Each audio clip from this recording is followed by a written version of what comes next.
You're traveling through another dimension. A dimension not only of sight and sound, but of mind. A journey into a wondrous land whose boundaries are those of imagination. Your next stop, the Twilight Zone.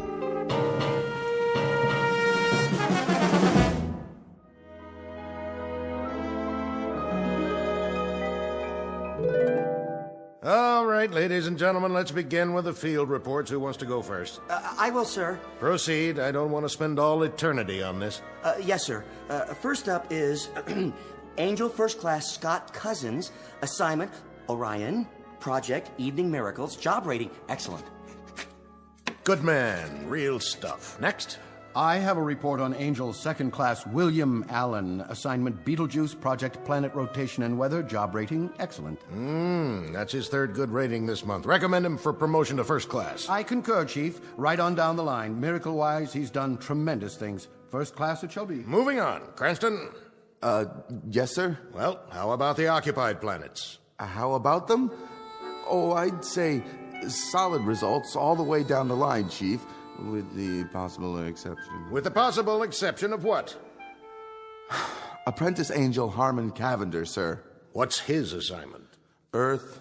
Earth? It's the dinky one, sir. In the solar system, the third planet from the sun. Oh, yes, that's the noisy one with all the trouble spots. And so who did you send down there? Cavander? Yes, sir, I'm afraid so. You'll forgive me, Cranston, but there's a question of judgment here. The last time you sent Harmon Cavander out on a project, we lost 3 planets, and it took 1,000 years to repair the damage. May I ask why we're still using that man? He means well, sir, and he's the oldest angel we have. By the laws of seniority, he has first rights to any assignment that'll win him his wings. It'll be a cold day in the other place when Harmon Cavander wins his wings. The man is an idiot. I hate to do this, but, well, I think it's time for reclassification. Oh, no. Forgive me, sir, but we haven't had a reclassification of an angel in at least an eon. This will most likely, well, destroy poor Cavender's spirit. Destroy his spirit, eh? And what has he done to our morale? Not to mention the Miracles Bureau, the solar systems, and the whole concept of natural and unnatural laws. Why, the man is incorrigible. His last project on Earth... Do you recall it? Well, he was supposed to be working on a magic elixir, which would benefit the people of the planet. That's right. And after he went missing for 113 years, what did that elixir turn out to be? Gin. 113 years, and there he sat, an apprentice angel with the power of miracles, the prerogatives of a celestial entity, the acquired wisdom of 1 billion eons. And what is his accomplishment? The repeal of prohibition. With your permission, Chief. What? What's your recommendation now? That man won't win his wings no matter the time, the place, the circumstances. With the Chief's permission, I could assign him to a very minor project. I mean, put him on an individual case, a relatively unimportant one. Like what? One of the Class D problems. You know, Chief, as we've done on occasion. Pick out one Earth inhabitant who seems unable to function without some kind of heavenly aid. Have you someone in mind? We could find such a person. Where? How about that one? Down there. Orient me. My eyes aren't what they used to be. Grep, Agnes, age 26. Habitat, New York City. Unable to hold a position, constantly in debt. Accident prone, somewhat discombobulated. Any change there would be a marked improvement. How right you are. But Apprentice Angel Harmon Cavander? The girl needs help, not more trouble. We could give it a try, sir. Well, let's see what he has to say for himself. Summon him at once. Yes, sir. Right away, sir. Submitted for your approval the case of one Miss Agnes Grep, whom we are about to meet up close and personal. As you will soon see, she was put on Earth with 2 left feet, an overabundance of thumbs, and a propensity for falling down manholes. In a moment, she will be up to her jaw in miracles, wrought by an apprentice angel named Harmon Cavander, who is intent on winning his wings.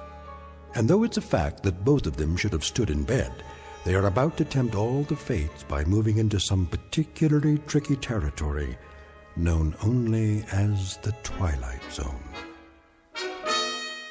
And now, The Twilight Zone and our story, Cavander Is Coming, starring Andrea Evans with Stacy Keach as your narrator.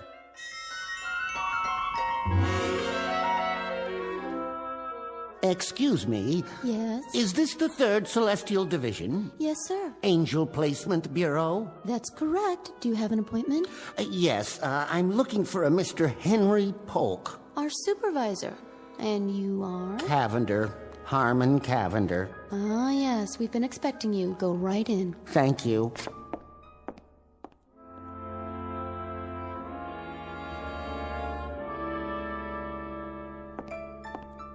You called me, Chief? Ah, there you are. Cavander, I presume? Nice office you have here. I like the cloud effect. Makes it look like infinite space out there. It is infinite. Oh. Apprentice Angel Cavander, it has come to our attention that you are the only angel in your class not to have won his wings. Sad but true. Not for want of trying, I can assure you. It has further come to our attention that you are a clod. A clod, sir? Never mind. Before reclassifying you, Reclassify? we're going to give you one more chance. Oh. Walk over to the edge with me and look down through the cloud cover. Cloud cover. What do you see? Oh, which one? The one in the theater, with the costume, the usherette, I believe they call them. Nice-looking girl. You think so? Good. She's your next project. Oh, thank you, sir. I especially like the uniform she's wearing. Very military, with epaulets. And what's that on her head? Is that a fez? Haven't seen one of those in ages. Quite a few ages. You will return to Earth and supply her with aid, assistance, and advice for a period of 24 hours. If you are able to improve her lot in any significant way, we will reopen your case. You mean there's a possibility of getting my wings? It would be taken under advisement. Oh. Actually, Cavander, there seems to be considerable question about the damage you can do with just arms and legs, not to mention wings or your mouth.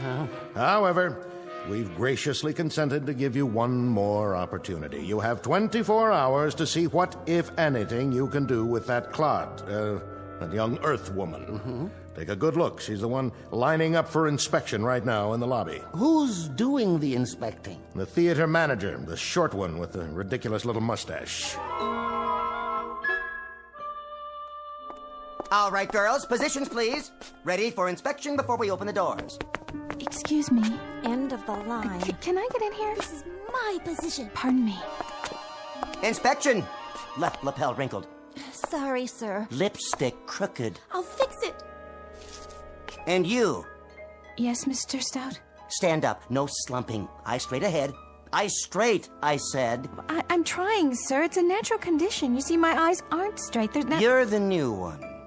Yes, Mr. Stout, and I can't tell you how glad I am to have the job, and I work very hard, and this is the first time I've ever been an usherette, and I love the uniform, and... Miss Grepp, is it? That's right, Agnes Grepp. It used to be Gripinski because my father's father was Lithuanian, but when he married my mother... If you don't mind, Miss Grepp.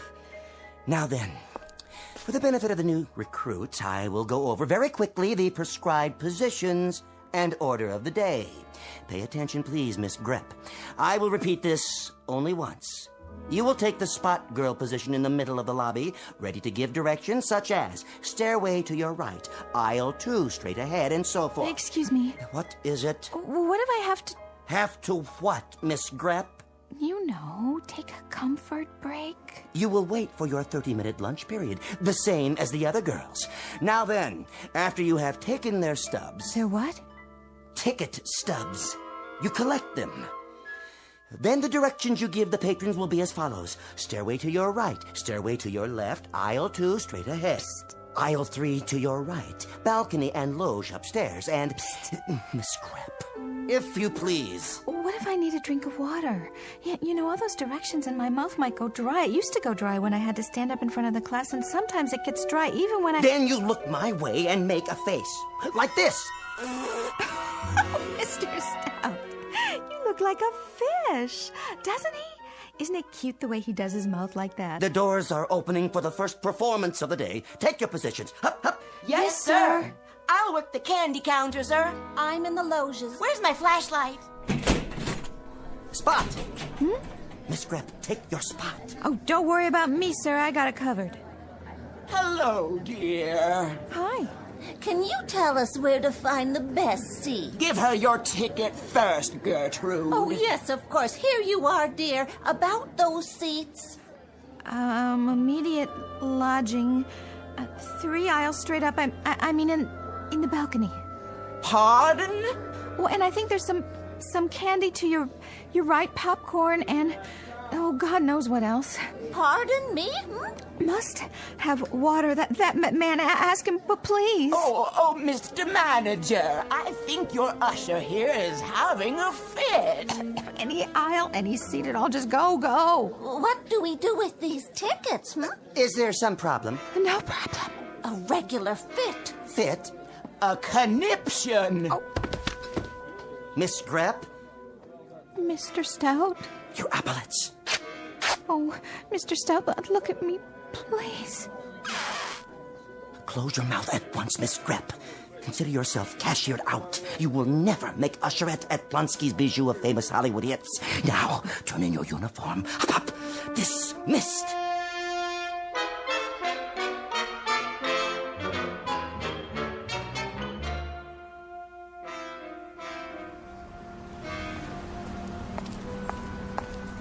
Oh, well, that's showbiz. Just plain fickle, I guess. What's the difference between me and all those women in the movies? Classy, sophisticated.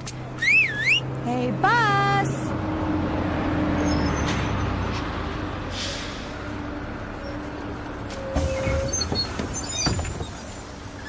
You got a bus pass? Not as such. I wanted to get one, but then I thought if I did, I might lose it, and then I'd be out all that money, so I never got one, and now I... Put your quarters in the machine.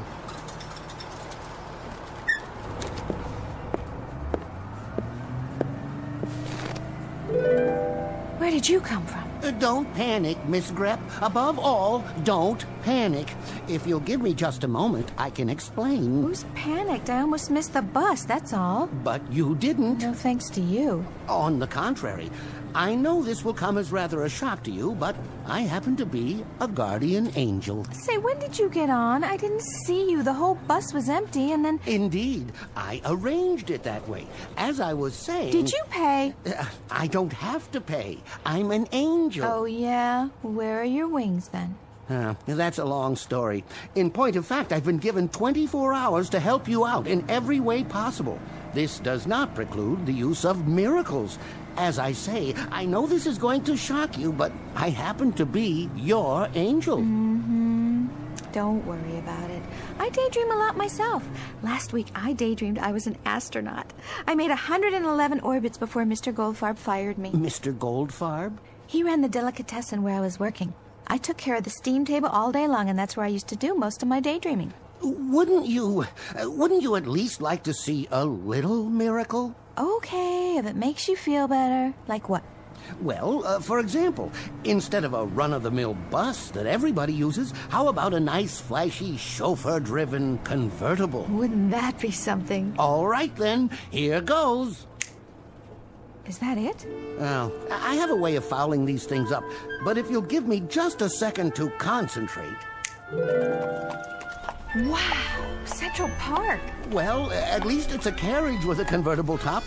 Driver, once around the park, if you please. What is going on here? What happened to my bus? Oh, I'm so sorry. You don't know how to handle horses, do you? Of course not. A small miscalculation. A Lincoln Continental, real snazzy. That's more like it. Driver, take us to, well, the lady's residence. What is the exact address? I ain't taking nobody nowhere in this here car. I signed on to drive a bus. Oh, all right.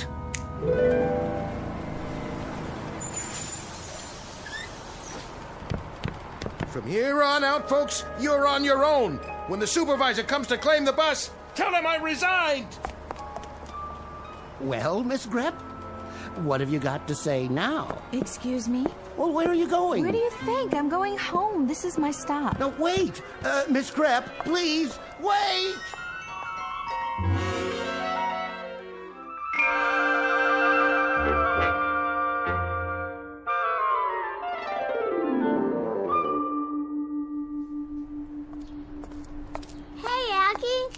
there. How's my favorite little girl today?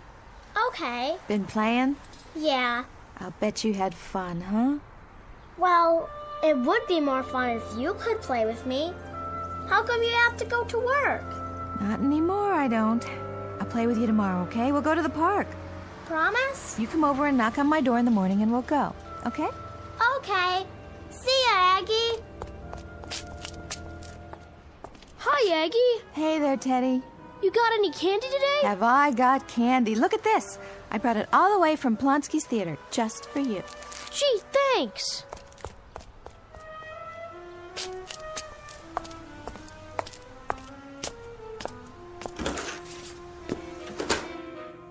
Aggie, can I ask you a question? Sure, Wanda, what is it? When you make potato pancakes, is it 3/4 of a cup of flour and a half an onion, or a half a cup of flour and 3/4 of an onion? I think it depends on how much you're making. I mean, if you make potato pancakes for 4, it's 1 cup of flour, or is it 1 onion? No, wait a minute. No, maybe it's 1 egg and half an onion.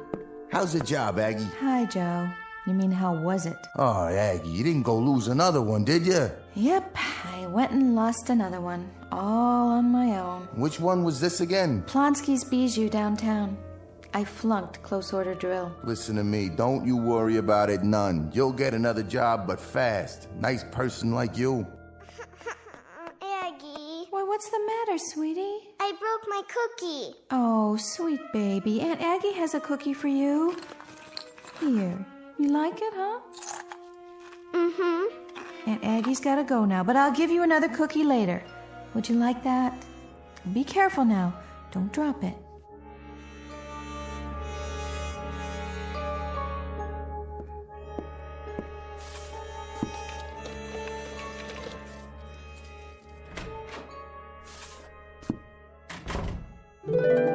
Don't panic. Oh, I know. Say, I thought I left you back there. Perish the thought. How did you get in my apartment? It was locked. As I told you, I'll be with you for 24 hours. 23 hours and 31 minutes, to be exact. Don't you ever give up? How could I? I'm here to change your life, Miss Grepp. Interesting place you've got here. I like it. Oh, I do too.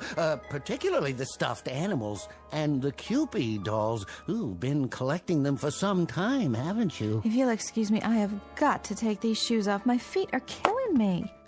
Let's get down to business, shall we? What kind of business? In a case like this, I usually examine the most pressing problems and then formulate a plan to alleviate them. Me too. Only whenever I make a plan, something always happens. You know, like a fly in the ointment. Is that an expression?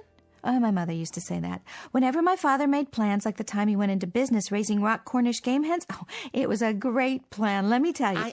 I think the way to attack this employment problem of Would yours... you like something to drink? Oh, yes. That is, no, I really shouldn't. As I was saying... Tea or coffee? You look like a tea man to me. I think I've got some tea bags somewhere.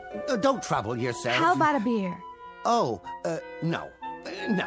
Now, why don't we fix it so that you're independently wealthy and don't even need employment? Wine? What kind? I've got some sherry. I don't think so. Now, my dear young lady, we are discussing the alteration of your entire future. For the moment, we can dispense with the convivialities and proceed directly to... Yes? You wouldn't happen to have any gin, would you, by any chance? Just lying around going to waste? Afraid not. Oh. Oh, but I could run down to Mrs. Riente's apartment. Her husband makes it. Well, sort of. You see, he starts with, what do you call it, neutral grain spirits, and then he adds these sloe gin berries and then... No, thank you. I've had that kind. Manufactured in a bathtub, as I recall. But back to business. First off, you can't live here. Why not? Something wrong with this place? Well, not at all, but it wouldn't fit in with your new lifestyle. I happen to know that there is a penthouse available right now at the Savoy Arms. Where's that? Park Avenue and 58th. A penthouse? And how would I pay for it on my salary, even if I had a salary? My dear, there are all sorts of ways. Hey, Buster, I am not that kind of girl. Dear lady, I have no doubt. But please try to grasp the situation.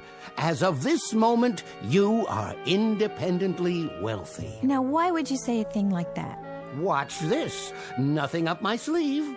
Where did that come from? Look closely. This is an absolutely genuine statement from the New York National Bank, savings account number 66103, in the name of Miss Agnes Grepp. You think maybe there's another Agnes Grepp? I seriously doubt it. The total balance in liquid assets is... but perhaps you should read the figure for yourself. I like to use odd numbers, by the way. An aesthetic preference on my part, more pleasing to the eye, don't you agree? I think you like to use too many zeros, too, don't you? Perhaps you should sit down. Now, on to social activities. I go bowling on Thursdays. Bowling schmoling. That's okay for pin setters, not for a Park Avenue debutante. Who's a debutante? Look around. I think you'll get my drift. If I do say so myself, I'm getting pretty good at this. Look at the way they're all dressed. Tuxes and evening gowns, and me with these ratty clothes. Oh, oops. There, I hope you like the color. A perfectly charming party, Agnes, my dear. And you, ravishing, absolutely ravishing. Thank you very much, I guess. Anthony Chumley builds and operates ocean liners. The young lady is Miss Darlene Carruthers Morgan Jones. Her father is president of the bank where your money is. My dear, you are exquisite, enchanting, delightful. Hey, don't wear out the hand, okay? I intend to notify the society editor at the Times that this was the high point of the season. Absolument, the peak. What an image you are. What a dream. Jacques Lemond, very big in perfume. Champagne? Martinis? Over here. Very good, sir. Now this is what I call a miracle. Best martinis I ever conjured. The absolute peak. I better not drink. I get silly when I do. Say all kinds of crazy things. Come with me. If you think this is something, look in the other room. Where are we going? Your boudoir. All yours, my dear. Part of the miracle. You have got to be kidding me. I've never even seen a round bed before, well, except in the movies. Is that satin on the walls? Want to try something? Now you wait a minute. No. Push the button there, on the wall. You mean there's a whole nother room full of clothes? That is your closet. No. It's bigger in my apartment. Oh, my darling Agnes, a perfectly stupendous party. I just told Wilfred that nobody in the world can throw a party like Agnes Grepp. You just ask him if I didn't say that. No one in the world, my dear. Wilfred, do you think you've had enough champagne? Wilfred, will you please not? Well? It's a blast, isn't it? Yeah. Real crazy. Time to mingle with your constituents, Agnes. Go on, get out there. If you say so, Mr. Cavander. Guess I can give it a try. Oh, darling. Agnes, you simply must tell me who designed that dress. Come over here and meet my friends from the club. Fabulous party if I do say so. The beverages, too. Absolutely fabulous.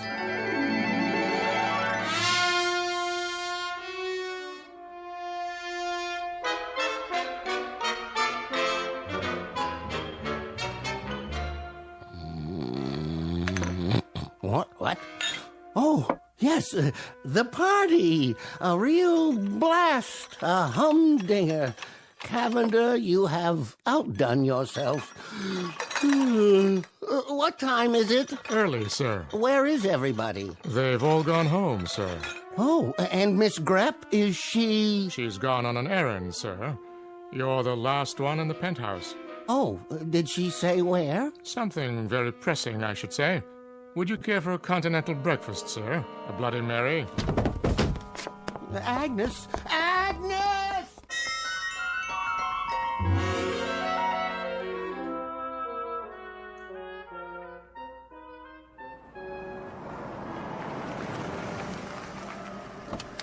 Wait here, driver.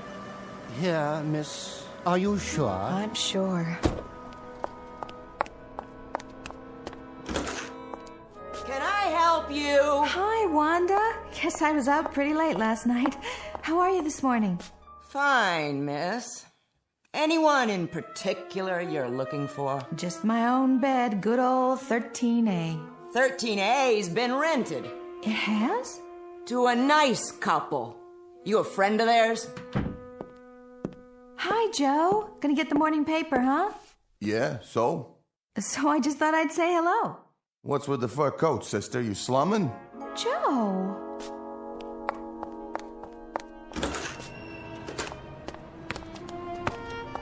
Hi, sweetie. Were you waiting for me?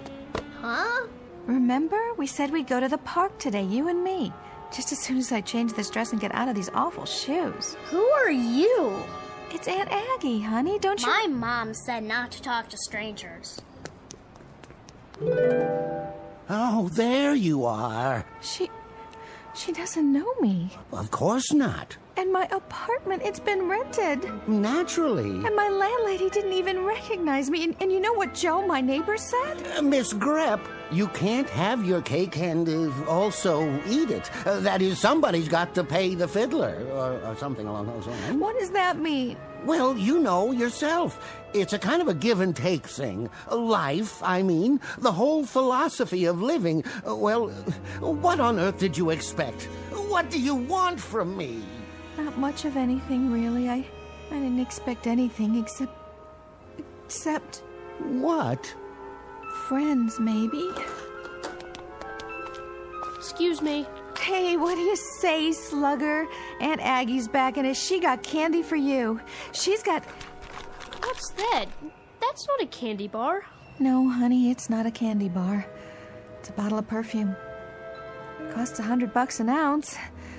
Big deal, huh? You know what? I wish it were a chocolate bar. Come on, Teddy. Leave the lady alone. Come back up here. Mrs. Rienti? That's okay. It's me, Aggie.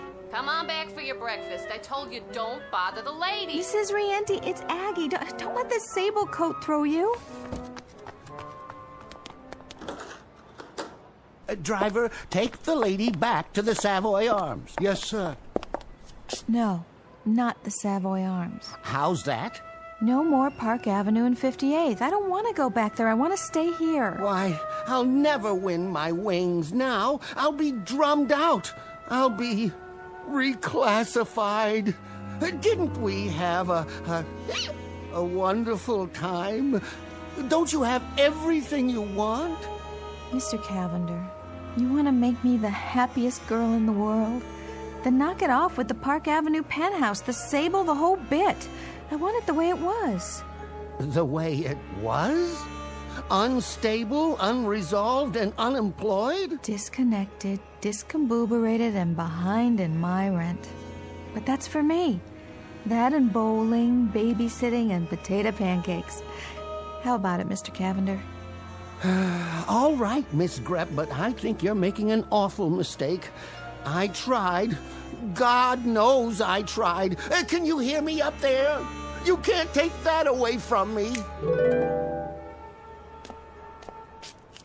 What do you say, Egg? Top of the morning, Joe.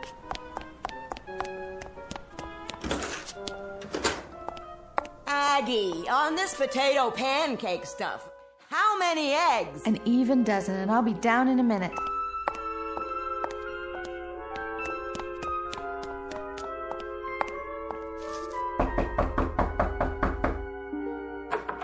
Hi, Egg. Hi, Mrs. Rienti. I hope you don't mind. I brought something for the kids. Hi, Aggie. Here you go. Here's a chocolate bar for you and some candies for you. Thanks, Aggie. No, thank you, you beautiful, gorgeous children. I just wish it was more.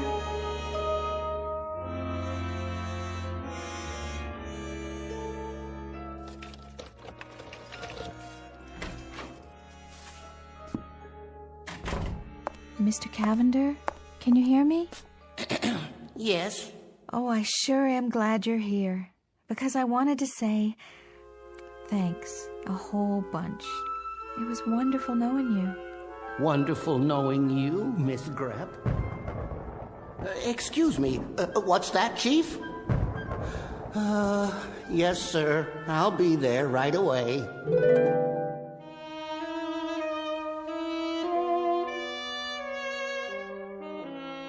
Cavander checking in, sir. I was just looking over the report we received on you. Conduct unbecoming an angel.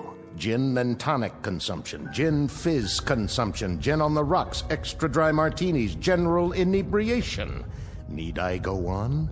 Cavander, you're a disgrace to the entire service. I'm sorry, sir. I truly am. I'm afraid you know what this means. Reclassification, sir. At least reclassification. I know it. I expected it. I hate to do this, Cavander. I really do. As a matter of fact, Hey, Chief, look at this. What? Why, this is incredible. It is. See for yourself, Chief. Come over here. My eyes aren't so hot lately. Try, Chief. You can do it. Where are you pointing? Lean over the edge. That planet there, the little blue and green one? Yeah, check the island of Manhattan, the lower part. She's happy. She is, isn't she? She looks at least 6 times happier than when I found her. She's incredibly, deliriously, totally happy. I don't understand how that could be. But I tell you she is, sir. See? See what she's doing now? What is that costume she's wearing? A bowling shirt, I believe it's called. Say again? Bowling, sir. She bowls every Thursday night. Fascinating. And is she supposed to keep her finger in the ball after it starts rolling down the lane? Ooh, no, sir. She still hasn't quite got the hang of it. I do hope she didn't hurt herself. Well, Cavander, it seems I may have been premature in my judgment. Oh? After all, your assignment was to make her happy, and that's precisely the way she is now, so... Well, there seems to be very little left to do, except... Go on, sir. I'm all ears. I noticed. I think under the circumstances, Cavander, since you've done so very well with this subject... Yes? Well, it occurs to me that there are other deserving subjects down there who may require a little angelic assistance from time to time.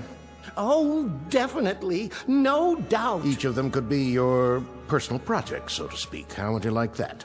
And... my wings, sir? We'll reopen that issue later on. But for the moment, we'll start a dossier on the people you'll be assigned to. In a strange way, I feel rather sorry for them. Cavander? Cavander, are you listening?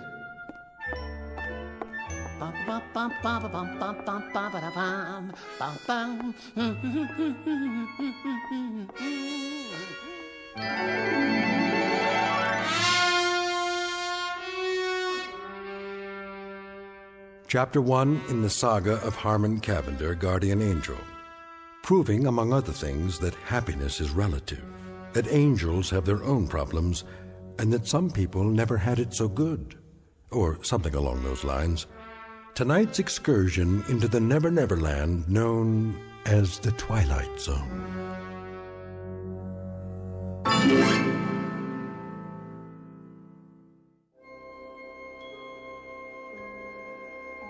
Hi, this is Carl Amari, producer of the Twilight Zone Radio dramas. I'd like to take a moment to tell you about our official website at twilightzoneradio.com, where you'll get the latest news and information on these Twilight Zone Radio dramas. Plus, at twilightzoneradio.com, you can digitally download 3 free episodes or any of our episodes for only $1.95 each. In this age of ever-changing technology, we've decided to make these episodes instantly available to you by making the Twilight Zone Radio dramas a digital download-only series. This means that this series will no longer be offered on CD. The CD collections at our website are now being offered while supplies last at buy one, get one free. So be sure to get your favorites before they're sold out. Be sure to visit us often, and I'll see you in the zone.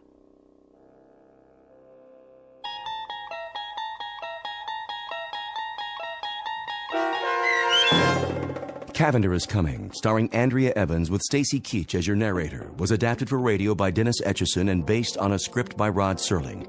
Heard in the cast were Richard Hensel, Roderick Peoples, Doug James, Peter DeFaria, Linda Reiter, Maggie Carney, Martin Hughes, Lauren Patton, David Darlow, Maria Stevens, and Meg Falcon. To learn more about the Twilight Zone radio dramas and to obtain audio cassettes and CDs of these programs, visit our website at twilightzoneradio.com. This copyrighted radio series is produced and directed by Carl Amari and Roger Wolski for Falcon Picture Group. Doug James speaking.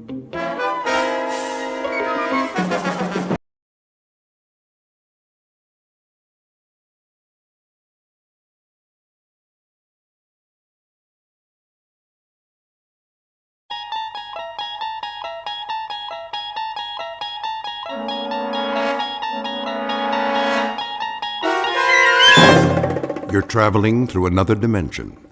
A dimension not only of sight and sound, but of mind. A journey into a wondrous land whose boundaries are those of imagination. Your next stop, the Twilight Zone.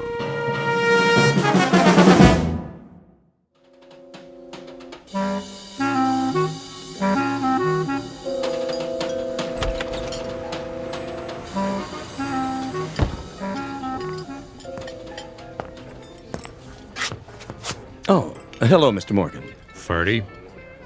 Nice to see you, sir. Where's Daggett? Mr. Daggett? Mm-hmm. The table in the corner. He got here a few minutes ago. Good. I'd like to see a dinner menu. I don't have much of an appetite. A drink, then. The usual. Yeah, make it the good stuff. Of course.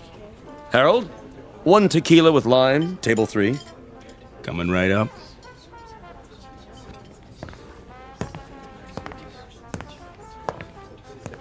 He's here, boss. Well, well. How you doing, Dane? You wanted to see me? Yeah, sure. You know Ben and Jimmy. Dane.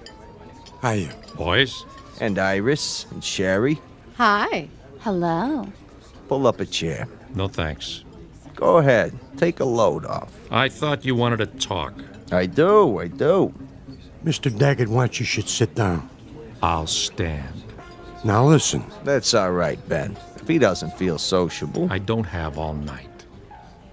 Well, we can't talk here. How's your drink, sweetheart? What? Oh, fine, Bernie. Order another one. Make it champagne all around. Ooh, champagne.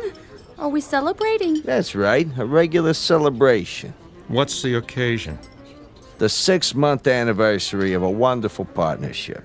Come on, Dane. We'll go to my office. You too, Jimmy. Ben, stay here and keep the ladies company, like I told you. Okay, boss.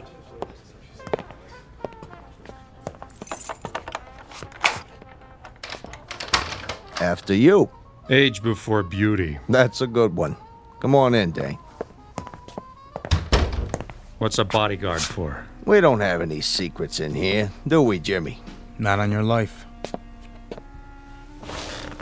Sit down. Have a cigar. I'll take a napkin. What for? My shoe. You and your shoes. Always got a brand new pair. What's the matter? You see a piece of lint on them? Jimmy, give him your handkerchief. Huh? Do it. Okay, boss. There. That's better. So, what's on your mind, Bernie? Oh, I thought we should have a little sit down. Something wrong? What? No. Business is jumping. A real healthy cash flow. Most of it from my joints. Yeah, well, see, that's just it. I'm feeling generous, so I thought I'd make you an offer. Forget it. Wait a while. I'm talking cash. I buy you out. You walk away with enough dough to live the high life. I already live the high life. Yeah, sure you do. But think about it. You could set up a new business. Anything you want. I have a business. Now listen, Dane. Don't look a gift horse in the mouth. Thanks for the warning. You want my answer? It's a big fat no. Don't waste my time, Bernie. I'm out of here. Not on your life. That's a laugh. A 2-bit mug with a heater in his pocket. Sit down, Dane.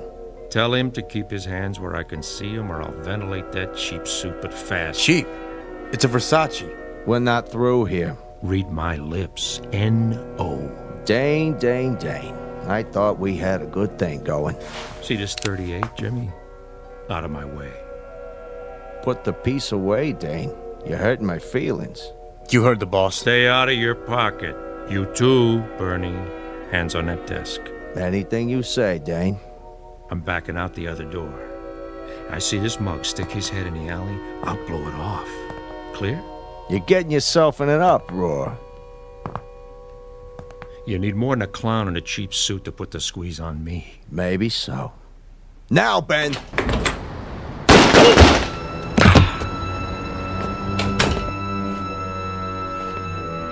You should have looked behind him. Good shooting, Ben. Just like you told me, Mr. Daggett. Now, get this punk out of my office. What do you want we should do with him? Dump him with the rest of the garbage. Jimmy, clean up the blood. He's leaking all over my Persian rug. Right, boss. You got it, Mr. Daggett. Meet Bernie Daggett, a successful West Side businessman. He's just concluded a merger with a partner who has certain investments and a preference for two-tone footwear. Make that had, because the owner of those shoes is now officially out of business.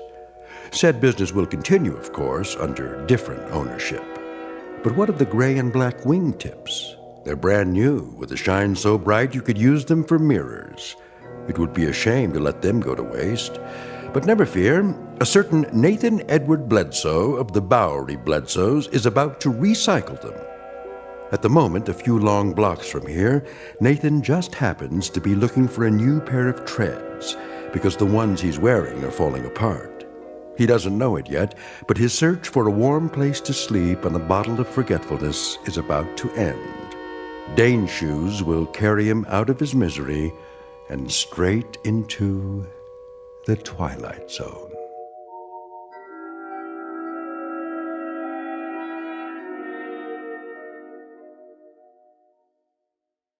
And now, The Twilight Zone, and our story, Dead Man's Shoes, starring Bill Smitrovich, with Stacy Keach as your narrator.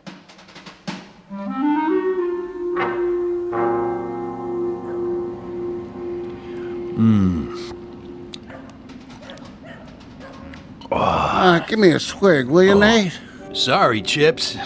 All gone. Well, let's go get another one. Oh, you go. I'm gonna turn in for the night.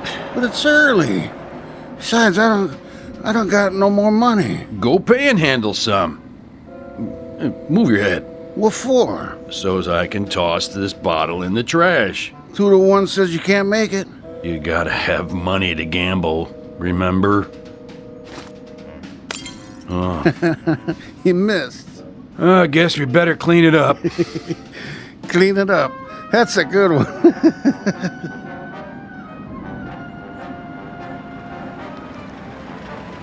Now you done it.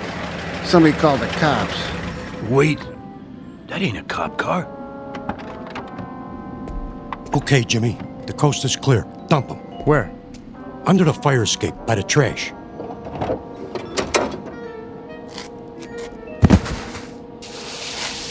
What you got in the bag?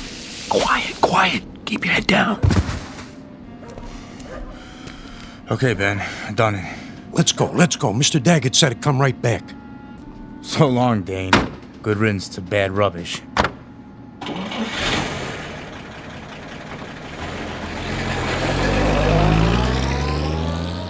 Will you look at that? They drove all the way down here just to dump their garbage. That ain't garbage, you moron. Then what? What do you think? You mean? Go check it out. Maybe he's got a ring on his finger or something. Oh, no. I ain't messing with no dead body. You chicken? Yeah, I'm chicken. What's that sticking out? I don't see nothing. Wait here. What is it? Can you beat that? Just what I needed. What? Guy's got a pair of shoes on. Brand new. I wouldn't touch them if I was you. My size, too. Careful, Nate. You're fooling with evidence. Look at that. Perfect. Wonder if there's anything in the pockets. Nate, we gotta get out of here, I tell you, before they hang it on us. No wallet. Oh, nothing. Except for this key. Number 621. Mayfair Apartments. Hey. I know where that is. Pretty swanky. Hey, where you going? To check out my new digs.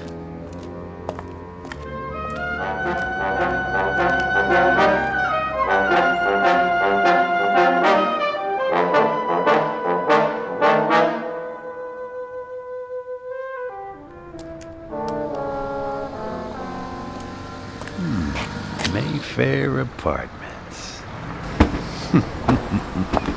Dorman, would you get me a cab? Certainly, ma'am. Taxi! Next in line over here. Where's she going? West 84th. Ma'am, here you go. Thank you. Now this is for your trouble. Thank you, ma'am. Watch your fingers.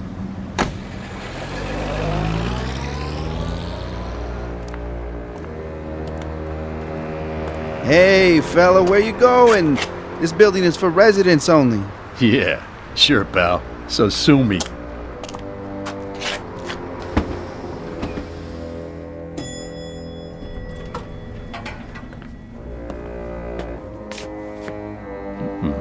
Apartment number 621. Nice place.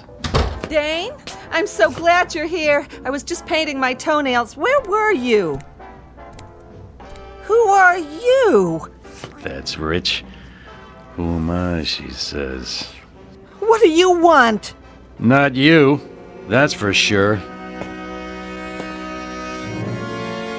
You better get out of here, Buster. I'm not kidding. Now, where's the liquor? Right over there. That's Dane's tequila. If he comes back and finds out you touched his stuff, he'll kill you. Sure he will. Do you hear what I said? He'll kill you. For real. Thanks for telling me, Wilma. Who told you my name? You know what I'm gonna do now? I'm going in the bedroom to get some clean clothes after I take a nice hot shower. And you know what you're gonna do? What? You're gonna fix me another drink. I am. And use the good stuff. The Gold Reserve. But that's... That's what? Nothing. Oh, and Wilma? Yes? Don't even think about leaving. You'd never make it downstairs.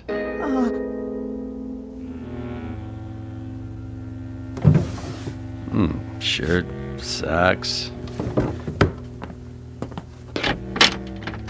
and a suit. Think I'll try the pinstripe.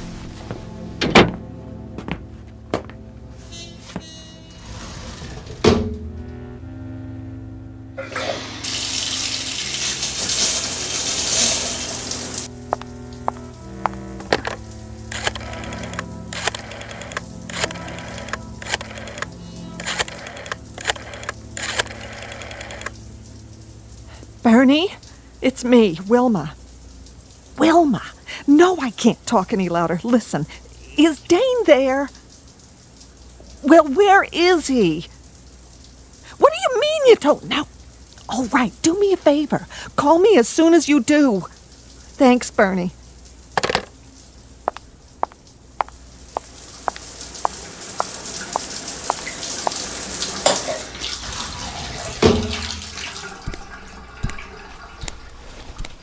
Where is he? Who? Dane! Dane? I don't know who that is. Oh, yes, you do. I don't. Honest. Then what are you doing here? I'm not sure. You walked in here with his shoes on. Nobody else wears shoes like Dane's. I don't remember. Well, maybe this will refresh your memory. Hey, what are you pointing a gun at me for? I don't know what you're talking about, lady. I found the shoes. At least I think I did. You mean you stole them? Yeah, that's it. I stole them, okay? Where? Please, miss, I don't know anything about nothing. What do you know? Nothing. You gotta believe me. I ought to shoot you right now. Busting in here like you own the place. Please, I don't want any trouble. All right, but you get dressed and get out of here. Move. Okay, I'm going. Hurry up. I just gotta put my shoes on. Those aren't your shoes. Yeah? Is that right? And what about the gun? I suppose that's not mine either. What? Keep away from me. Give me that thing. Ow! You shouldn't play with guns, Wilma. You might get hurt. Hand me the towel. What? The bath towel. I see some dust on my shoe. Just get out, please. I won't say anything. Where's the other one? I don't know what you mean. The automatic. What do you think I mean? In the closet. The shoulder holster. Full clip. Good. What are you standing there for? I thought I told you to make me a drink. Look, mister, I don't know what you want here. A drink, I said. Okay. What kind? What do I have to do, break your arm? The only thing I ever drink. Tequila with lime.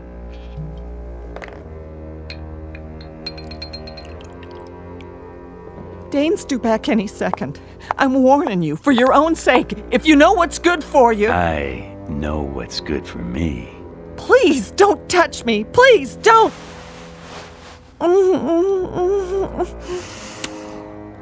Oh. Who am I, baby? Oh, it's not possible. No? Let's try that again. Dane? But you're not him. You're not. Be quiet. What have you done with him? What happened? What?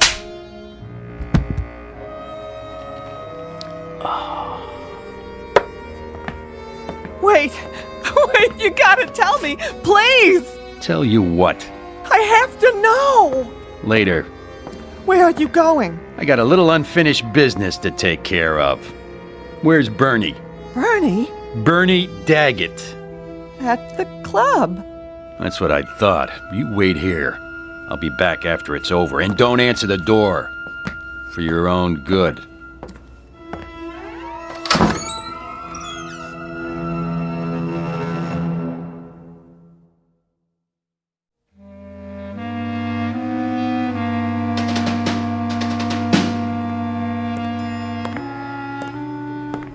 Sir?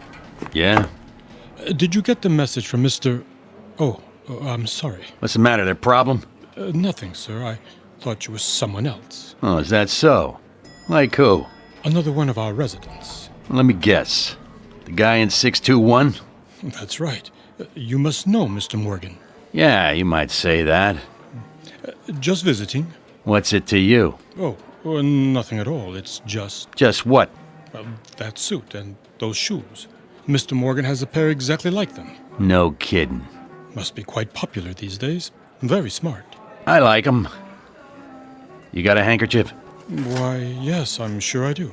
Here you are. Clean one, is it? Oh, yes, sir. Good. Got a scuff on the toe. You do? It doesn't show from here? Shoe shine stand's closed, huh? Yes, sir. At this time of night. Yeah, here you go. Here's a tip.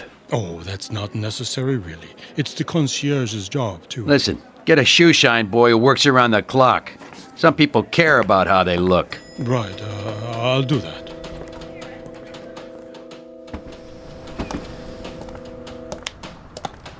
Hey there, Mr. Morgan. Get a cab for you? No thanks, Tommy. Oh, begging your pardon, you're not Mr. Morgan. Were you sure about that? Get you a cab if you like, sir. That's okay, Tommy. I feel like walking.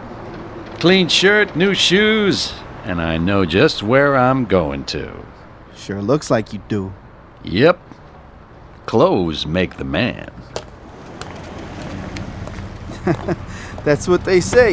Hello, Mrs. Tomlin. Oh, watch your step. Why, thank you, Thomas.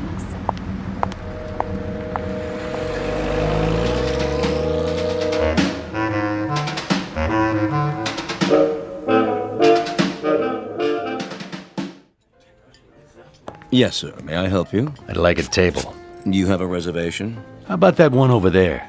In the corner. Next to Daggett. I'm afraid that table is reserved. It is, huh? If you would care to wait at the bar, perhaps something will open up. Well, here you go, Ferdy. This should take care of it. That table open now? Yes, sir. Thank you, sir. Well, I should have known a man like you would have a reservation. Yeah, must have slipped your mind, huh? Right this way.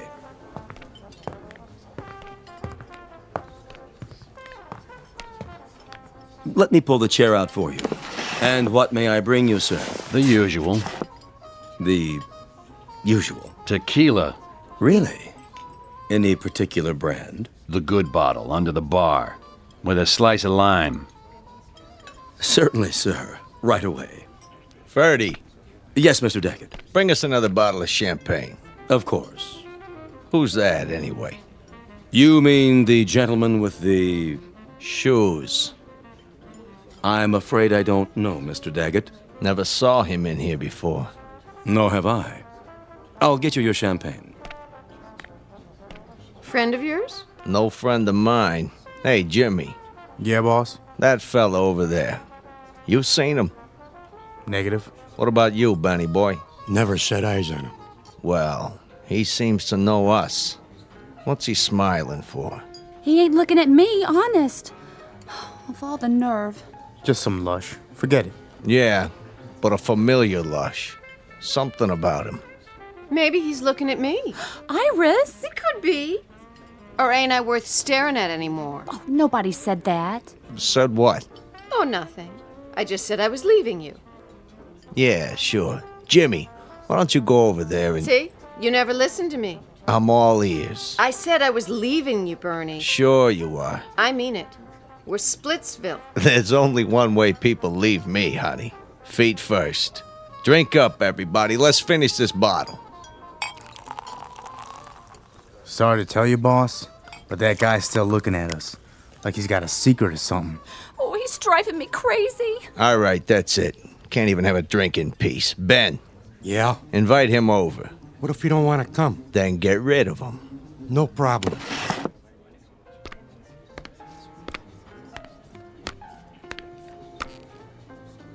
Hey. You talking to me?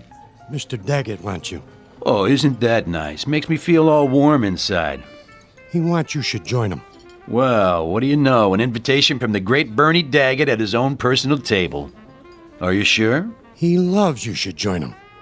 Oh, I don't know what to say. Don't say nothing, just do it. Well, if you put it that way, I accept.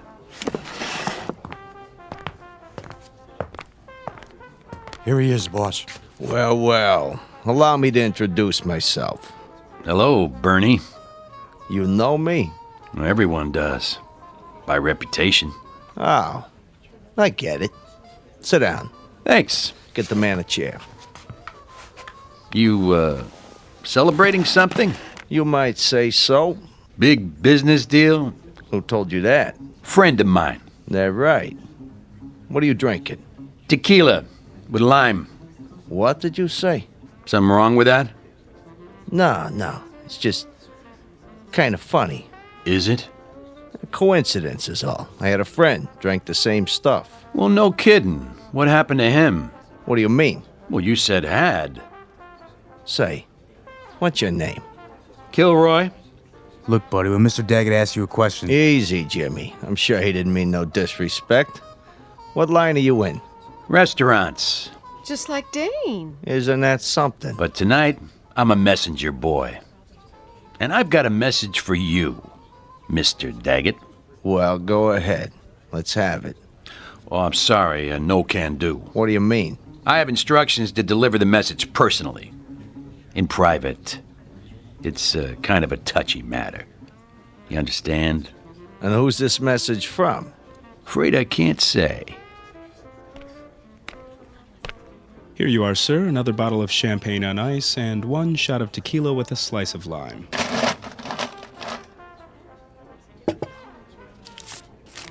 On me. Here you go, Paulie. Yeah, thanks. Think nothing of it. Anything else here? I'll let you know. Yes, sir. Nice drink. Glad you like it. Nice place. Real nice. You own it? This guy, what did he look like? Which guy? The one that gave you the message. Well, sometimes, Mr. Daggett, it's my business to forget things, not remember them. Okay, messenger boy. Let's go. Ben, wait here with the girls. Keep an eye on things. You know what I mean. Don't worry, boss. I got you covered. It has to be private. It will be. My office? Suits me. Hey, I didn't say where it was yet. Didn't you? Down the hall. The door at the end. Right.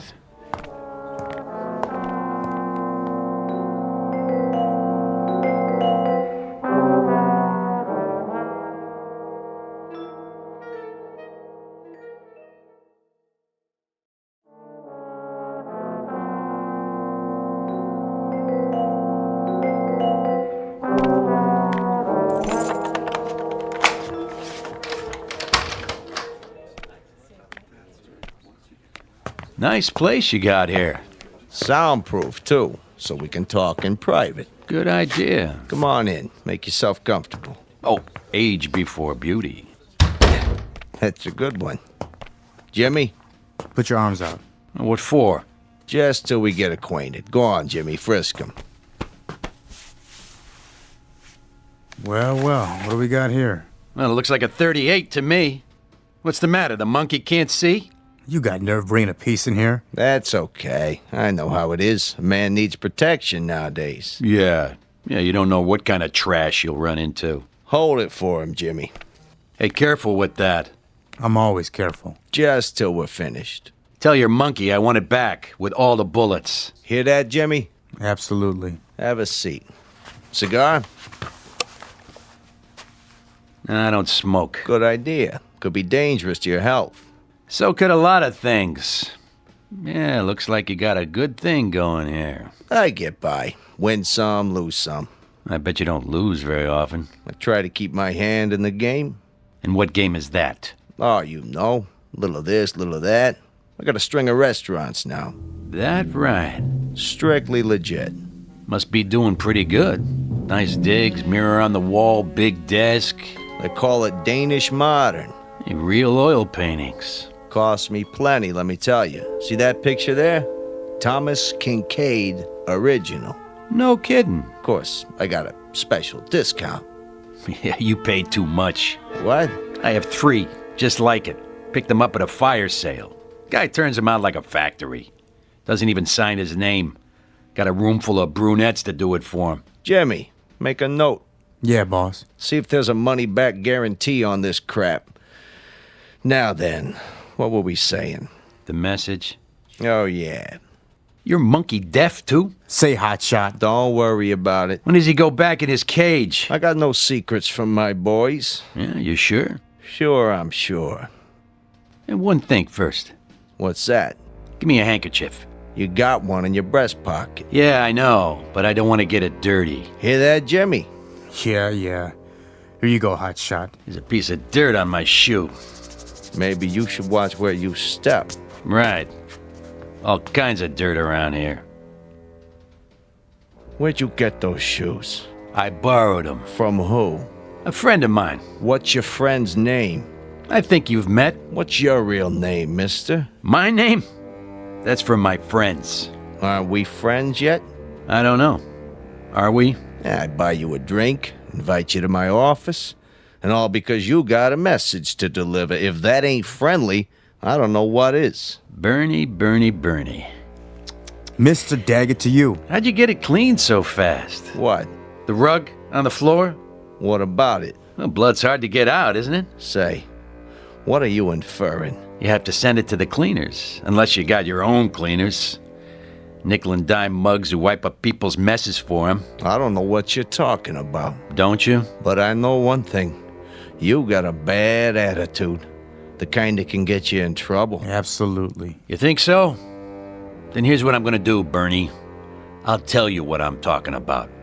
I'm talking about another guy who had a nice thing going for him. Yeah, plenty of dough, plenty of action, restaurant uptown, only he wasn't happy. And you know why? Let me guess. People were sticking their nose in his business. Close, but no cigar. He had a partner. That meant he couldn't be number one, see? And being number one was very important to him. So he offered to buy the partner out, and when the partner refused to sell, this guy, he brought him in his office, and he killed him. Blew him away. Just like that. Or rather, he had his monkeys do it so he wouldn't get his hands dirty. It happened right here, and nobody was the wiser. Oh, it was one slick job. You're out of your mind. Only not slick enough. You didn't get it all up. Take a look. There's still some little bits of blood on the rug around the edge, see? Geez, I hope you didn't wash it in hot water, Bernie. That makes the stain set, so it'll never come out. There'll always be traces. You know, the cops come in, put the stuff on it, the luminol, then they shine a purple light, and whatever was there, bing, there it is. Who are you? I told you, a messenger. And here's the message. Look out, boss. He's got another piece. I thought you said he was clean. He didn't check behind my back. Anybody but a monkey knows to do that. Now take the gun out of your pocket and set it on the desk. Real slow. Better do what the man says, Jimmy. Okay. Now take the other one, the 38 you took off me, and put it down on the floor. And kick it over to me, nice and easy. Can't we talk this out? And don't go for your own gun, Bernie. Keep your hands where I can see them. That looks like you got the drop on me. You heard the man, Jimmy. Nice and easy. I'm doing it, see? But you're not doing it right, you big monkey. You put it down so the barrel's pointed at me. You're gonna go for it, aren't you, Jimmy? You just can't help yourself. So I better do something before you make a play. Are you nuts? You shot Jimmy in cold blood. That's right. And now it's your turn. You won't get away with this. Not unless I take care of Ben, too. What are you talking about? There's nobody else here. He's outside in the alley. Come on, drawing a bead on the door right now. As soon as he opens it, I'm history. Unless I shoot first. What are you doing shooting holes in my door? Didn't think it would work for a second time, did you, Bernie? Ben waiting in the alley before I can back out, huh? You're crazy. Open it. Take a look.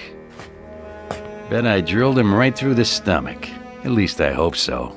Takes longer to die that way. There's nobody out there, I tell you. Oh, and by the way, where's the other 38, Bernie? The one you took off me the first time. In the desk? Huh? I'd like to have it back. Dane, you are him. But it ain't possible. Say goodbye, partner. Vaya con Dios. Now, Ben! Oh. You remembered the door to the alley, smart guy. Only I never do the same thing twice. You didn't think about the mirror. A two-way mirror to the next room. Too bad, Bernie. That means 7 years bad luck. Got him. Nice and clean. Good shooting, Ben. You cut that pretty close. I wanted to take him out with one shot, the way he got Jimmy. Bernie, listen to me. And listen good. You want I should finish him? Wait. I'll come back, Bernie. And I'll keep coming back. Again and again. And sooner or later, I'll kill you. So help me. I'll kill you. Get him out of my face. Right. Drop this scumbag in the garbage any place you want. Just don't let me see those shoes again. Not as long as I live. With pleasure. Get some of the boys over here. We should bury Jimmy nice and proper. You got it. And remind me to send some money to his old lady. Who was this piece of junk anyway? I'll tell you something, Benny. I don't know. I really and truly don't know.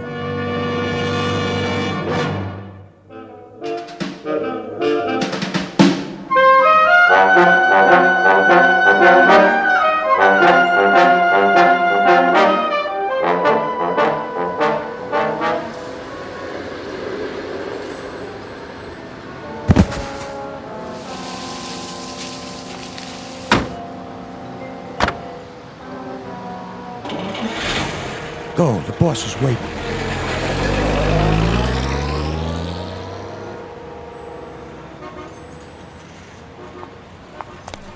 Thank you, ma'am. Thank you, sir. Spare change? Bus fare? Something to eat? Hold on. What in the... Nice pair of shoes. Huh? Nate? That you? Oh, no. Poor Nathan. I'm sorry. You forgive me, don't you, Nate? But I guess you won't have any use for him now. Rest in peace, buddy. Yeah, what do you know? Perfect fit. Spare change, sir? Ma'am? Anything at all? Hot meal? That's all I need. Yeah, and a hot bath and a change of clothes. That's all. 'Cause I got places to go and things to do.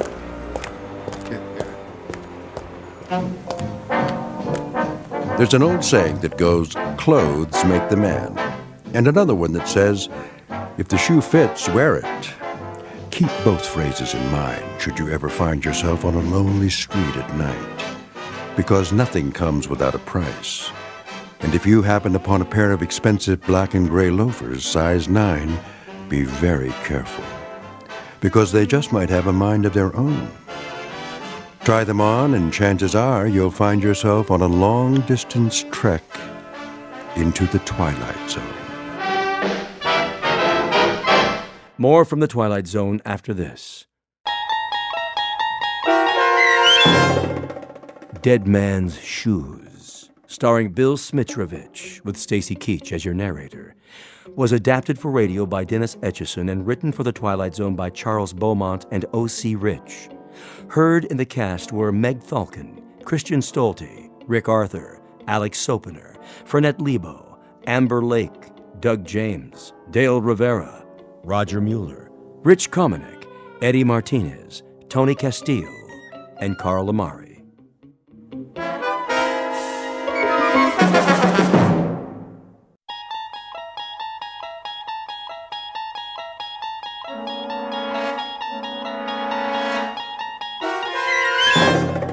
You unlock this door with the key of imagination.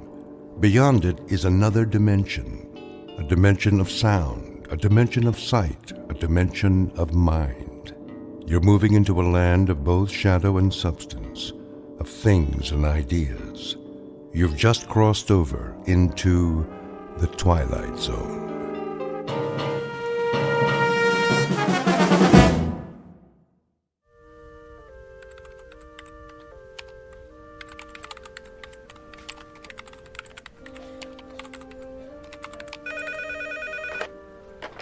Northwest Medical Clinic, how can I help you?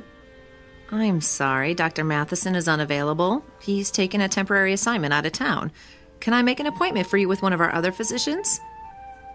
Fine. Okay, let's see. How about next Tuesday at 2:45?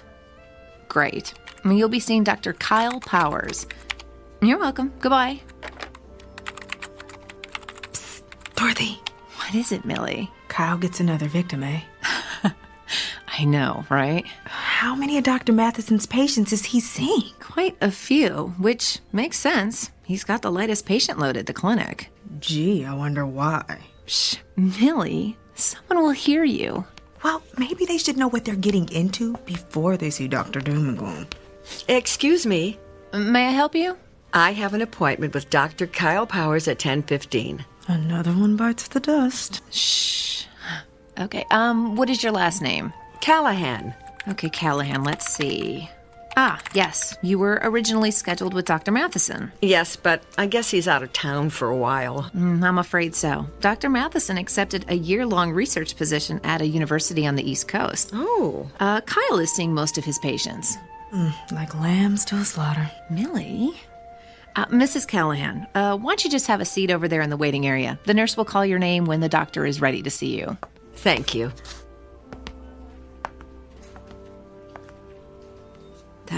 Poor woman. I feel so sorry for her. If she's used to Dr. Matheson, she's in for a real shock. I know. I don't envy anyone facing their first appointment with Dr. Kyle Powers. Mm-mm.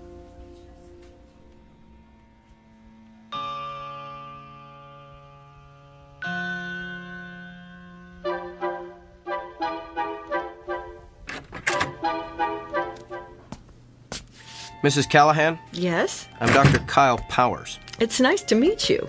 And why are you here today? Well, I'm concerned about this mole on my leg. May I see it? Of course. It's right here, see? On the calf. Dr. Matheson said I should keep an eye on it in case it changes. I think it looks a little bigger. What do you think it could be? A mole that changes like that is usually melanoma.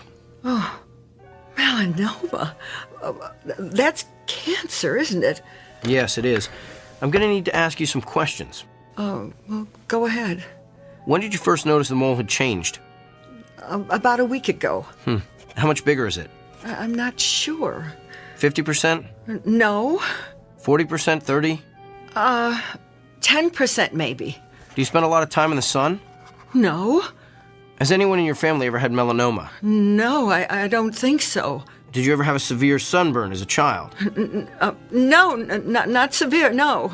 Do you have a lot of freckles? No. Are you taking any medication that would weaken your immune system? Oh, I don't think so. What would weaken my immune system? Well, any number of meds. Azathioprine, benzotophine, cortithionate. I don't even know what those are. Doctor, please just tell me if I do have melanoma, what treatment is available? Well, that depends on what stage it's in. Surgery is typically the first treatment for all stages of melanoma. Surgery? And of course, if it spreads to the lymph nodes, those have to be removed. Late-stage melanoma also has to be treated with chemotherapy. Chemotherapy? If it spreads to the organs like the lungs or liver, there's not much that can be done. Nothing. Well, in that case, the focus is on relieving the symptoms and keeping the patient as comfortable as possible. Until what? Well, until the patient expires.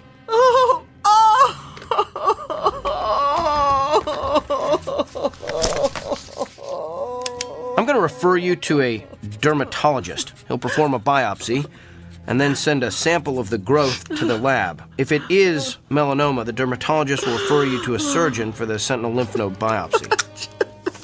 It's all standard procedure. Here's your referral. And Mrs. Callahan? Yes? I know there's something most patients worry about at this point, so let me assure you. Even if the cancer gets to the point where you can't function, your insurance should cover most of the medical bills. Keep in touch.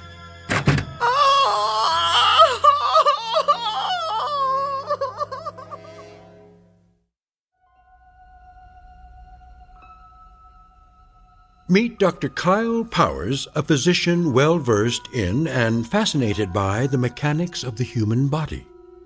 Alas, he is also a man with an unmistakable disconnect between his intellect and his heart. For you see, the good doctor is lacking in one crucial area: the ability to take into account the feelings of his patients. But his next appointment is no ordinary customer with a stuffy nose or gouty foot. Awaiting him in exam room number 6 is a messenger who is prepared to give Dr. Kyle Powers a dose of his own medicine, a prescription that can only be filled in the Twilight Zone.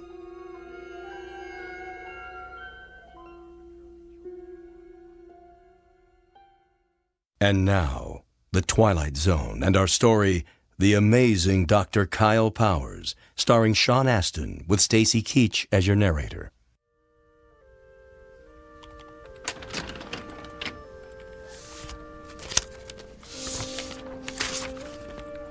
Kyle? Kyle. Yes, Doctor? I told you can call me Bill. Okay. Bill? What is it? You saw Dolores Callahan this morning, right? Yes, the melanoma. No, Mrs. Callahan is not the melanoma. Mrs. Callahan is the widow with 3 children who has a suspicious mole. How do you know what she has? Have you been checking on my patients? Just the ones that have left here in hysterics. She was distraught. That's to be expected when you're facing cancer. Who's to say it's cancer? Why assume the worst and communicate those fears to the patient? Come on, Kyle. You've worked here a few months now. You should know that's not how we roll. I just provided her with all the facts. My guess is she's home right now making an informed, thoughtful decision about how best to address her illness. Really? Because after your interrogation, my guess is she's home right now making out her will. Look, we have a responsibility to make certain our patients leave here with a hopeful outlook. Our responsibility is to diagnose them correctly. What if we treat a patient for something trivial that's really something life-threatening? The golfer who collapses on the 17th hole from the heat, but who really had a stroke. The woman with the annoying little cough that turns out to be emphysema. The list is endless. Thyroid disorders masquerading as psychiatric problems. Lyme disease posing as arthritis.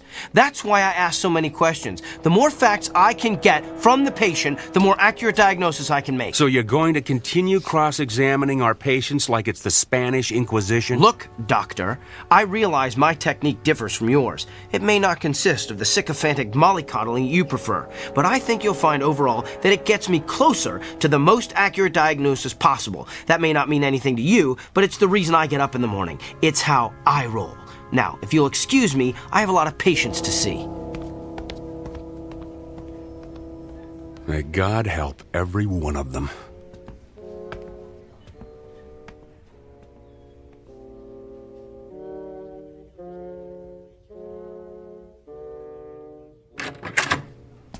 Good afternoon. I'm Dr. Kyle Powers. I'll be your physician while Dr. Matheson is...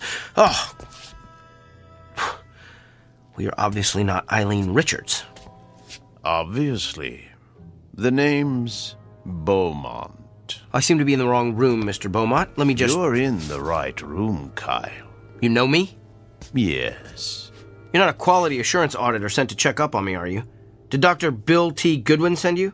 No, but I am here. As a representative. For who? Whom? I can read you the list if you like. Mrs. Barbara Kennedy, Mr. Emilio Rodriguez, Miss Dolores Delmonico, Mr. and Mrs. Samuel Stone. Those are all patients I've seen. Mr. and Mrs. Emile Saperstein. The very Reverend Arthur Buchanan. Some of them are patients I treated when I first started practicing. Mr. William Tanner. Mrs. Glynis Peabody. But how would you know I've seen all those people? The Sullivan twins. Katie and Kylie. Rabbi David Weisinger. The Honorable Judge Harrison J. Evans. Okay, I get it. You know every patient I've ever treated, so... Who are you, the ghost of Christmas past? Hardly. I am here to communicate a message on behalf of your patients. They are fed up with your lack of concern for their feelings. You keep them waiting long past their appointment times. You do not call them back with test results. You do not explain their illnesses in terms they can understand. And you do not make clear the side effects of the medicines you prescribe. They have described you as rude, disrespectful, insensitive, and tactless. As one patient so eloquently summarized, Dr. Kyle Powers has the people skills of Attila the Hun. I get it now. You're an attorney. You're representing all those people as a part of some kind of lawsuit against me. I'm afraid not. I am simply here to, how shall I put it, keep things in balance. Look, I don't care if you're here as an attorney, an auditor, or my fairy godfather. All I know is I've effectively diagnosed and treated hundreds of patients. That's how I gauge my success, not by the number of friends I've made along the way. In short, I'm not broke, so I don't need fixing. In that case, I'm going to need you to sign this. What is it? It's a standard affidavit, stating that you are willing to pay the consequences of your actions. I recommend you read the whole brief before signing. I'm not reading or signing anything. Well, you're going to be one of the difficult ones, aren't you? We'll have to settle for a non-written agreement then. A simple handshake has sufficed in the past. I'm not shaking your hand either. Come now. It's just a handshake. The sooner you shake my hand, the sooner you'll be rid of me. All right, if it'll get you out of here faster, here's my hand. Thank you. Ow! What did you just do? Good luck, Kyle. Wait! What did you do to me?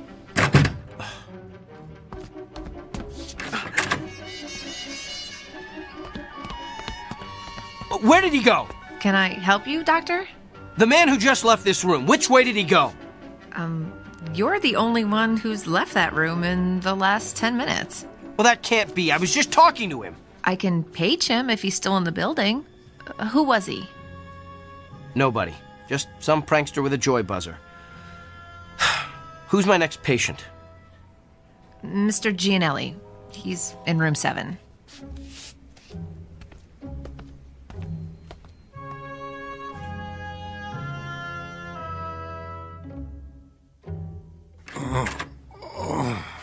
Good afternoon, Mr. Gianelli. I'm Dr. Kyle Powers. I'll be your physician while Dr. Matheson is gone.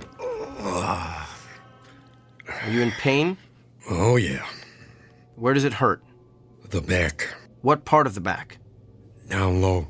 Did you do anything that might have caused it? Probably. I work on a construction site, see? And I had to move some heavy sheets of plywood by myself. On a scale of 1 to 10, how bad would you say the pain is? About a 7, maybe 8. Seems like it's gotten worse in the last half hour or so. Well, let me take a good look at the area where it hurts. Could you lift your shirt, please? Sure. Lower back, you said? Yeah. All right, I'm going to feel around the area. Hey, you gave me a shack. Doc, you okay? I don't know. I feel, my back suddenly hurts. Yeah, must be going around. It just started out of nowhere. Maybe it's some kind of a kink. Let me see if moving around helps it. No, it still hurts. Excuse me, Mr. Gianelli. I'm gonna have to sit down over there. Hey. The pain stopped. Lucky you. That's odd. It stopped when I let go of you. Mr. Gianelli, I'm going to touch you again. You're the doctor. Ow, Doc. You need to get a humidifier in here. Fascinating. You're done already? Yes, Mr. Gianelli, this is just a hunch, but is the pain you're feeling on the left side? Yeah. Does it hurt no matter how you move? Yeah. And you say it's gotten progressively worse? Oh, yeah. I think I know what's wrong with you. So do I. I pulled a muscle hauling around those stupid sheets of plywood. I don't think so, Mr. Gianelli. You have a kidney stone. You're kidding me. I'm convinced of it. I felt, that is, you have all the classic symptoms.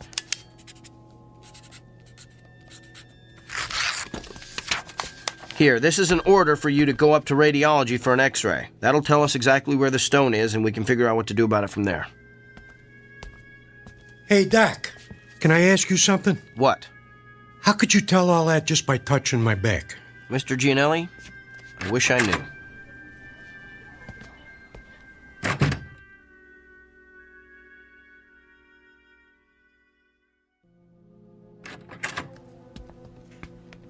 So, now that we can talk privately in my office, let me get this straight.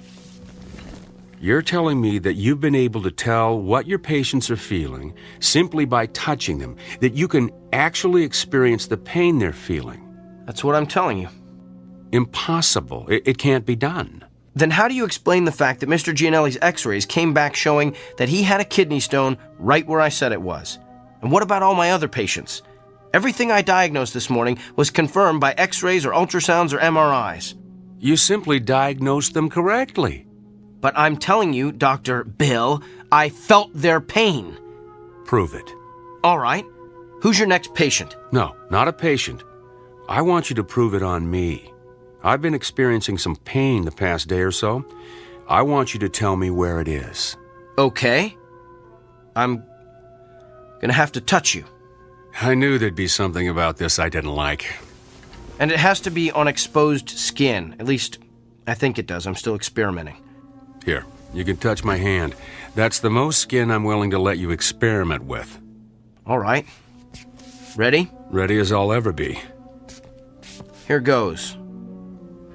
Hey, you gave me a shock. Yeah, that's what everyone says. Interesting. Well, what's your diagnosis, Dr. Kreskin? Well, I would hasten myself to a dentist if I were you. You've got a toothache. Top row, right side. I'd say second molar from the rear. Well, I don't know what to say. No need to say anything. Your expression says it all. What is it, Dorothy? Mr. Samuels is waiting in room 4. He's getting a little impatient. Tell him I'm on my way. There's got to be some kind of logical explanation for this. Fine, we'll talk later. Oh, by the way, you might want to have that corn looked at. The one on the big toe of your left foot. Feels like it's going to burst right through your shoe. Okay, now you're just showing off.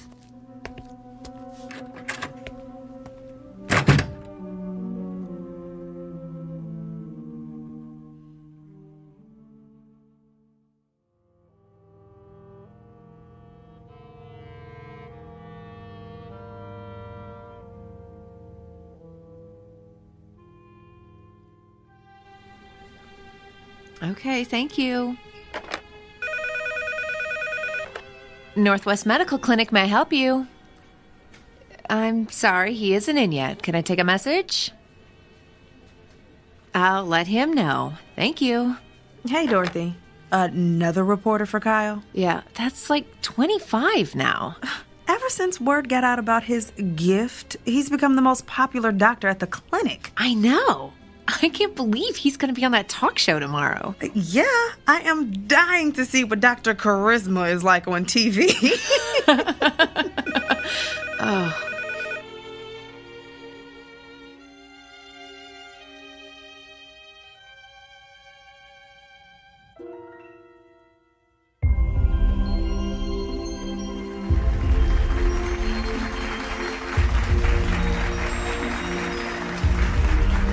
Welcome back to Barbie Porterson's Wake Up Call. I'm Barbie Porterson, and this half hour I'm going to have part 3 in my series on how I've managed to stay young looking the natural way without the use of drugs or surgery.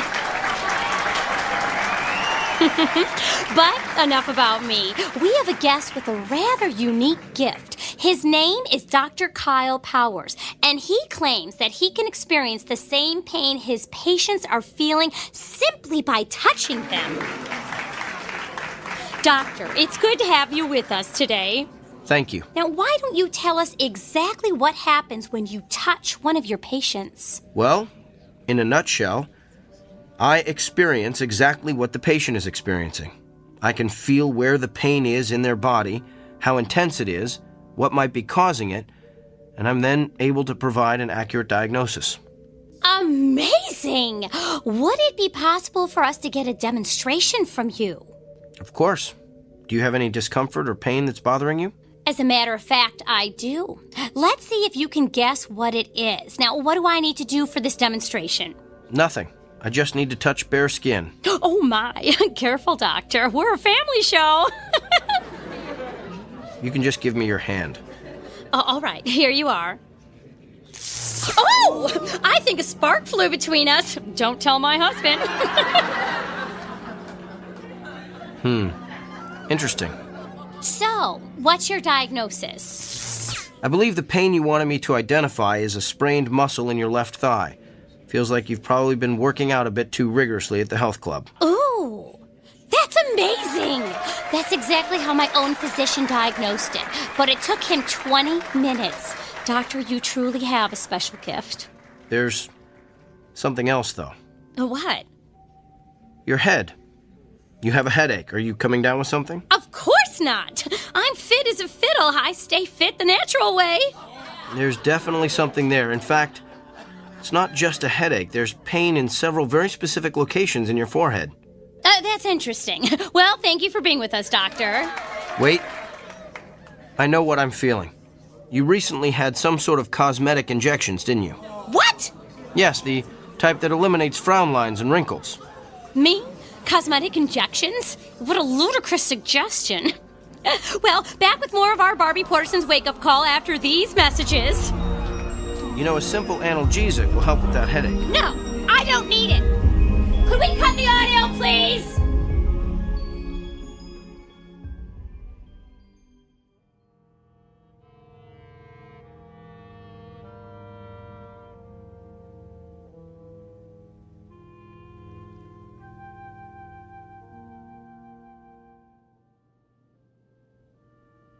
Yes, I think that would be quite agreeable. Well, to be honest, I wouldn't mind having a couple of days to think it over. Could you hold on for a moment? Come in. Kyle. Doctor, I'm on the phone. I need a moment with you. I don't have a moment. Make one. All right. I'm sorry, can I call you back?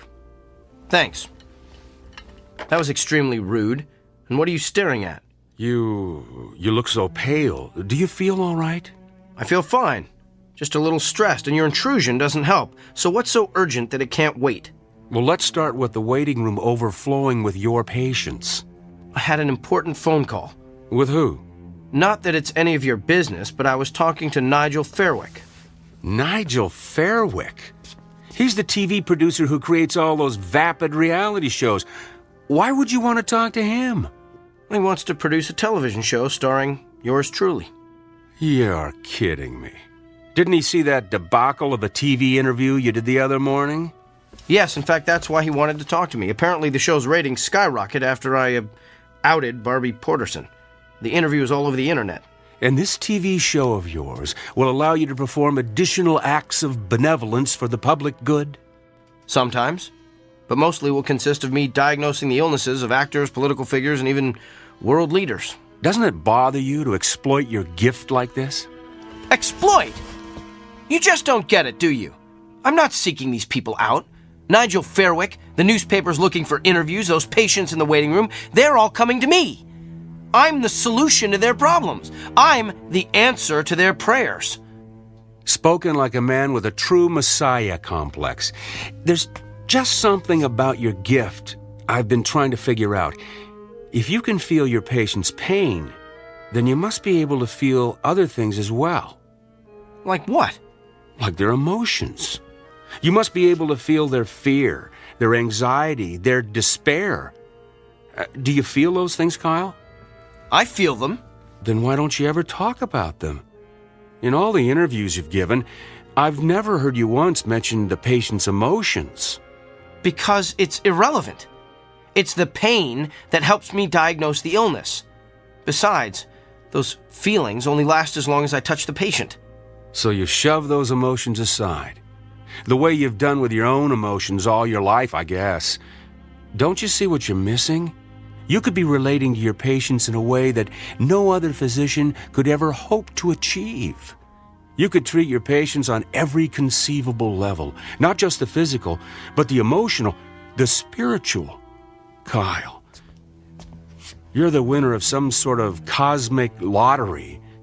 Don't squander it on a mindless television freak show. I'm sharing my gift with my patients. If I go on TV, I can share it with the world. How is that squandering my gift? Because you're doing it to stroke your ego. How do you know why I'm doing this? Can you read my mind? Is that your gift? Oh, wait, I forgot. You don't have one. Hello? Nigel? No, it's all right. I'm glad you called back. I've decided I don't need more time to think. I want to get started on this TV show as soon as possible. This afternoon? Well, that sounds great. I'll see you then. Thanks. You're really gonna do this? I have a meeting with Nigel in an hour to sign the contracts. And what about your patients? Tell them to come back tomorrow. What if they don't want to? What if they can't? Oh, they'll be back. That's the part you don't seem to understand, Doctor. Everyone wants to see the amazing Dr. Kyle Powers.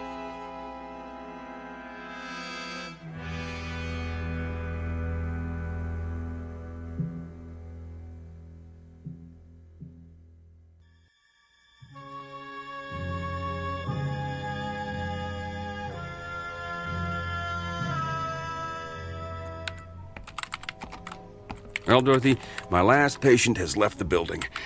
Let's start closing up shop. Way ahead of you, Doctor. Hey, I put the TV on in the waiting area. Kyle's TV show is about to start. Oh, I don't want to miss this. Oh, yes. We shouldn't miss the circus when it comes to town. Come on, Doctor, it started. I'm coming.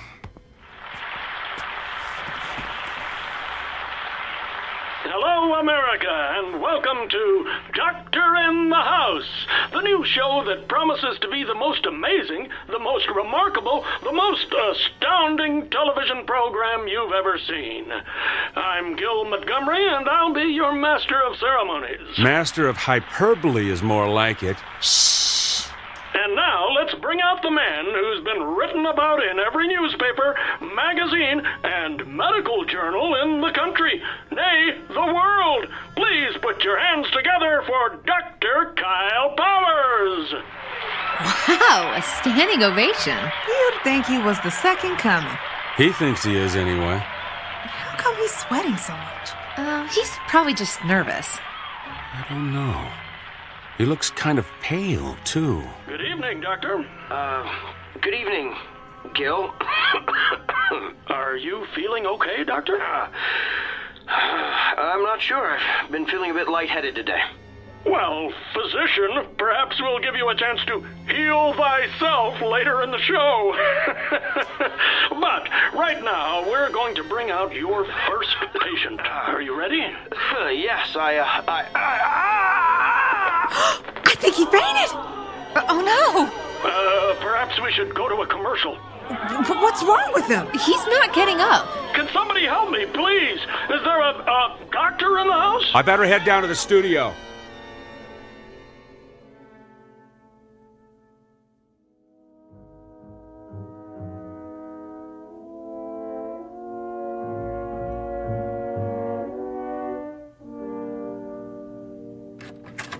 Kyle, I've got the results of your tests.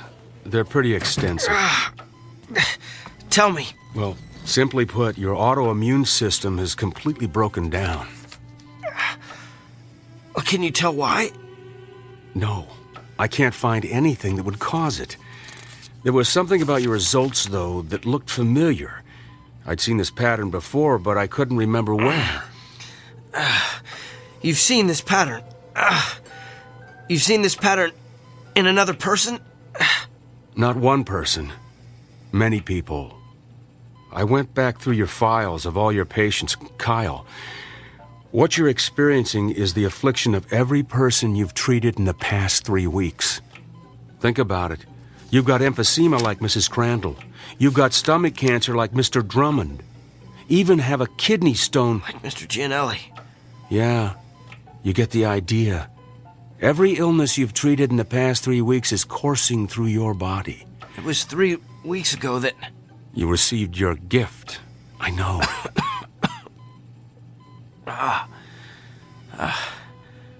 How long do I have? At the rate you're deteriorating, I'd say you've got 24 hours. No. That just can't be. Look, I know you're in a lot of pain. We're going to do what we can to make you comfortable. I want to run some more tests. There's got to be a way to beef up your immune system. Bill, after the way I've insulted you, why are you showing me so much... Compassion? It's part of being a doctor, right? Get some rest, Kyle. I'll be back.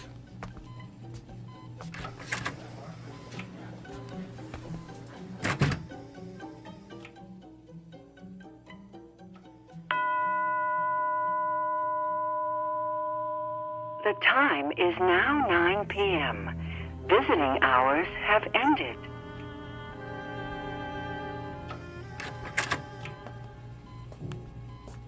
Bill? I'm afraid not. You. What are you doing here? I wanted to see how you're feeling. By the looks of you, I'd say you're knocking at death's door. You did this to me, didn't you? No. You did this to yourself. Remember our agreement? The one we shook hands on. The one you refused to read. You violated, let's see, Section 3, Paragraph 9, which states, the party in question will refrain from using his gift to advance, hasten, or otherwise promote his own personal agenda. You were given a gift intended to help you better understand your patient's feelings. But you managed to use it for your own gain. Quite an extraordinary display of abuse, really. In short, your discomfort is your own fault. And you are uncomfortable, aren't you? I sense that you're feeling more than pain. Yes. You feel the agony of every patient you ever intimidated or demoralized or humiliated. You feel their despair. Tell me about them, Doctor. Tell me about Mrs. Fitzsimmons. I believe you told her last week she has a spot on her lung. Can you tell me what she's feeling right now?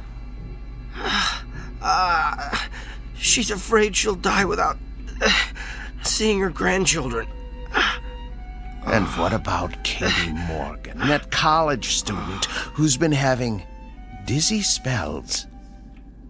You sent her for a brain scan yesterday.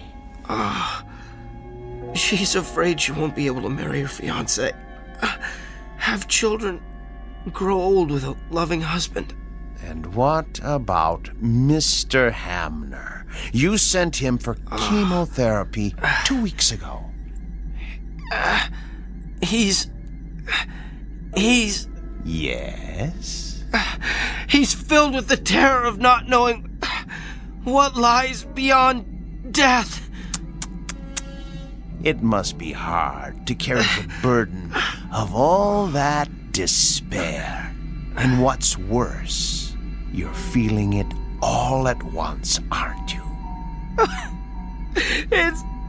It's worse than the pain. I can imagine. It must be unbearable. So tell me, Doctor, on a scale of 1 to 10, how bad is the despair? What? How much worse has the hopelessness become in the past hour?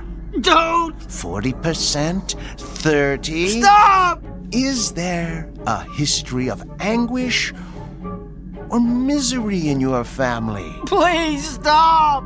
Have you taken any medication that would cause this kind of acute melancholy? Don't torture me like this! What have you done today that would cause such agony, such utter torment? That's enough! Reached your limit, Doctor. And just answer one last question for me. Do you understand now how your patients feel?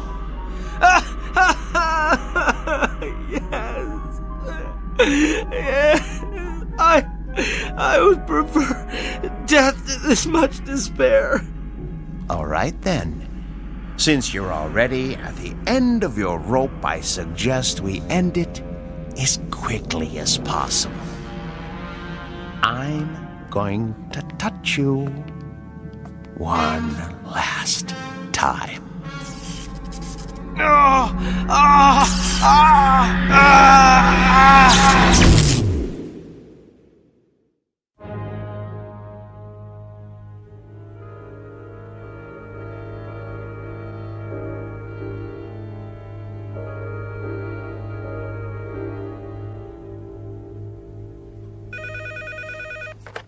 Northwest Medical Clinic, may I help you? Sure, let me transfer you. Hey, Dorothy. What is it, Millie? It's a shame about Kyle, isn't it? Yeah, a pity it had to end the way it did. I mean, for a little while, he had it all, and now, well, you know. How have his patients been taking it? Not well. Of course, I have to tell them what happened when they called to make an appointment. That's a shame. But, you know, at least Kyle is at peace now. Yeah. Well, he seemed very peaceful when I gave him his messages this morning.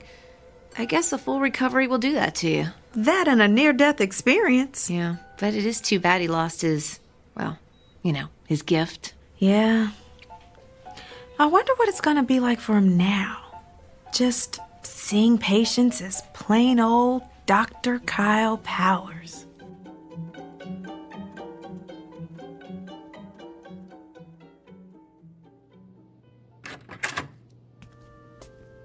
Good morning, Mr. Franklin.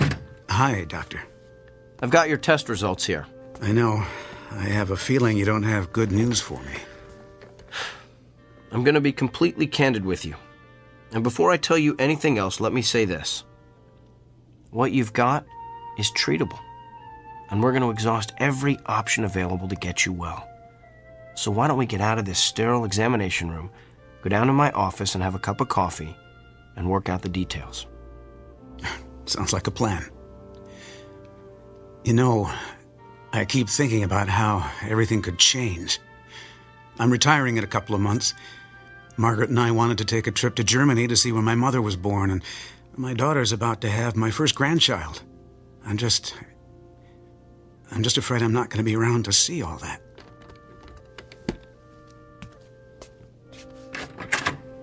Mr. Franklin, I know exactly how you feel.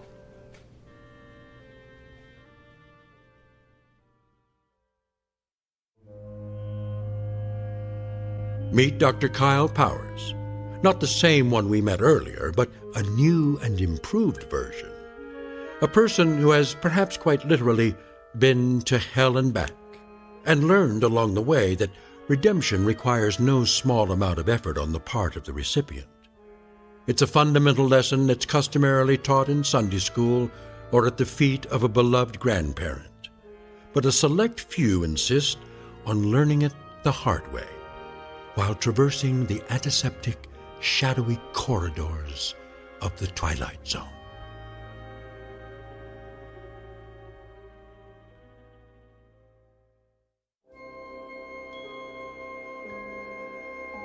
Hi, this is Carl Amari, producer of the Twilight Zone radio dramas. I'd like to take a moment to tell you about our official website at twilightzoneradio.com, where you'll get the latest news and information on these Twilight Zone radio dramas. Plus, at twilightzoneradio.com, you can digitally download 3 free episodes or any of our episodes for only $1.95 each. In this age of ever-changing technology, we've decided to make these episodes instantly available to you by making the Twilight Zone radio dramas a digital download-only series. This means that this series will no longer be offered on CD. The CD collections at our website are now being offered while supplies last at buy one, get one free. So be sure to get your favorites before they're sold out. Be sure to visit us often, and I'll see you in the zone.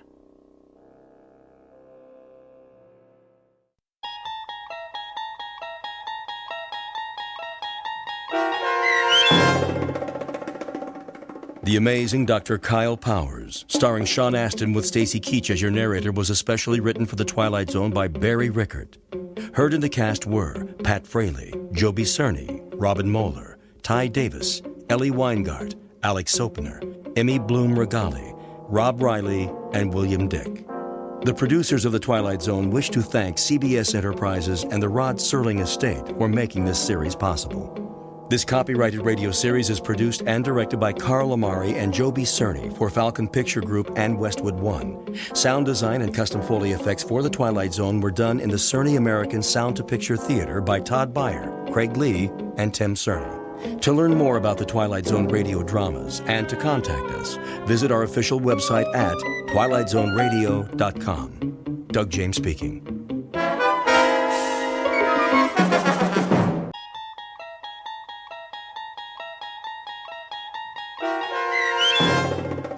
Ring-a-Ding Girl, starring Sarah Wayne Callies with Stacey Keach as your narrator, was adapted for radio by Dennis Etchison and written for The Twilight Zone by Earl Hamner Jr.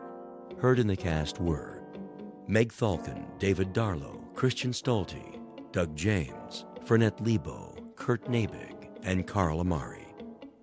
To learn more about the Twilight Zone radio dramas and to obtain audio cassettes and CDs of these programs, visit our website at twilightzoneradio.com. The producers of The Twilight Zone wish to thank CBS Enterprises, Carol Serling, Dennis Etchison, Dick Brescia Associates, Claire Simon Casting, Terry Jennings, XM Satellite Radio, the American Forces Radio and Television Service, Sirius Satellite Radio, our sponsors, and our radio affiliates for helping make this series possible. This copyrighted radio series is produced and directed by Carl Amari and Roger Wolski for Falcon Picture Group. Doug James speaking.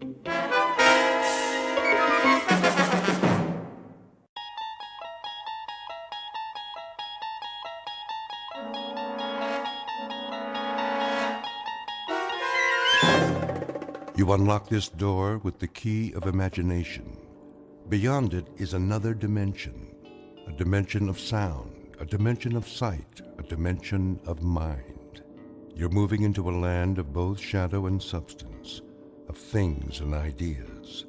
You've just crossed over into the Twilight Zone.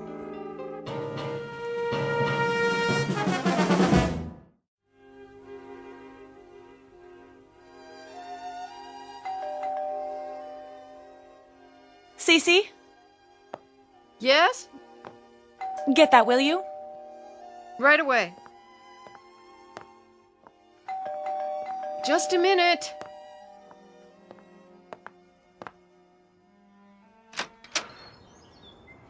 Yes, Patrick?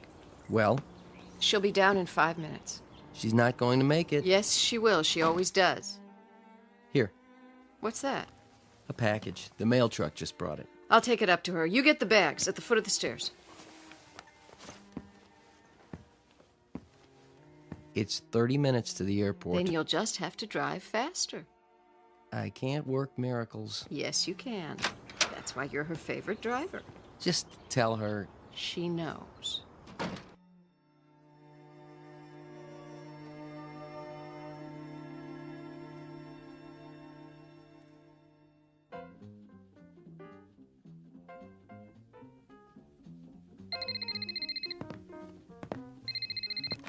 Ring-a-ding girl.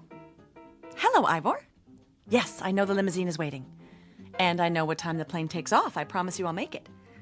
No, I am not procrastinating, even though I don't want to make this picture. Because I don't want to go to Rome. I don't like to fly. Yes, Ivor, I know, and you are making me even later. Love you too. Bye. How's it coming? My agent's nervous. So am I. You've got 25 minutes to get to the airport. Won't they hold the plane? Not forever. You'd better go into fast forward. Everything's packed. I'll wear the mink.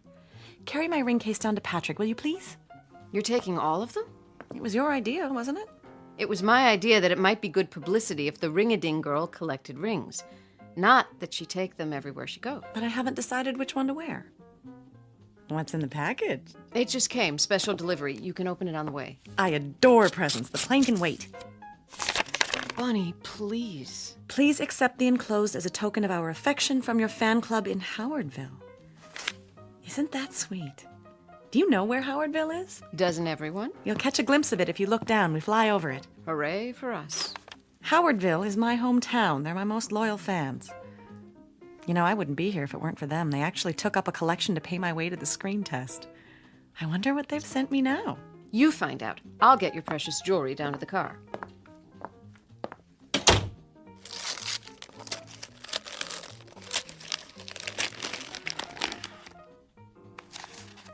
Oh, look, such a big ring. I hope it didn't cost them a fortune. What's in the stone? A picture? How did they do that? Bunny, this is your sister. Come home, Bunny. Please, I need you. Come home right now.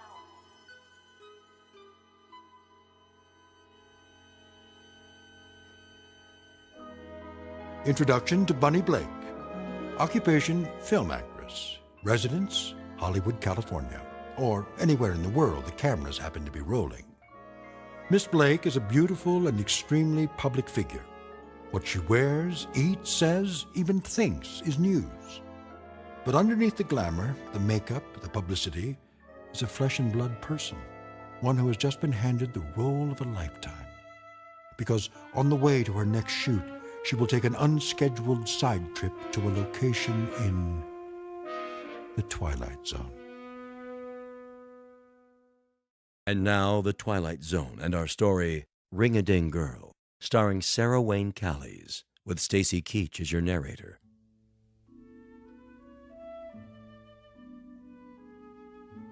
And I'll have the sports scores plus the top stories from Howardville and the surrounding area. But first, the weather. Hurry up. Looks like we might be in for some showers. There's a low Bud? pressure trough moving in from the northeast. Yeah? Let's take a look at the Doppler. There we go. That high pressure Bud? front is moving in, bringing Yes, with it I some high said. altitude precipitation. I need the No picnic storm basket from the advisory yet, but cellar. Stay tuned throughout the day for updates every 23 Soon as he minutes. gives the scores. For all you folks in the southern part of the county, the annual picnic and fundraiser is happening this afternoon. Bud, better carry an umbrella just Now, to be on the safe. Buster, I'm packing the sandwiches just as soon as I finish vacuuming. The news guy said it's gonna rain. I know he did. So does the radio. But just in the northern part of the county. Now, get me that picnic basket. Did you clean your room? Not yet. Then get a move on. I'm going. Did you mow the lawn yet? Oh, Mom. We had an agreement. You want your allowance, don't you? Yes, ma'am. Then let me hear that lawnmower. Okay. Thank you. Would you plug in the vacuum cleaner cord for me, please? Isn't there a law against child labor in this state? Now, young man.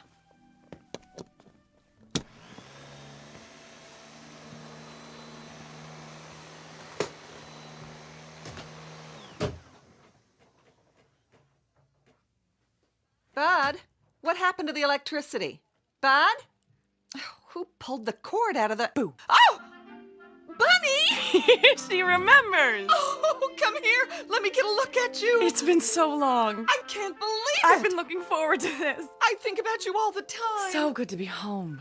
Why didn't you let us know? How did you get in without my hearing you? Same old way. I think I know this house. Oh, I could just shake you. That's no way to greet a celebrity. 5 years, and here you are without one speck of warning. Look at that coat. You know me. Glamorous, unpredictable, and full of surprises. Same old nut. What brought you home just out of the blue like this? Well, I thought you might like to see me.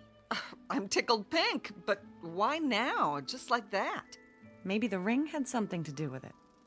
Oh, it came! This morning, you see? You don't think it's too big? Not at all. No, it reminds me of that mood ring I had when I was little, remember? This is much nicer, of course. Much, much nicer. Oh, what a project it was. Everybody in town chipped in, and they let me pick it out. Do you like it? I love it. Sis, is everything all right?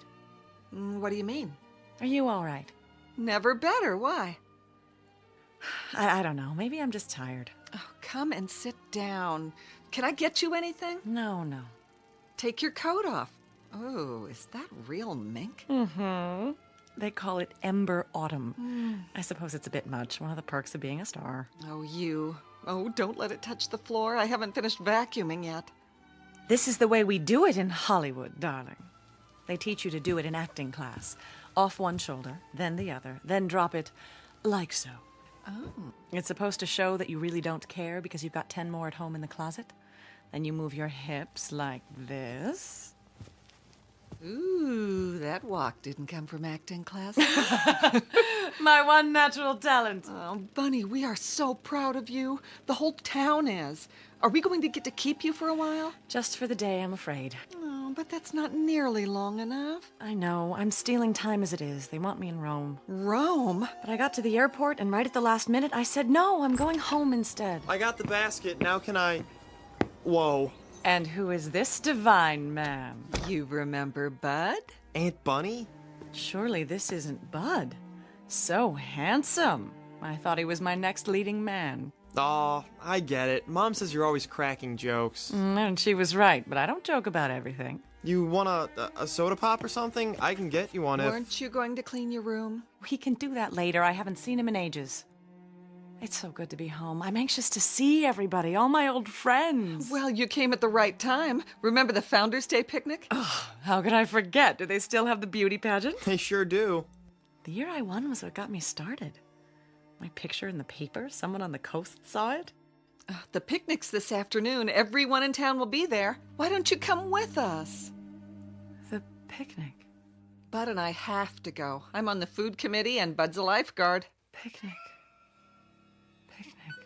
We promised we'd be there.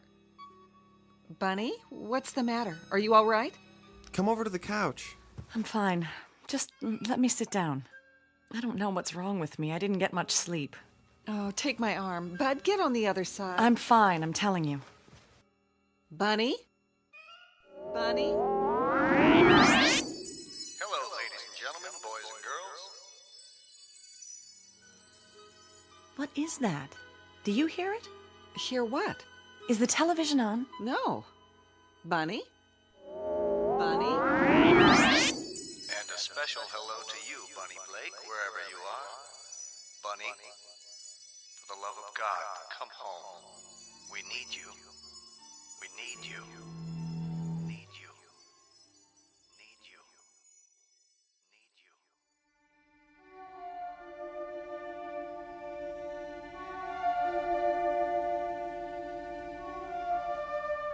You're pale. You look like you're going to faint. If I could just lie down. Put your feet up. Bud, call Dr. Floyd. Sure, if you think. Just do it, now. Bunny. Hello? I want to talk to... Bunny. Yeah, tell him it's an emergency.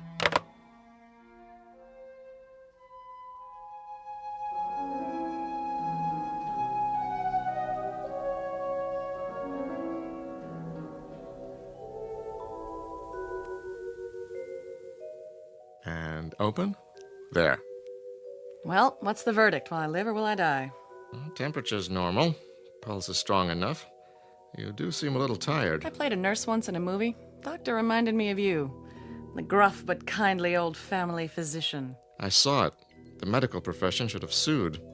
Stay off your feet a while longer. Oh, please, don't you get it? I was faking. About being sick, I mean. I just wanted to see you. I'm flattered. Do you have to smoke? It calms my nerves. Quite the contrary, actually. Still the same old Dr. Floyd. You haven't changed. That I don't believe.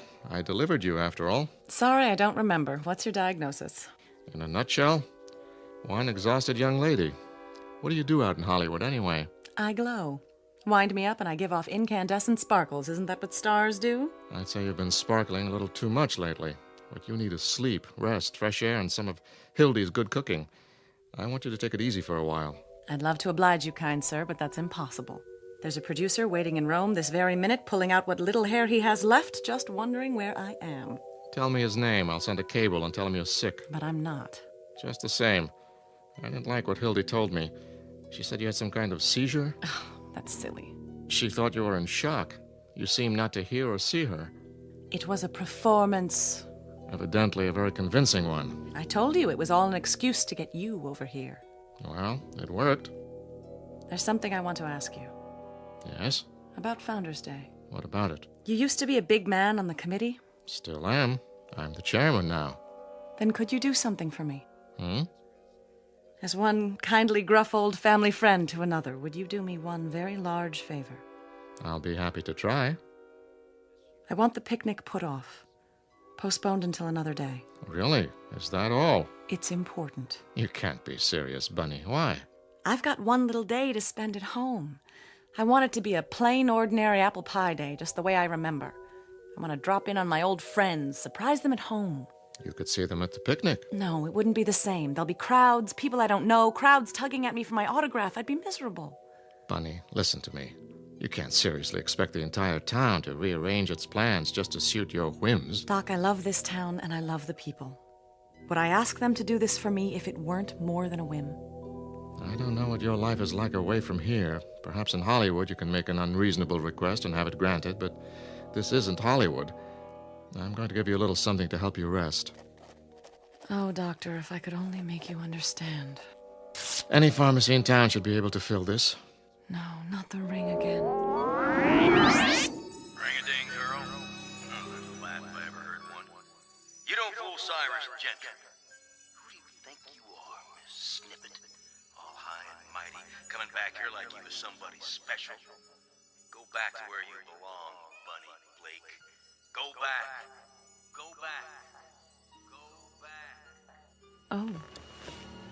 Don't you want your prescription, Bunny? Excuse me, Doctor, I don't belong here. Bunny? Bunny?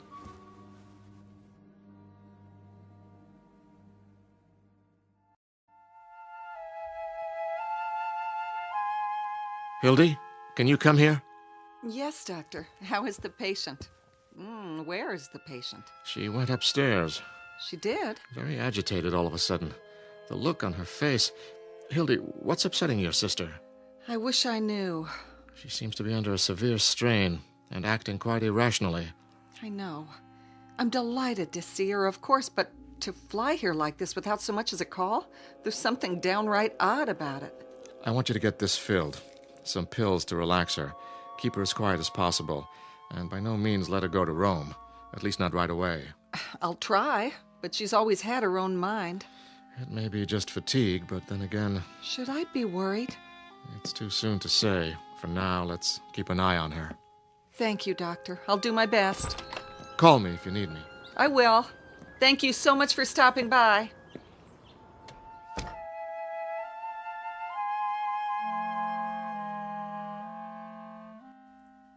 Bud? Yeah. Is your car running? Sure is. Why?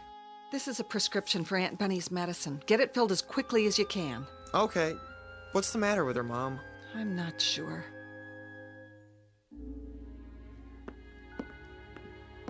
Not one single solitary thing is the matter, Hildy. I could have told you that. I'm really shocked at how old Dr. Floyd's getting. I think that sweet old man ought to put himself out to pasture, don't you? He thinks you ought to get some rest. Does he? Well, I'm not the least bit tired. He's the one that needs rest, poor dear. Did you see the way his hands tremble? Nevertheless, he left a prescription for you. Something to help you relax. Bud's going to go get it. Meanwhile, why don't you just lie down and take it easy? I can make us something while we wait. You mean stay here? I can just hear what people will say. Bunny didn't bother to see any of her old friends. She's so stuck up now that she's a movie star. No one will say that. I'll explain that you didn't feel well. Bobby Woodson used to be my best friend. I've just got to see her. There'll be time. And Ben Braden? You remember that excruciating crush he had on me? What happened to Ben? Still here. He runs the television station. Oh. Does the news and all the local shows. And the sports, too. I could have married that old boy. Did you know that? I've got a good mind to walk in and surprise him. I really don't think you should leave the house today, honey. Oh, you don't? Well, I can't stand being cooped up. Sometimes I get that closed-in feeling at my house in California. I get that, too. You know what I do? I take off every stitch of clothes and I jump into the pool and swim like a fish. You do? Bud, why don't you go get that prescription now? Remember when we used to skinny dip at the old swimming hole? It must be very interesting for your neighbors. Nobody's complained yet. I'll bet. But I have an idea. You want to go for a walk and say hello to some people? The doctor said you need to rest. He also said I need fresh air. Oh, at least wait till Bud gets back from the drugstore with your medicine. Got a better idea. I'll ride to the drugstore with him. What do you say, Bud? Well, sure, I guess. I don't think... What could be more restful than a little ride? Unless you're one of those drag racers, are you? Not me. I am. You ought to see me on the Hollywood freeway. Once, I got up to 105, and this divine cop flagged me down and said, "Where's the fire, lady?" I mean, he actually said that. Well, I said, "Sugar, I'm late for work, and the studio's gonna suspend me if I'm late one more time." Bunny. It ended up with Dollface giving me a police escort right to the studio gate. I even had dinner with him a couple of times. Till I found out he was married. You did? Well, you going with me, or are we gonna stand here talking all day? Heck no. I mean, yes. I mean... But the picnic! You worry too much, Hildy. We'll be back in plenty of time, I promise. Want your coat? Why, thank you, kind sir. Let me get the door. Well, what do you know? That's a real ring-a-ding sky.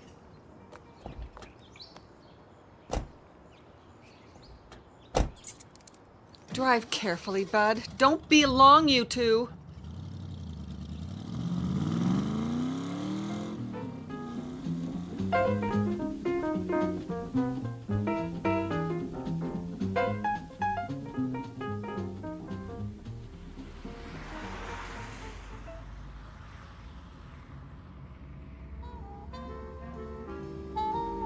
Well, what do you think, Aunt Bunny? Pretty cool wheels, huh? Very cool, but please don't call me Aunt Bunny. I sound like a house mother at the Playboy Club. Okay, Bunny. There, that's better. Isn't that better?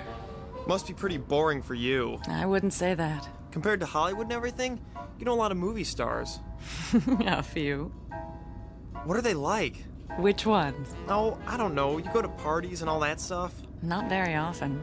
Mostly I stay home, study my lines, and go to bed. You do? I have to get up early when I'm on a picture.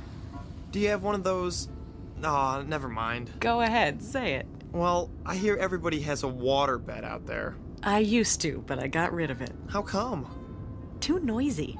Sloshing around every time you turn over. Sometimes I'd wake up in the night and I think I was on a raft in the middle of the ocean. Gosh.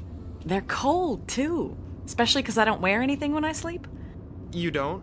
Better not mention that part to your mother. But you understand. We're just talking, aren't we? A couple of old friends tooling around on the best set of wheels in town. Isn't that right? Sure, Bunny. So, where do you want to go? Is Mr. Gentry still the caretaker at the high school? Old Methuselah? Oh yeah. They'll have to blow up the place to get rid of him. Be an angel. Stop by just long enough for me to run in and say hi. School's closed today. I know, but Mr. Gentry's always around, isn't he? I used to think he lived there. Well, the gate's open. I could show you how to get in the building. Would you? I'd appreciate that. Maybe we should get your medicine first. Bud, this is important, or I wouldn't ask you. Okay, do you think it's all right? Oh, it'll be fine, trust me. I just have to deliver a message.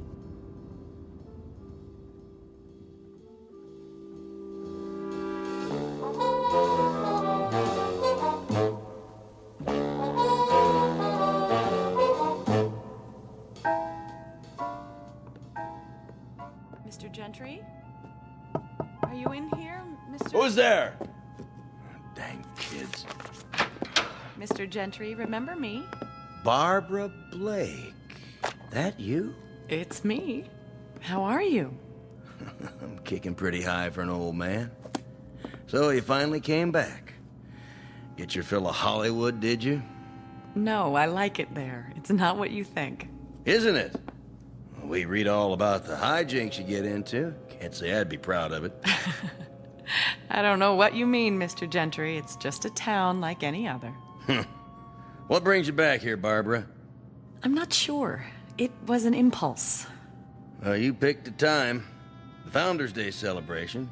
Not that you'd be interested. But I am interested. That's why I need your help. My help? I want you to do something for me. Unlock the doors to the school auditorium. What for?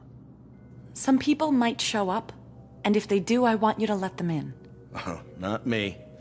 Nope, I'm going to the picnic. Please, Mr. Gentry, I know you don't like me, but this is important. It's terribly important. Barbara Blake. Always asking for favors. Wanting to be treated like somebody special. Maybe you forgot those doors are open all day long. You want to come here, you can walk in just like anybody else. Thank you, Mr. Gentry. It was wonderful to see you. Anything else I can do you for? Just one. Mr. Gentry, I can't explain it yet, and if I did, you wouldn't believe me. But please don't go to the picnic. Take my word for it, you mustn't. Not this year.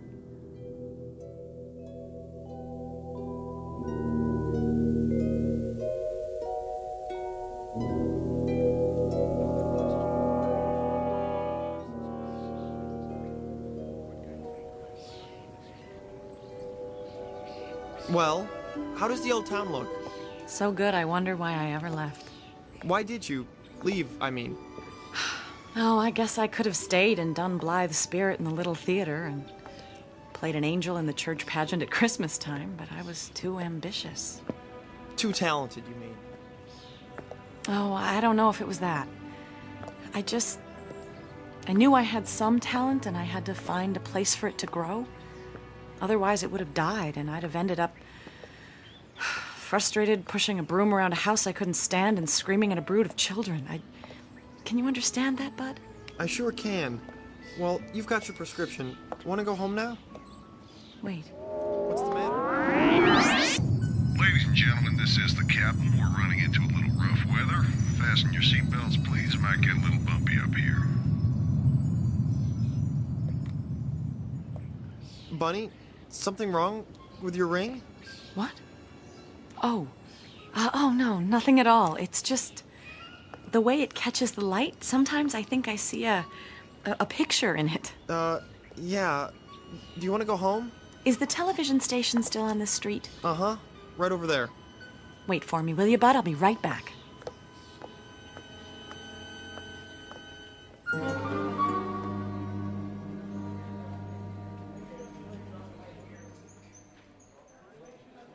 To air, Mr. Braden. Thank you, Jeffrey. and the weather for the Tri-County area. No. For the Tri-County area, boy, have we got some weather for you. Now, the weather in the Tri-County. What's this, Harold? Corn, Mr. Braden, for the farm report. Nice, huh? Very nice. Would you move it aside so I can see my script? Sure thing. 90 seconds. Thank you. How's my hair look? Great, Mr. Braden. Hey, you can't come in here. Thanks. It's all right. I'm a friend of Mr. Braden's. Barbara? I mean, Bunny? Forgive me for bursting in this way. Not at all. Well, I'll be darned. They said you were going on the air, but I did so want to say hello. Honey, you could have busted in here even if I was on camera. Don't I get a kiss? 1 minute. Well, you haven't changed. You have. You used to be skinny as a rail. I was not. I was svelte. Nope, now you're svelte. Oh, Mink? Hollywood coveralls. Still a smart aleck, too. Want to be on my show? I thought you'd never ask. 45 seconds. Will you? You can be my co-host. Say something cute. Say anything you like. The viewers will love it. As a matter of fact, that's exactly what I had in mind. I wanted to make an announcement. Oh, yeah? Got a new movie to plug? No, not at all. More along the lines of a public service announcement. Sounds worthwhile. I hope so. Because I have a feeling this one might be a matter of life and death.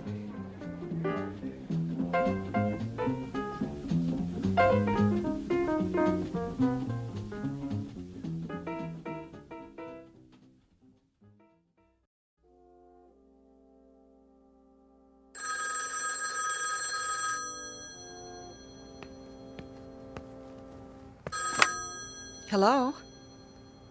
No, I haven't got it turned on. She is? Oh, of course I knew she was in town. No warning, but she's supposed to be at the drugstore with Bud. Yes, Clara, I'll call you back.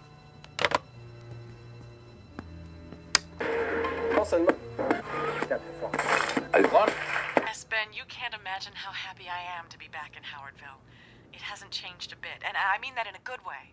What in the world? Will you be with us for a nice long visit this time, buddy? Unfortunately, I have to leave tonight. Work calls. Oh, a new picture? I'm starting one in Rome. That sounds exciting. Yes, it's a wonderful script. I'm looking forward to it. Everyone in town has been following your career. I'm sure a lot of your old friends would like to see you. Well, but they can if they really want to. Are you kidding? You know that one-woman show I did in Las Vegas last winter? We read all about it. Well, I'm giving a special performance this afternoon in the high school auditorium. And I hope everyone in town will come. As my guest, of course. Wow, did you hear that, ladies and gentlemen? It's my way of giving back to the community. You know, everyone here has always been so supportive of me. This is just a little token of my appreciation. Oops, I think we've got a conflict here. The Founders' Day picnic starts at 3 o'clock. You remember what a big event that always is. I know, but I'm afraid it just has to be today. All I can say is that you'll have a choice of coming to see me at 3 o'clock or going over to Riverside Park and getting hit by... By? a bunch of ants. You heard it here, folks. Well, Bunny, thank you so much for stopping by.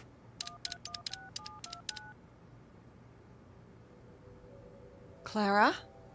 I just heard. I swear I don't know a thing about it. I thought she was on her way back from the drugstore, and now here she is on TV. Why, I don't know which one I'll go to. They'll expect me at the picnic. The way I feel now, I'd be too embarrassed to show my face anywhere. Oh, here they are now. I'll call you back.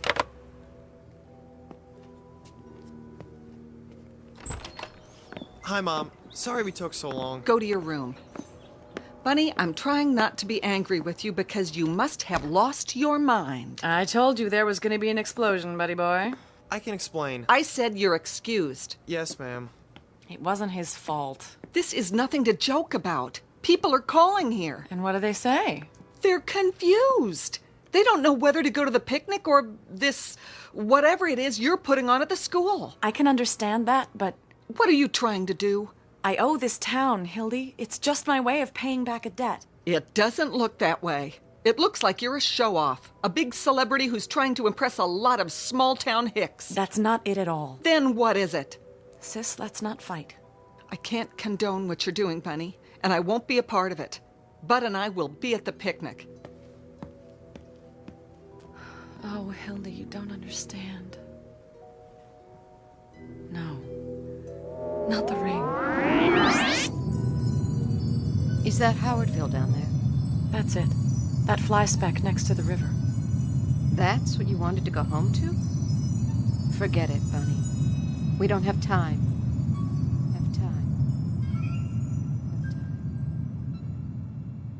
Oh no, there has to be time. What else can I do? Barb, what's the matter? Nobody understands what I'm trying to do. It's not for me, not this time. Please don't cry. Oh, honey, there are some things about you I'll never understand. But if this performance means so much to you... It does. Then don't you worry. We'll be there, I promise.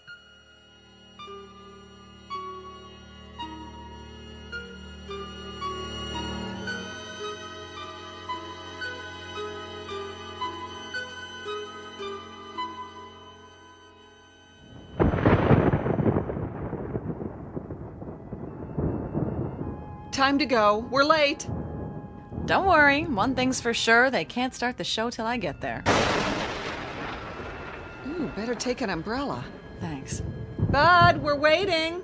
I can't find my blue tie. Then wear another one. We're late as it is. You'd better fire your weatherman. Now, Bud. Coming. The streets will be a fright.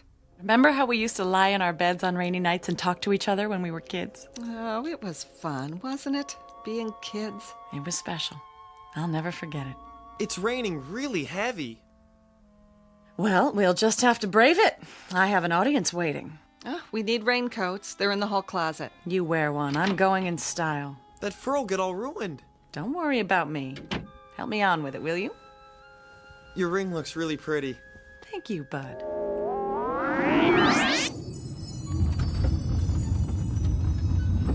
We've had some unexpected turbulence, so please remain seated. We'll get through it all right, folks.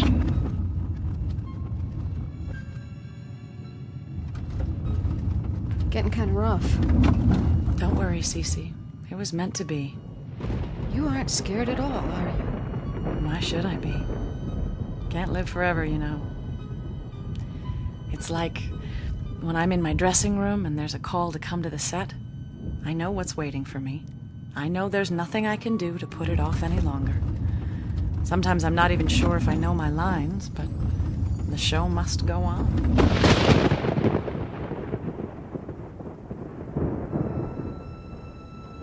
Hildy, Yes? I'm going now. I'm coming. Not this time. What do you mean? And Hildy, thank you. For what? For being my sister. I always loved you, you know. Bunny? That one's a fire engine. Sounds like an awful lot of them. Turn on the news. Goodbye, Hildy. And Buddy, take good care. Bunny? Major disaster. We'll bring you updates as they come in. For now, the Highway Patrol has issued a bulletin for everyone Turn to that remain down. inside. Hello? Mrs. Blake, Yes? this is Jim Haddock with the State Troopers. Oh, what is it, Jim? I'm out at the park. I thought you ought to know. No what? Bud, where's Bunny? I don't know.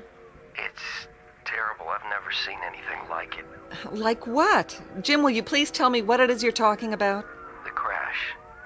It happened minutes ago. What crash? Passenger jet. LA to New York. Got torn up in that storm. Crashed right in the middle of the picnic grounds. Hildy, your sister is dead. Bunny is dead. Dead? That's crazy. She was a passenger on that plane. She and another woman sitting right next to each other. Jim, my sister is here, now. I saw the body myself. Hildy, there's no mistake. It was Bunny Blake. I'm sorry to be the one to tell you, but... Bunny? Bunny, where are you? She's not here, Mom. Want to hear the news? Fortunately, only a Bunny? handful of people attended this year's Founders Day picnic, so a disaster of even greater proportions was averted. Bunny! Most of the population is safe at the high school auditorium, where they gathered for a special performance by our own local celebrity, Miss Bunny Blake. Conflicting reports claimed that she was a passenger on the ill-fated plane, but witnesses swear, I would swear, that she was here in Howardville this afternoon. Until the mystery is solved, only one thing is certain. There's been a terrible crash, the worst in the state's history. Bunny!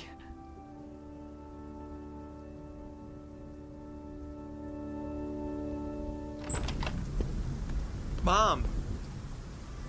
That ring you gave her. I got it. She dropped it on the porch. Mom?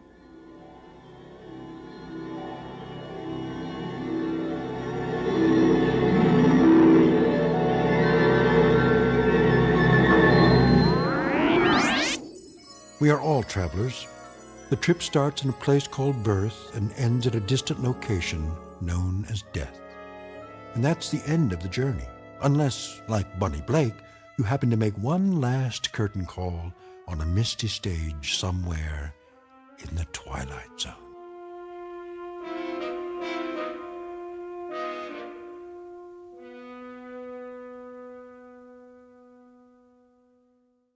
We'll return to the Twilight Zone in just a moment.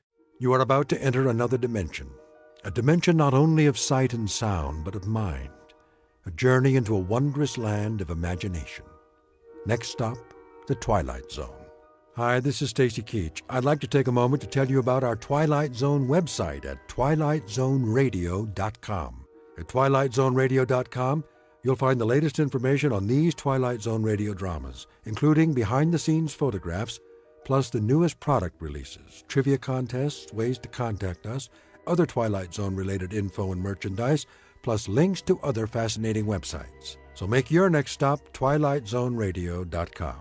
Visit twilightzoneradio.com to purchase these Twilight Zone radio dramas on cassette and CD, or call toll-free 1-866-989-ZONE. That's 1-866-989-9663.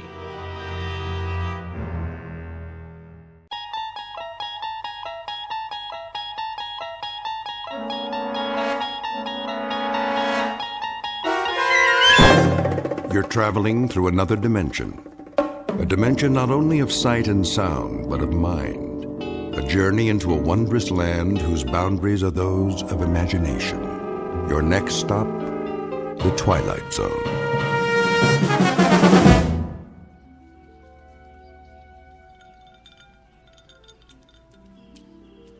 Diane, What? come here and sit down. In a minute. What are you doing? Going for a swim. What does it look like? Now? Of course now. Before the sun gets too high. But you haven't finished your drink yet. It's not going anywhere, Eddie. Right now, this pool looks positively delicious.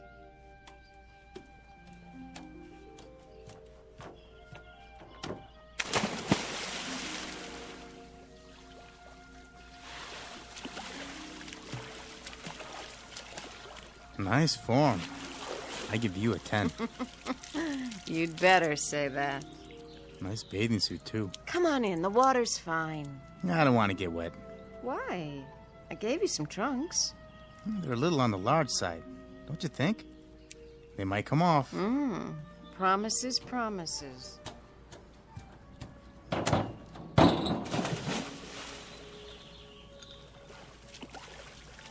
Diane, please. I'm lonely over here.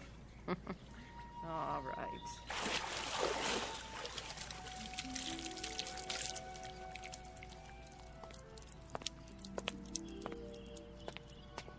I brought you a towel, Mrs. Templeton. Thank you, Marty. Can I get you anything else? Not just now. I came down to join Mr. Page for a swim. Yes, ma'am. So I see. Has Mr. Templeton left yet? In another few minutes. Good. I mean, that's fine. Tell him I'll see him when he gets back. Very good. Oh, Marty. Is that your name? Yes, sir. Would you mind mixing up another one of these? What do you call it? Mimosa. Yeah, another mimosa, s'il vous plaît. Make it 2. One for the lady. Certainly, sir.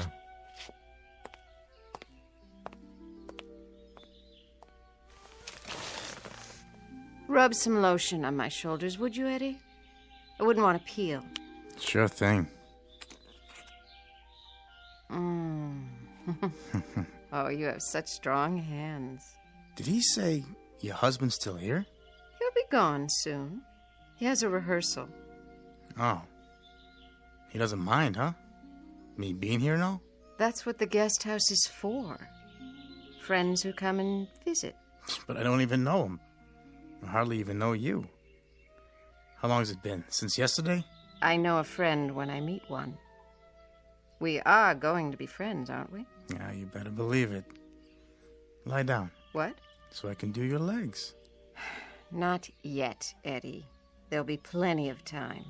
They're really red. You don't want to burn, do you? Oh, you silly boy. Swim a few laps for now. Work it off. Not on your life. These trunks are a size large. Maybe that's why I loaned them to you. Stand up. Oh, no. Come on, stand up. I'm not going to push you in. Promise? Promise. There. Now, turn this way. That's it. Hazel. Hazel who? Your eyes. I wanted to see what color they are in the sun. And yours are green. So I've been told. You know, maybe we shouldn't be out here like this. Why not? I just saw somebody at the window. What do you care? We're not doing anything, are we? No, but if that's your husband, I feel kind of funny. Why? Because you're all wet? Hey, you promised. Didn't you know? Promises are made to be broken.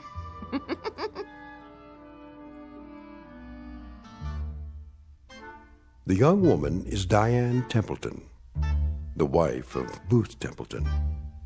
In a moment, you'll meet Mr. Templeton himself, the subject of our story, who, up to this point, has remained off stage. During a long career, he has had the lead in more than 30 Broadway plays. Today, he's a bit late in getting to the theater because, as you will see, he's not feeling up to par. In theatrical terms, his heart's not in the role. Yesterday and its memories are his script of choice, and that being the case, yesterday is exactly what he'll get.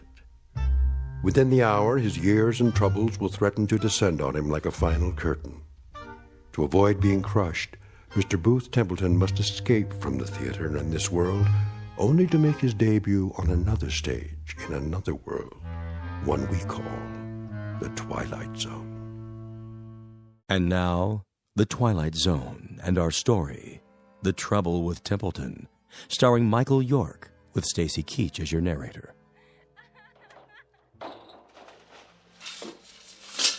Ah, yes, fun in the sun. Good morning, Mr. Templeton. Oh, hello, Marty. Ready to pick out a necktie?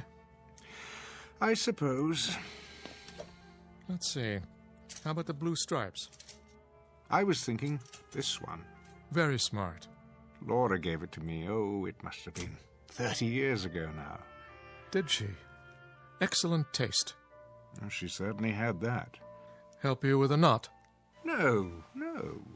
I can still manage to tie a Windsor, even with these hands. I had your jacket pressed. Thank you. Say, Marty? Yes, sir? Our new guest at poolside. His name is what? Page, I believe, sir. Mr. Edward Page. Page. Has he been here before? No, sir. He's new. Aren't they always? Oh, and don't forget your pills. Are they new, too? The same ones. Every 3 hours. Mrs. Templeton is not very discreet these days, is she? I'm sure I couldn't say. Well, her discretion was an early casualty. It didn't last long. And now, perhaps she's waiting for the day when these pills won't, do what they're designed to do. Perhaps I'm waiting for that day, too. Mr. Templeton, you shouldn't say that. Oh, don't distress yourself, my friend. When a man my age marries a woman her age, he gets exactly what he deserves. Come now. I'm ready for my jacket. Here you are. Glad you're here. I'm old, Marty. Mr. Templeton, you'll never be old. Old, and getting older every minute we stand here. They say, or at least the authors said it in most of my plays, that when a man achieves a certain number of years, he achieves reason and contentment, a reassuring sentiment. Only, I haven't quite accomplished that yet. Wonder if I ever will. Mr. Templeton, may I make a suggestion? Well, perhaps this isn't a good day for you to go down to the theater. They're only just beginning rehearsals. I could telephone and explain that you can't start today. Thank you, Marty, but I'll go there. I shall rehearse this play, and it will open on schedule. I shall cover the years with makeup, and I shall stand in the right place and hope to say the right lines. And when it is over, they'll say to me, "You were wonderful, Mr. Templeton, as usual." And the stage manager will see to it that I'm properly delivered to you, so that you can properly deliver me back here, and I can prepare to do it all over again the following night. I won't see or particularly care about what's going on out there, or in the guest house, or in this house. All I'll want will be to go to bed, Marty, alone. That's the best place for me. Sleep. Oblivion. Now, sir, you mustn't talk like that. Oh, it doesn't matter. I don't love her anymore. I don't remember when I did. You know, I can't recall one single contented moment with Diane. I haven't had many contented moments in my life, though I do recall a few long ago with Laura. Did you know that this was her music box? Please, Mr. Templeton. She was the freshest, most radiant creature God ever created. 18 when I married her, Marty. 24 when she died. We didn't have long together, my first wife and I. But I'm forever grateful for those years. Sir, don't do this to yourself. You know, there are some moments in life that have an indescribable loveliness to them. The world is transformed. The sky, the sun, a single blade of grass. The simple act of waking up, knowing that each day is full of treasures beyond compare, such as Those moments with Laura, they're all I have now. You understand that, Marty? Yes, Mr. Templeton, I believe I do. But that was... Don't distress yourself, old friend. I'm all right. I'm quite all right. Now, where's my scarf? Here, sir. I'll go downstairs and bring the car around. You do that. Hi-ho, hi-ho, it's off to work I go.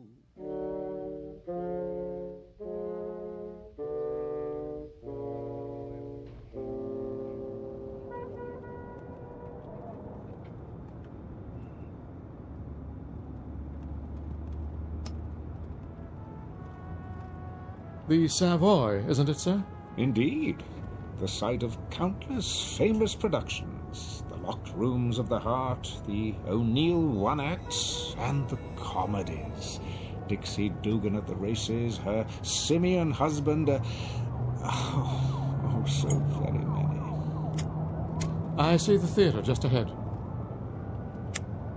Well, what do you know? The old marquee is still there. It's so much more dramatic by night. The Great White Way, ablaze with stars. You should have seen it then, Marty. I did, sir. At least some of it. Not at its peak, of course. But the first Broadway play I ever attended, you had top billing. I waited outside to congratulate you. Remember? Yes, of course. People did that in those days. Fans, autograph hounds, gathered at the stage door. Here we are, sir. I'll wait for you in the loading zone. I might be a while. Never a problem, Mr. Templeton. I brought my book to read. Unless a policeman comes along, in which case I can circle the block and find a place at the corner or in the alley. I'll keep an eye out for you. Actually, it shouldn't take long today. First rehearsals are a simple read-through. If you care to go to lunch... I'll be fine, sir. All part of my job. Thank you, my friend. Ever loyal. Not at all. It's an honor. Well then, once more unto the breach.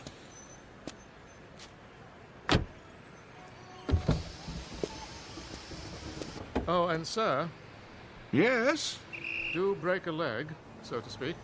Very kind of you. I will. I will.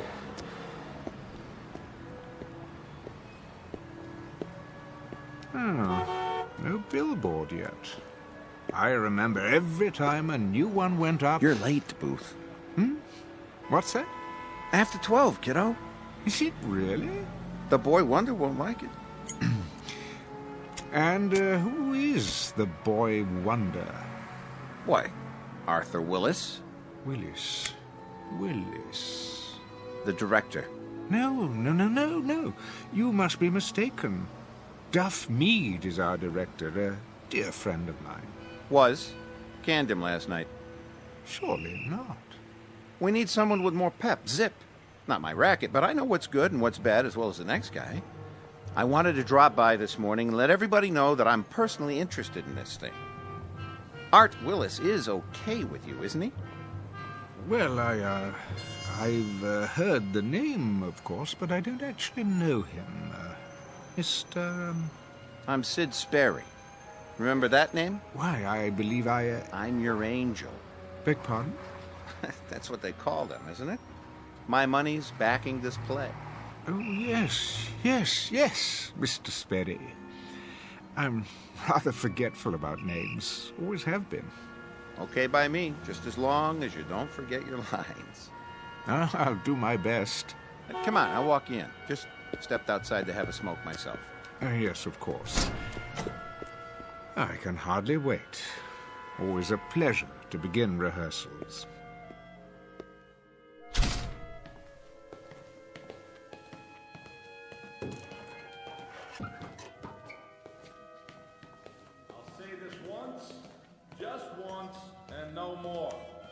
I'll say it now and expect each and every one of you to understand it. Wonder Boy, I take it. Shh, the man's a genius. Michael Franz is producing The Angry Lovers. Mr. Combs has written it. You have all been hired to act in it. And I have been contracted to direct it. So, Make no mistake about what we are here to do, and make no mistake about me. A ship has only one captain. I am in charge. I will direct every aspect of the production my way at all times. Is that clear? Yes, Mr. Willis. Quite clear, Mr. Willis. I like that. Like it very much. In control, that boy, right from the start. We're in good hands. We, Mr. Sperry, Templeton, Sperry. Oh, yes, Mr. Sperry. I apologize. How impolite of me. I won't forget again. I'm sure you won't. So, now that we're all here... Almost all of us. The elder member of the cast. Call us home. Yes, Mr. Willis. Call him and tell him that if he's not here, I'll have no choice but... That won't be necessary. Well. Booth Templeton, Mr. Willis, is it? Never mind, Janine. Yes, sir. So, you finally decided to put in an appearance. No offense intended. How do you do? Hello. Welcome. It's a pleasure, sir. Thank you. Some members of this company are young. Some are old. But neither condition precludes any of us, young or old, from ignoring the basics. Cooperation is what is required in my plays. When I direct, there is no cult of personality. But there are 3 significant dates in the life of any play: the first day of rehearsal, opening night, and closing night. The last 2 are intimately related to and dependent upon the first. Therefore, the first day of rehearsal is an extremely important day, the bedrock of any production. Of course, my mistake. But now that When I call rehearsal for 12 o'clock, Templeton, I mean 12 o'clock for everyone, young and old. Everyone in his place and ready to work. Are you ready to work with us, Templeton? Why, I asked you a question. I expect an answer. Speak up, Templeton. Templeton, speak up, man. No, I'm... Where does he think he's going? The stage door. Come back here. Both, come back. Templeton, you come back here right now. There he is. Is it really him? Booth Templeton. Yeah, Mr. Templeton. You were really wonderful. May I have your autograph? But Please, Mr. Templeton, sign my program. Oh, mine too. You don't understand. Brilliant. Yeah, could you sign my program? What's all this?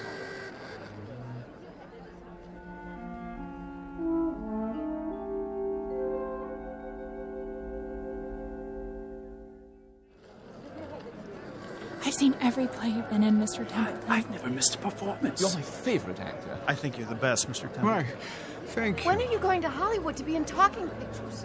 Talking picture? Have you met Greta Garbo? You'd be great together. Just one autograph, please. Sign mine. That profile. So handsome. Please, I'm very tired. If you'd let me through. This way. What? Around the corner. Can't believe I just met Booth Templeton. Bye, Mr. Templeton. See you tomorrow for the matinee.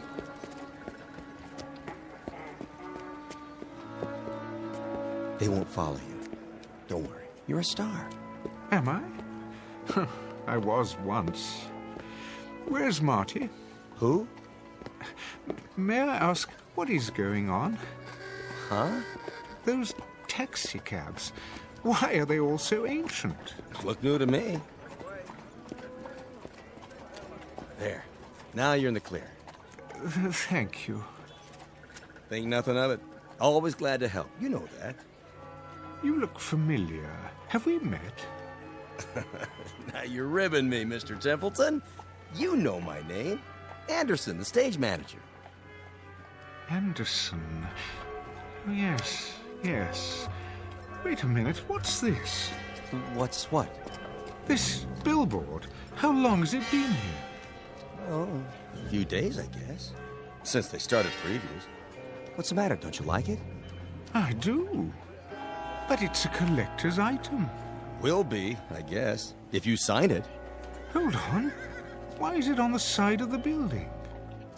Savoy Theatre, Booth Templeton in The Great Seed, 1927's biggest hit. Yep. I never read reviews so good. You're going to get an award for this one. 1927?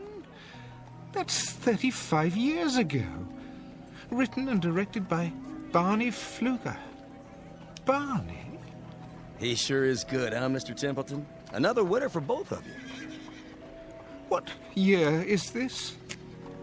There you go again, pulling my leg. Most assuredly not. I have to know. All right. It's 1927. What else could it be? But that's not possible. Oh, I almost forgot. I got a message to deliver. A message? Yeah, your wife called. My wife? Yeah, on the backstage phone. I guess she's seen the play lots of times, huh? What's her name? You mean to tell me you got more than one wife? Her name, man. Why, it's Laura. Same as always. Isn't it? That's not very funny. No? Sounded like her. But Laura's dead. Well, if she is, she's the best-looking ghost I ever saw. No offense. Where's Laura? Where is she? But she said for you to meet her at your regular place. Where is that? For the love of God, man. Relax. It ain't far. That club, the private one. What? You know, Freddie Iachina's down the street. When? She's there now.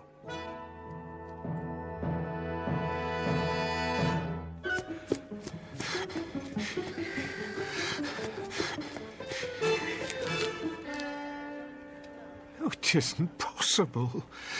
Freddie Iachina's the way it used to be. Unmarked because of the prohibition. I'd know this door anywhere. Yeah? Freddie. Oh, hi, Mr. Templeton. Come on in.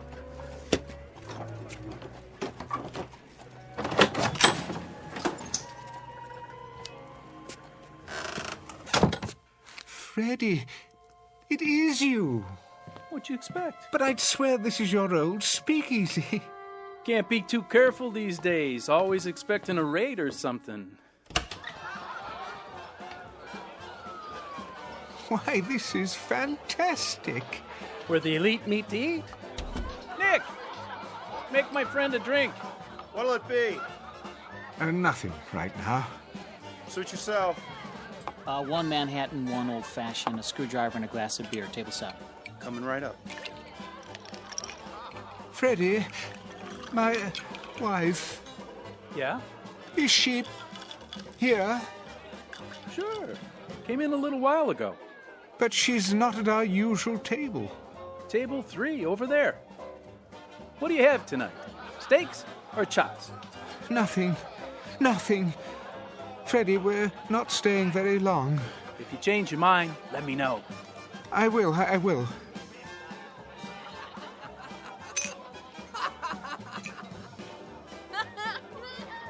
Oh, Barney, you're a scream.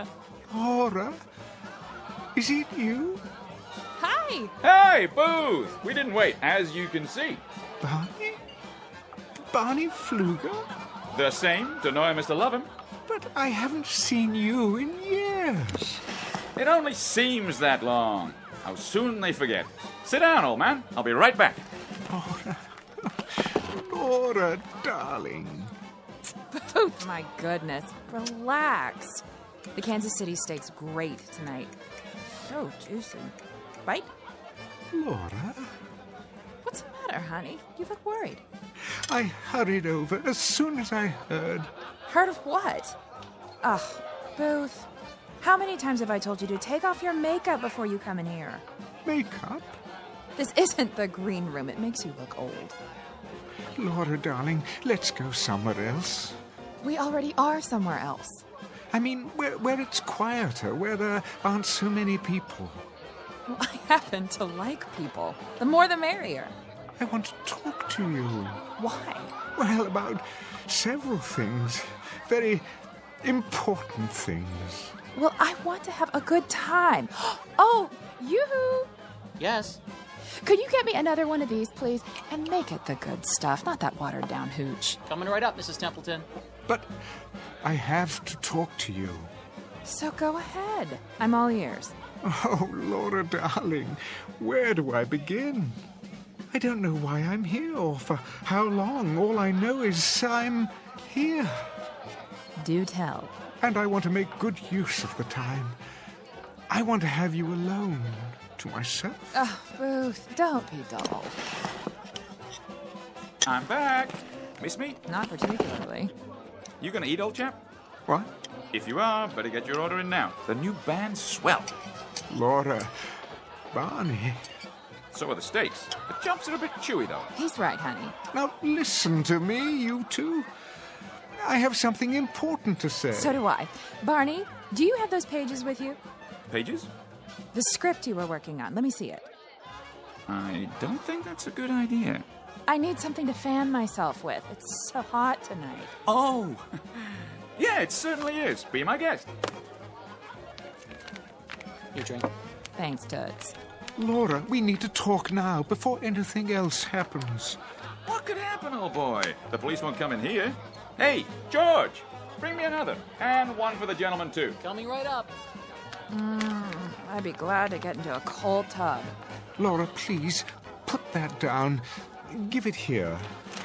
Look at you, Booth. You're ridiculous. Will you tell me one thing?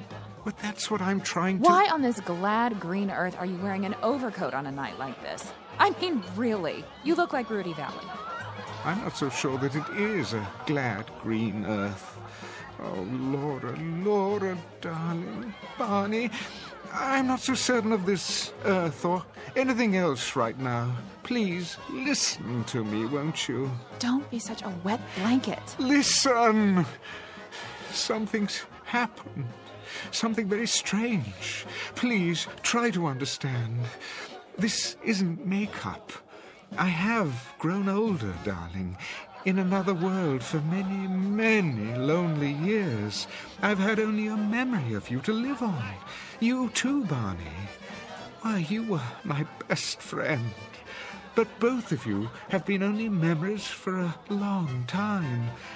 And now, tonight, or today, or whatever it is, wherever I am in space and time, I have you back again. You're alive. You didn't die. Life is going on here. It's as if you never died, either of you. You do understand, don't you? Oh, sure. Laura, do you understand? Come on, let's have a good time, huh? Laura, why are you so different? I don't remember you drinking like this. Well, that's the kind of hairpin I am, Booth. That's just the way it is. I mean, what did you expect? Yes, old chap. What did you expect? I don't know. But you were my love, Laura. Everywhere, at all times. Why, we couldn't walk down a street or sit in a restaurant without everyone knowing that we were in love. Are you finished? I don't like what you've become. Oh, really, Booth? He's having us on, that's it. Shut up. Shut up, both of you. You silly old fool of a man. Laura, come away from here. That's for me. Who wants to dance? Laura, come with me now. Hey, take your hands off. Stop it. Stop it. Leave me alone. Why don't you go back where you came from? We don't want you here.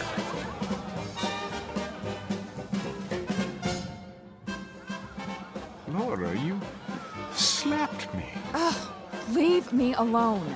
See here, Booth. Let's not have a scene. Isn't anyone going to dance with me? How about you, Barney? Oh, no. I can't do the Charleston. You know that. Come on, you old stick in the mud. Let's cut a rug. Look at that girl dance. I say, Laura, you're a real flapper. Stop. Stop, I tell you.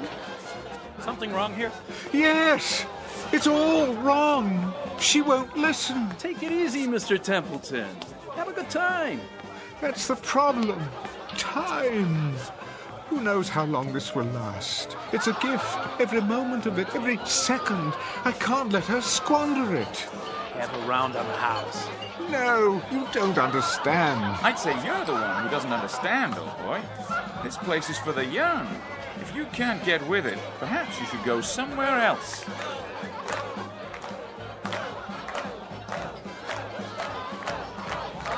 You're mad, all of you.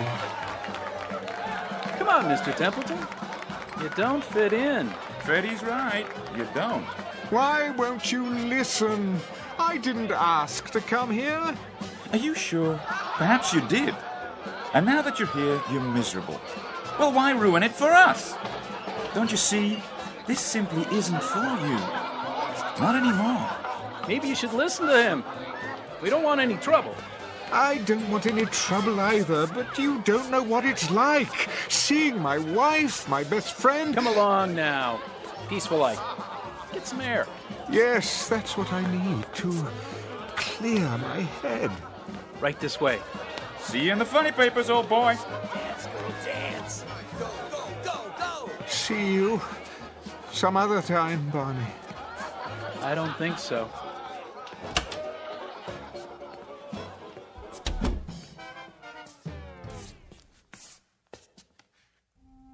Oh, Barney, what have we done? What we had to do. I miss him. Me too. Do you think he knows? If not right away, then later. He'll figure it out. But when, Barney? It's for his own good. You love him, don't you? I do. Then try to remember that. Hold on to it. For his sake.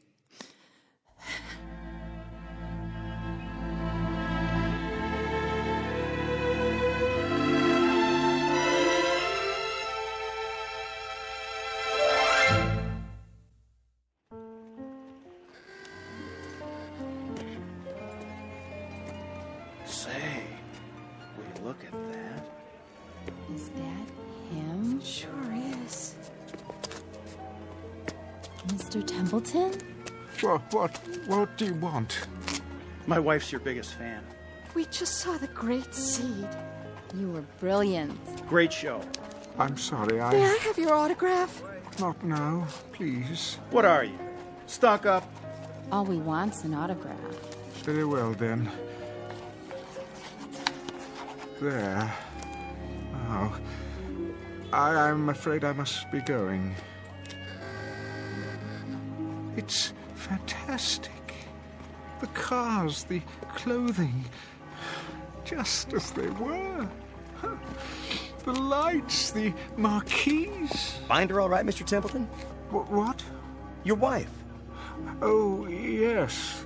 Yes, Harvey. I suppose I should thank you. Where you headed now? I honestly don't know. Need a cab? Yes. No. I mean, my driver. Where has he gone? Your driver? His name is Marty. He said he'd wait for me in front. But that was hours ago. It was still daylight. I don't follow. Never mind. It's not possible for him to be there and here as well. I always hail you a cab. Most nights, at least. When you're not going over to Freddy's. Harvey, may I ask a favor of you? You bet. Just listen to me for a moment. Don't say anything. I want to confirm something. Shoot. Well, you see, I seem to be having a problem with my memory. It happens to the best of us. I'm serious. I honestly don't know what I'm doing here. The last thing I remember, I was in the theater, the Savoy. This is the Savoy, isn't it? Better be, or I'm working the wrong place. I was here this afternoon to begin rehearsals. For what? This one just opened. Going to run for months, if you ask me. A director named Willis, the boy wonder of Broadway. Never heard of him. The play was called The Angry Lovers. Yeah? What were they angry about? It doesn't matter. Well, that's where I beg to differ. My wife and me, we never go to bed mad. Do that and you drive yourself crazy. Whatever happened, that's that. The past is the past. Future lies ahead. You know what I mean? I think I see your point. Take it from me. Let sleeping dogs lie. Keep moving. Don't let the grass grow. Am I right or am I right? Quite right, I should say. Well, if you don't need me, I better go back inside. You sure you're okay? No, but I suppose that's okay too. It'll have to be. And take off your overcoat. What? It's too hot tonight. You'll get heat prostration. Oh, thank you, Harvey. I'll do that. Don't mention it. See you tomorrow, Mr. Templeton.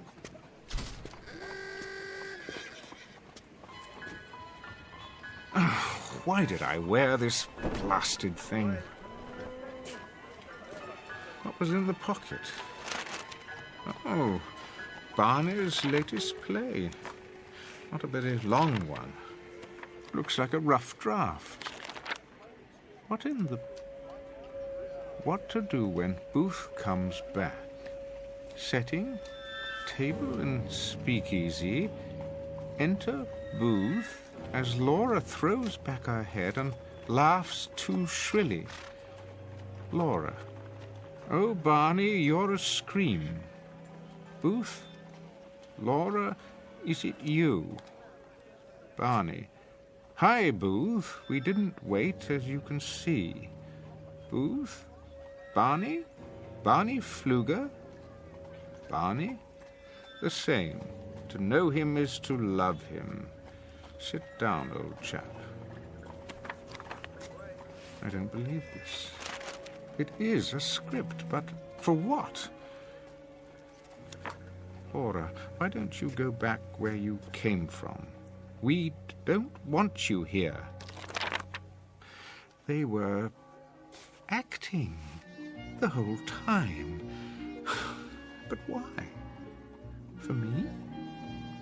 Yes. Yes, that's it. They wanted to tell me something, to leave them here, in the past, to go back to my own life and live it. That's what they wanted me to understand.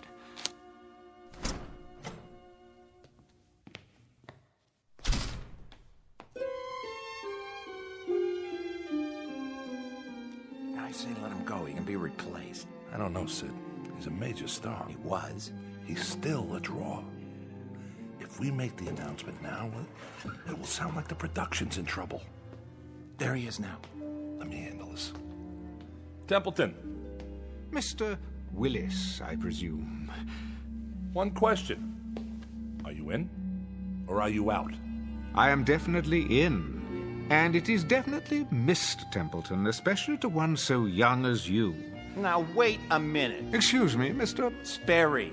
If you have something to say to me... I do, Mr. Sperry, and it is simply this. I never allow anyone not directly connected with the production to attend my rehearsals.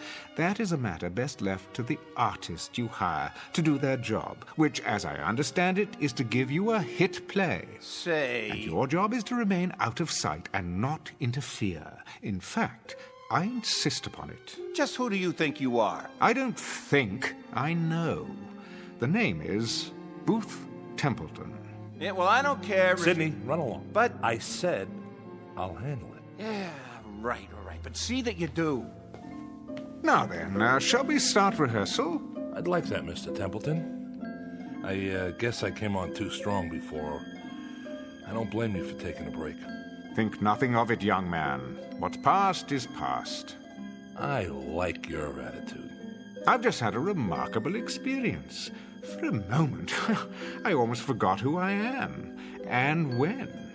I couldn't possibly expect you to comprehend. Perhaps I'll tell you about it someday. I look forward to it. Booth Templeton. Is that you? I don't believe I... Harvey? Yes, sir. Good to see you, sir. Harvey Anderson, you're still stage manager at the Savoy after all these years? Wouldn't miss it for the world. Like I always say, the future lies ahead. Everyone, break time's over. Do you know, Mr. Willis, you were right. The first day of rehearsal is the most important date in the life of a play. And this will be our first day to begin anew. How do you do, Mr. Templeton? My pleasure. An honor to be working with you, sir. The honor is mine. I admire you so much. Me too, sir. No, not at all, not at all. Now, let's roll up our sleeves and get to work, shall we? We have a play to put on.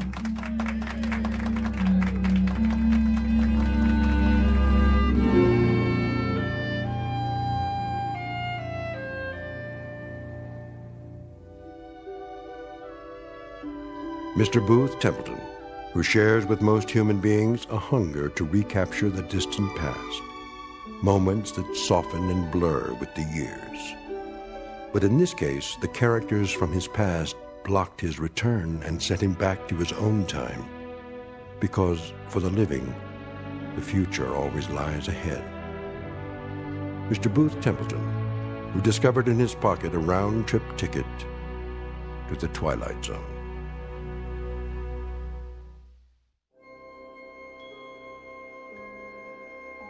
Hi, this is Carl Amari, producer of the Twilight Zone radio dramas. I'd like to take a moment to tell you about our official website at twilightzoneradio.com, where you'll get the latest news and information on these Twilight Zone radio dramas. Plus, at twilightzoneradio.com, you can digitally download 3 free episodes or any of our episodes for only $1.95 each. In this age of ever-changing technology, we've decided to make these episodes instantly available to you by making the Twilight Zone radio dramas a digital download-only series. This means that this series will no longer be offered on CD. The CD collections at our website are now being offered, while supplies last, at buy one, get one free. So be sure to get your favorites before they're sold out. Be sure to visit us often, and I'll see you in the zone.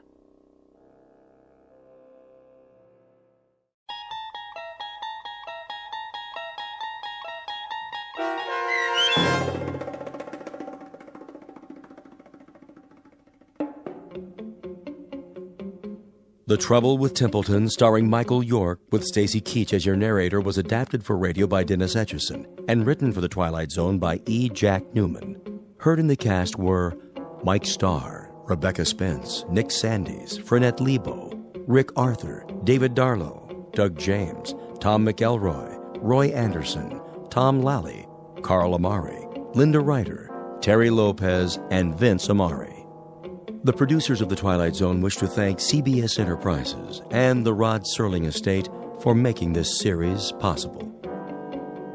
This copyrighted radio series is produced and directed by Carl Amari for Falcon Picture Group. Sound design and custom Foley effects for The Twilight Zone by Cerny American creatives Bob Benson, Craig Lee, Michael Slaybach, and Matt Sorrow. To learn more about the Twilight Zone radio dramas and to contact us, visit our official website at twilightzoneradio.com. Doug James speaking.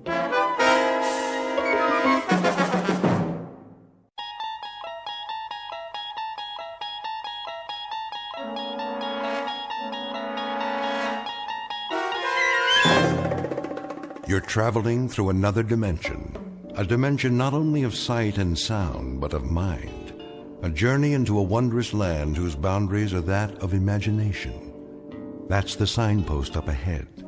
Your next stop, the Twilight Zone.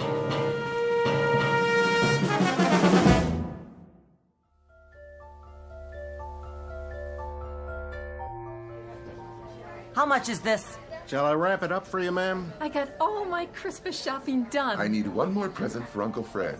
Could you put a big red ribbon on that? Ma, where is he? He'll be here, Tommy. How long? Just a few more minutes. I don't believe it. He's never coming. Excuse me. Yes, madam? Are you the manager? Indeed I am. Mr. Dundee at your service. Well, I have a question for you. Gift wrapping? The customer service counter is downstairs on the first floor. No, not there. Oh, a special Christmas item. I'm sure we can find something. What exactly were you... Listen to me, Mr. Dundee. See this sign? What about it? What does it say? Santa will return at 6 o'clock. It's almost 6:30. Oh, yes. Well, you see... And my boy's been waiting all year to see him. We can't stand in line forever. I'll look into it, madam. Perhaps Santa has been detained. You know, so many presents to wrap up at the North Pole. I'm sure the boy understands. You don't know my boy. Listen up, Dundee. If the guy in the red suit doesn't show in 5 minutes, we're going to another department store. Oh, really? That won't be necessary? I want to talk to Santa. How now, son? Where is he?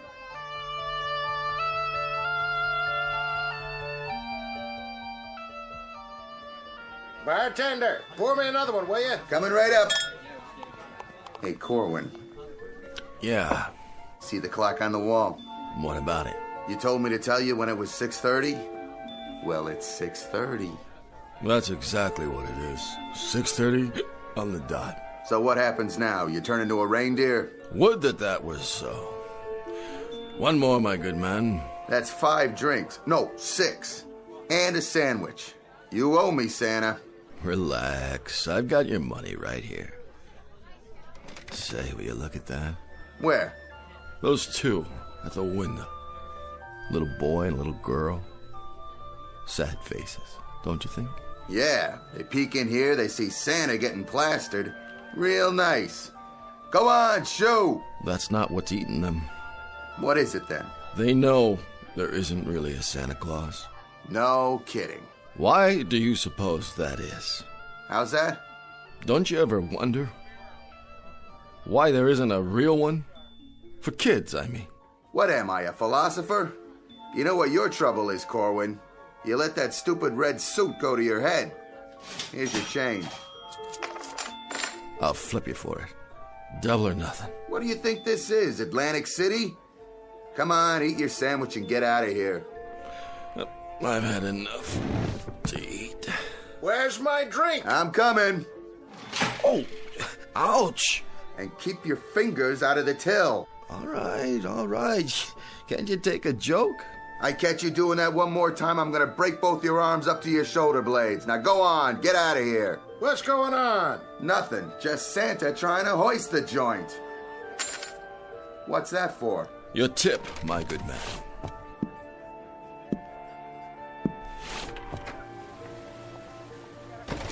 Take it easy now. Ooh, snow's pretty slippery. Whoa! I better sit down for a minute. Mr. Santa? Huh? I want a baby carriage and a dolly and a playhouse and a job for my daddy. What? And I want a gun and a set of play soldiers and a big turkey for Christmas dinner. You don't think... Oh, you poor kids. Don't you get it? I can't help you. I can't even... That's okay. We can wait. We always wait for Santa Claus. This is Mr. Henry Corwin, normally unemployed, who once a year takes the lead role in a uniquely American institution, that of the department store Santa Claus, in a road company version of The Night Before Christmas. But in just a moment, Mr. Henry Corwin, ersatz Santa Claus, will enter a strange kind of North Pole, which is one part the wondrous spirit of Christmas and one part the magic that can only be found in the Twilight Zone. And now, The Twilight Zone and our story, Night of the Meek, starring Chris McDonald with Stacy Keach as your narrator. Where is he? This is so inconsiderate. Here he comes, finally. Will you look at that? Why, he can hardly stand up. Oh, it's disgraceful. There you are.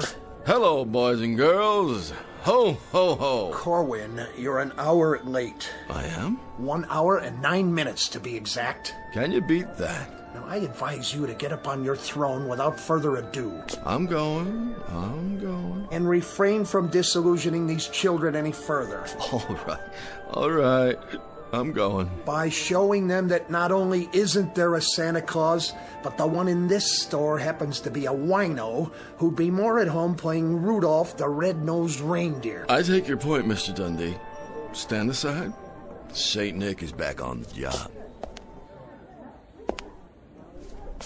Go ahead, climb up on his lap. He won't hurt you, will you, Santa? You won't hurt my little boy. Go on, you tell him. What's your name, lad? Percival. You're putting me on. Percival Smithers. The third. My dad's name was Percival Smithers. My grandfather's name was Percival Smithers. Oh, I get it. Well, I guess that's not your fault. So, what would you like for Christmas, young Percival? A new front name. That's a good one. A real good one. I gotta remember it. Hey, Ma? Yes, dear. I smell something funny. You do? Yeah. And I know what it is, too. The same as Dad. Santa Claus is loaded. Leave my boy alone. Lady, I never laid a glove on a kid. Oh, you've got some nerve drinking on the job. Madam, I am mortally ashamed. You should be. Come along, Percival. I hope this won't scar you for life. Is there some trouble here? Trouble? No, there's no trouble, except that this is the last time I trade in this store. It seems you hire your Santa Clauses out of a gutter. Hey, who are you referring to? Drunken sot. Come on, Percival. Some Santa Claus? You don't even look like him. Mr. Dundee, that lady's got a problem. All right, everyone back to work. Back to your positions. And you, as for you, Mr. Kris Kringle of the lower depths, since we are only a few hours from closing, it is my distinct pleasure to inform you that there is no further need for your questionable services. You've had it. Now get out of here. It'll be my pleasure. Pick up your pay downstairs. Oh, and one more piece of advice. I'm all ears. Get that moth-eaten red suit back to where you rented it before you really tie one on and destroy it for good and all, you drunk. Thank you ever so much, Mr. Dundee. As to my drinking, it is indefensible. You have my abject apologies. Don't waste your breath. That just doesn't cut it with me anymore. But I have feelings, you know? Plain old human feelings, same as anybody. And I find of late that I have very little choice in the matter of how I express my emotions. I can either drink or I can weep. And drinking is so much more subtle. Will you please leave? But as to my alleged insubordination, I assure you I was not rude to that woman. Someone should remind her that Christmas isn't just barging up and down department store aisles and pushing people out of the way. Or when I'm warning you. Someone should tell her that Christmas is something quite different from that. It's richer and finer and truer, and it should come with patience and love and charity, compassion. That's what I would have told her had she given me the chance. My, how philosophical, Mr. Corwin. Perhaps, as your parting words, you can tell us how we go about living up to those grand Yule standards which you have so graciously laid out for us. I don't know how. I wouldn't know how to explain it, especially to you. All I know is that I am an aging, purposeless relic of another time and place. A different way of life. And now, I don't know how it happened, but one day I woke up and found myself living in a dirty rooming house on a street that's filled with hungry kids and shabby, scared people. Good people. Where the only thing to come down the chimney on Christmas Eve or any other day of the year is more poverty. Keep your voice down. And if you must know, another reason I drink is so that when I walk up and down the tenements, I can think to myself just for a little while that they really are the North Pole, and the children are elves, and I'm really Santa Claus, bringing a bag of beautiful things for all of them. Every last one. That's enough out of you. I wish, Mr. Dundee, on just one Christmas, only one, that I could see some of The hopeless ones, the dreamless ones. On just one Christmas, I'd like to see the meek really inherit the earth. So that's why I drink, Mr. Dundee, and that's why I weep. Who is that guy? Never heard anyone talk to Mr. Dundee like that. I never heard anybody talk like that.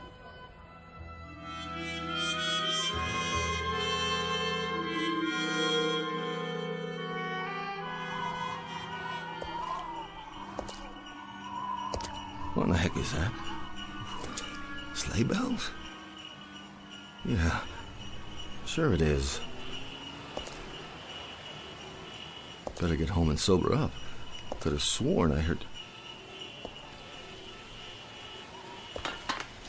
Who's there?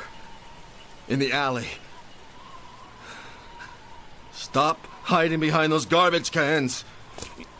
What are you afraid of? Come out so I can see you. Oh, gave a start there, kitty. I gotta get sober. Look at the mess you've made. All right, I'll clean it up. Put the cans back in the bag. Lift it up. Put it back where it belongs. Wait a minute. What's in this bag, anyway? Oh, I don't believe it. It can't be. It flat out can't.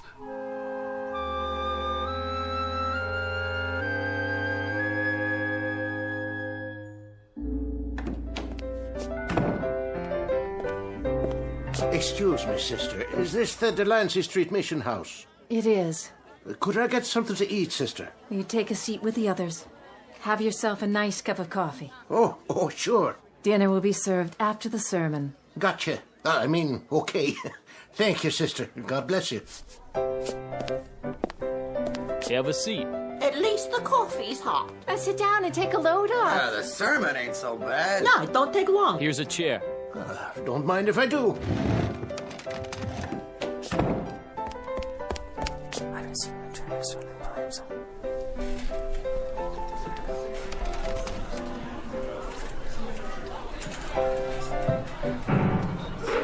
All right, what is this all about? You, the noise, the commotion, what is the idea of barging in and disrupting our Christmas Eve?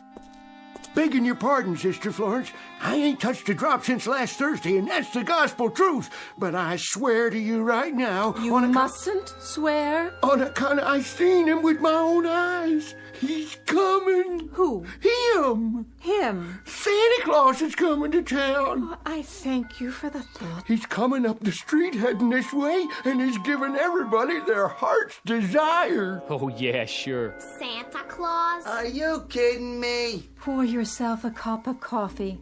Black. Merry Christmas! I told you, sister, it's him. Now, what'll be your pleasure this year, gentlemen? How about you? Me? Yes, sirree. Well, I'd sort of like to have a new pipe. Ha ha! Let me take a look at my bag. Here you go. A new meerschaum. How's that? Oh, thank you. Thank you kindly. How about you? A woolen sweater? A woolen sweater you shall have. Size? Who cares? Here you go.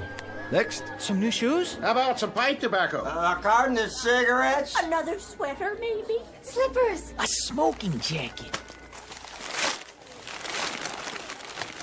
Where did you get all these gifts? Sister Florence, don't ask me to explain because I can't. I'm as much in the dark as anybody else. All I know is that I've got a bag here that gives everybody just what they want for Christmas. As long as it's putting out. Let's see here. What do you need? How about a new dress, sister? All wrapped up with a pretty ribbon for you. Well, we'll see about that. Don't you want your present? Let's open it for her. Well, looky, an evening gown. And it's strapless. There he is. There he is. That's the man. What's your name? Henry Corwin, officer. At least it was Henry Corwin. Maybe now it's Mr. S. Claus or Kris Kringle. I don't know anymore. You're drunk, Corwin. Is that it? Naturally, I'm drunk. I'm drunk with the spirit of the Yule. I'm intoxicated with the wonder that is Christmas Eve. I'm inebriated with joy and with delight. Yes, officer, I am quite indubitably drunk. All right, hold on there. I'm going to get to the bottom of this. You can begin by handing over that bag of yours right now. Wait a minute. You got no call. The bag, or I'm placing you under arrest. You can't arrest Santa Claus. I sure can. And I can arrest every one of you. So let's have that bag, or we're all going down to the station house.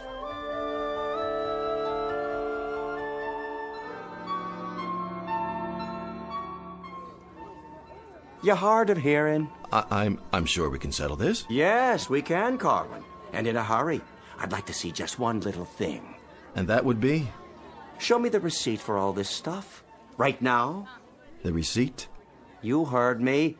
Of course you've got a receipt. Well, go on, Henry. Show it to the policeman. Sure, you got one, ain't you? I'm afraid that's the one thing I don't have in this bag. Sister Florence. Yes, officer. Collect all the stolen goods. What stolen goods? Put them in a pile over there. I'll see that they get claimed after I find out where he took the stuff from. Gladly. Come along, Santa. But you don't understand. Move.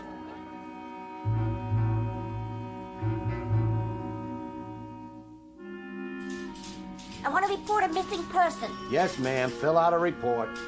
Do I get a phone call? After you see the judge, now sit down. Can you take these handcuffs off? Ah, here we are. And here he is. And there you are, Mr. Dundee. Sit down, Corwin. And there that is. All the goods you've stolen. How nice to see you again. And how nice it will be to see you, my wistful St. Nicholas, going up the river. Do you suppose he could get as much as 10 years, Officer Flaherty? 10 years? Don't look good, Corwin. Of course, they might lop off a few months if he was to tell us where the rest of the loot is stashed. The rest of it? You think there's a storehouse of some kind where I go to replenish it? Well, ain't there? Why, he may have been looting and pilfering for years. Now I understand. That's why he takes this job every December. He's been giving away stuff for 2.5 hours. Must have a whole warehouse full of it. I'm glad you brought that up, officer. There's a little discrepancy here. Little discrepancy? Is that what you call it? Between this bag and what came out of it, did anybody see me go somewhere to fill it up? Because if they did, they're lying or deluded. All right, you speak when you're spoken to, Corwin. I'm just trying to clear this up. Listen, you moth-eaten Robin Hood. The wholesale theft of thousands of dollars worth of goods is not a simple discrepancy. I wondered where my inventory went, and now I know. Let's take a look in the bag, shall we? You go right ahead, sir. Be my guest. Though I can tell you right now, Corwin, that this whole affair has come as no surprise to me. I perceived that criminal glint in your eyes the very moment I saw you. I'm not a student of human nature for nothing. I've personally spotted hundreds of shoplifters in my store over the years. I'll bet you tried, if you're any good at it. Quiet. And I can tell you that you fit the profile to a T. Then why did you hire me in the first place? An act of Christian charity on my part. I try to do for you people. What people? And this is the thanks I get. Maybe if you tried hard enough, I wouldn't need a bag like this. All right, enough already. Mr. Dundee, you go ahead and you check in the bag. Believe it or not, I got other cases to handle here tonight. It will be a pleasure to achieve satisfaction. To catch him red-handed, as it were. Well, suit yourself, Mr. Dundee. Go ahead. Reach right in. Who let that cat in here? It was in the bag under all this... We'll be adding cruelty to animals to the charges now. Under what? Coffee grounds and empty tin cans? Looks like garbage to me, wouldn't you agree? He must have switched it. Where's the real bag? Mr. Dundee, you seem to have, put your finger on the problem. All your fingers, it looks like. Messy, isn't it? Yeah, this isn't funny. No? Give me something to wipe my hands. Well, I guess the bag can't seem to make up its mind whether to give out gifts or garbage. Well, it was giving out gifts when I seen it. Whatever they wanted, Corwin was supplying. And it wasn't trash, neither. It was Christmas presents, toys, all kinds of things. Expensive stuff, believe you me. You might as well admit it, Corwin. Oh, I admit it. Well then, there you are. But I believe the essence of our problem here is that we're dealing with a most unusual bag. One that is both more and less than it seems. So you are some sort of magician con artist. A magician? I love those guys. You know, this reminds me of a trick I saw once. Called himself Misto the Magnificent. Used to work down in Coney Island where they had those sideshows. He had a thing called the Never Empty Lotta. You know what a lotta is, officer? What's your point, Corwin? A vase, an urn, sort of. And he'd pour out water, glass after glass full, till it was empty. And then he'd pick it up and start all over again. Couldn't figure out how he did it. But this bag here, I guess it's like the Never Empty Lotta. Only thing is, I'm no magician. I wouldn't know how to work it anyway. Whatever's going on, it's out of my hands. Some greater power is at work. I'm just the one who happened to be there at the right time and the right place. All right, no more talk. I told you I'm a busy man. For now, Corwin, my advice to you is clean up this mess and get out of my police station before I find a reason to book you. All right. If that's what you want, happy to oblige.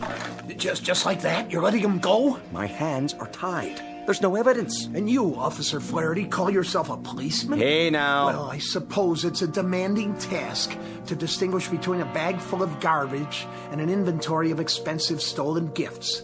Too demanding for a civil servant whose salary is paid by my store's city taxes. You can believe me, Mr. Dundee. It's just like Corwin says.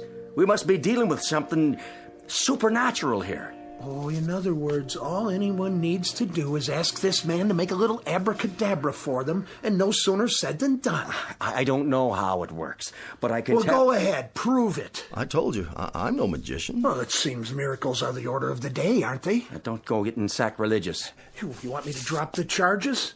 Well, let's put him to a little test. I can't just pull a rabbit out of a hat. Oh, it's to be a rabbit now, is it, instead of a cat? If you'd listen... Let me see. I fancy... Oh, how about a bottle of cherry brandy, vintage 1903, if your mystical bag is in the mood to deliver? 1903. That's a good year, a very good year. Try this. I hope you like the gift wrapping. And as for you, Officer Flatter... Well, what? But I guess you two can share the bottle, can't you? What in heaven's name? Where did you get this? Enjoy it, gentlemen. I'll be going now. And to all, a good night.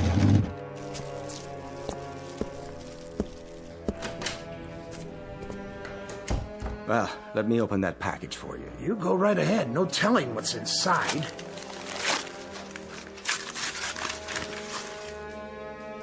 Well, would you look at that? Is it a real bottle?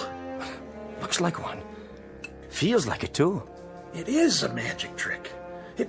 It has to be. The old switcheroo. Either that or I'm dreaming, or I've gone completely mad. Now, don't that beat all? 1903, just like you said. The card's even made out to you. To Mr. Dundee from Santa. Here you go. You look like you need it, Mr. Dundee. Give me that.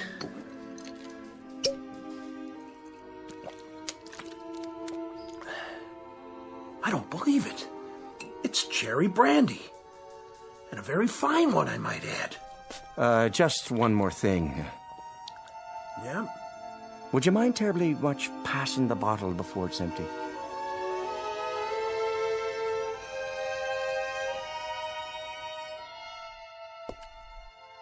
Funny. The bag isn't that heavy. There he is! There's Santa! Come on, he's got presents. Ho, ho, ho! Merry Christmas! Merry Christmas! I want a jacket. And mittens. And a train. Diesel or steam? No, electric. And how about you? I'd like... Well... Go on, say it. What's your heart's desire? A dolly, please. And what color hair would you like, darling? Blonde, brunette, red, or what have you? Anything's okay. Here you go. Blonde hair, just like you. Oh, thank you, Santa Claus. I love you. And a toy for you.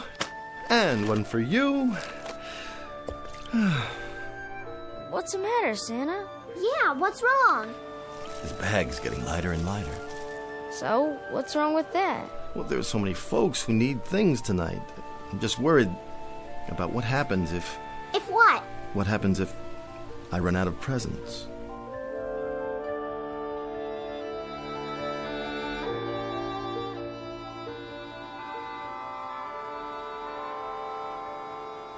There it is. Midnight. Could have guessed it.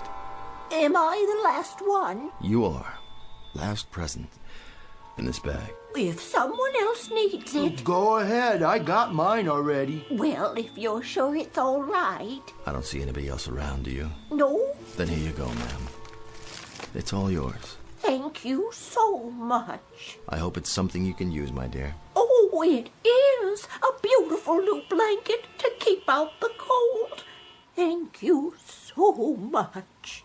Don't mention it.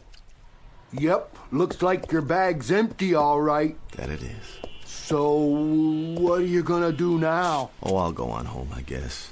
Nothing left to do. Good idea. How about you, old fellow? Me? I can find lots of good places to sleep tonight, only this time I got these great big old socks you give me to keep me warm. Hope they fit. Oh, they're gonna fit just fine. Oh, hey, Santa. Oh, can I call you that? Well, might as well. One last time. I kind of like it. I was thinking... That can be dangerous, my friend. Well, it just ain't right. What isn't? What do you get out of it? Well, don't worry about me. I have had the best Christmas of anybody, ever. With nothing for yourself? Not a single thing? Just the best Christmas since the beginning of time. Their faces, the look in their eyes. Do you know something? I can't think of anything I want. Not a single thing. Aw, quit joshing me. I'm serious. When I look around, I think the only thing I ever wanted was to be able to do something like this. To be the biggest gift giver ever, so folks would feel a little bit better, at least for a while. And in a way, I've had that tonight. A real pleasure. I'm just sorry it has to end. Sure, but you could use something. Well, if I did have a choice, any choice at all of a gift. Go on, you're entitled. I guess I'd wish I could do this every year. Now, that would be some kind of gift, wouldn't it? A lot of work, though. It'd be worth it. That'd sure be something. Oh, you take her easy now. God bless you, and a Merry Christmas. Merry Christmas to you, Santa.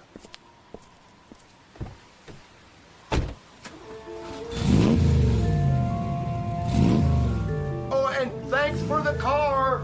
Don't mention it.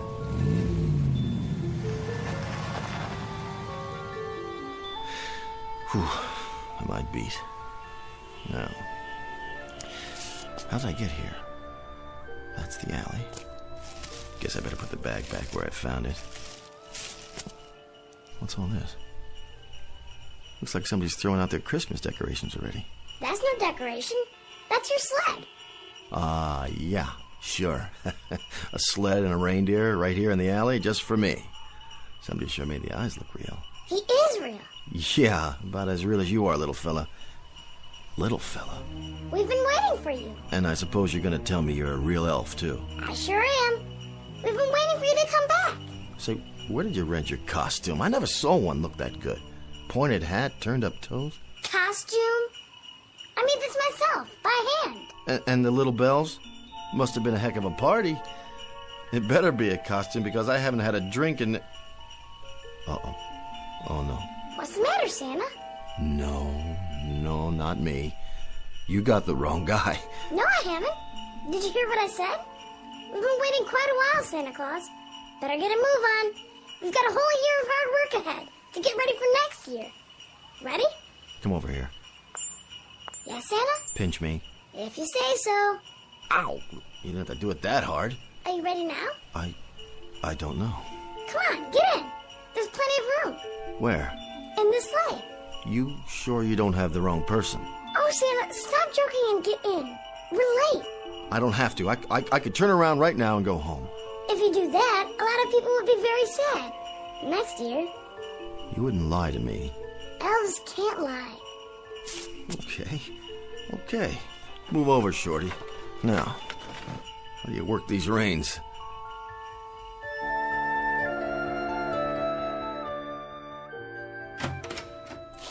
Good night, Officer Flaherty. Night, Mr. Dundee. So long, fellas. My regards to everybody in the precinct. And a Merry Christmas to you both. Night, boys. See you all in the morning. Watch yourself out there. It's mighty cold. Now, don't you worry about me. Tonight, I'm feeling no pain. Going home now, Mr. Flaherty? That I am. Going home, Mr. Dundee. Assuming I can find me way. I'm sure you will. Left foot, right, left, right. Try to walk a straight line to the lamppost. Where? Over there. Hang on, I'll hold you up. And you, Mr. Dundee, home is it? Home, Mr. Flaherty. Well, I'll walk you a ways, if you don't mind. We could stop off for a nightcap. Well, now there's a pub right around the corner. That is a thought. Just a nip, you know. To warm the soul. For thy stomach and thy infirmities. Isn't that what the good book says? I do believe it does, Mr. Dundee. You know something else, officer. Now, why don't you tell me? That's what friends are for. That they are. So go ahead now. Tell me all about it.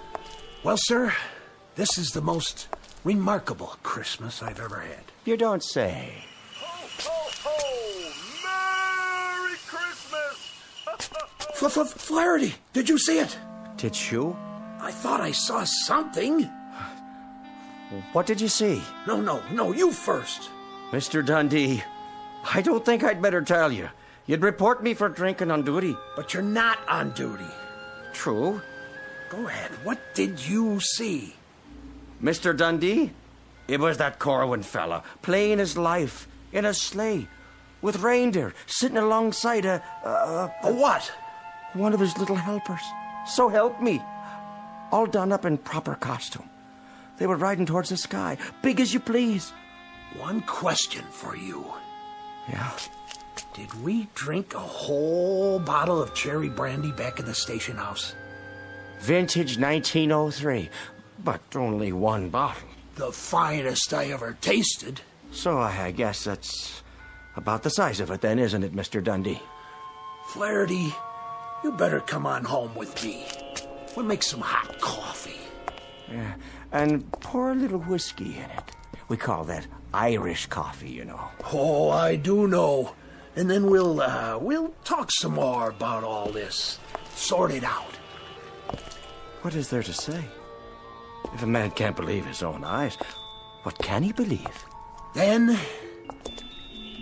we'll thank God for miracles, Mr. Flaherty. That we will, Mr. Dundee. That we will.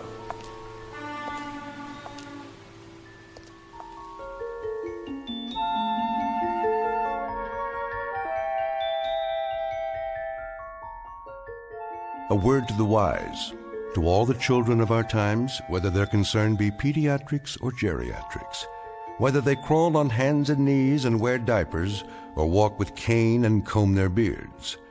There is a wondrous magic to Christmas, and there is a special power reserved for little people. In short, there is nothing mightier than the truly meek. And so, a Merry Christmas to each and all to all a good night from those of us here in the Twilight Zone.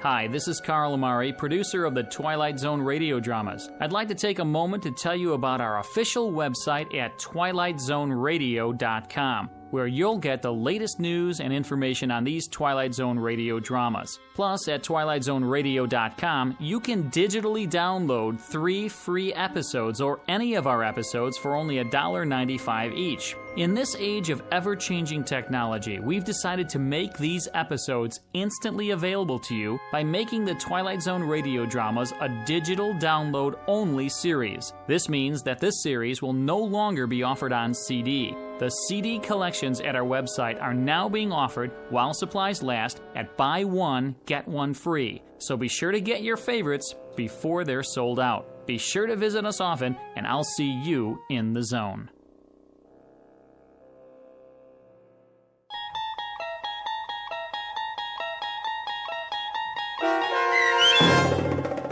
Night of the Meek, starring Chris McDonald, with Stacy Keach as your narrator, was written for The Twilight Zone by Rod Serling and adapted for radio by Dennis Etchison.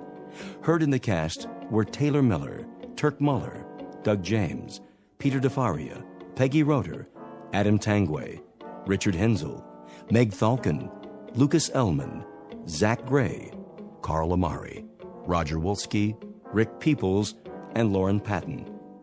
To learn more about the Twilight Zone radio dramas and to obtain audio cassettes and CDs of these programs, visit our website at twilightzoneradio.com. This copyrighted radio series is produced and directed by Carl Amari and Roger Wolski for Falcon Picture Group. Doug James speaking.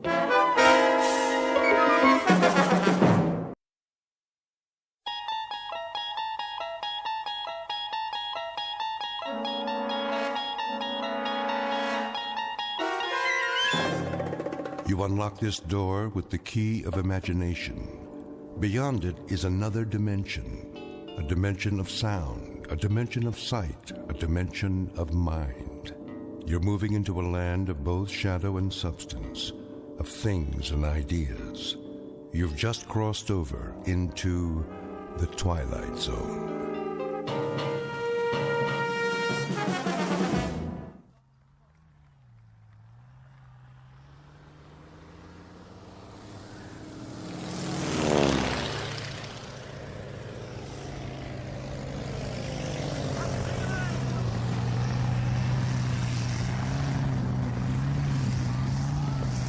Here we are then, all in. Well done, chaps. In time for tea. Rather have a pint.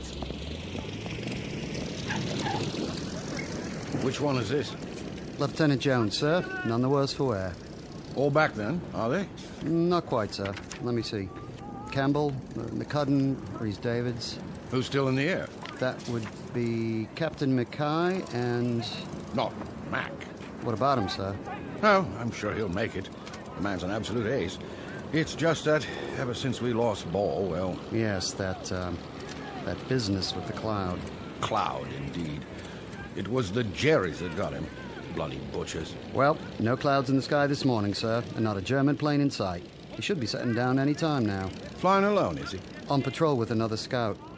Good plane. Decker, I believe. Ah. Seen his share of dogfights? And they both have. Where are they, then? Where?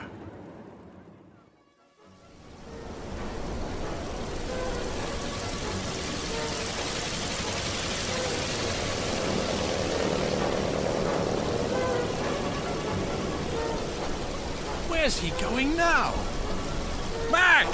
No, this way! Back to base, man! No, take it down! Cherries! Where did they come from? Look up, Mac! They're above us! No, reduce altitude! Oh, he doesn't see them, poor fool. I've got to get out of here before they spot us. Watch it, Mac! Watch it!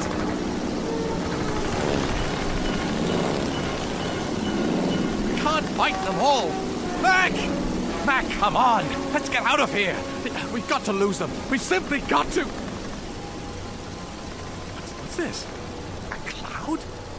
I can't see a blasted thing. Where's the base? Oh, flying blind! What's happening? I can't hear anything either.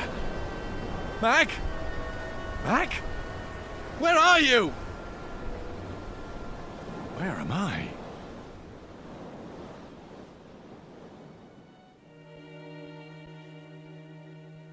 Witness an aerial view of Lieutenant William Smith Decker, Royal Flying Corps, returning from patrol somewhere over France. The year is 1917, and at this given moment, Lieutenant Decker has just discovered that he is lost. But less than 1 minute from now, the lieutenant will discover that there are degrees to being lost. Degrees not only to be measured in miles, but perhaps in eternities. That is, if one has flown into the Twilight Zone. And now, The Twilight Zone and our story, The Last Flight, starring Charles Shaughnessy, with Stacy Keach as your narrator.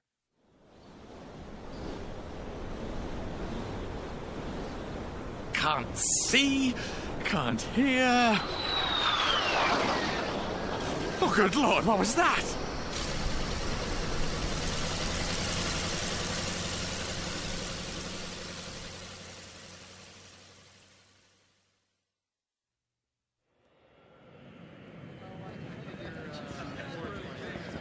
Hey, take a gander at that.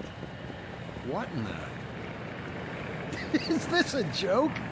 Who does he think he is? What have you been standing around for? Just heading into the hangar, sir. Corporal, what is that anyway? What's what? That, sir. Take a look. With 4 wings? At least something's holding it up. Up in the sky. It's a bird. It's a plane. It's super junk heap. Some antique, huh? Get off the field, all of you. Where are you going? To tell the Major. I want to know about this.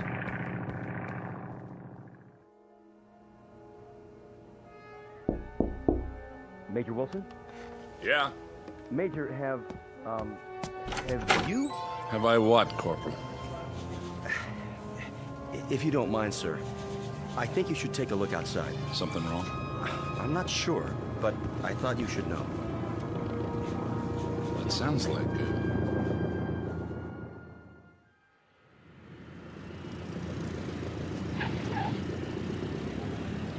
Hey, what gives? Some kind of old-timey stunt pilot. Dig those crazy goggles. So that's a biplane. If I remember my history books, it's a Newport Scout. Favorite of the RAF. Must be from an air show or something, huh, Major? No air shows around here. Who gave him clearance to land? That's just it, sir. As far as I can tell, no one. Look, he didn't get shot down. This is restricted airspace. Jeep. Driver for the Major. On the double.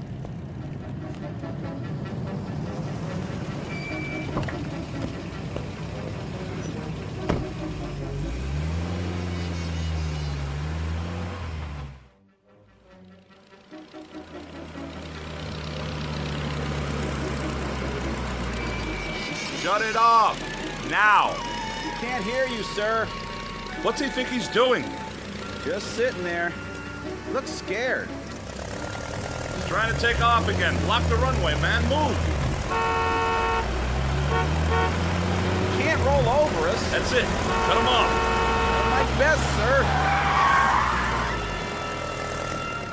All right.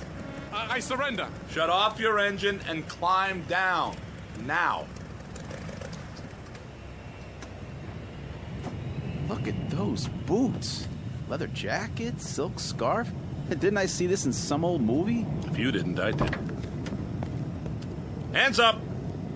Stand clear of that thing. What do you mean running an antique into the path of approaching aircraft?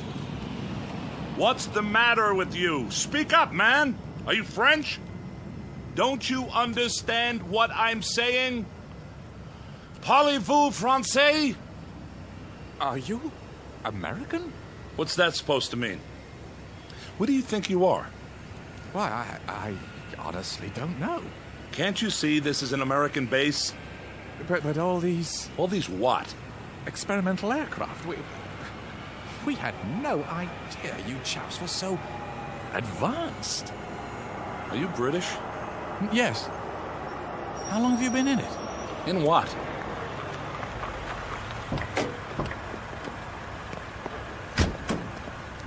What's going on, sir? Get it out of here. How do we do that? Tow it. I don't care. But get it off the runway. Yes, sir. You'd better come with me. Well, of course. Get in. Extraordinary vehicle. It's a Jeep, all right? Back seat. Oh, yes. Administration building. Yes, sir. Whoa! Hold on, flyboy. You'll fall out. I just can't believe it. Believe what? Well, an airstrip so close to the lines. How long? I don't follow you. What lines? How long what? Why, the war. How long have you chaps been in it?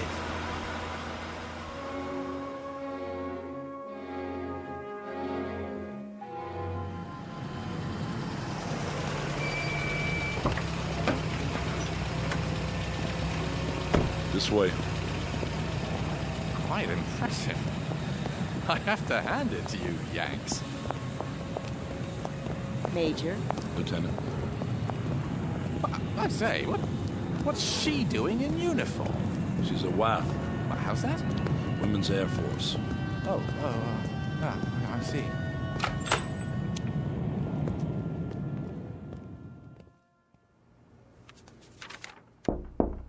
Enter.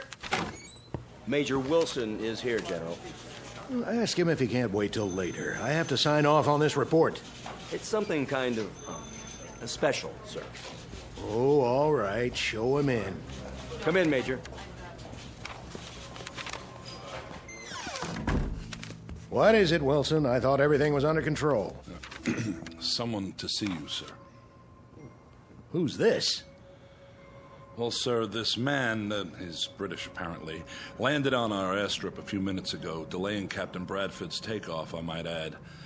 The aircraft, such as it is... Who are you? William Smith Decker, sir. First Lieutenant, Royal Flying Corps. You mean Royal Air Force? No, sir. Royal Flying Corps. All right. Well, what are you doing here? Doing, sir? Why are you dressed like that? Is there an air circus nearby? Air circus? Stunt pilots, that sort of thing. Or are you making a film? Film? A remake of Wings, perhaps. I don't recall an authorization from headquarters. I'm afraid I don't understand your meaning. Oh, you don't? Well, out with it, man. Why are you wearing that costume? This is my uniform, sir. I say, where exactly am I? Where exactly do you think you are? Well, I must admit, it's all a bit confusing. I thought I was landing at the 56th Squadron Air Base RFC. Must have gone considerably off course. He's disoriented. He certainly is. Either that or he's pulling an elaborate joke, something I have an extremely low tolerance for. If you'd like me to take him to the infirmary... I'll handle this. If you'll allow me to explain...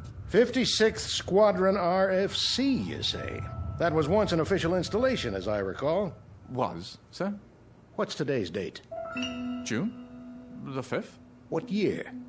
I'm afraid I'm missing the point. Just answer the question. Why? 1917. 1917. Isn't that correct? Well, isn't it? Or are you fellows using a different calendar? It's June 5th, all right. 1959, Lieutenant. Oh, good Lord. Oh, careful. You don't look so good. You sure you're not having me on? Sit down. Some water. May I, General? Yes, of course. Did you say 1959? Drink this. You don't have anything stronger? Lieutenant... Decker, sir. You don't seriously expect us to believe... But it's true. When I took off this morning, it was 1917. Then... the cloud. Cloud? It was suddenly there, in a clear sky. And while I was passing through it, I couldn't hear my engine. It was like being swallowed up. Oh, come now, man. Yes, the same sort of thing happened to Geinmeyer. Who? Geinmeyer. Wasn't he a French fighter pilot? Yeah, he simply disappeared one day while flying. At the memorial service, a cardinal said he belonged to the skies, and the skies have taken him. And in my own outfit, Captain Ball disappeared the same way. He was last seen flying into a dense white cloud. I should have known. Say, just who the devil do you think you're fooling, Decker? Or whatever your name Sir, is? I swear to you, when I left base this morning, it was June 5th, 1917. Mac and I were going on our usual patrol and... Who? Mac, Captain Mackay. Mackay? Yes. Alexander Mackay? How did you know? What have you to do with him? How did you know? I suppose you're going to tell us that you didn't know that Alexander Mackay, Air Vice Marshal Alexander Mackay, is at this very moment en route to this base for a tour of inspection, that your arrival here is purely a coincidence. That's impossible. And why is it impossible, Lieutenant Decker? Because he's dead.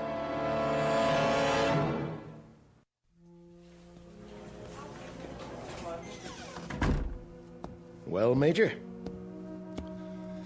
Here. What's this? Everything British HQ has in their files. Have you looked at it? I'll let you do the honors. And what do you expect we'll find? The truth, sir. Whether he's an imposter or... Whether? How could he be anything else? You think he's a lunatic, don't you? Oh, no, nothing like that. He's been frozen on ice for more than 40 years, hasn't aged a bit. Standard operating procedure. I don't know what to make of it, but if he's an actor, he's the best I've ever seen. Seen a lot of actors, have you? Well, what do you make of it, General? The mechanics have gone over the plane. It's a genuine Newport Scout, all right. In perfect working order. And he knows how to fly it. That's obvious. Open the file. An old newspaper clipping from the London Times. William Smith Decker, commissioned by RFC, son of Mr. and Mrs. Harold Smith Decker of 17B Hightower Street, today received his... Seems authentic. Complete with photograph. Quite the dashing young officer. Swagger stick and all. And the face? See for yourself. Hard to tell. The paper's yellowed. But it does look like him. And a copy of his military records. Everything seems to be genuine. Are these his personal effects on the desk? Yes. Corporal Wintner brought them in. Holster and pistol, pocket watch, cigarette case. You looked in the billfold? ID cards, the works. All perfectly done. He's ingenious, I'll give him that. The question is, for what purpose? The paperwork can be checked. If we wanted to waste the time, yes. Well, if it's a hoax, it certainly is an elaborate one. If it's a hoax, Major. It's just that it's hard to believe. Why would anyone go to such incredible lengths merely to play a joke? Who said it was a joke? What do you mean, sir? There's no telling what his motive was. Maybe we'll find out once Mackay arrives. We might check with the Ministry of War in London. There must be records of everyone who's ever served, no matter how long ago. You know what I think, Major? Sir? I think you believe him. No, sir, I wouldn't say that, but I can't help feeling there's more to this man than just... Exactly. The revolver, for example, fully loaded. Oh, you don't mean he meant to use it on... We'll know soon enough. I was watching him, and I'd swear he was genuinely shocked when he found out about Mackay coming here. If he meant any harm to the man, he would... We'll get to the bottom of it. For now, I've ordered him kept under lockdown. Doesn't make any sense, General. Get these things off my desk, will you? Of course. Now, if you'll excuse me, I have a lot of work to do. You don't suppose that... If you'll excuse me, Major. Yes, sir.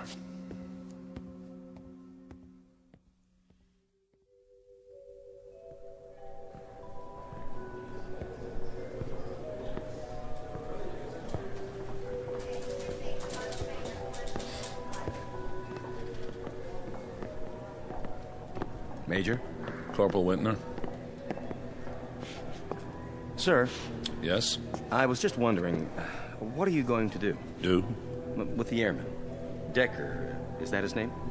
So it would appear. We're checking him out. Oh. Is he a prisoner? Not officially. He's being detained. Until we question him further. What do you make of him, sir? I don't know yet. The general thinks he's out of his head. Some plane, though, huh? A regular museum piece. I saw what they took out of it. What? Well, the World War I flight map. I mean, it looks real. I wonder where he got it. That's the question. But we'll get to the bottom of it. Yes, sir. Oh, and Corporal? Sir? Don't talk to the men about this. Not till we have the whole story. I understand, sir.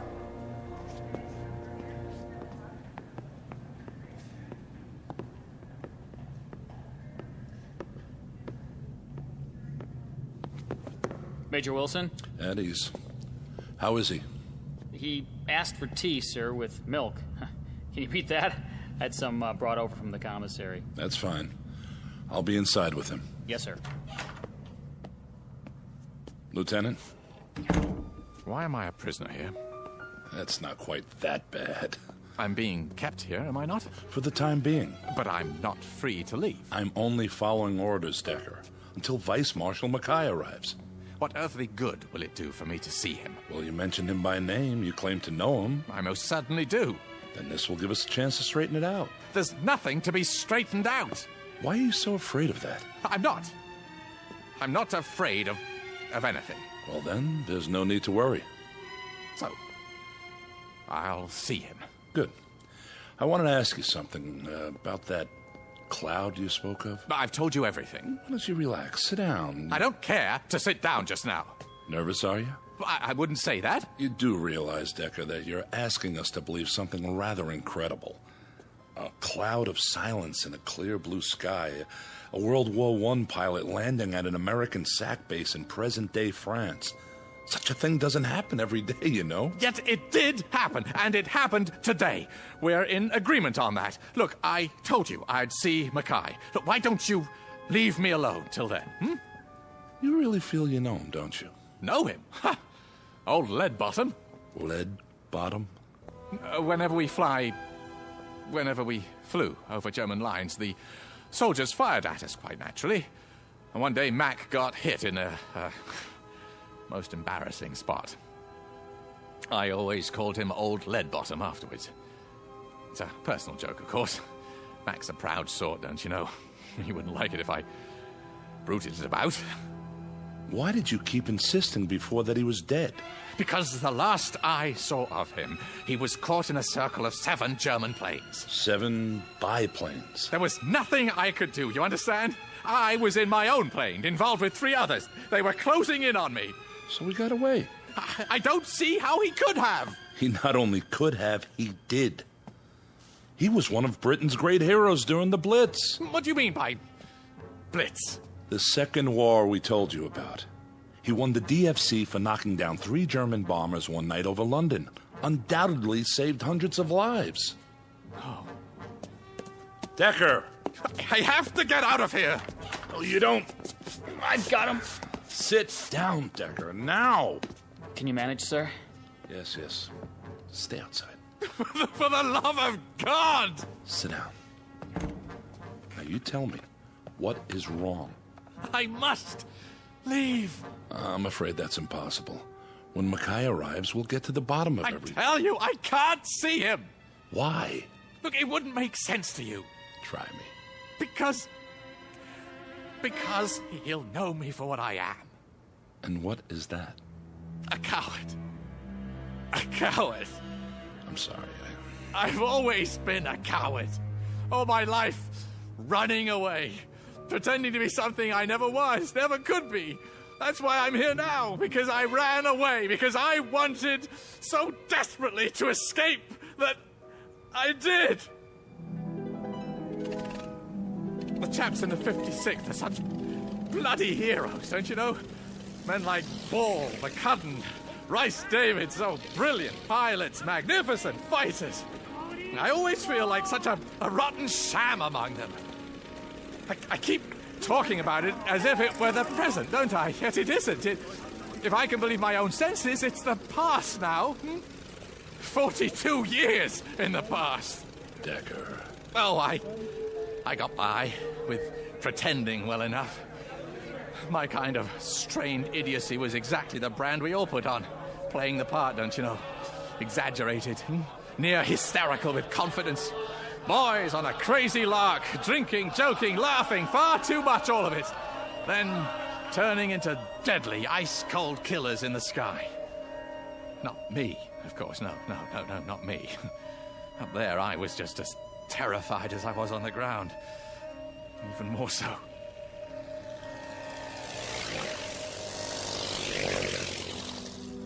Mac and I were supposed to go on patrols together, flying back up for each other. Most of the time, I talked him into splitting up. He didn't mind. I believe he actually hoped he'd run into trouble. Me? I just linger in the clouds, if there were any, flying back and forth around in circles, dreading the possibility that I'd see an enemy ship, waiting for enough time to pass so I could go back and pretend I'd flown the course. Sometimes I even thought I'll land behind the German lines, let myself be captured. Their pilots always get the best of treatment as prisoners of war. Except I've been afraid of doing even that. Afraid that somehow the truth would come out and I'd be discovered. Discredited. I couldn't bear that. I'm such a dreadful coward that I'm even afraid to admit my own cowardice. I had to carry on the self-delusion, don't you know? I've actually fired revolver bullets through the cockpit walls just so, later on, the chaps would see them and be impressed. I told them I took enemy gunfire. God help me.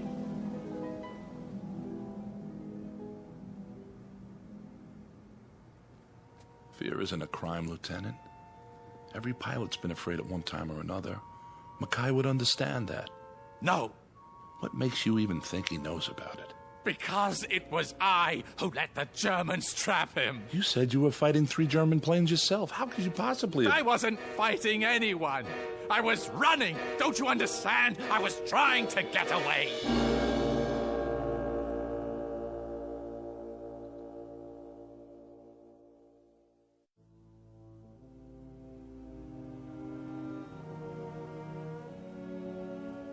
Easy, Lieutenant. It's true. When the Germans came at us, I flew away. I just deserted him, left him up there to die. But he didn't die. Listen to me. I don't understand what you're saying. I mean, it's not possible. Perhaps he got help. What? How's that? What is it? What you just said. I only meant that... That he got help. Well, could it be? Well, it's certainly in the realm of possibility. Then don't you see? See what? Maybe I'm the one who helped him. Maybe... Decker, when I said he got help, I was referring to other pilots in the area, other fighter planes. But there wasn't anyone within 50 kilometers who could have helped him. Decker, what do you... Well, maybe it wasn't just an accident that made me land here. Maybe I was brought here for a purpose. To find out that Max survived. To find out that time has given me a second chance. I'm not sure You've got to let me go. I can't do that. You must. Don't you see? It's the only chance I have. The only chance he has. But he's alive, Decker. He's on his way here now. How can you be sure? How do you know that if I don't get back, he may not be here? How do you know that he won't have been killed 42 years ago? There's no reason to think that this man's I'm the reason, standing right in front of you. This is insanity. It isn't. Look, I tell you, history may be changed if I don't do something. Mac will have died because he had to die. Unless I help him. Stop it. I beg of you, in the name of pity, let me go back. I deal in human lives here, Decker. How to save them, how to protect them, and all that goes with it. My job is to issue orders, and those orders are reviewed. If they don't pass muster, someone else overrides them. You don't have to explain military procedure to me. Good, because there's more at stake here than personal opinion, no matter how strong. What goes down under my command is subject to scrutiny, very close, rational scrutiny. I follow your logic. The problem is it doesn't jibe with reality, military or otherwise. I'm talking about something much more important. Are you? Take a look out the window, Lieutenant. Those are jets out there, fueled and ready to go at a moment's notice. We're the DEW line for security in this part of the world. You won't know what I'm talking about, but there are bombs now that can destroy entire countries. Enemy forces held in check only by our presence. Not by feelings or emotions, but by the threat of mutual annihilation. Say I wanted to help you.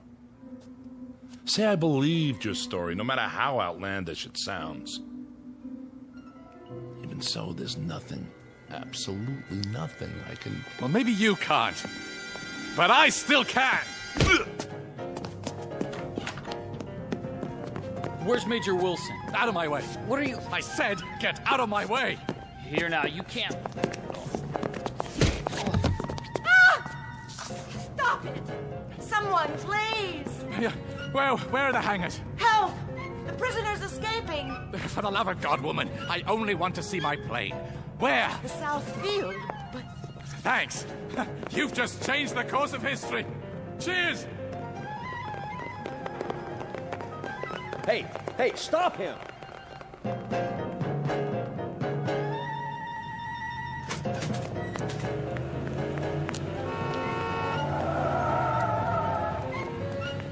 Did you see that guy?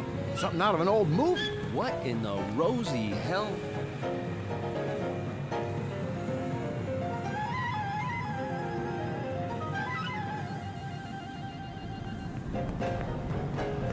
Hey, fella, where do you think you're going? The Scout. You can't come in the hangars. This is off limits. No, the plane, the Scout. Where is it? Not in here. And for God's sake, why are you dressed like that? Ah, I see it. Where'd he go, Sarge? There! Running out the other end. Stop him! Will you get a load of that? Chasing some guy in a white scarf and breeches. What is this, the Dawn Patrol?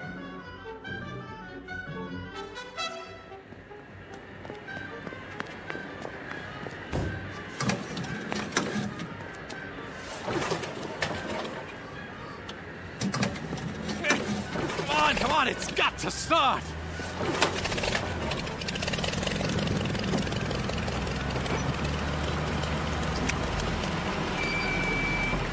Turn it off, Decker! No! Right now! Get your hand off the switch! Out of the plane. Can't you understand? It isn't just for me. You said it yourself. What about the hundreds of lives he saved? Are they all to be lost as well? If you're right. Are you willing to take the risk? Turn off the engine or I'll fire this pistol into your head. Fire, then. I'd rather die. Shoot him, Major. He's getting away. Shoot!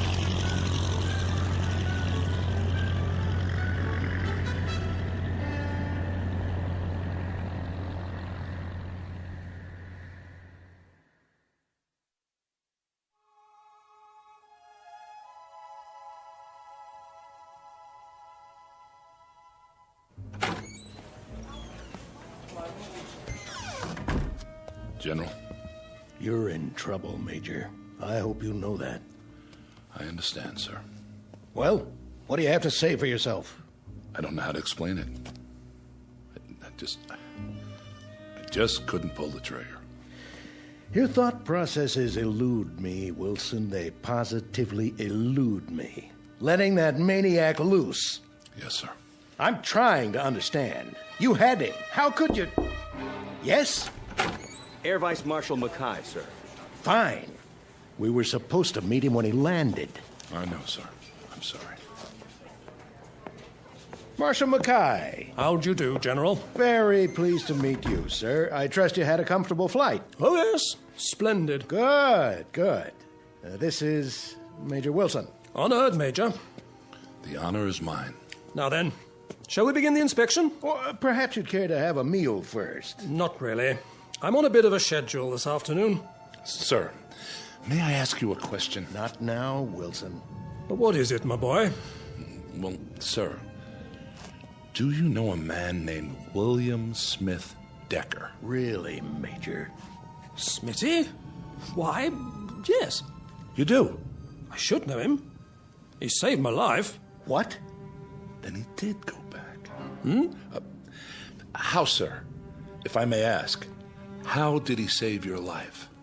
Well, we were out on patrol together. This was back in the Great War, of course. Usually we split up, covered different sectors. But that day, our planes were side by side, for a while at least, when a formation of Germans dropped down on us. You fought them off, both of you? Not at first. What do you mean? Well, for a time, I thought old Smitty was lighting out on me. Can you imagine? He flew away? So it seemed. He climbed up high, disappeared. Into a cloud? How did you know? A white cloud from nowhere. Couldn't say. I suppose it was white. And then? Well, then, from out of the cloud, it seemed, Smitty came diving down, machine gun chattering away. Guess he'd been waiting for his chance. Knocked out 3 of the bandits before they got him. Saved my life, rest his soul. I say, what's all this about? How did you know? The Germans. Didn't they usually bring back the personal belongings of pilots who were shot down? Quite often. Did they bring back his? Why, now that you mention it, no. Are you sure?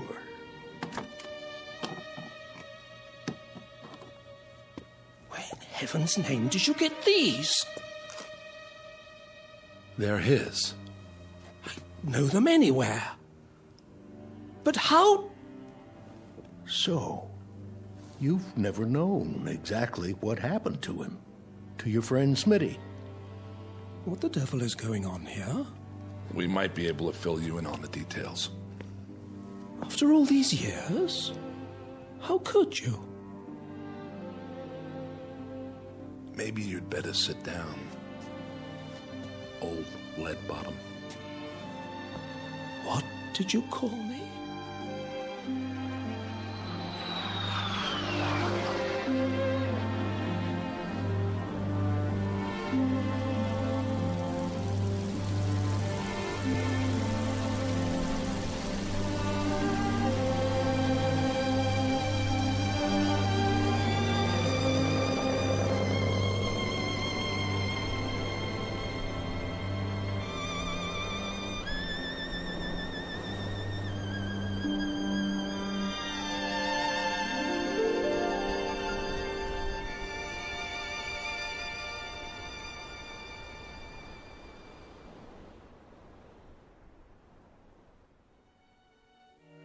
Dialogue from a play, Hamlet to Horatio.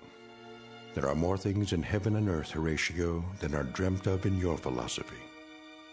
A play written long before men took to the sky in flying machines, before they added yet another dimension to knowledge and to mystery. Perhaps there are more things in heaven and earth and in the sky that can be dreamt of. And somewhere between heaven, the sky, and the earth lies an even vaster dimension, known throughout history by various names. For now, we'll call it the Twilight Zone. We'll return to the Twilight Zone in just a moment. You are about to enter another dimension, a dimension not only of sight and sound, but of mind, a journey into a wondrous land of imagination. Next stop, the Twilight Zone.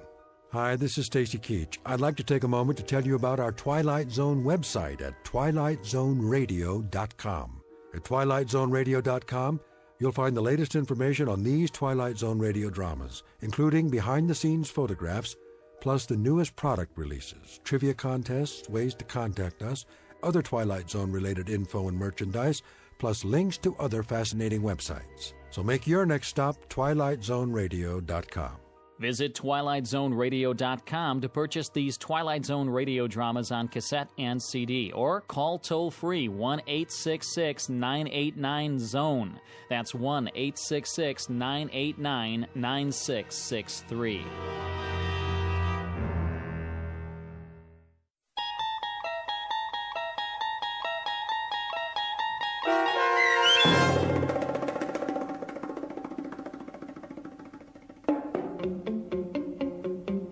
The Last Flight, starring Charles Shaughnessy with Stacy Keach as your narrator, was adapted for radio by Dennis Etchison and written for The Twilight Zone by Richard Matheson.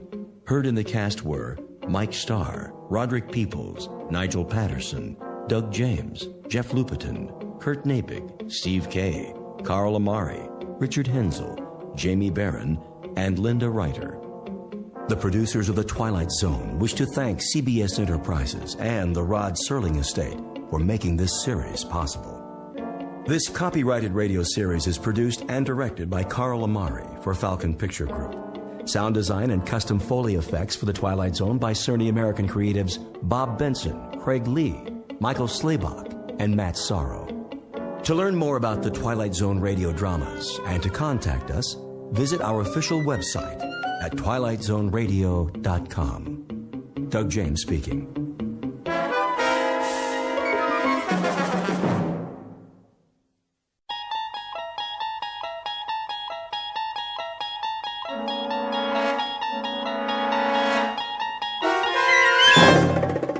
You're traveling through another dimension.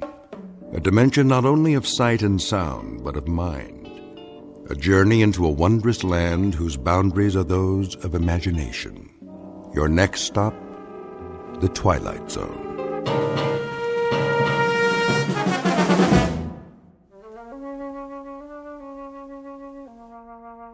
There.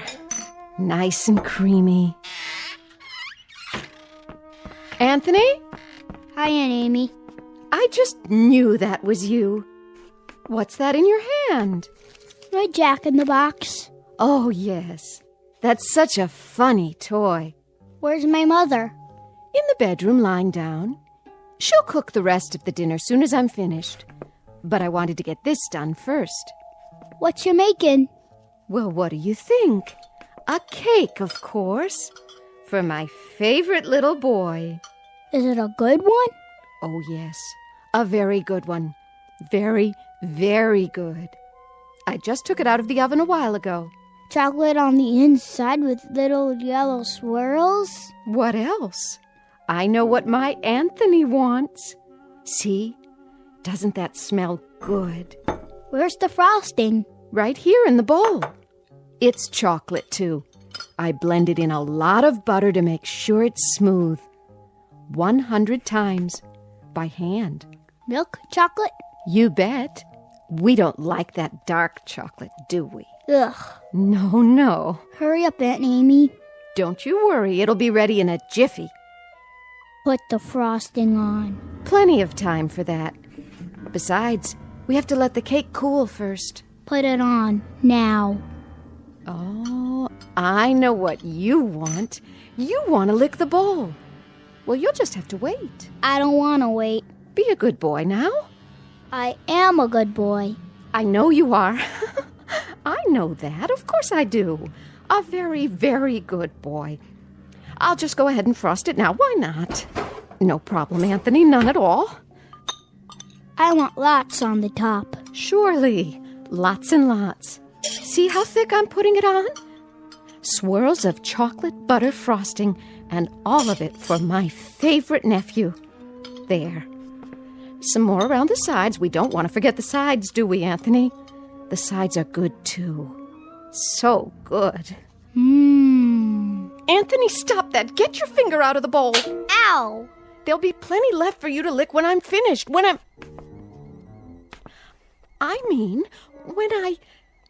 You hit me. Oh, I didn't hit you. I barely touched your hand. You're a big boy, aren't you? That hurt. Why, it didn't. I only meant for you to wait till I've finished frosting the cake. Then I'll give you the entire bowl. All of it. Everything's for you. It always is. You know that, don't you, Anthony? I don't think I like you anymore. Well, I like you. I love you. You're my favorite boy in the whole wide world. I mean it. I really, truly mean it. Come and give your Auntie Amy a kiss. No. Then I'll give you one. I'm going outside now. Yes. Yes, you do that. Go outside and play. Playing is good. Here, take the bowl with you. Anthony? Anthony, come back! Don't you want your frosting? You can have the whole bowl. Everything all right? Oh, Anthony. Nice day, isn't it, Amy? Very nice. Something the matter? No, nothing's the matter. Nothing at all. Did anything happen?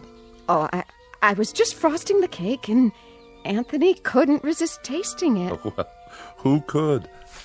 I used to love frosting when I was his age. Didn't you? It's good, isn't it? So good. Why wait?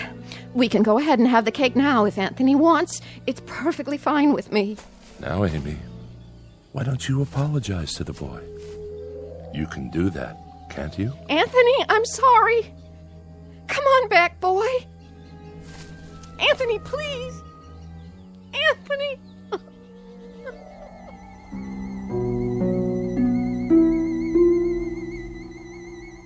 Welcome to Peaksville, Ohio on a hot July afternoon.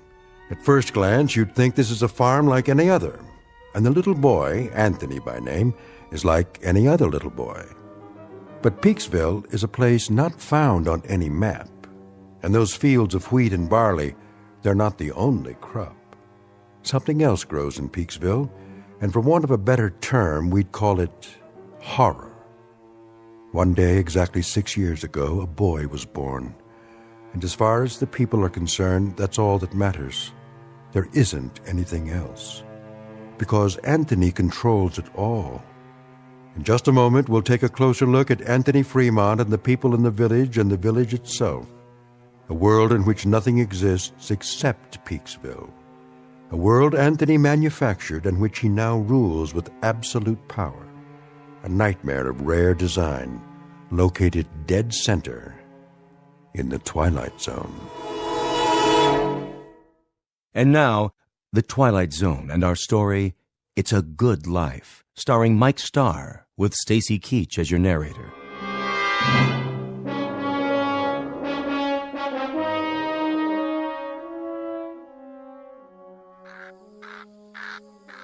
I'll see he gets it, Amy. Would you? Don't you worry none.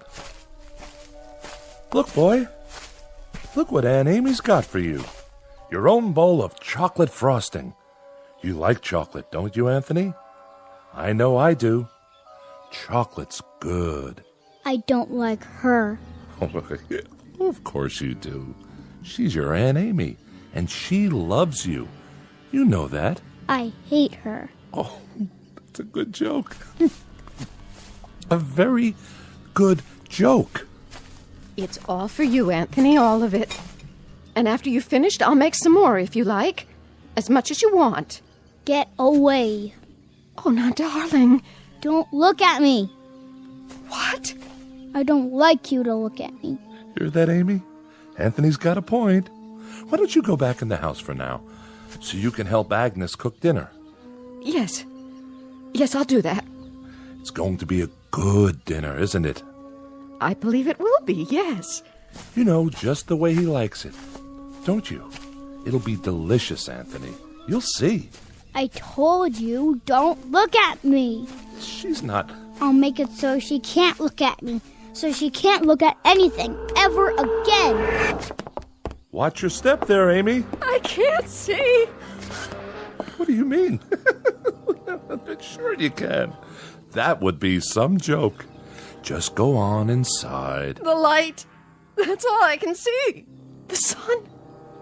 It's so bright. The sun blazing in the sky.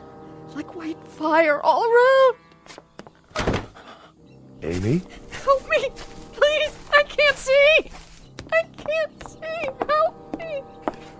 It's nothing, Amy. I'll help you up. Sit here in your chair. There you go. That's right. Sit and rock. You'll feel better real soon, I'm sure. It's good to rock, isn't it? Yes, it's good to sit on the porch and rock. There now.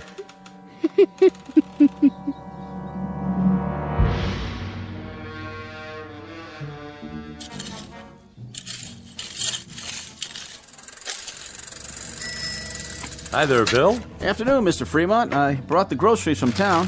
Gee, that was fast. Thank you, Bill. Very thoughtful of you. My pleasure. Howdy, Anthony. Hi, Mr. Soames. Mighty good to see you today. Mighty good. It's such a good day. A real good day, isn't it, Anthony? It's terrible hot, though. Terrible hot. Oh, I wouldn't say that. No, ma'am. I wouldn't say that at all. It's fine. Just fine. A real good day all around.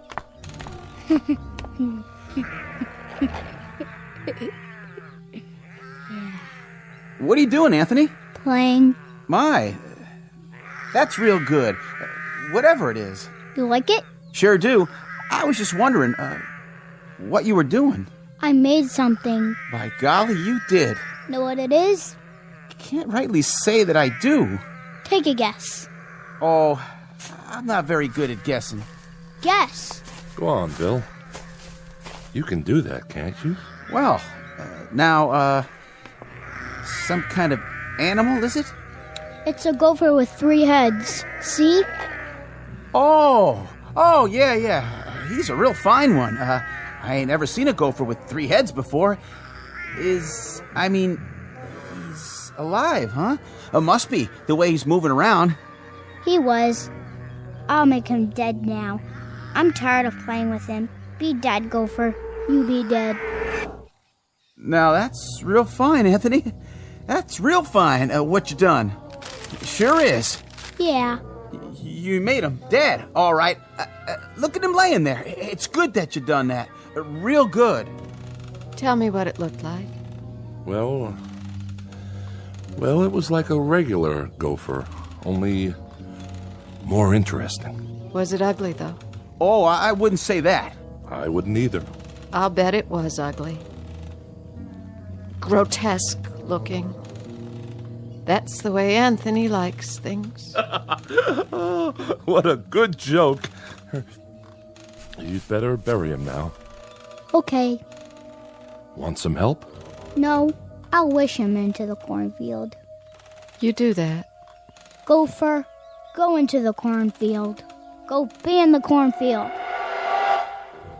Well, what do you know? Ain't that something? What are you doing here anyway? Me? What do you mean, Anthony? I'm delivering the groceries. What do you think? Go ahead and do it then. Why, sure. I'm the delivery man. That's me. You better. You don't want me to wish you did, do you?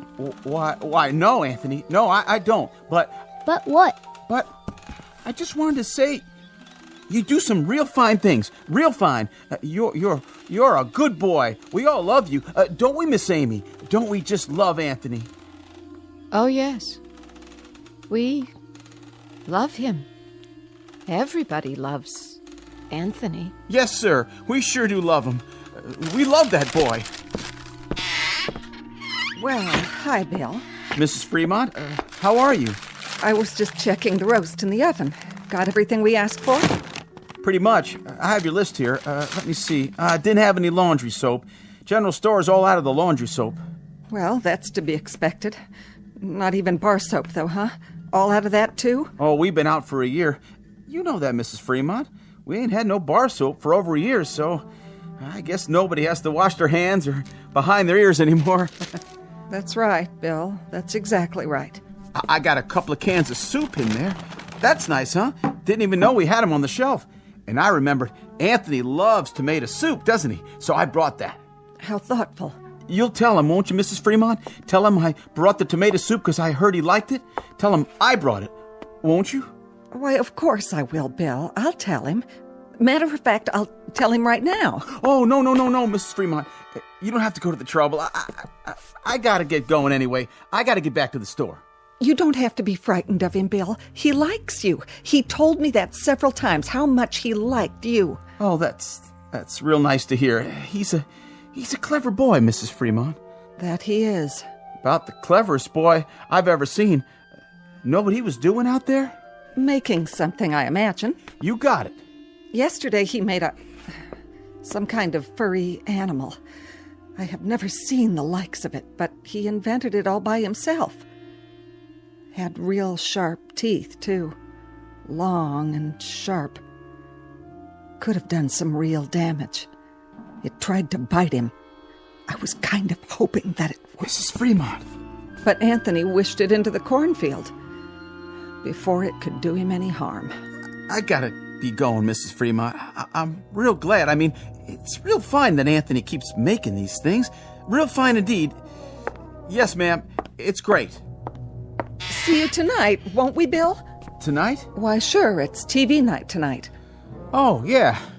Anthony's going to put pictures on the television, and we're going to have a surprise party for Dan Hollis. A real nice surprise party. I'll be there, Mrs. Fremont. You can count on me. Where? What? Nothing. Bye now, Miss Amy. Be sure to say goodbye to your nephew for me. I will.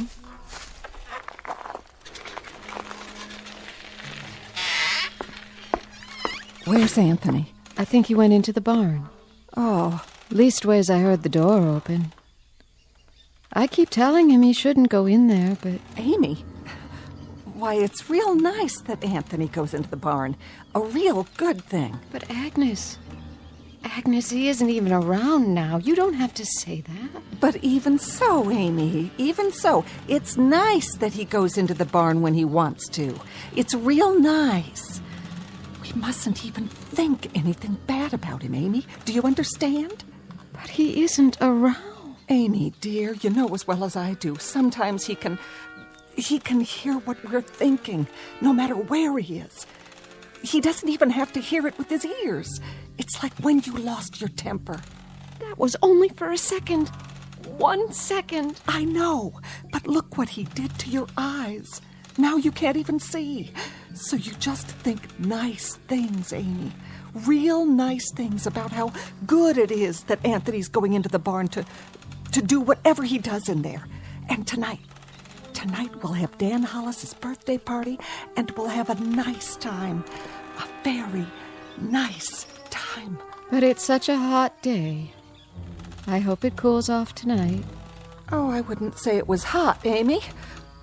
It's just right. It's a good day. Don't you think so, too? A real good day.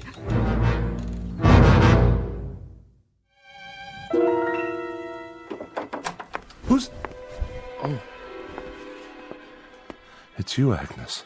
What are you doing? Thought I'd lie down and try to rest before dinner. Oh, that's a good idea.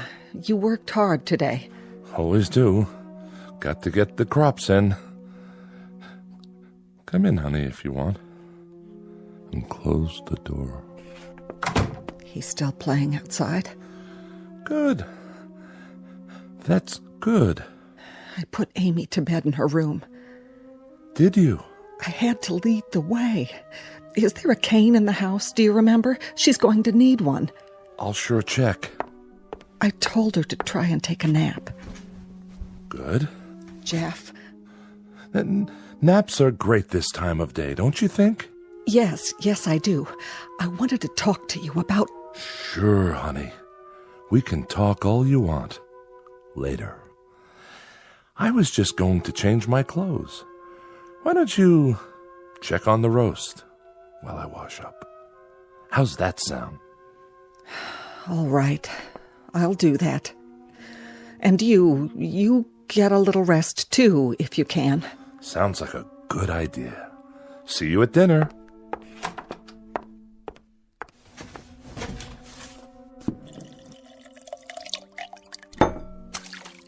Oh. Well, howdy, son. You crept up on me. You look funny. Do I? You need a towel. Well, by gosh, I sure do. I was just about to dry my face. I was looking for you a while ago. What for? Your mama said you was out in the barn. Yep. Did you have fun? I was looking at the cow. Oh, that's good. That's real good, Anthony, that you were looking at the cow. Now, you wouldn't be playing any tricks on your dad, would you? Tricks? I mean, well, you remember a year ago when we had the pigs? Oh, yeah. And what happened to the pigs? You remember that, too? I turned them into monsters. Oh, doggone if you didn't. Real odd-looking things. They were funny. That's it. Real funny looking. But good things, Anthony. Real good things. And it's good that you did that. It's real good. Like tonight. Yeah? It's television night. I'm gonna make television for everybody. It'll be real funny. It sure will be. Everybody's looking forward to it, too, just like they do every week. And then we're going to have the surprise party for Dan Hollis. It'll be so much fun. Yeah. I can hardly wait. So, are you looking for something? Can I get anything for you now, son? No. Don't you want to play some more? I don't like playing alone all the time. Well, I can understand that. No kids came over to play with me today. Is that right? Not a single one. I wanted someone to play with. Well now, Anthony, you remember the last time some children came over? Mm-hmm. The little Fredericks boy and his sister? I had a real good time. Oh, sure you did. Sure you had a good time, and that's great. Great. It's just that... It's just that what? It's just that you wished them into the cornfield when you didn't like the way they played. That's okay. But I hear their mom and dad were real upset. About what? If you wish people away like that, pretty soon there won't be no one left. So maybe next week we'll talk to some of the folks about having their children come over. We'll do that, won't we? Talk about it first. Yeah, and when they come over, I can make some of those funny animals. That's fun, isn't it? That's a lot of fun. That's Bill Soames's collie. Is it? Yep, that's the dog that always comes around. Yeah, that does sound like Bill Soames's dog. Not many dogs left now, Anthony. You wish them all away. I didn't like them. They didn't like me. I hate anybody who doesn't like me. But everybody loves you. They love you, son. You're everybody's favorite. I heard somebody think one time. Somebody thought I shouldn't have wished away all the automobiles and things. And the electricity. They said it wasn't good that I did that. Somebody thought it one time. Who? Who thought that? Was it Teddy Reynolds who thought that? He owned a farm up the road. Oh yeah, I remember. He shouldn't have thought those bad thoughts. That's why I made him go on fire. Sure, that was why... That dog, that collie, he doesn't like me. Oh, I don't know about that. He's a bad dog. Well, now, Anthony, did you do something to Bill Soames's dog? Guess you must have. He isn't outside anymore. I put him in the cornfield. I'm gonna go out in the yard now. Bye. No. Bill Soames's collie was out by the tree just now. I heard him barking, and then he just... Well, why Anthony done that? It was a good thing that Anthony done that, wasn't it, honey? Wasn't it a real good thing? Oh, yes, indeed. It was a real good thing that Anthony did it. Well, I've got to get back and get supper ready. Stay a minute. Ethel's bringing over the candles for Dan's cake. Amy already made it. She got the last box of cane sugar there was to be found. Agnes? The very last box. And Dan hasn't got one single inkling that there's a surprise party for him. Not one. Glad to hear it. And you know how much Dan likes music? Well, last week, Thelma Dunn found a record in her attic. That a fact? Yes, and she's going to give it to him tonight. Isn't that a wonderful surprise? It sure is. A record. Imagine. That's a real nice thing to find. What record is it? Perry Como singing You Are My Sunshine. Well, what do you know? I always liked that tune. How did Thelma happen to find it? Oh, you know, just looking around for new things. Or old things. The ones that are still left. Say, who has that picture we found a while back? I kind of liked it. That old clipper ship sailing along. The Smiths. Next week, the Sipiches get it, and they give the Smiths the old McIntyre music box, and we give the Sipiches... I know. That's the way of things now. There's so little left. But that's okay, isn't it? Everybody keeps a few things for a while, and then they trade off. There's about 3 books left, and each family... Oh, now, honey. And each family can keep it for a week and then trade it for something else. Like with the stereoscope the Van Nusens found in their cellar. Or the can of beer that Bill Soames found wedged into an old icebox in the junkyard. I'd better go check on the kitchen. You see, the thing of it is, Anthony fixed it so that we're alone in the world. Nothing new ever gets built anymore. Nothing new at all. That's enough. No, it's not nearly enough. Remember 6 years ago, old Doc Baker, rest his soul, he took one look at Anthony when he was born, and he screamed and dropped him. Tried to kill him right then and there. He knew. Somehow he knew what Anthony was, and he thought it would have been better if he had been born dead.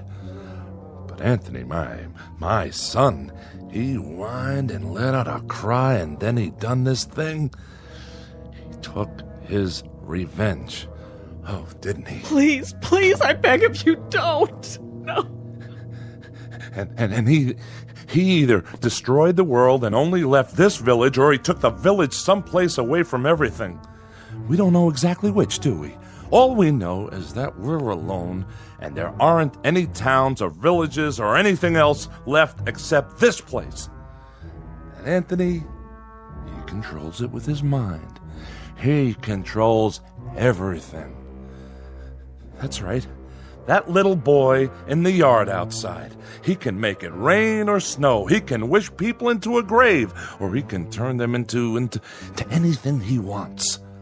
That's why you got to keep smiling or laughing, or you got to mumble something to keep your mind clear, because Anthony can tell what you're thinking, and if it's a bad thought, his mind will snap at you, and he'd do most anything at all. Please, for the love of God.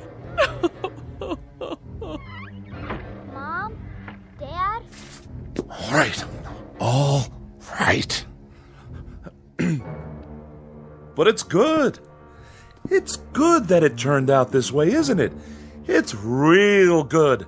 That's what it is. Really, really, really good.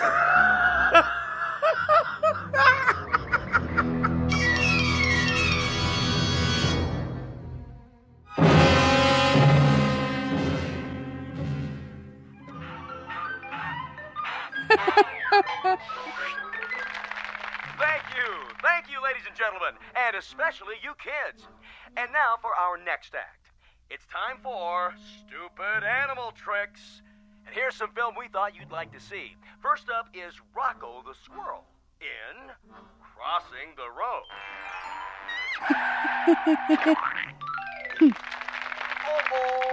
Oh, poor Rocco. And now, the bird and the BB gun. Oh, my. Will you look at that? What, Ethel?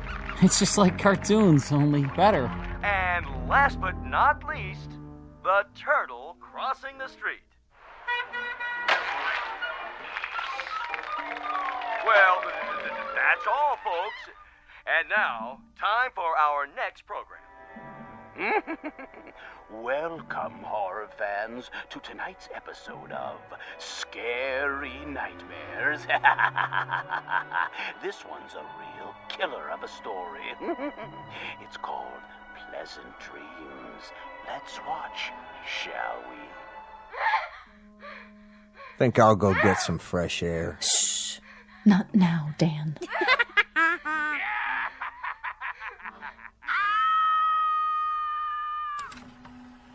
That's all the TV there is. Oh, that was wonderful, Anthony. Wasn't it, everyone? Wasn't Anthony's television wonderful? Yeah. Just wonderful. Even better than last week. Yeah, great. It was much better than the old television. Oh, the best yet. You can say that again. You'll have to come around next week. Oh, I will.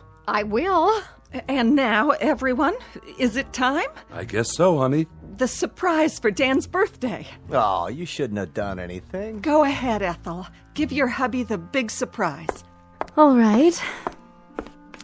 Here you go, Dan. I wrapped it for you special. What's this? Open it. Yeah, go ahead. Well, if you say so. I hope you like it. What's this, a record? It's Perry Como. A real collector's item, you might say. No kidding. I haven't heard Perry Como in years and years. Such a great crooner. You know what a crooner is, don't you, son? No. It's a singer. Someone who sings the old songs. What a great voice he had. Oh, didn't he? Happy birthday, darling. Happy birthday. Hey, you better not hug me too hard. I'm holding a priceless object here. You certainly are. Wow. Do you think we could play it? You mean right now? I'd love to hear some new music. Well... What I'd like to hear is the first part, just the orchestra part, before Como sings. Would that be all right? I don't like singing. I don't think we'd better, Dan. After all, we don't know where the singing comes in. It would be taking too much of a chance. Better wait till you get home. Put it on the table for now. But we don't have a Victrola at home. That's all right. Better to keep it safe. These old records break so easily. I guess you're right. Of course I am. There. It's good that I can't play it here. And now I think it's time for Pat Riley to play some piano for us. How about it, Pat? Would you? That's a great idea. Well, then, it'd be my pleasure. Move right in, Anthony, so you can watch him. It's great what he can do with those fingers of his. I'm a little nervous. Oh, don't be. You play beautifully. Okay, then. Here it goes. Guess I'm out of practice. It'd be good if you told me what to play, Anthony. It'd be real good if you tell me what music you like. Just play. Play anything. All right.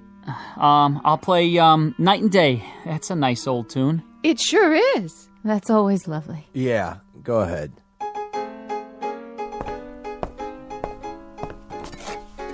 What are you doing? What does it look like? Having another brandy? You've had enough. Not hardly. Stop it. Leave me alone. Put the glass down. Take your hands. Don't make any noise. I don't like noise when the music is playing. I'll drink to that. Oh, don't worry. I'll clean it up. Go on, Riley. Finish the song. Yes, please. It's so pretty. Pretty, all right. Dan, please. Please what? I'm not doing anything. I know, darling, but... I'm just drinking this peach brandy on my birthday. That's all I'm doing. Please, Dan. For the love of heaven, please don't say anything else. Who's saying anything? I'm not saying anything. I'm listening. Shh. Play, Pat. This is real good brandy. Real good.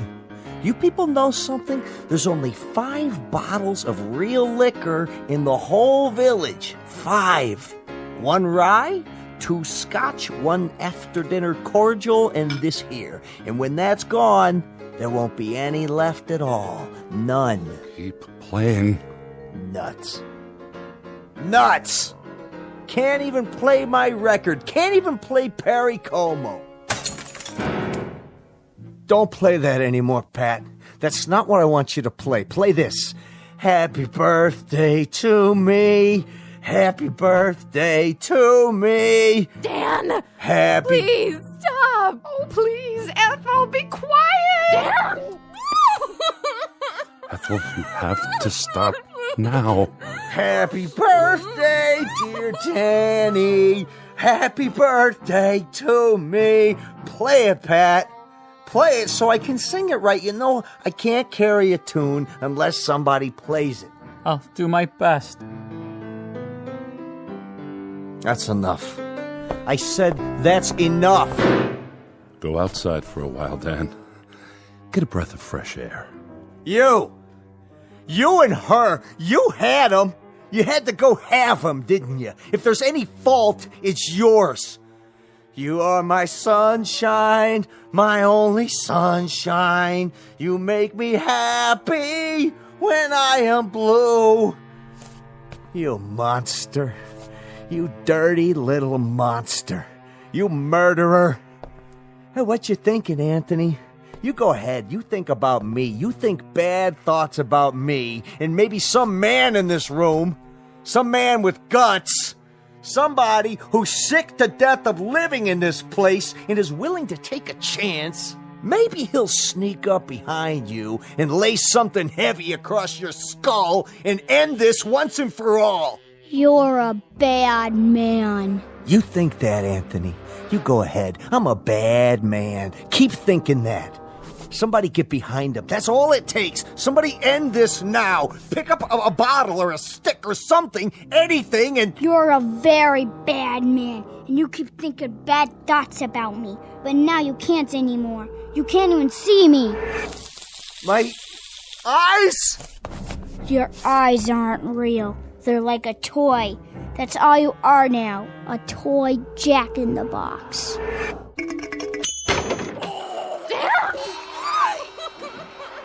Anthony, push it away. Wish it into the cornfield. We've all looked at it enough. Please, son.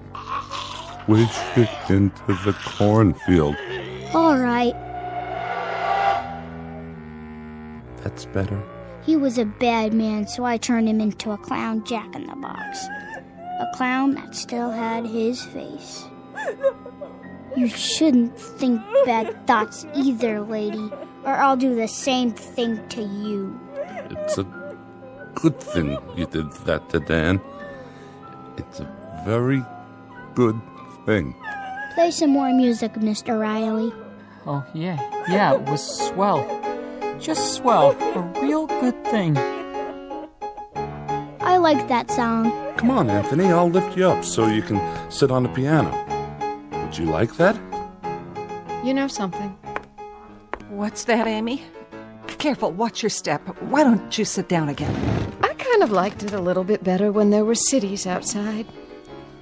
And we could get real television and radio and things like that.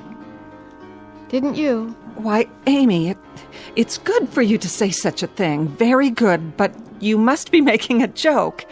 Anthony's television is much better than anything we ever used to get. Oh, yes.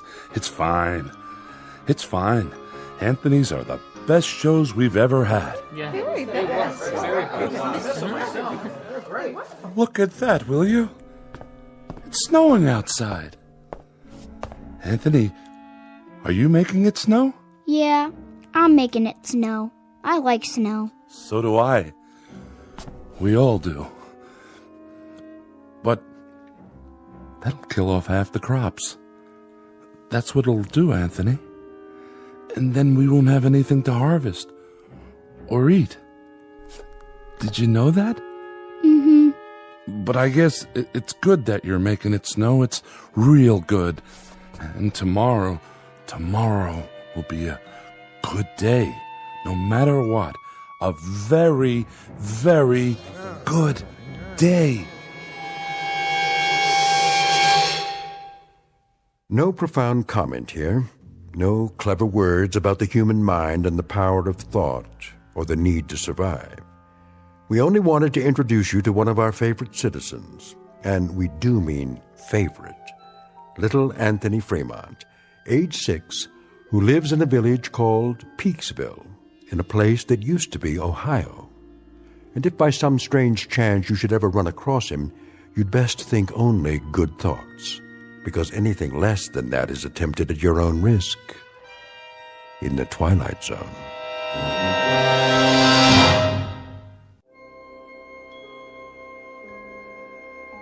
Hi, this is Carl Amari, producer of the Twilight Zone radio dramas. I'd like to take a moment to tell you about our official website at twilightzoneradio.com, where you'll get the latest news and information on these Twilight Zone radio dramas. Plus, at twilightzoneradio.com, you can digitally download 3 free episodes or any of our episodes for only $1.95 each. In this age of ever-changing technology, we've decided to make these episodes instantly available to you by making the Twilight Zone radio dramas a digital download-only series. This means that this series will no longer be offered on CD. The CD collections at our website are now being offered while supplies last at buy one, get one free. So be sure to get your favorites before they're sold out. Be sure to visit us often, and I'll see you in the zone.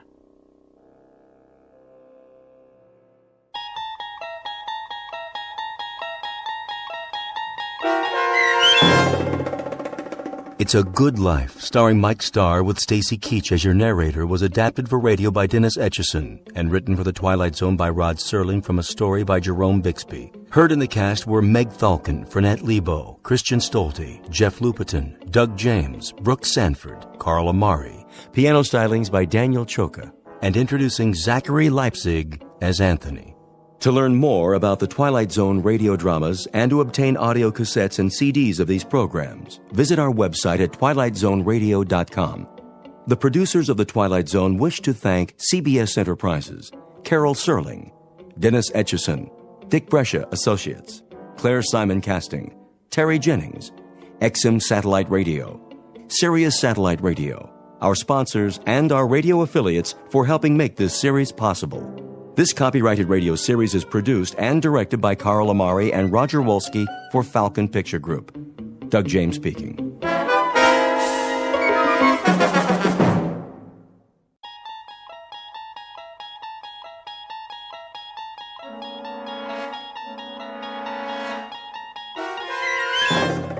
You're entering another dimension, beyond any limits known to man. This is the universe of imagination, a wondrous land of brave new stories from the far reaches of space and time. So fasten your seatbelt. There's the signpost up ahead. Your next stop, the Twilight Zone.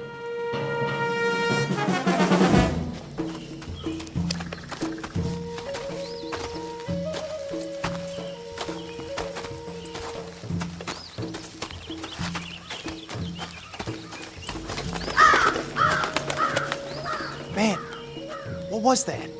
Seagull, probably. No way. Let's move it, ladies. But Sarge... Now what are you crying about? Ramirez says it was a seagull. Yeah? From what ocean? You hear that, Manny? There ain't no beach around here. I didn't say it was. I said it could have been. It was big and black, and seagulls ain't black. Maybe it was a chicken. Now listen up, you jokers. We don't make it back by 1200 hours, we miss chow. Bobbit. Yes, sir. See that big rock? Which one? Side of the trail, about 30 yards. Climb up, take a peek over the edge. See if anything's moving in the valley. Sure thing, Sarge. Ramirez. Sir. Go around the turn to the trees. If Cemetery Road's all clear, give me the high sign. You got it, sir. I'll watch your back. Now move.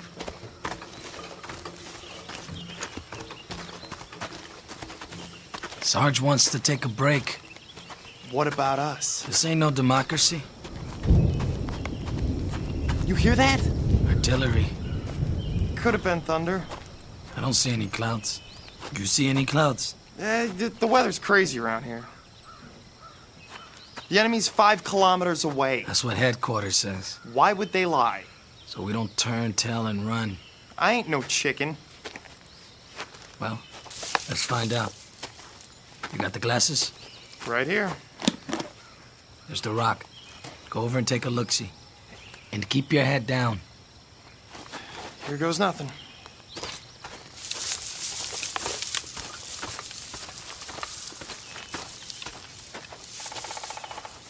What do you see?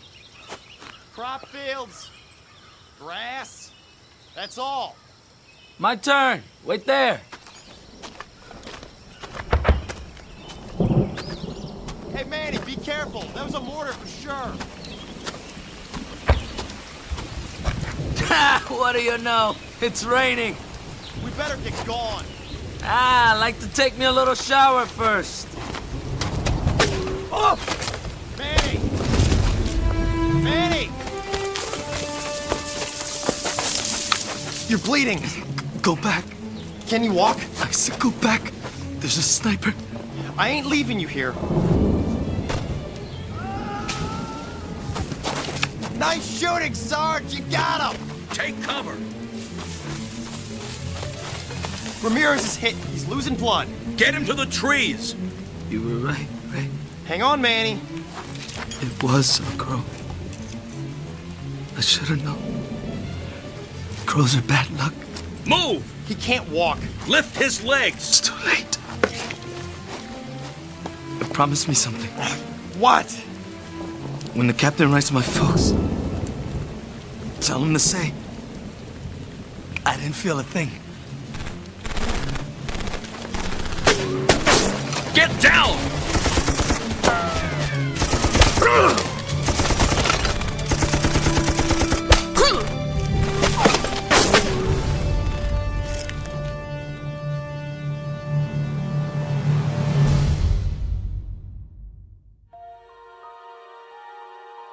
3 men on patrol, a mile from camp.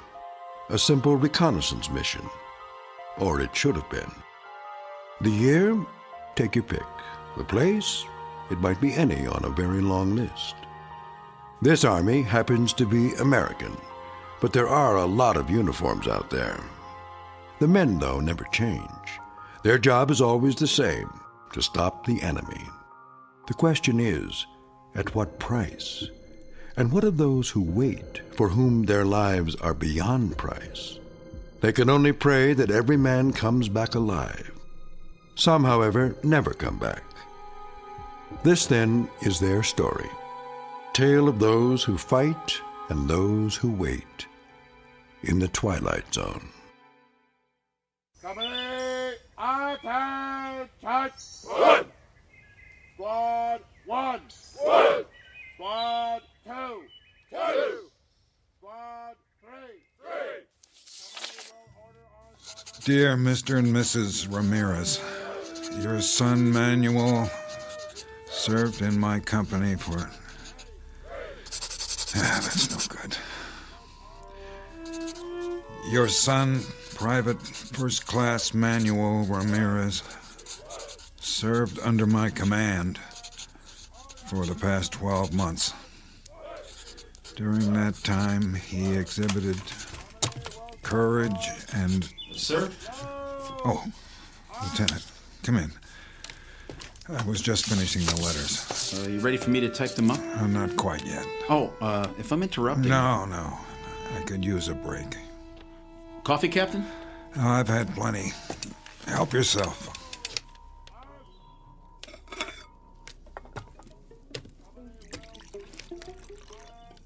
How many is it now? What? The letters. Too many. One for every man we've lost.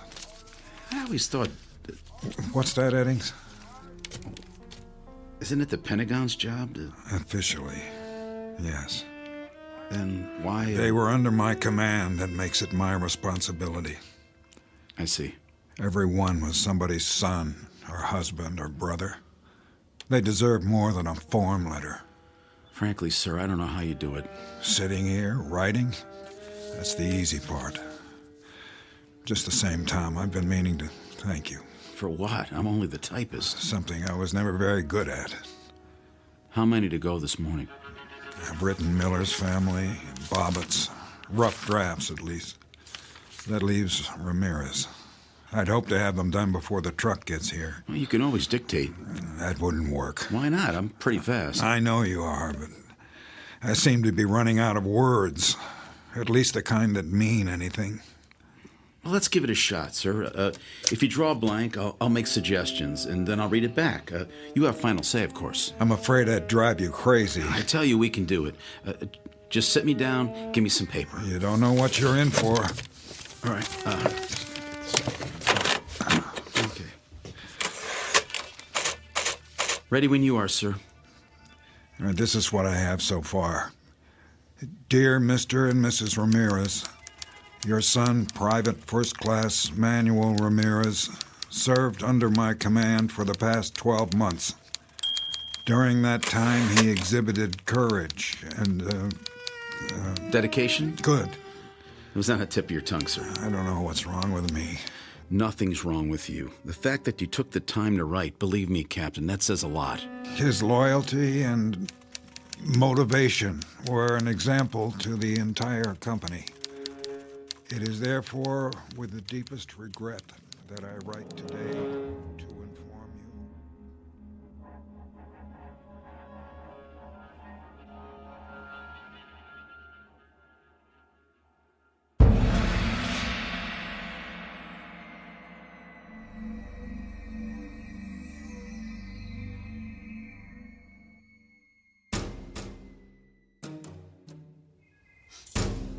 Present!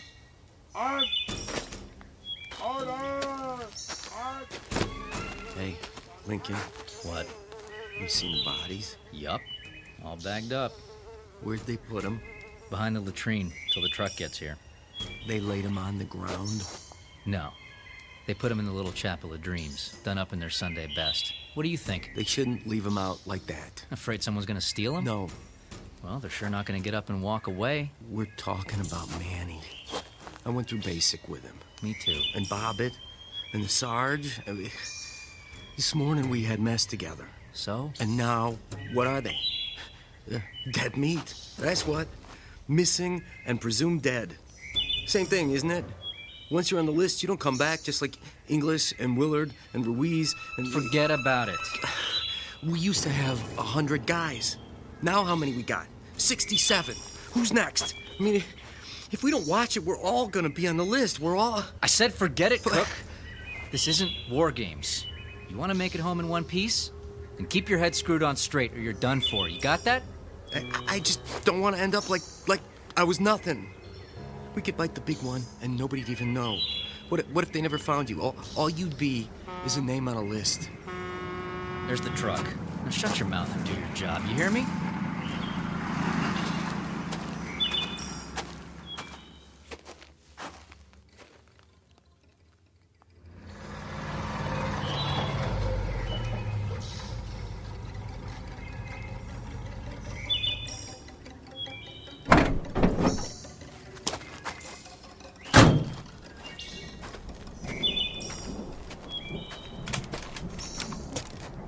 Gorman? Captain? How are things at battalion headquarters? 5 by 5, sir. Can't complain. How nice for you. The general says he got another pickup. How many this time? 3. Cemetery Road? That's right. No mystery why they call it that. No, there's not. Here's the paperwork, Sergeant, plus the letters for stateside. No problem. Pull the truck over there. Lincoln, you and Cook, load them up. Make sure they're tied down securely. Yes, sir. Well, I better get going while it's still light. They say there's a storm coming in. Gorman? Sir? Keep your eyes open on the road back. Sure will. No sweat, though. It's secure. Now, that can change. Yes, sir. I guess you can. That man's always on the move. Better than sitting in one place. Stop by my quarters for a minute, will you, Tom? I want your opinion on something.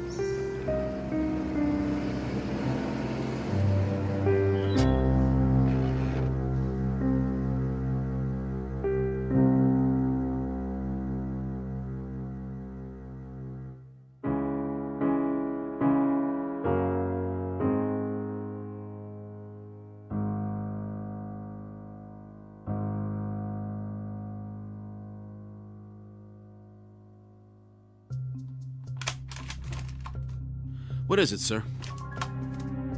Take a look at this. Map of the mountain? And the surrounding area. Now, here's our position.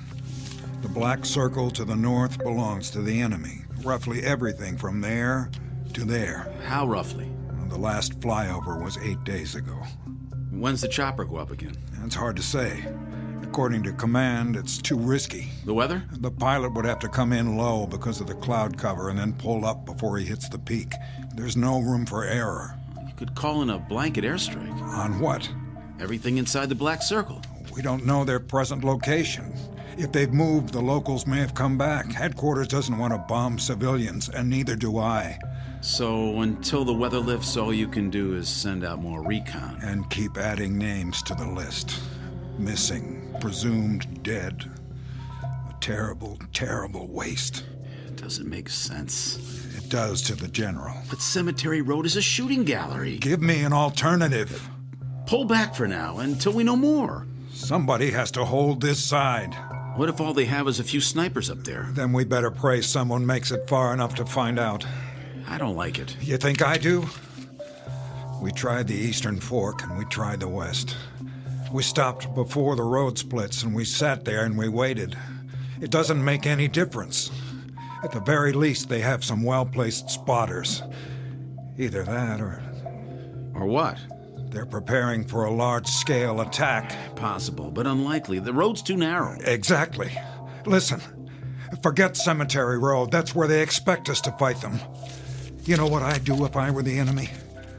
I'd spread out across the floor of the valley, then move up to attack our flank.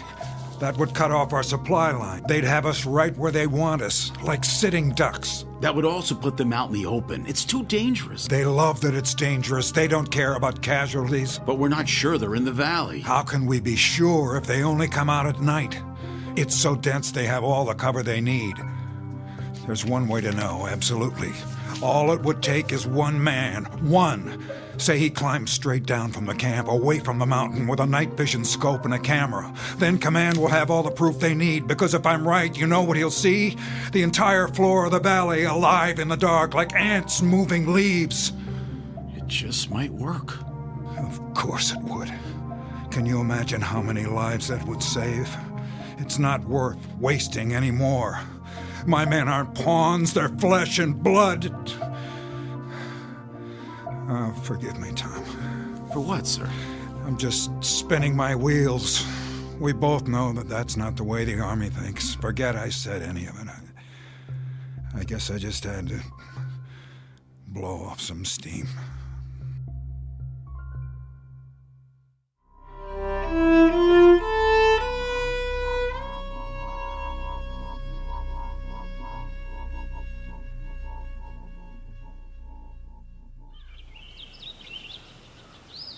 That ain't the way that women are over here. They have women here? Hey, Sarge? What? Can I get some fresh coffee? What's the matter with what you got? It's kinda cold. Well, I'll tell the waitress to make some special just for you. Where's Lincoln? In the latrine, I bet. Maybe he locked himself in. Maybe he fell in.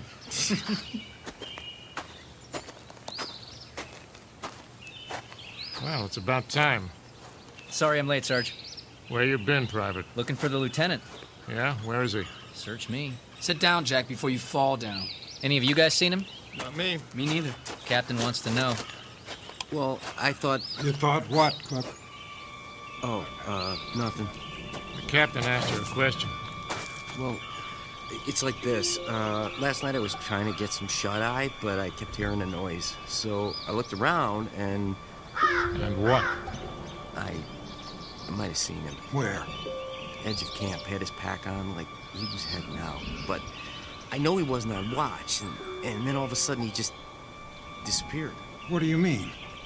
Well, he walked over to the rim, and that was it. He climbed down toward the valley? He must have. We're talking about Lieutenant Eddings. Yes, sir. You saw him do that? It sure looked like him. Why wasn't I informed? First I heard about it, Captain. You did a head count this morning? All here, except for the lieutenant. I thought he was helping you. The valley's off limits. You knew that, didn't you, Private? I figured he was going to do some stargazing. Why would you think that? He was carrying his night vision scope, which was funny because there weren't no stars.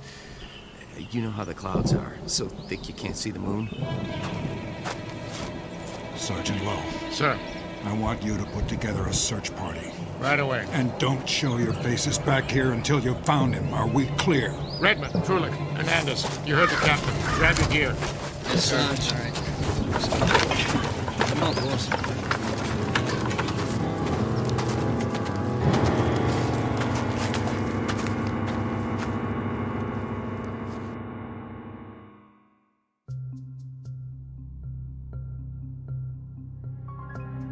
General? Captain? No, sir. This is Second Lieutenant Reaver. The captain's right here. Hold on. General Hansler on the line. Thank you, Reaver. General? Captain? What's your status? Repeat, please. What's that? It's the weather. It bounces the signal around. Update your status. We're still holding position. Any further losses? No, sir. Well done. Prepare to break camp. Say again? I'm pulling you off the mountain. You can't do that, General. I want you back at battalion before the rainy season. Not now, sir. What? I thought you wanted Blue Company out of there. Not yet. If we retreat now, there'll be nothing to stop them. I'll lay down artillery fire once you're out. But, sir, I still have a squad in the field. What's the mission? One last recon. We're about to pinpoint the enemy. I'm sure of it.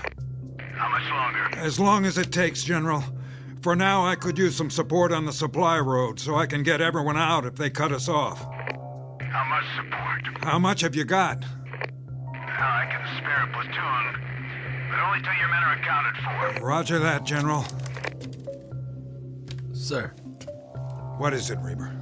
Did you say recon? That's a term the old man understands. It's been 4 days since the search party went out. Longer than that for ethics. What's your point? Well, shouldn't they be considered... Missing, presumed dead? After so long, I thought... You thought wrong. Yes, sir. The next step is always a regret to inform letter. That seals it. I don't want to write any more of those, not ever. Do you understand?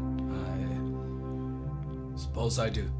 With a little luck, maybe just this once, I can buy them enough time for a second chance.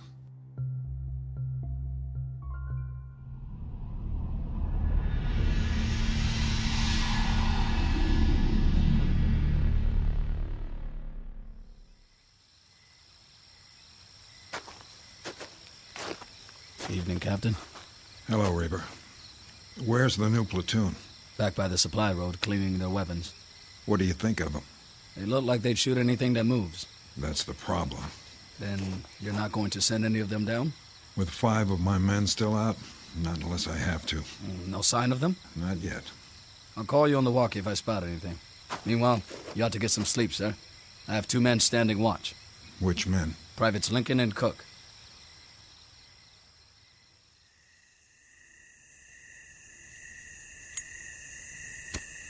Hey, watch it. What's the matter?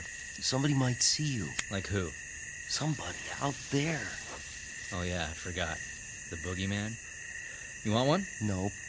Might help calm you down. I don't need to calm down. Maybe you do, boy. All I need to do is fast forward my butt out of here before... What was that? The wind. There ain't no wind tonight. Maybe you're hearing things. Douse the cigarette, soldier. Evening, Captain. You know better than to light up out in the open. Sir, yes, sir. Anything to report? Nothing, sir. No movement down below? Not as such. You seem uncertain. Well, sir, you know how your eyes can play tricks on you. If you're scared of the dark. Are you? Heck no. I always said the nighttime was the bright time. You know, Draco the Dragon. I don't believe I've had the pleasure. Oh, well, I used to look at the stars when I was a kid. Had me a map that showed the constellations. Big Dipper, Little Dipper, Belt of Orion. I know them all. Plus, the meteor showers, where they was gonna be. I just lay out in the backyard and wait. Zip, there goes another one. Sometimes I'd make a wish. Of course, the stars look different here. Art? Yeah. The captain doesn't want to hear your life story. Quiet. Huh? What was that? I didn't hear anything. Let's have a look with the glasses. You see something? I'm not sure. What was it? Some sort of movement in the tall grass. Yeah? Reaver? Yes, sir. I'm going down the side for a look around. Wait, sir. It may be nothing. I'll send some men. Negative. But, Captain... No one else. Not this time. Stand by. We'll go with you. No. Maybe the captain's right. He can't go alone. Cover me from here. But, Captain... And don't shoot any uniform that might be one of ours. Here. Use my glasses.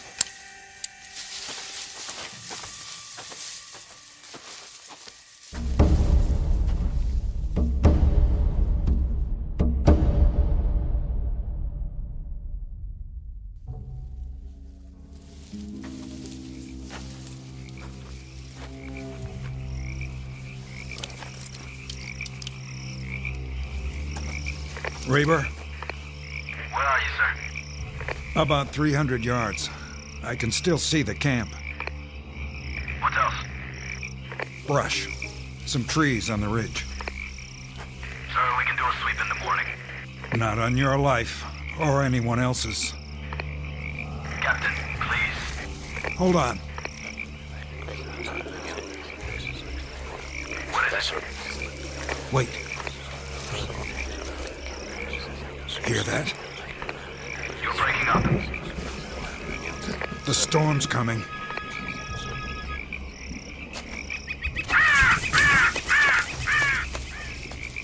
And that's not all. I'm sure of it. I'm losing you, Captain. There! What? In the lightning. I thought I saw it. Who goes there? Identify yourself. Are you hearing this? Signal. That's rain. Captain. Sergeant Lowe? Redmond, Hernandez, Krolik, did you find him? Where? What happened to you? Your uniforms and your faces. Sergeant, why don't you answer? Bring your men in. That's an order. Who's that behind you? Tom?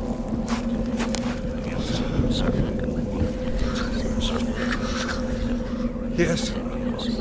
Yes, I understand. Did you get that? Get what? The enemy's coming from the north. A massive troop movement.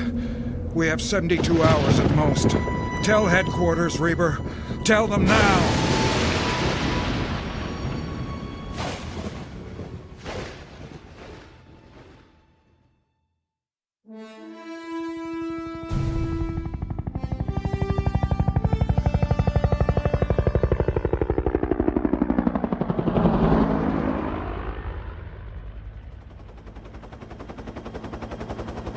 The storm's moved on.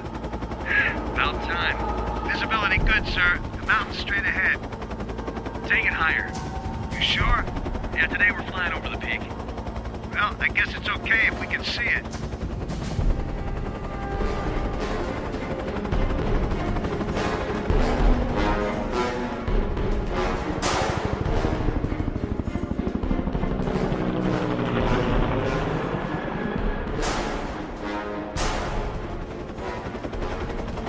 How's the trail look?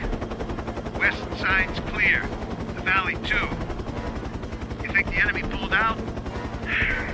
They must have. Their kind don't usually give up. Well, they could have reinforcements on the way. No ground troops in sight. The boys will be glad to hear it. There's Blue Company down below. Take her back now, Major? Maintain course. How far? North. A few kilometers. General's orders. How come? You think there's more coming? That's what we're going to find out. Increase altitude.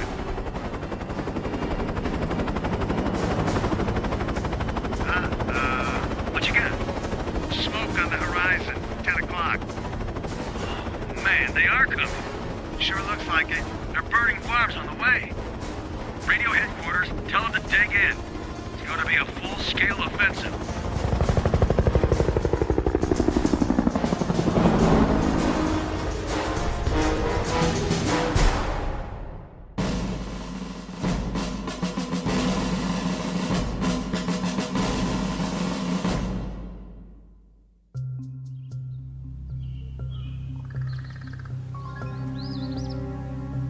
Jack?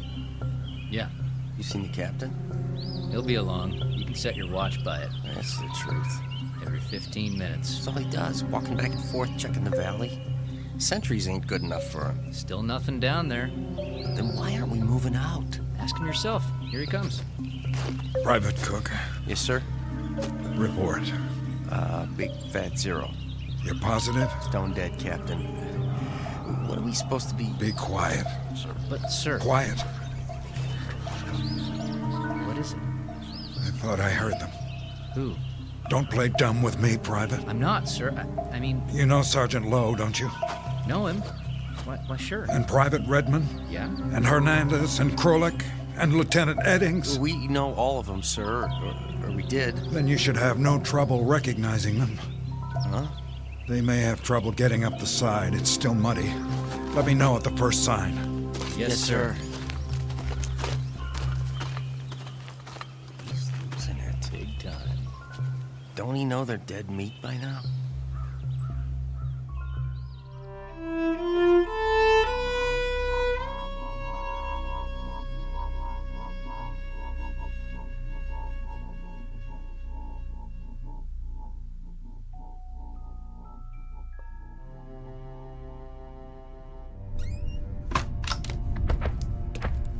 I don't have time. This won't take long, Captain. I just need a word with you.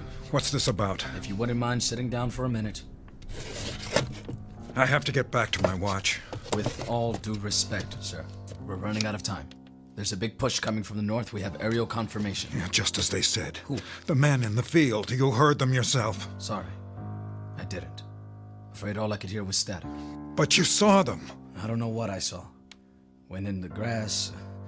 Does wind have the ability to speak? Captain, all I know is we have to break camp now, before sundown. The trucks from battalion are on the way. It's too soon. The order comes from the general himself. I'm still in command. Sir, you don't have a choice. We need to hold the perimeter. In a few hours, there'll be infantry here, plus heavy artillery. They won't need us. I can't leave. My men. There are 62 other men whose lives depend on it. 67. 5 of whom are now missing and presumed dead. Isn't that true? I saw them. What did you see? Shadows? It was too dark. There was lightning. You saw what you wanted to see. How long since you've slept? They were there, I tell you. Lowe, Hernandez, Redmond, Krolik, and Eddings. You saw their faces? Some of them didn't have much left, rotting away like their uniforms. But in the lightning, I saw burned skin and wounds, horrible wounds. They could barely walk. They were trying to get back. They must have lost their way. Some of us went down, sir, to the place where you were. We searched every inch of it with flashlights. There was nothing. Not even a mark in the grass. In that case... Yes, sir? Borrow men from the platoon. Make one last sweep. Several hundred yards to the ridge. And if they don't come back either? What? If they're shot at, or blown up, or burned, and you refuse to put them on the list, what do you think will happen? Do you honestly believe they'll wait till you decide? Not alive, but not dead either. That it all depends on you? Who has that kind of power? Please. Think! What if you never write another letter about another GI? Will they stay that way forever? The living dead? The undead? What if God Almighty goes on strike and nobody ever gets cut down again? For heart attacks or disease or old age or anything else? There'd be no room left on Earth. Is that really what you want? Then what? Listen to me. It's over. You can't save them all. They completed their mission. The time's come for them to rest. They've earned it. Then do one thing for me. If I can. Pray for them, Reaper. For the ones who didn't make it back.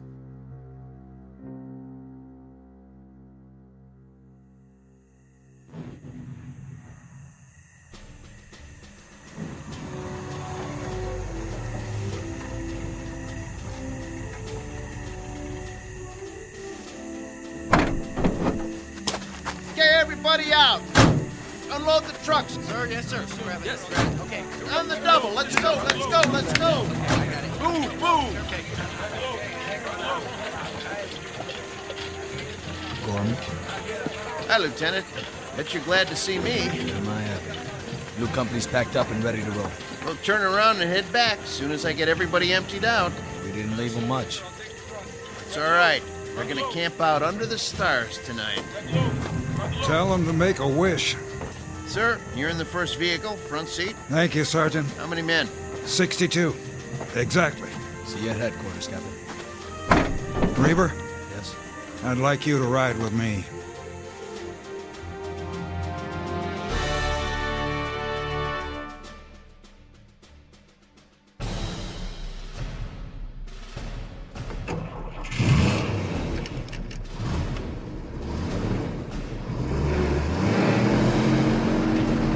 Now don't mind the road. It was made for cows and farmers. You're doing fine, Gorman. I got a thermos full of coffee if you want. No, thank you. Maybe just a drop. Knock yourself out.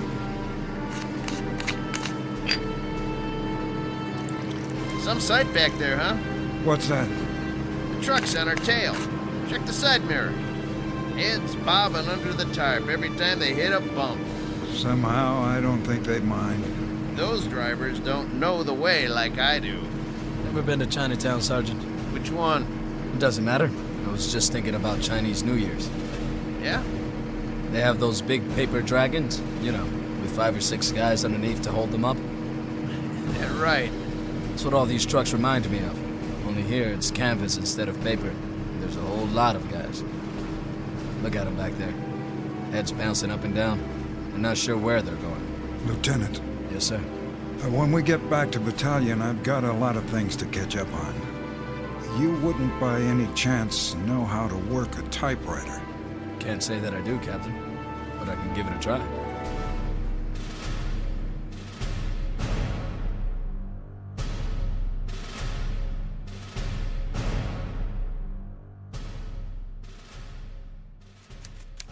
Dear Mrs. Eddings, in the course of my military career, I never had the privilege of serving with so promising an officer as your husband. Such intelligence, bravery, and commitment are rarely encountered in the Army, or indeed anywhere else. I considered Tom Eddings a fine man and an outstanding first lieutenant. It is therefore with profound regret that I write today to inform you of his last selfless act of courage during an incident under my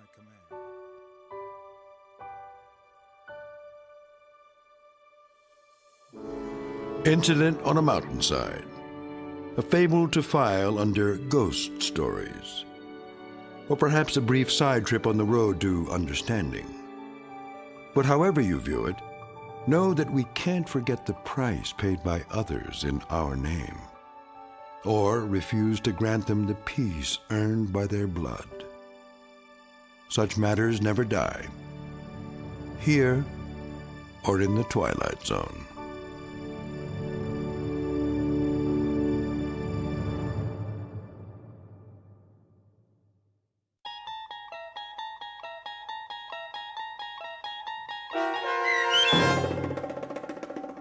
Missing, Presumed Dead, starring Danny Goldring, with Stacy Keach as your narrator, was written for The Twilight Zone by Dennis Etchison. Heard in the cast were Jeff Lupetin, Edgar Miguel Sanchez, Gary Tiedemann, Kurt Nabik, Patrick Cerny, Doug James, David Darlow, Joby Cerny, and Norm Woodell. The producers of The Twilight Zone wish to thank CBS Enterprises and the Rod Serling Estate for making this series possible. This copyrighted radio series is produced and directed by Carl Amari for Falcon Picture Group. Sound design, custom Foley effects, recording, and editing are produced in the Cerny American Sound to Picture Theater by sound designers Craig Lee, Bob Benson, and Tim Cerny. Music for The Twilight Zone is provided by CBS and American Music Incorporated, New York. To learn more about the Twilight Zone radio dramas and to download episodes, including 6 free episodes on our homepage, visit our official website at twilightzoneradio.com. Doug James speaking.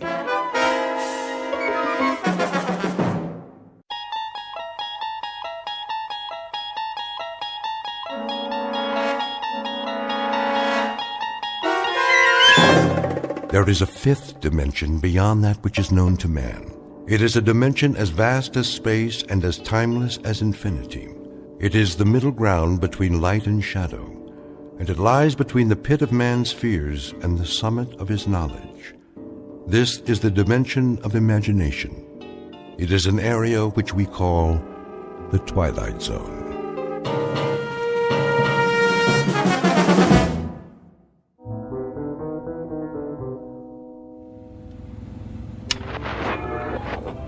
Finally.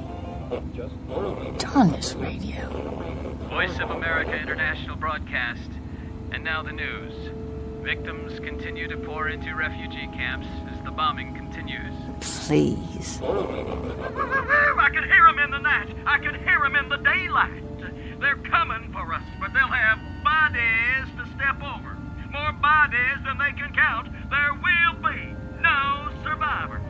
The road of the righteous shall not be breached, nor illusion tempt thee from thy path. They are coming for you. Remember my words and make your peace, brothers and sisters, because no one gets out of here alive. Have you ever driven cross country? I don't know what I was thinking, but it seemed like a good idea at the time. Get away from it all, see the USA. Except that it's more than you bargained for. You try to keep a schedule, so you push yourself. You eat when you can and keep the gas tank full. But you'd swear it's never going to end. After a while, the only thing you want is to rest. You're so tired, you start to see things that aren't really there. The highway winds ahead like a flat ribbon, and there's only the sound of the engine. And then suddenly, without warning, something moves out there. A jackrabbit, maybe, a small animal darting across your path. Or it might be your eyes playing tricks. But at the last minute, you swerve just the same, and something goes wrong. Very dreadfully wrong. This can't be happening. Please, stop.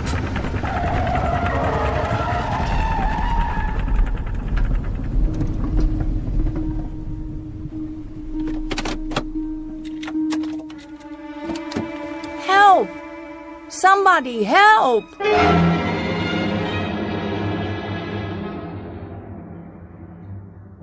Her name is Nan Adams. She's 27 years old. Her occupation? Buyer at a New York department store. At present on vacation, driving cross-country from Manhattan to Los Angeles, California. She's gone just far enough to wear through the bald spot on her right front tire.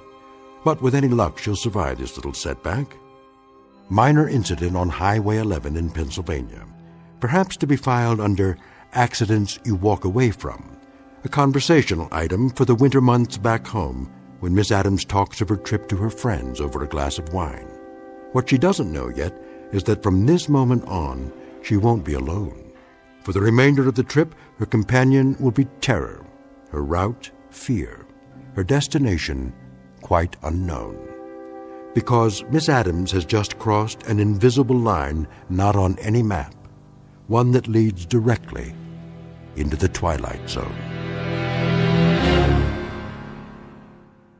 And now, The Twilight Zone and our story, The Hitch Hiker, starring Kate Jackson with Stacy Keach as your narrator. How's it coming? Almost finished. I'm so sorry to trouble you.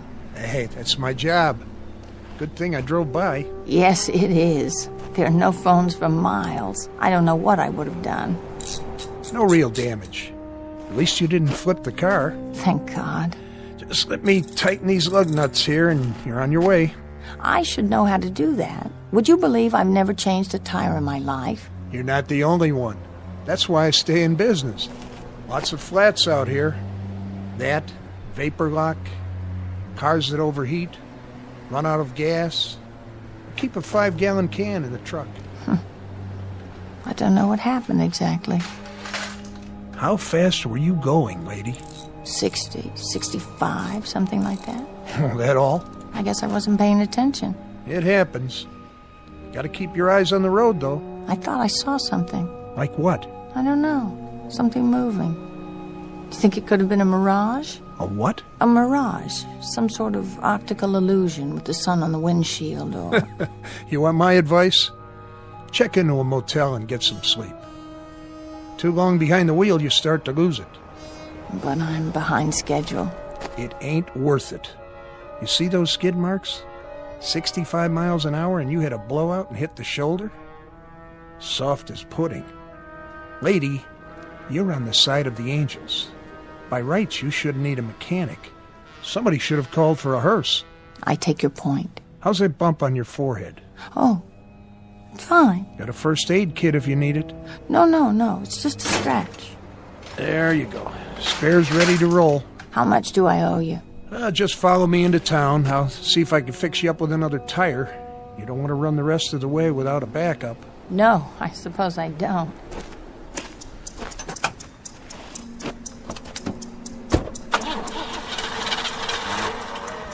Huh. Oh, great. Something wrong? What? Not out of gas, are you? I don't think so. Pump the pedal a few times. Careful not to flood it. I won't. It's just that I was wondering... Yeah? That man. Man? Over there. I don't know where he came from, but shouldn't one of us give him a ride? He looks like he needs it. What man? Behind us, about 50 yards. I can see him in my rearview mirror. He's watching us. I don't see anything. Oh. Well, neither do I now. I could have sworn somebody was standing there by the side of the road. You see what happens when you try to drive straight through? Come on, we'll get you fixed up at the station. Yes, of course.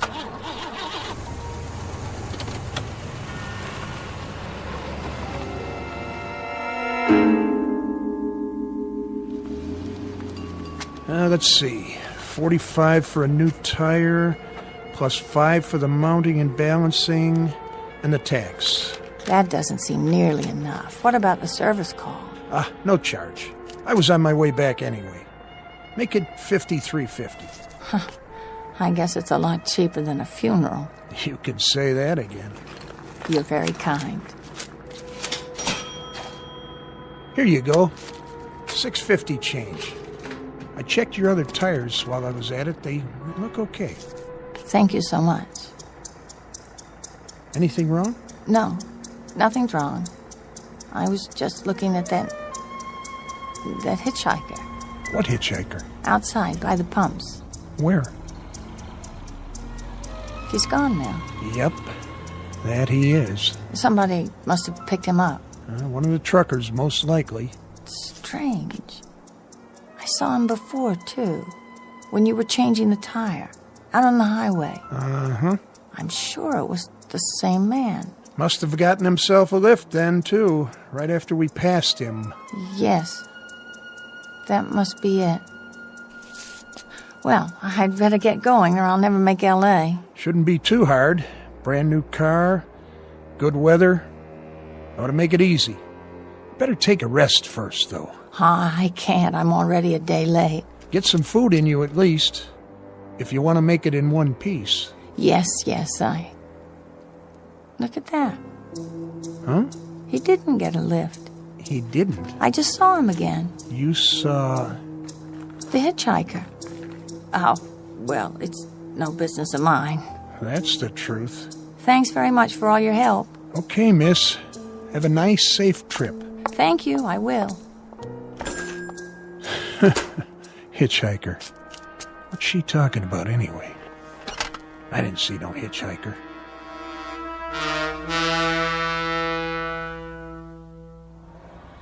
Oh, it can't be the same man. It can't. Who is he? I saw him again 50 miles farther on. It was impossible, of course, but I did.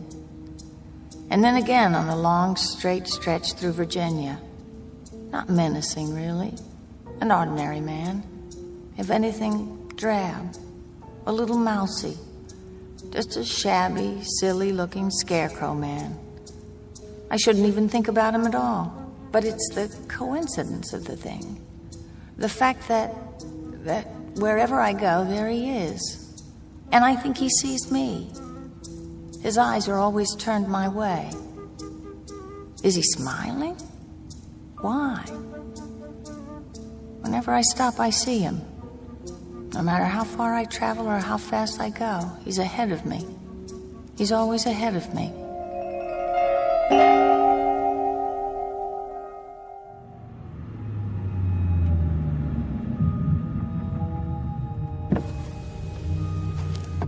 Yes, officer? Hold up, miss. Is something the matter? I can't let you pass just yet. Why not? Roadblock ahead. A roadblock? What for? Construction. Some big trucks blocking the way. Just a few more minutes. All right. I'll wave you on. Sit tight for now.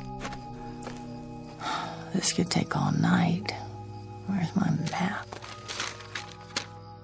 I can't believe it. There is no other way. This is the only road west. Oh, no. It can't be, but it is. It's him. Going west, you say? I didn't say anything. I thought I heard... No, I'm not going west. I'm sorry. I'm just going up the road a little ways. I'm really very sorry, but I can't help you. Are you sure? Oh, please. Please. It has to stop. It's true. Miss? Miss, please. You can't go through yet. It isn't safe.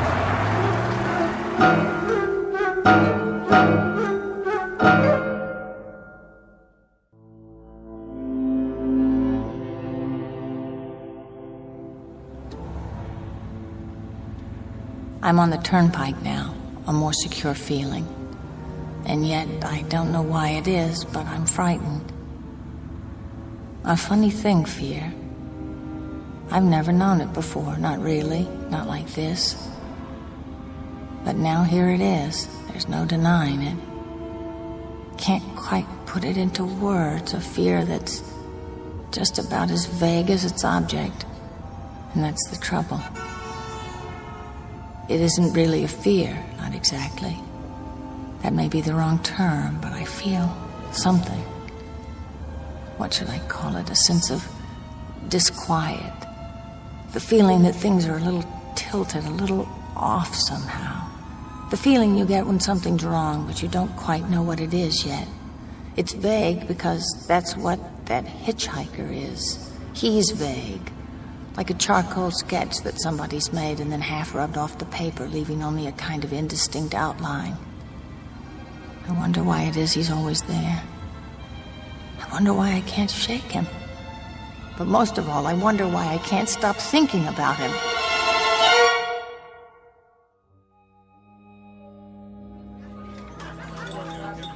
It was the kind of place you never expect to find in the middle of the night. Bright lights, people, ordinary people, talking about ordinary things, even making jokes. I felt safe again for a time. Part of me didn't want to leave. Dessert, miss?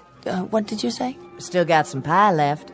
Apple, blueberry, lemon meringue. Well, let me check on the apple. Trucker came through a little while ago, ordered 3 pieces with ice cream. I'm sorry, No, thank you. Sure? It's mighty good. More coffee? Sure.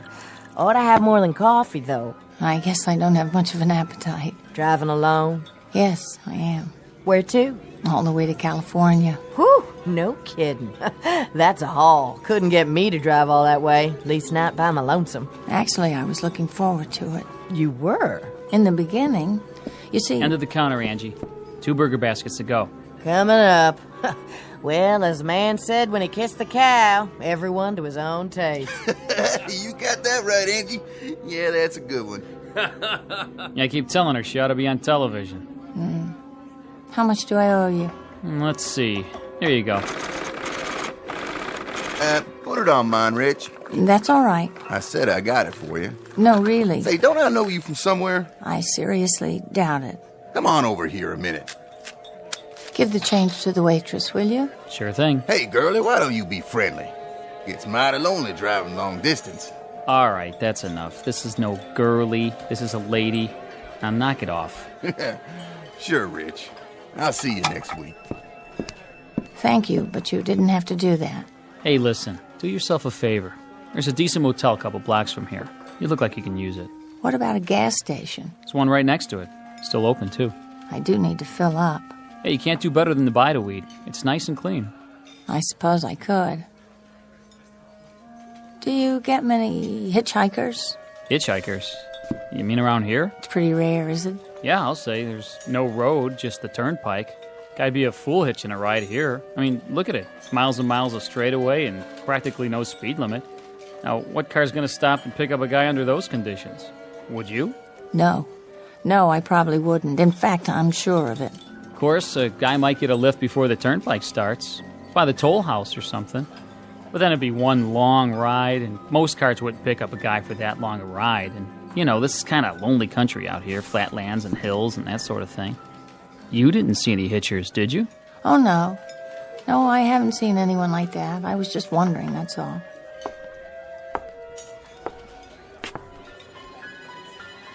Anything wrong, miss? Oh, I don't know. I was just thinking. Something on your mind? I was just thinking how good it'll be to stop driving. It's getting so that I actually hate that car.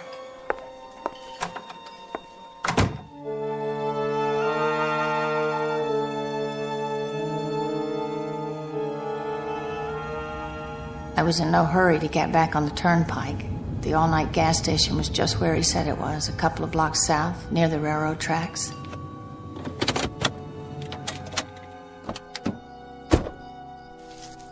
There was no one around, no one at all.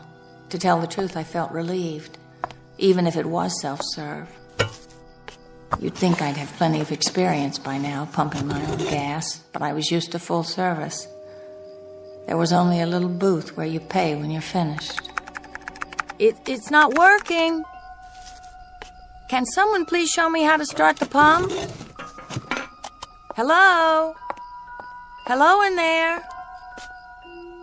Please, I want to buy some gas. If there was a night man on duty, he must have taken a break. There was nothing for me to do but wait until he came back. The lot was bright enough with those, what are they called, sodium vapor lights? There was absolutely nothing that didn't show. And maybe that was why I began to get the feeling again. Part of it was the way everything beyond the station was pitch black. I was in an island of light, and the light wasn't normal. That was the other part. Sodium vapor bulbs put out a kind of orange glow instead of white, so some things take on a different color. My skin, for instance, it was, well, a sickly green. I stood there looking at my arms and hands and listening to the traffic on the turnpike, and I felt it before I saw it, felt it and heard it.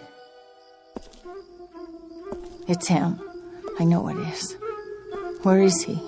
Where? Get away from me! Do you hear me? Stay back!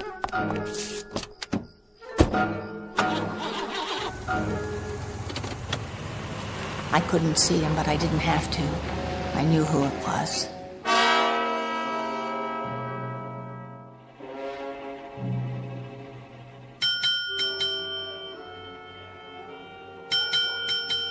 Yeah, can I help you? I need a room.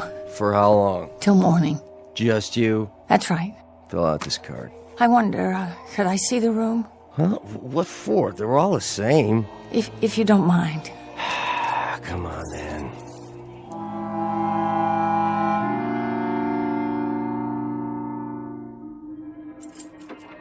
Just clean it, new towels, everything. That's fine. How's the lock? The lock? On the door. It works fine.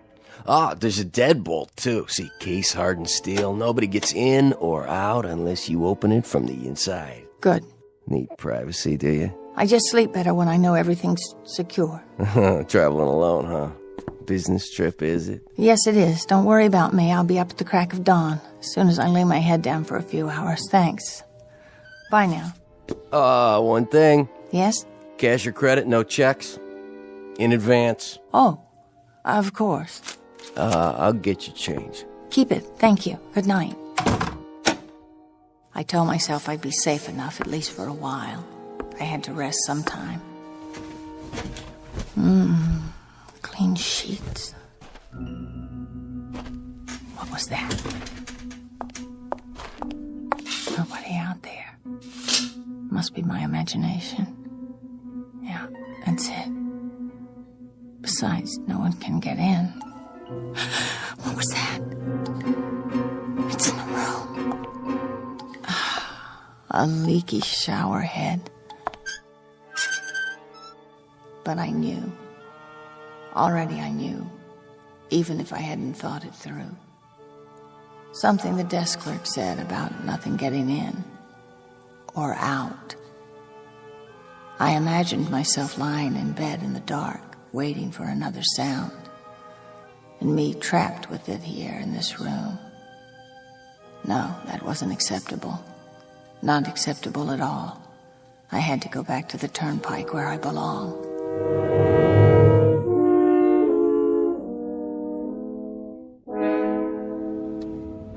Good, the on-ramp. All I have to do is cross the tracks. No, there can't be a train at this time of night. It's ridiculous. I have to get across. Come on, I can make it. There's plenty of time.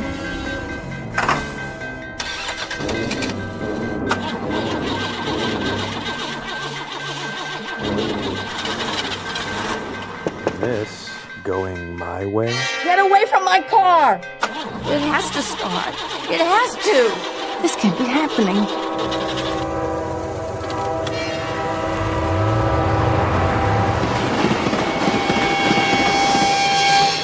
It was him. It was. Where are you? What do you want from me? The fear is no longer vague. The terror isn't formless. It has a form.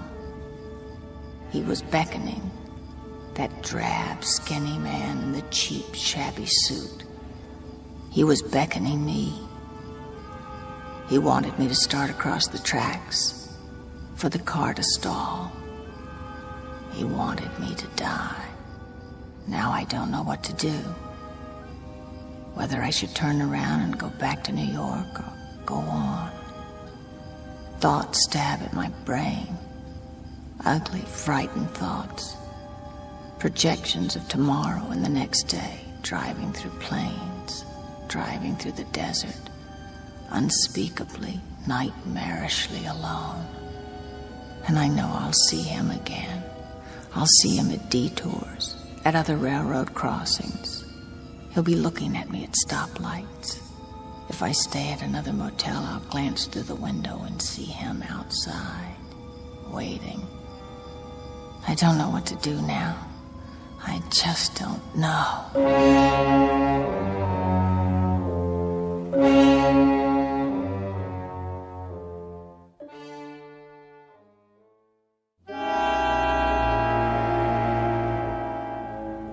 Three days and 3 nights now.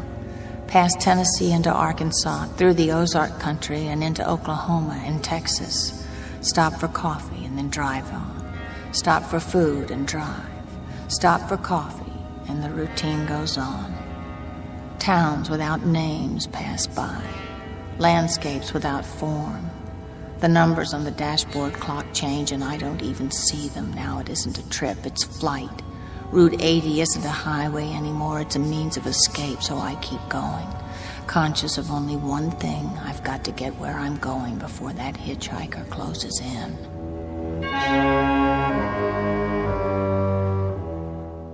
Halfway across Texas, 10 o'clock at night, the 4th day. The engine stops, and I sit there in the front seat chilled with fear. And I can hardly believe it. Out of gas. I can't believe this. I should have stopped earlier, and now it's too late. Wait. That sign. Yes. Gas eats 500 feet. I can see it from here.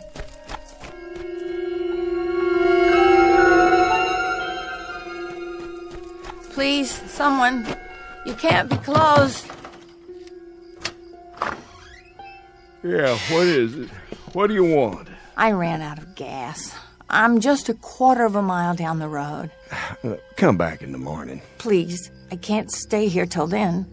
It must be past midnight. No, it isn't. It's not even 11 o'clock. Well, we close up here at 9. I'm sorry. Try the Honeysuckle Lodge. They got a gas pump there. It's about a mile or so away. Please, I can't walk any farther. Little lady, I'd like to help you, but I've been up since 5 this morning, and I'm just dead. Now, like I told you, it's only a mile or so to the Honeysuckle Lodge. But I've got to have a can of gas. I can't stay out here by myself. You see, there's a man. There's a very suspicious-looking man. Henry? Henry, who is it, Henry? It's nobody, Mother. Just a gal in a fancy suit. Go back to bed. Now, what about this man?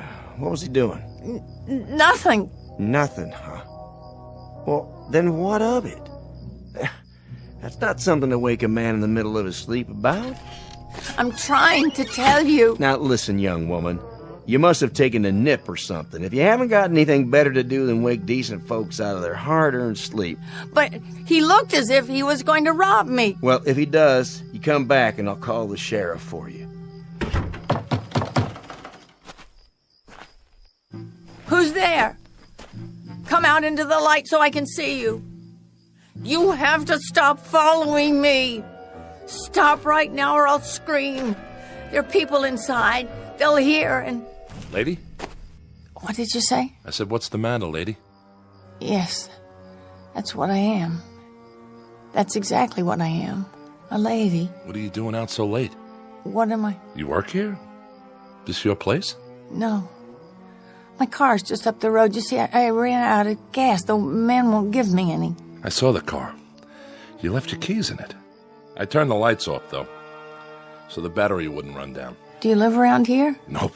I'm coming back from leave. Leave? Of course. The uniform. Are you in the Navy? Sure am.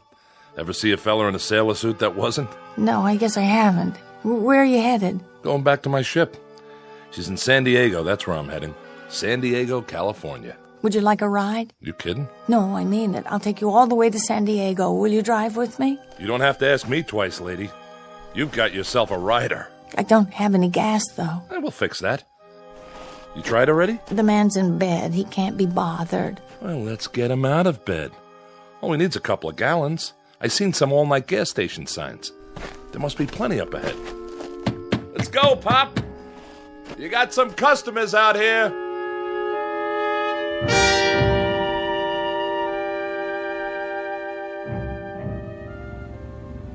I can drive if you want. Oh, that's all right. I'm used to it. Mind if I take off my shoes? My feet feel like 2 hot bricks. You go right ahead. I keep thinking I'll wake up or something, middle of the night. No cars, no nothing, and who do I meet? A lady who looks like a movie star. Hardly. Brand new car and a ride all the way to the coast. When I tell the guys back on the ship, you know the odds for even one guy believing me? I'll write up an affidavit for you and we'll get a notary to sign it. Anytime. You hitchhike much? I'm back and forth on leave. It's tough sometimes in the open country. Trucks aren't so bad. They'll pick you up. But you have trouble with cars. People in cars don't like to pick up hitchhikers at night. I suppose not. But I'll bet if you got a good ride in a nice car, you could go places faster than, say, a person in another car. I suppose. Take me, for instance. Suppose I'm driving across the country at a nice steady clip of about, say, 55 miles an hour. Well, couldn't a guy like you, just standing beside the road waiting for lifts, beat me to town after town? Provided you got picked up every time in a car going 65 to 70 miles an hour. I guess. Maybe he could and maybe he couldn't. What difference does it make? Oh, it's no difference. It's just kind of a crazy idea I've had after so long in this car. That's one way to pass the time. Oh, no! Oh, what's going on? What's the matter? Did you see him? See who? That man. What man? The one who was standing beside the barbed wire fence. I didn't see anybody. That wasn't nothing but a bunch of steers in the moonlight. What do you think you're doing? Trying to run into a fence post? There was a man, a gray, thin kind of man with an overnight bag in his hand. You must be overtired or something, lady. There was nothing there but some cattle and a fence. I saw him. In fact, there he is now. Hey, give me that wheel.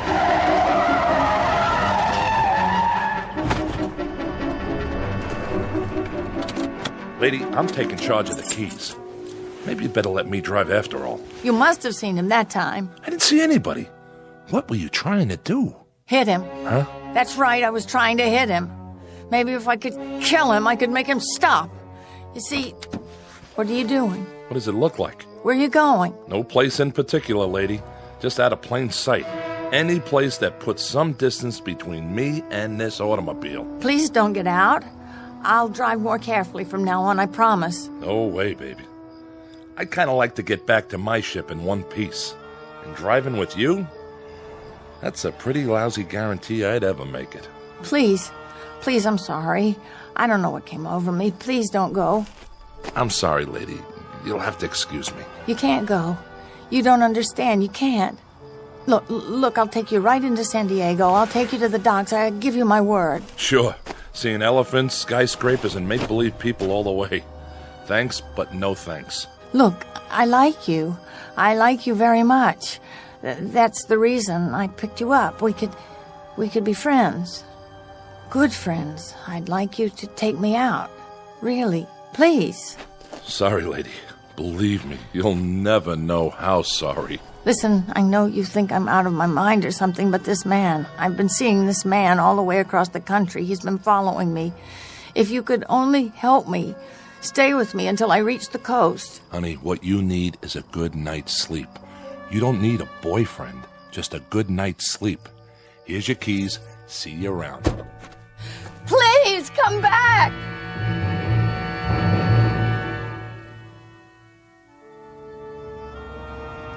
There is nothing to do but drive on into the next day. As the air grows warmer, the car gets hotter than it ever has, and you begin to wonder if the tires are going to melt. The windshield colors over with smashed insects, wasps and bees and dragonflies, all stuck to the glass. And if you're driving west into the sun, it gets hard to find your way. But I see him again, in the middle of the Texas prairies.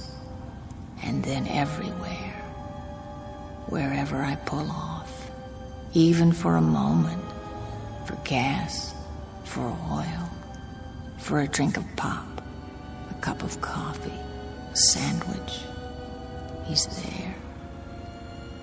He's outside the entrance to a rest stop near El Paso. He's sitting by a drinking fountain and a little camping spot on the border of New Mexico.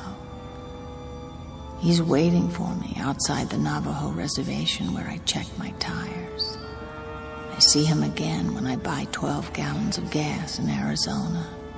He's everywhere I go, always ahead of me, always looking at me, always waiting for me.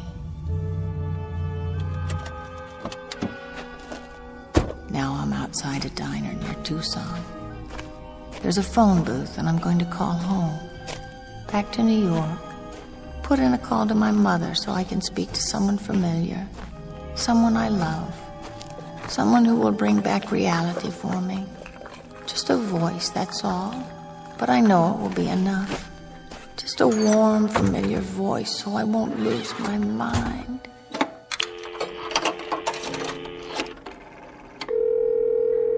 Operator. I'd like to make a call to my home in New York City. What is the number, please? Trafalgar 41098. Thank you. That'll be $3.60 for the first 3 minutes. Oh, I seem to be short. I thought I had enough. $3 and... I could go inside and get change. Look, can't you put it through? I have to talk to my mother. Would you like to call collect? Yes, that's it. Thank you, operator. What number are you calling from? Wait.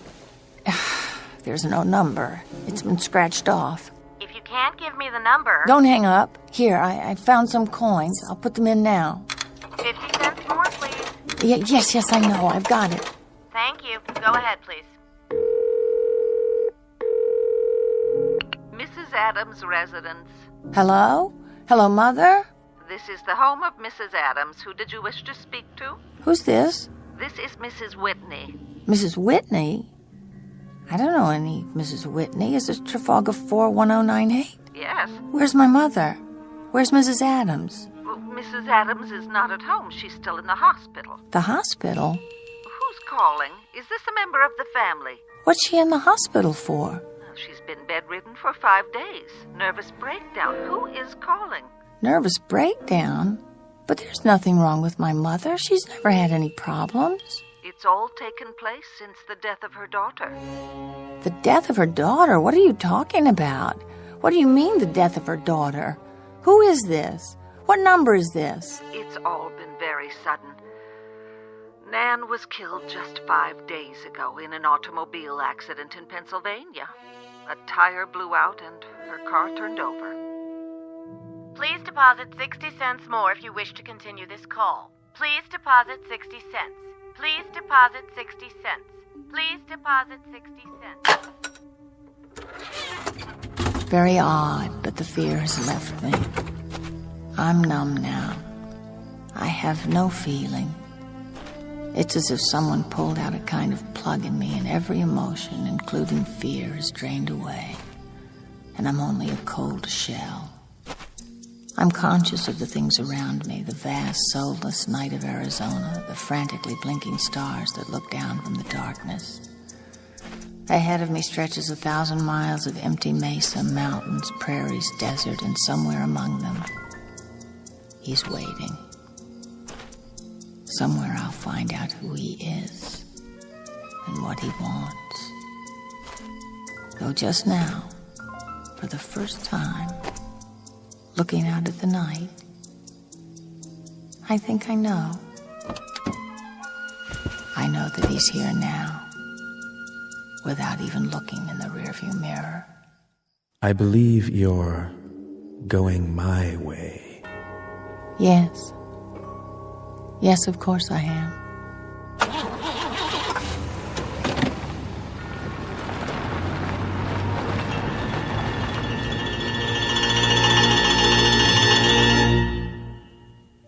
Nan Adams, age 27. She thought she'd take a drive to California, to Los Angeles. She didn't make it because of a detour through the Twilight Zone. More from the Twilight Zone after this. Hi, this is Carl Amari, producer of the Twilight Zone radio dramas. I'd like to take a moment to tell you about our official website at twilightzoneradio.com, where you'll get the latest news and information on these Twilight Zone radio dramas. Plus, at twilightzoneradio.com, you can digitally download 3 free episodes or any of our episodes for only $1.95 each. In this age of ever-changing technology, we've decided to make these episodes instantly available to you by making the Twilight Zone radio dramas a digital download-only series. This means that this series will no longer be offered on CD. The CD collections at our website are now being offered while supplies last at buy one, get one free. So be sure to get your favorites before they're sold out. Be sure to visit us often, and I'll see you in the zone.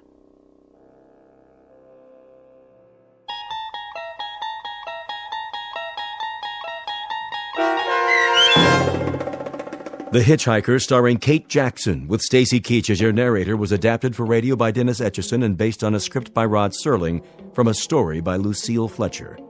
Heard in the cast were Mike Starr, Nick DiGilio, Todd Manley, Peter DeFaria, Turk Muller, Doug James, Kurt Nabig, Carl Amari, Deb Dotzer, and Meg Falcon. To learn more about the Twilight Zone radio dramas and to obtain audio cassettes and CDs of these programs, visit our website at twilightzoneradio.com. The producers of The Twilight Zone wish to thank CBS Enterprises, Carol Serling, Dennis Etchison, Dick Brescia Associates, Claire Simon Casting, Terry Jennings, XM Satellite Radio, Sirius Satellite Radio, our sponsors, and our radio affiliates for helping make this series possible. This copyrighted radio series is produced and directed by Carl Amari and Roger Wolski for Falcon Picture Group. Doug James speaking.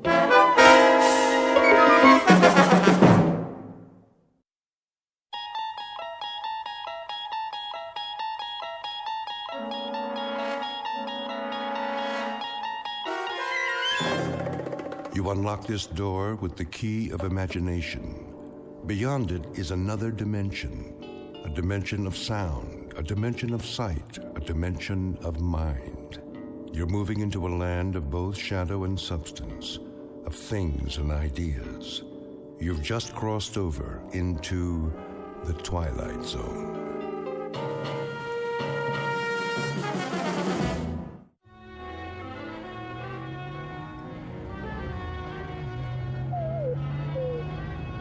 Hold on, Rowdy. We'll make it. There's a fork in the road up ahead. Oh, haven't they heard of signs around here? No, I didn't think so. Well, Rowdy, I've kept it from you long enough. The fact is, we're lost. And you know what else? Take a look at the fuel gauge. Almost empty. Don't whine at me. It isn't my fault. This map is useless. So much for shortcuts. Which way do you think it is, right or left? Okay, left. Hope you know what you're doing. Well, what do you know? I do believe that's a town up ahead. Peaceful Valley, population 981. At least it's got a gas station. Rowdy, you just earned yourself a steak.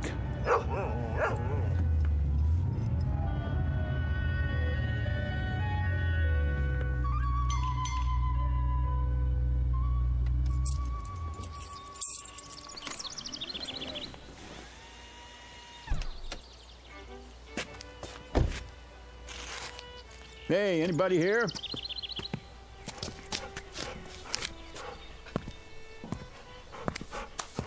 How do? Hi, can you fill it up? Don't see why not. Convertible, huh? One of those new foreign jobs? The gas cap's under the license plate. Oh.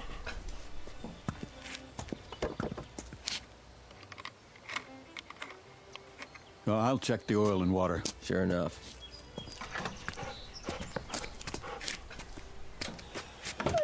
Rowdy, stay.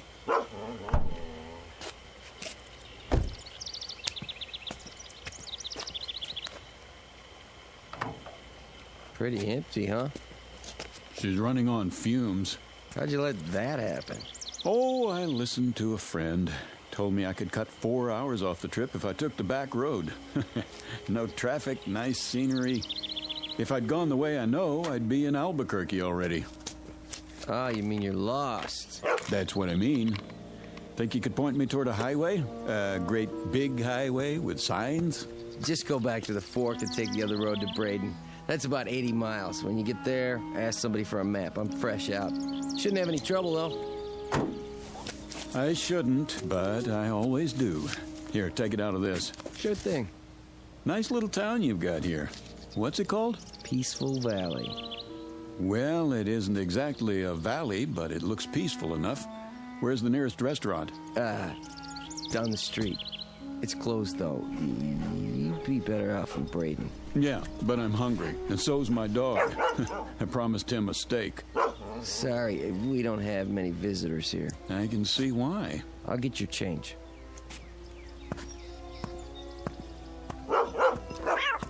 Kitty, stop it. Rowdy, you take it easy. Rowdy! 1850 out of 20. Rowdy, come back here. Leave my kitty alone, you bad dog. Rowdy! He's just playing. No, he's not. I'll fix him. What's that?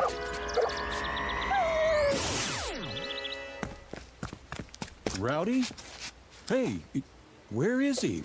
What did you do to my dog? What dog, mister?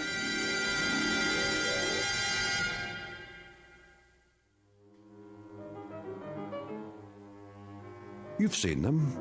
Little towns in the middle of nowhere, off the main roads and highways. You've seen them, and chances are you kept on driving. But have you ever wondered about them? Who lives in these towns? Who are they? What do they do, and why do they stay? Philip Redfield never bothered to ask such questions, and until now he had no reason to stop and find out. If not for his dog, an errant cat, and a little girl with a peculiar electronic device, he might have driven through Peaceful Valley and continued on his way without a second thought. But he can't do that now, because, whether he knows it or not, This particular shortcut has led him off the beaten path and into the capital of the Twilight Zone. And now, The Twilight Zone and our story, Valley of the Shadow, starring Chelsea Ross, with Stacy Keach as your narrator.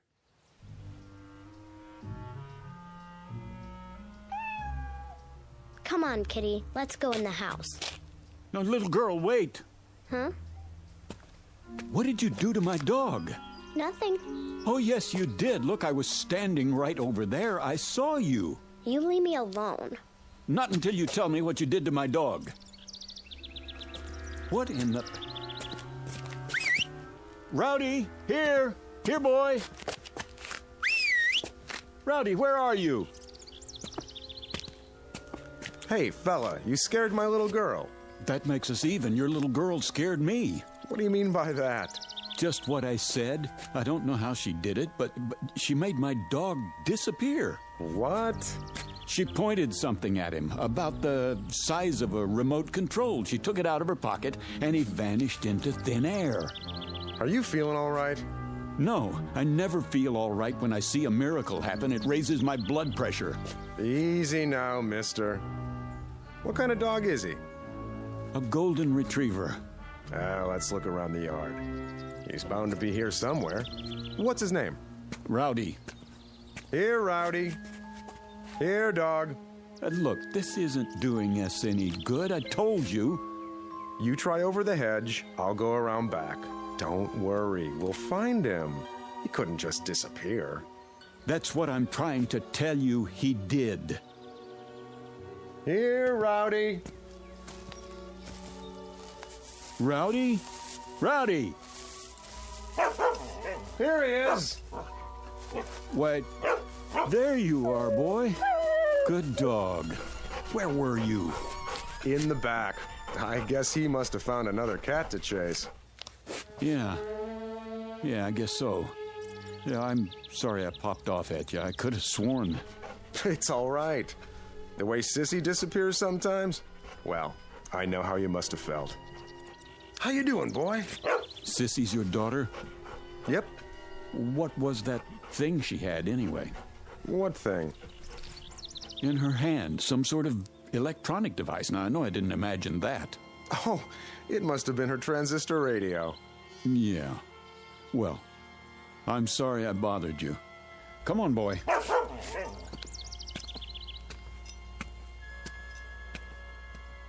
I'm sorry, Dad. I didn't know anyone would see me. It's all right, Sissy. It'll be taken care of.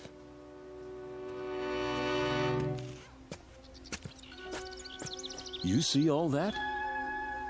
All what? Never mind. Okay, Rowdy, back in the front seat. Let's get going.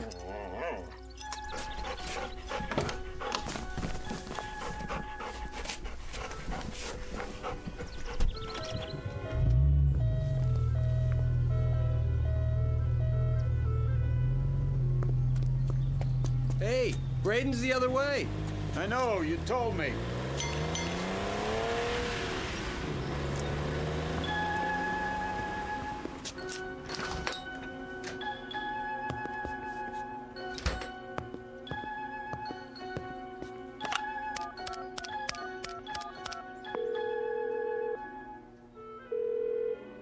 Evans.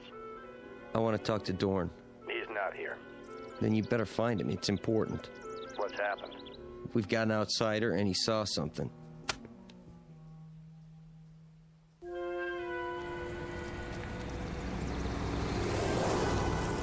There's the restaurant. The sign in the window says, closed, all right. Great.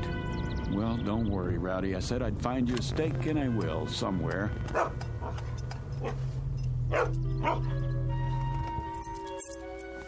Wait here. I'm hooking your leash to the steering wheel.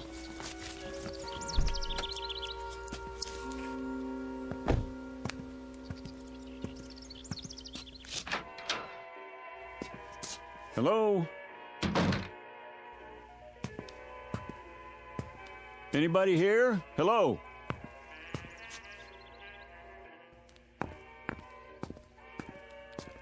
I'm sorry. I didn't hear you come in. Hi. Is the hotel open? Open?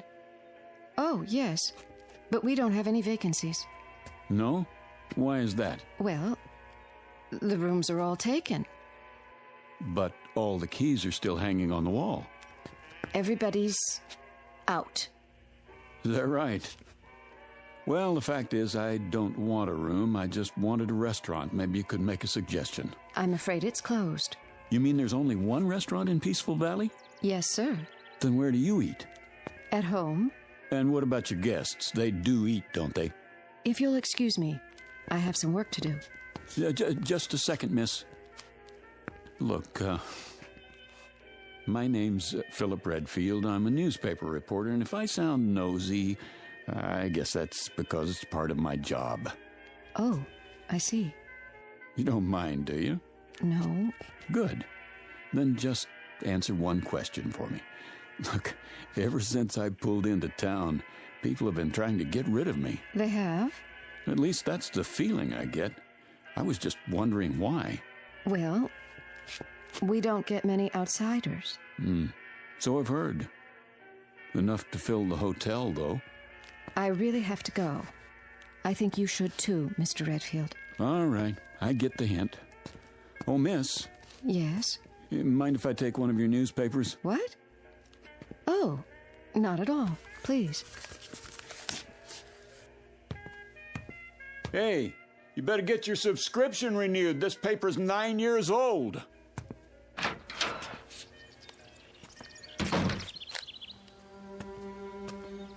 Come on, Rowdy, let's get out of here.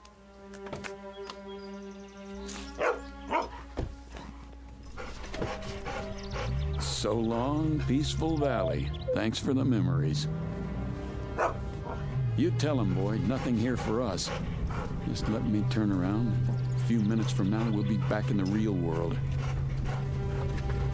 Oh, it's a good thing they don't fix this road. Might make people want to come here. Here's the fork.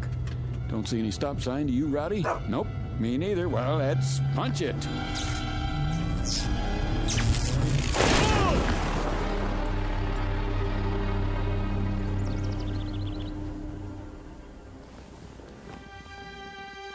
What was that? Rowdy, are you okay? Rowdy? Rowdy? Rowdy?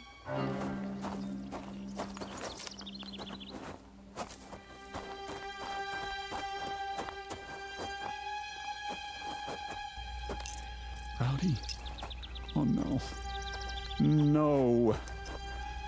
It's all my fault, boy. I shouldn't have been going so fast. Breathe. Breathe, please. Oh, Rowdy.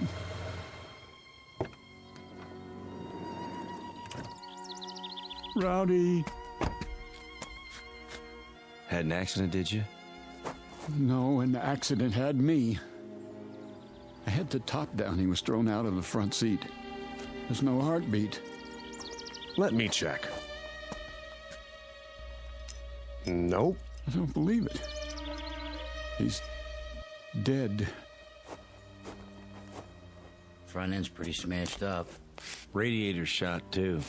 Doesn't make sense. The road was clear. There wasn't another car for miles. Maybe it was a rock. There are no rocks around here.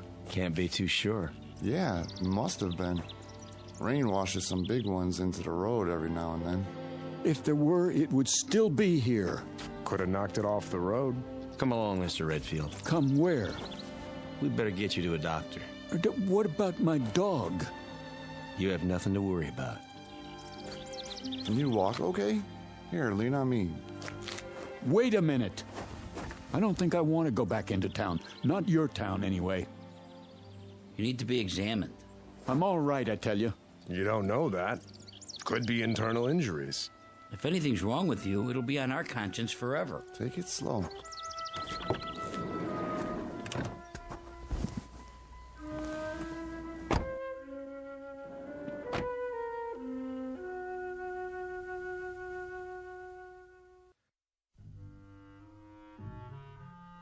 In here, Mr. Redfield.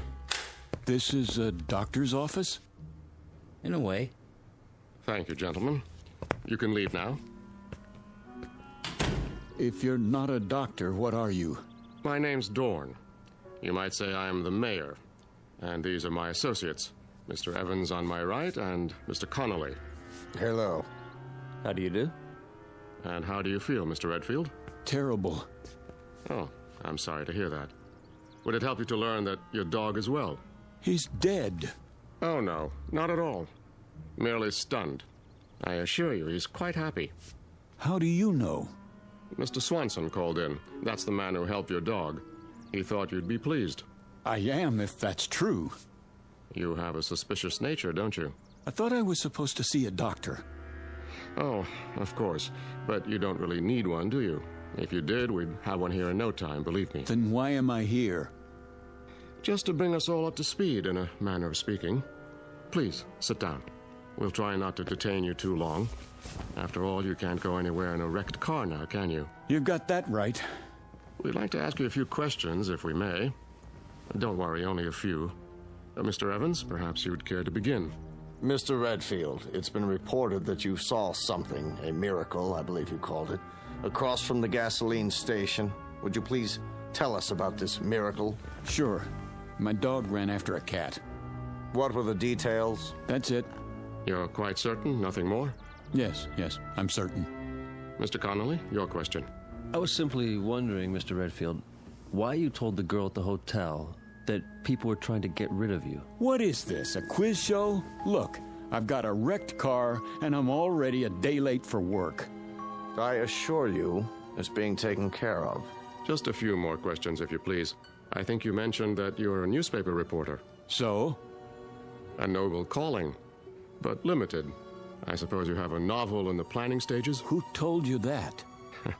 No one. It's a fact, though, that most reporters aspire to be novelists. I wouldn't know. Are you married? No. Engaged? No. Listen. So you came to Peaceful Valley by mistake? No one knows you're here? Oh, they will. A lot of people are going to know I was here, Mr. Dorn. Oh, dear. What's the story on this place, anyway? Rowdy didn't just run after a cat, and I didn't crash into a rock that wasn't there. What did happen? Come back in an hour, Mr. Redfield.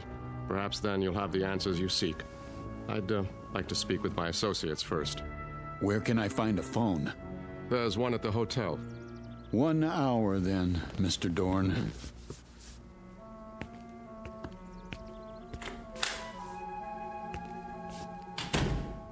Do you think it's wise letting him go like that? He'll be watched. Well, gentlemen, it's happened. It had to, eventually. No, it didn't have to. And it wouldn't have if we'd kept our wits about us. But we didn't. We were complacent, so infernally sure of ourselves. Dorn. It's true, Mr. Evans. Would you explain the point of keeping the hotel open and the restaurant closed? Doesn't it seem likely that there would be more inquiries for food than for rooms? There haven't been either in over 16 years. You see? Complacency. And I'm as much to blame as anyone. If only the Johnson girl hadn't been so careless. If only Fredericks hadn't behaved suspiciously. If only I hadn't panicked and activated the barrier. You had to. There wasn't any choice by then. So now an innocent young man who's done no one any harm must suffer for our mistakes.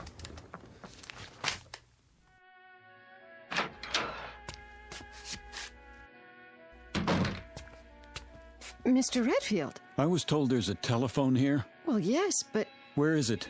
I keep it under the counter. Uh-huh. A real antique, huh? Figures. How do you get the long-distance operator? Just ask for her, but... Hello? Hello? Yes, I'd like to call Albuquerque. Chapel 77205, station to station. That's quite a mayor you've got there. Makes a person feel really welcome. You've spoken with Dorn. Yeah? All right. Keep trying. My name's Redfield. Well, I see they haven't come back. Pardon? Your guests? All the keys are still here. Oh. Because there aren't any guests, isn't that right? You should have left when you had the chance, Mr. Redfield. I tried to, believe me. But I smashed my car up on a rock that's invisible. Now, how could that be, do you suppose? I don't know. Do you have a name, or is that a secret, too? It's Ellen. Ellen Marshall. All right now, Ellen. I want you to let me know when my call comes in. It's very important. Will you do that? Yes. Where will you be? Well, I'm going to check on my car, and then I'll be in the mayor's office. Still starving to death, probably.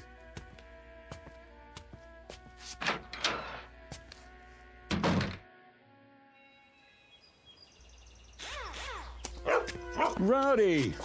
How you feeling, boy? I counted you out, you know that? I gave him some water. What about the car? It's pretty banged up. Hood's sprung, and the radiator's punctured. Yeah, I know. You were supposed to be fixing it. Nobody told me. Well, I'm telling you. Can't do anything unless it's authorized. It is authorized. $200 extra in cash if you get it fixed by tonight. Consider it a bonus. It has to be official. Sorry. You're going to be a whole lot sorrier, I promise.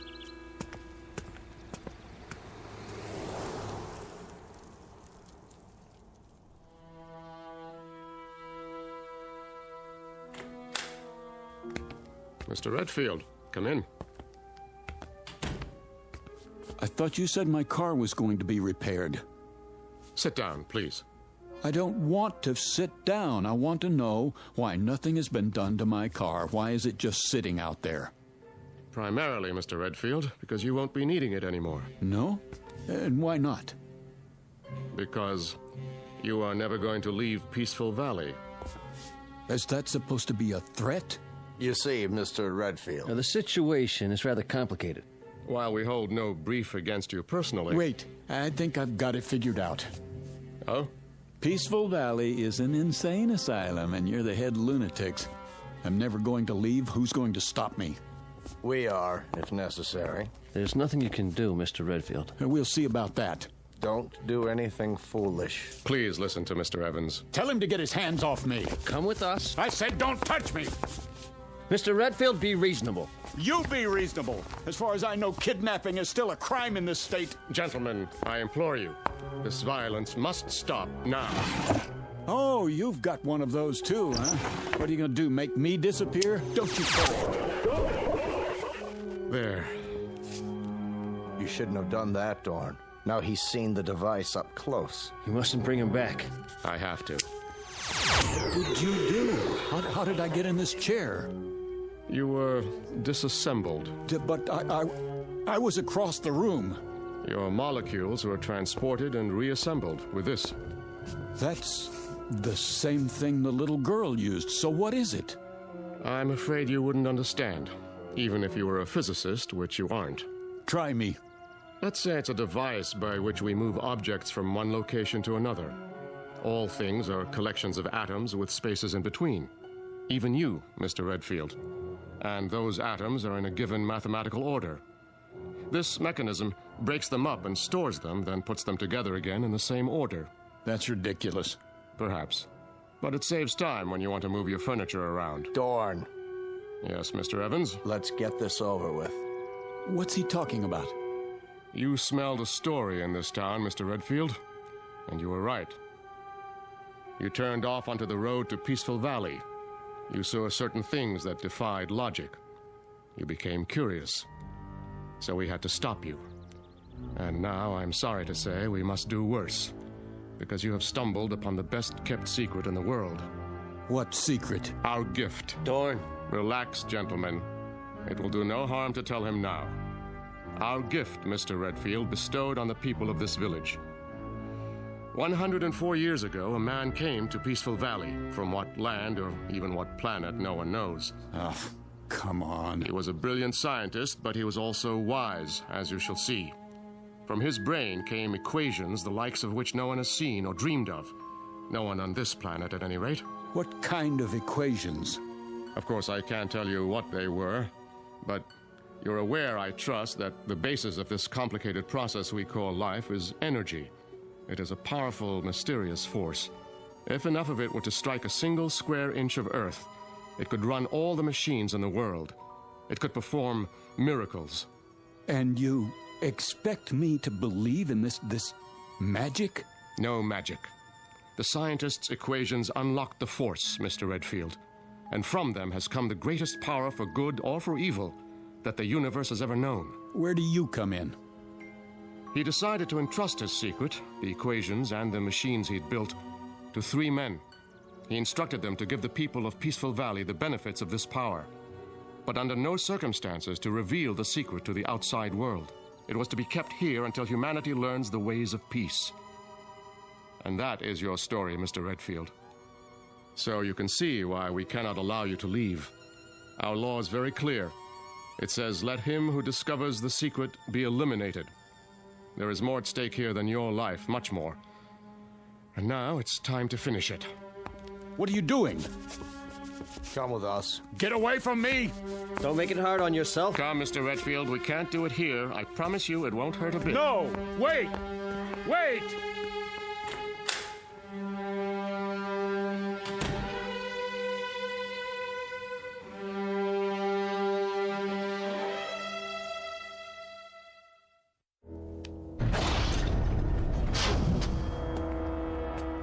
What is this place?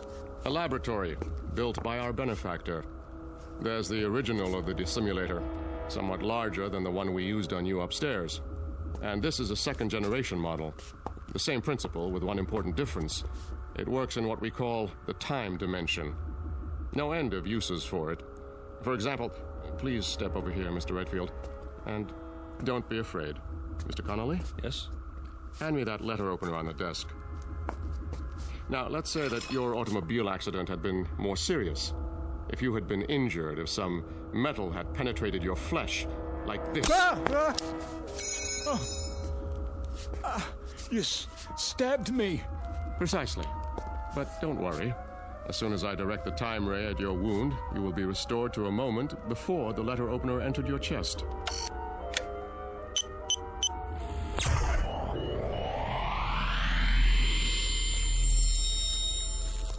My skin.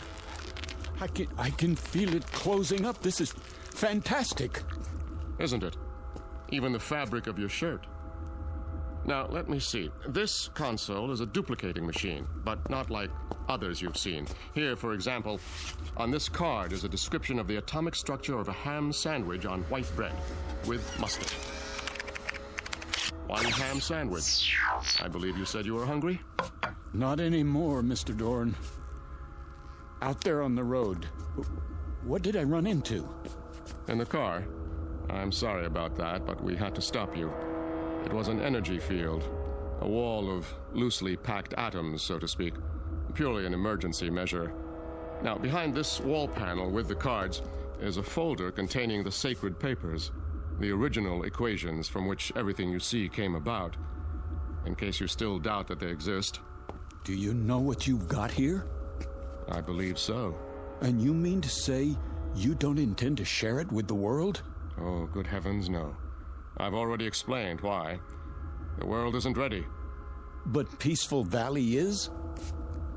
We have no wars here, no crime, no violence, no greed. Unlike your world, ours is a place of peace. We use the power for good, not evil. And what makes you so sure the rest of us wouldn't do the same? Come now, Mr. Redfield. The history of civilization is written in blood. Because people wanted things. With this power, they would destroy the universe. They are children. But that one machine, it could stop sickness and suffering. It could cure disease. And you let people... Haven't you any conscience? Yes. That is why we cannot release the equations.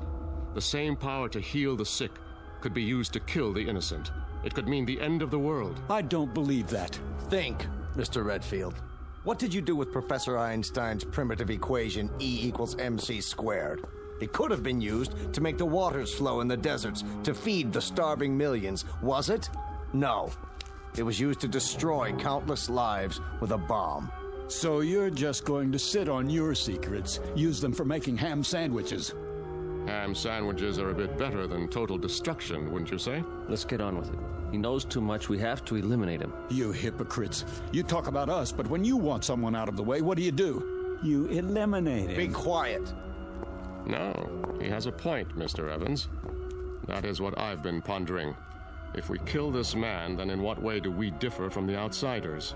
It's the only solution. Thank you, Adolf Hitler. Oh dear. We didn't anticipate this, did we, gentlemen? It is the law.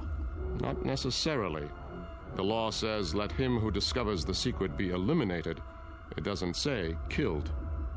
You can be eliminated one of two ways, Mr. Redfield. Through death or through assimilation. The choice is yours. Will you die or will you join us? You mean live here the rest of my life? Exactly. Become one of us. It won't be unpleasant, you know. We'll give you a nice house, built to your specifications. Time to write that novel. Nothing or everything, huh? Well, which shall it be? What do you think? In that case, welcome to Peaceful Valley.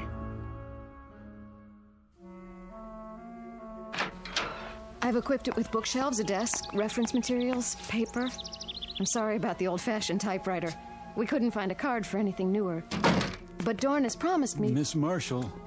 Yes? Why are you going to all this trouble? Because Dorn asked me to. Is that the only reason? I suppose I'd like you to know that I'm not really unfriendly. I'm not. In fact, I think we could be very good friends. Mr. Redfield. Yes? May I ask you a question?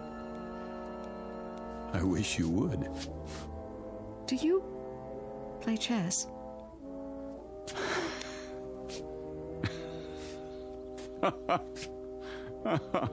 Oh, that's great. Is something the matter? No, everything's fine. You do like the house, don't you? I tried to make it nice. It's beautiful, Ellen. But I'm afraid you wasted your time. Why? Because I won't be here very long. As long as you think that way, you'll have no choice. Dorn won't trust you. He's trusting me now, isn't he? Is he? Hello? I'm leaving Mr. Redfield's house now. You see, I'm required to tell him everything you do. But you're not like the others. If you get hungry or want anything, call me. I'll look in on you later. Oh, and don't try to go beyond the border. The force field's still active.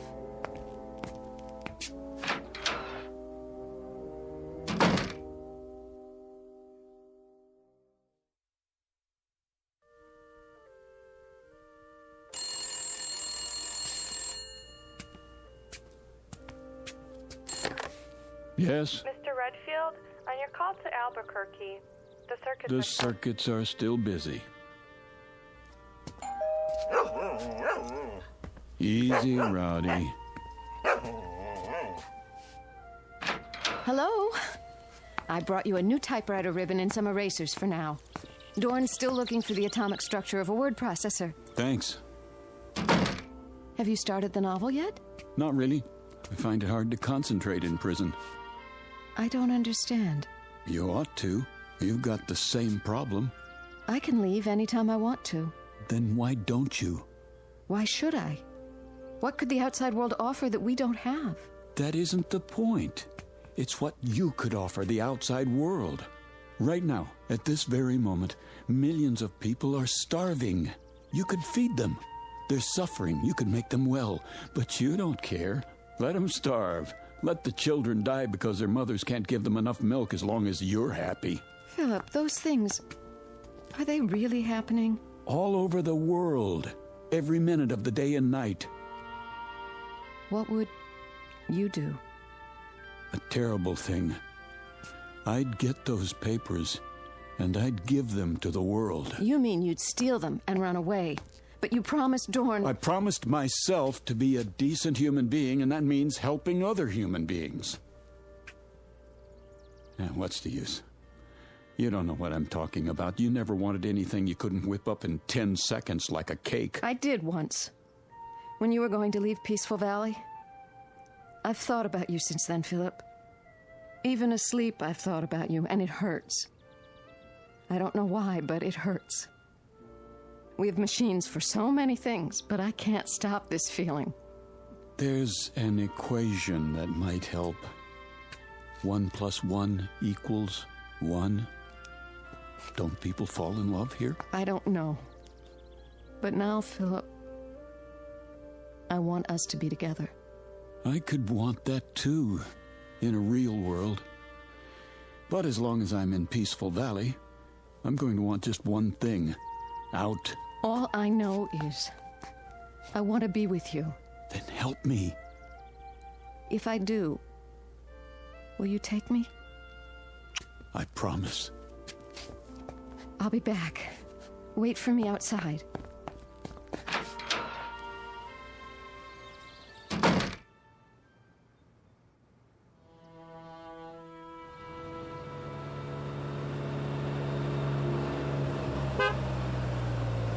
Easy, Rowdy.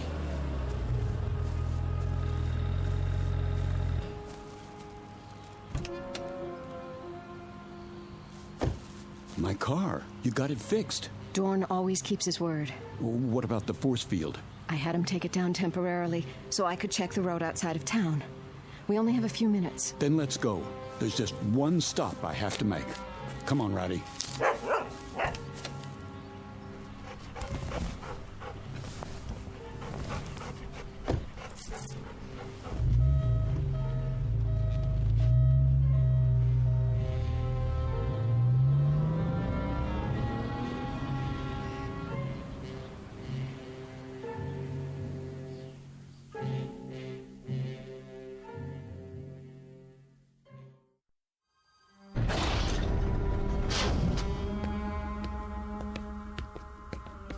There. The equations. And then what else? What do I need? Maybe, atomic structure of gold. Guitar. Gun. 38 police special. That'll do. Put the equations back, Mr. Redfield. Get out of my way. Do as I say. No, you don't. Not this time. Dorn! He's bleeding. Use the time ray, quickly. Keep your hand off that machine. I don't want to shoot you. Don't! What have you done? We've got to restore them. What are you? I can't let them die. Are you going to shoot me too? No, of course not, but... Have you looked at the equations? Right here. Wait a minute. The first one's blank. The second one? They're all blank.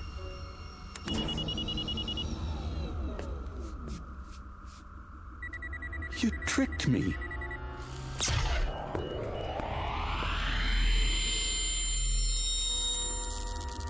Thank you, Miss Marshall. So now you see what would happen if our secret were to get out? The first thing you do is make a weapon. The second, you kill with it. It was all a setup, and you were part of it. Everything you said was a lie. Not everything, Philip. She thought you would prove your good intentions, as I did. But you are like the others. You believe that if the end is just, then so are the means. A pity. You have lost paradise, Mr. Redfield, and you don't even know why. Gentlemen, the machine. Yes, sir. So now you're going to do the same thing. Not quite. You're going to be rendered harmless, but it will not be an execution. I've been studying our law, and I believe I have found a way with the second-generation machine. Try to appreciate our position. Imagine a state which has carried the death penalty on its books for 100 years, but has never had to invoke it. That was the case here. You were our first prisoner, so to speak, and you forced us to re-examine our law. Adjust the time ray, Mr. Evans. Goodbye, Mr. Redfield. I was becoming fond of you.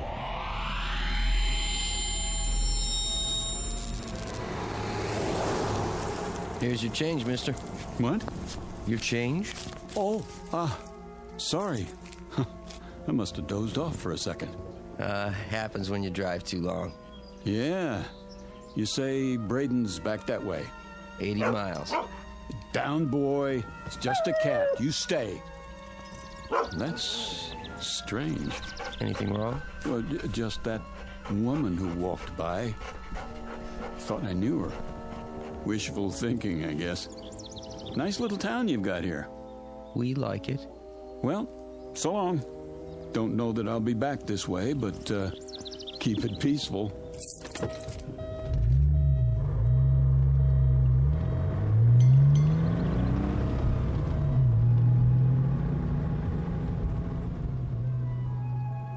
You've seen them.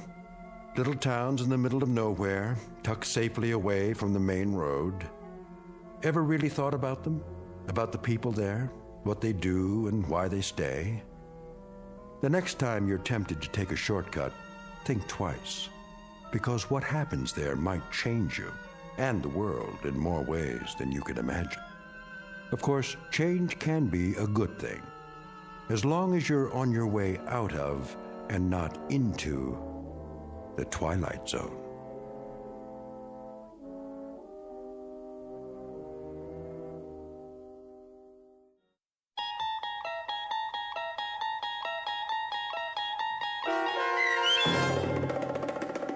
Valley of the Shadow, starring Chelsea Ross with Stacy Keach as your narrator, was adapted for radio by Dennis Etchison and written for The Twilight Zone by Charles Beaumont.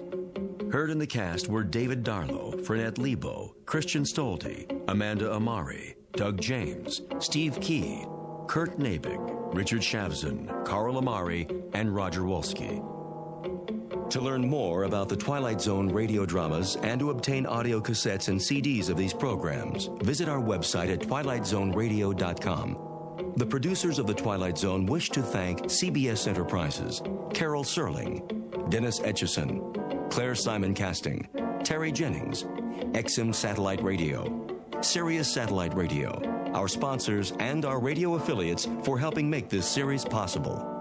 This copyrighted radio series is produced and directed by Carl Amari for Falcon Picture Group. Audio editing, sound design, Foley effects, and mix for the Twilight Zone radio dramas are by Cerny American creatives Craig Lee, Michael Slaybach, Bob Benson, and Jason Rizzo. To learn more about the Twilight Zone radio dramas and to contact us, visit our official website at twilightzoneradio.com. Doug James speaking.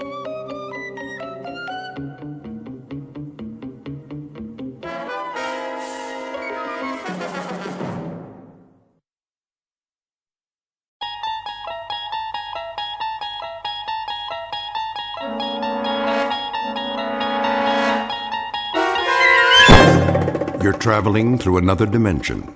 A dimension not only of sight and sound, but of mind. A journey into a wondrous land whose boundaries are those of imagination. Your next stop, the Twilight Zone.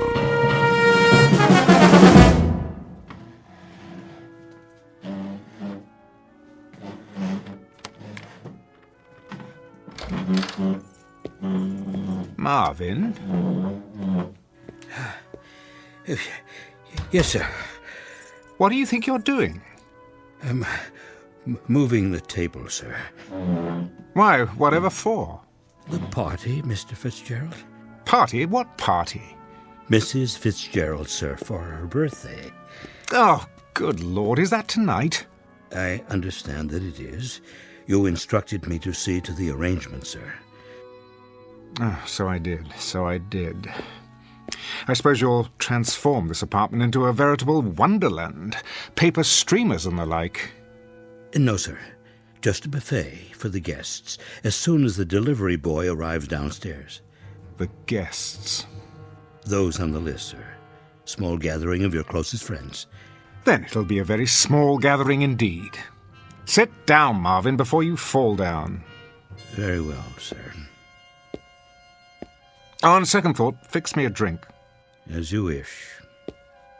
Now, I suppose I must go out and purchase a gift for the poor girl. Unless you've taken care of that for me. You left no instructions in that regard.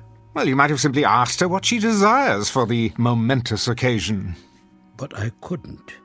Then she'd know. Oh, all right. Let me see. What does she need?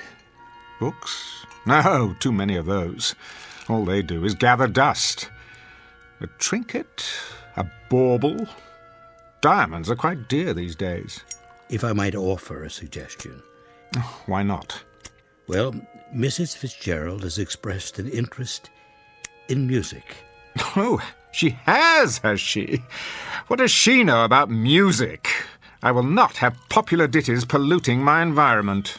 Not recording, sir. I believe she'd like to play. What?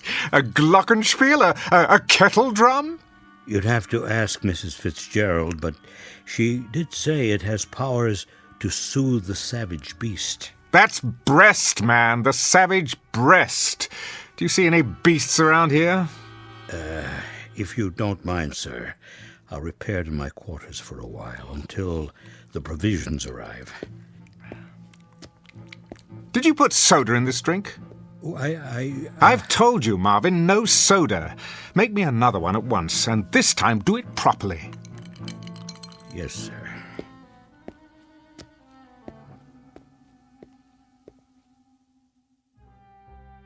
Mr. Fitzgerald Fortune, theater critic and cynic at large, on the day of his wife's birthday.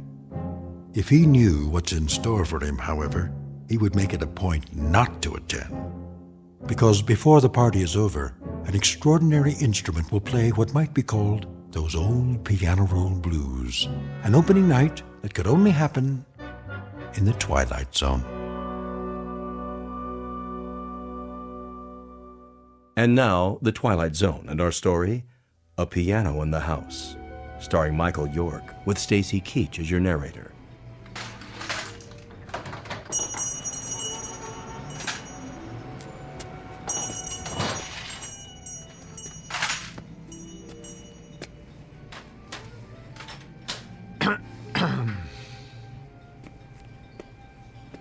Yeah? How do you do? If you don't see a price tag, ask. I am Fitzgerald Fortune. So? The drama critic. Uh-huh. Isn't rudeness a handicap in your line of work? What's it to you? I saw the name of your shop, Treasures Unlimited. I stepped through the door, fully expecting to encounter some sentimental old biddy wearing an ostrich-plumed hat and a moth-eaten feather boa. Instead, to my sincere delight, I believe I've discovered a fellow misanthrope. What's that? A man who despises people. I got work to do, mister. Putting up stock. And I am meant to be writing a review this very hour for tomorrow's edition. So why aren't you doing it? Life intervenes. Looking for something in particular? A gift for my wife's birthday. Well, you're in the wrong place. This isn't a gift shop. It's a junk store. Exactly. You see, my wife has the absurd notion that she wants to learn to play an instrument. Unfortunately, she hasn't a trace of talent. How do you know that? Hmm? If you've never heard her play. I believe I know my own wife. However, I've hit upon a rather droll solution to her dilemma. Do you have, by any chance, one of those old-fashioned pianos that plays itself? A player piano? Funny you should ask. Amuse me. I just picked one up at an estate sale. Over here. It's kind of beat up, though.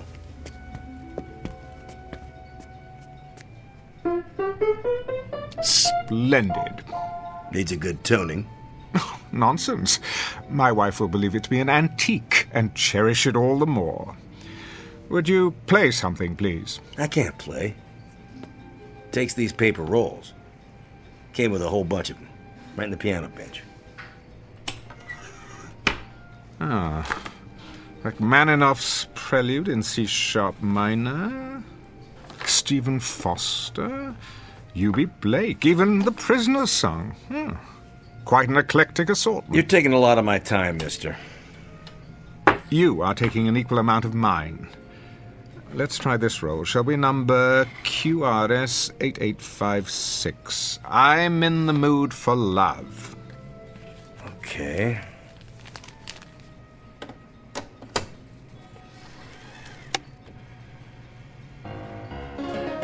There we go.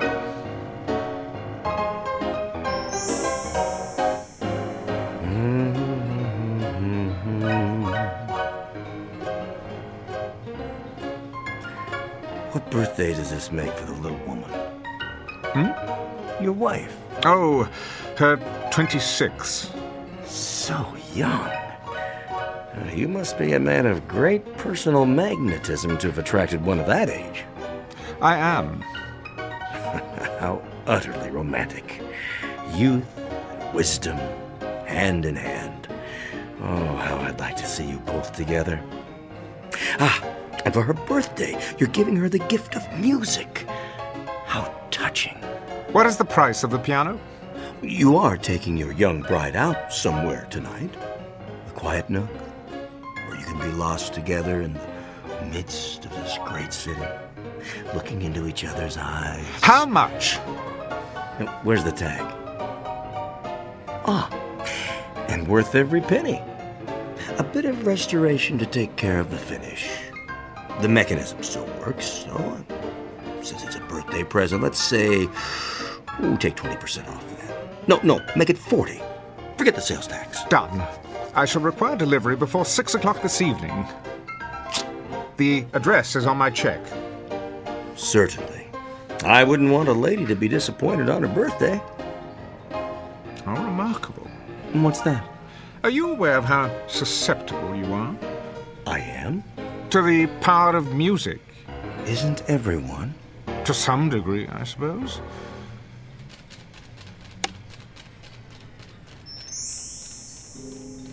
Okay.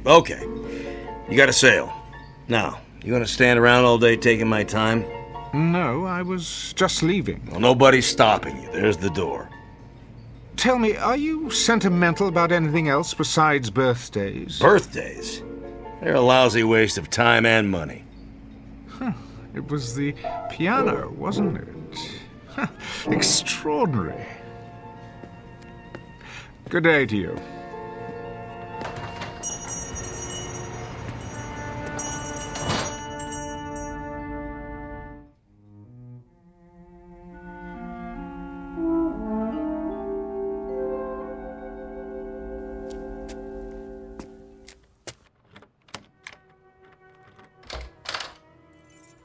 Marvin? Marvin? Good evening, sir. Take my hat and coat, please. Very good. Oh, the piano arrived, I see. About an hour ago, I took the liberty of dusting it, sir. Marvin? Yes, Mr. Fortune. If you're going to wait on the guest tonight, then do something about your face. My face, sir? Yes, Marvin. A party is supposed to be a happy occasion. Could you manage to look a little less miserable than usual? I will try, sir. Do that. Anything will be an improvement. You may make my evening martini now. Right away. Is that you, Gerald? Yes, Esther. Hello, darling. How was your day? Oh, fine. The museum again with a friend. Been going there quite a lot lately. I have. You said you wanted me to improve my mind. Indeed. One can never know too much. And what else would you like me to do? Well, there is one thing. And that would be? You might consider letting Marvin go. What do you mean? Show him the door. Give him the sack. In short, find a replacement, and as soon as possible. Oh, really, Gerald?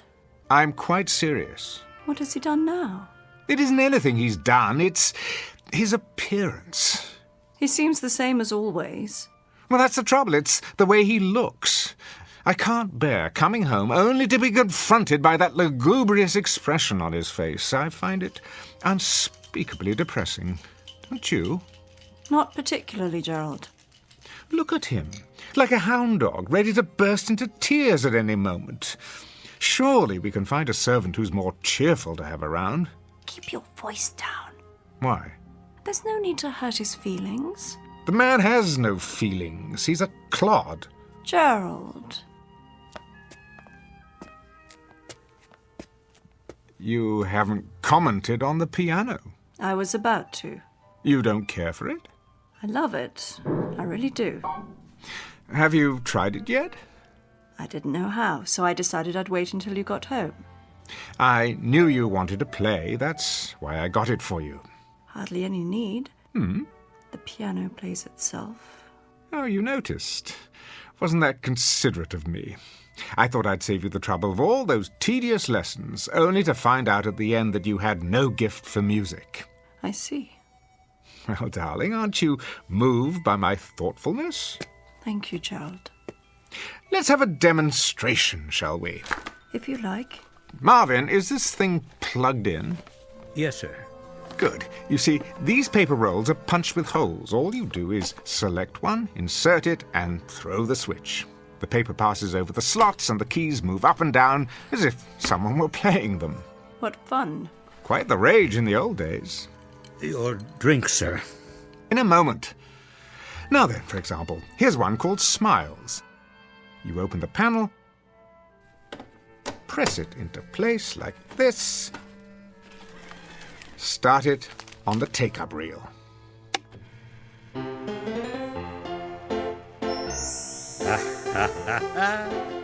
Yeah, they don't write them like that anymore. What on earth is the matter with you? Oh, nothing, sir. Nothing at all. Marvin, are you all right? I'm very well, thank you, madam. Oh, but you're smiling. Am I? You most certainly are. That's probably because I'm happy. Have you been drinking my martini? No, sir. Well, then what do you have to be happy about? Everything, sir. I make good money, got a nice place to live, my health, money in the bank. I like my job. Well, you can't.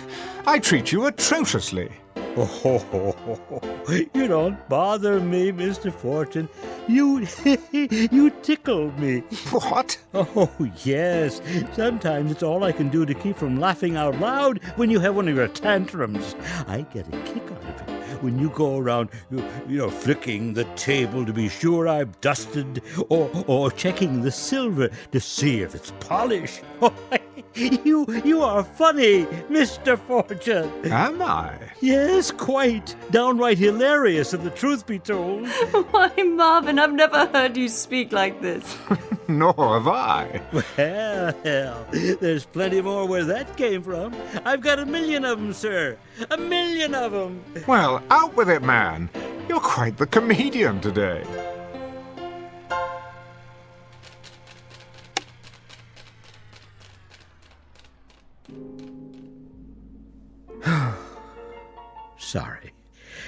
Sorry if I spoke out of place, sir.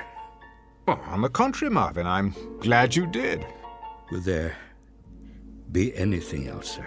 Not at the moment. You may go now. Very good, sir. What a strange thing to happen. Wasn't it, though? An odd moment for us all. Most definitely. Who'd have thought that behind that gloomy exterior the man was concealing a sunny nature? I can't imagine how it happened. I believe I can. I'd say it was because of something extraordinary that has come into our lives. Something absolutely extraordinary. So, what really happened, Gerald? Marvin behaved so strangely a moment ago, and then he stopped, suddenly. Well, perhaps it's not so strange after all. I've always believed that we have two faces, the one we wear and the one we keep hidden underneath. The problem has been to find some method of revealing that hidden face. I suppose it helps if you know what particular hidden face you're looking for. But now it appears that I, at least, have the means. I don't understand, Gerald, and I'm not sure I want to. See you in a while. Esther, wait. Let's try another one. I have to get ready. No, not yet. Let's play something a bit more intense. Some other time. Bear with me, Esther. An experiment, if you will.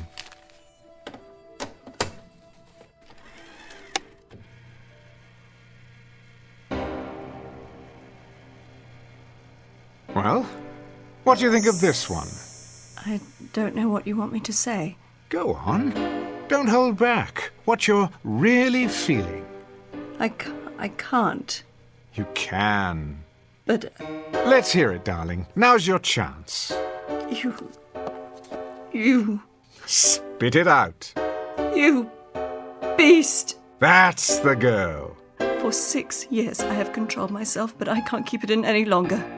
I was a stupid, naive child when I married you back in London. I thought you were a great man, but you aren't anything of the sort.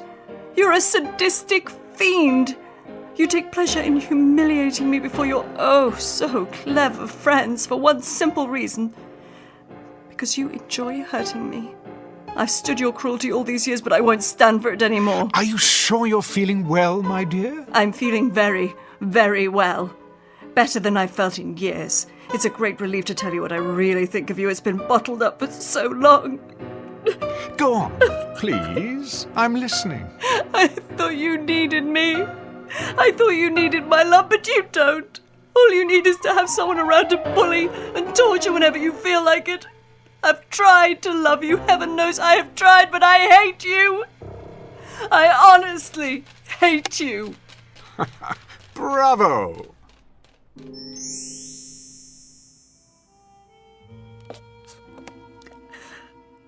I'm terribly sorry. May I congratulate you on a remarkable performance.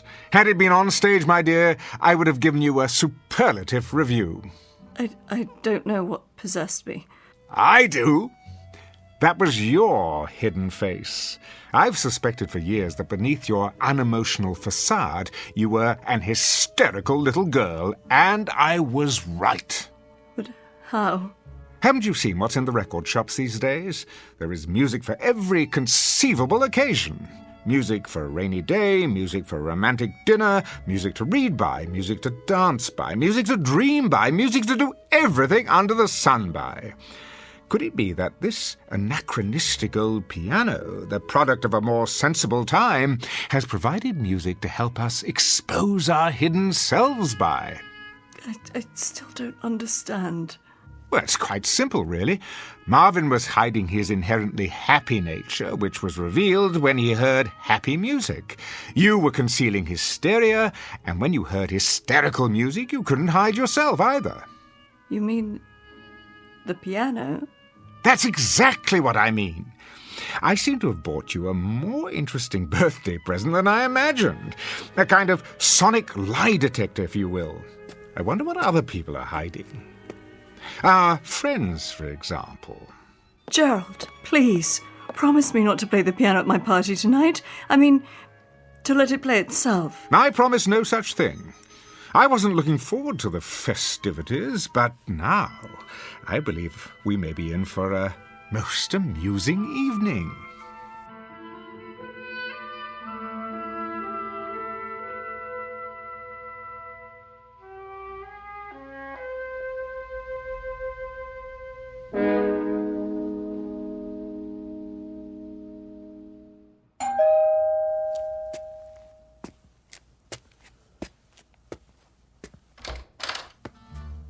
Good evening, Marvin. Good evening, sir. Won't you come in? Craig, how nice to see you. Marvin, take Mr. Walker's coat.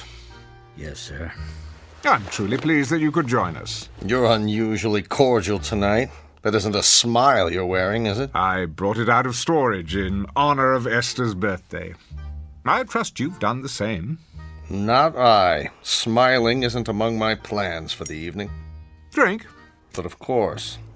Oh, I'll make it for you. Marvin takes forever.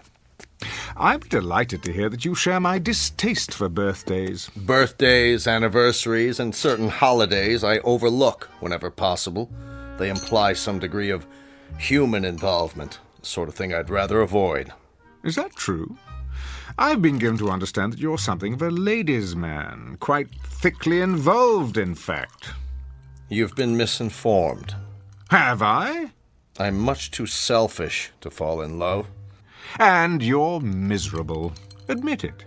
Not in the least. I value the peace and quiet of my bachelor's existence. It lets me write my plays without interference from anyone. How is the new play, by the way? Brilliant. Unfortunately, you'll never have the opportunity of panning it, as you have my other plays. No? Why not? It won't likely be performed anytime soon. I thought you said it was brilliant. Oh, it is. But I'm locking it away with orders that it not be produced until after my death. You see, it concerns a romantic triangle, and the three principals are rather well known. That shouldn't matter. Not if it's a good play. I'd rather not hurt anyone. I'm old-fashioned that way. Ridiculous. A great play is worth any amount of pain to any number of people, least of all 3. Not these 3. Sorry, old man, my mind's made up. Well, I'm sure you'll do as you see fit, as usual, regardless of anyone's opinion. For better or worse, I'm afraid. Where's your better half, by the way? Still at the makeup table, trying to obliterate the last few years of her life with powder and paint. Come, I'll show you a toy I found for her.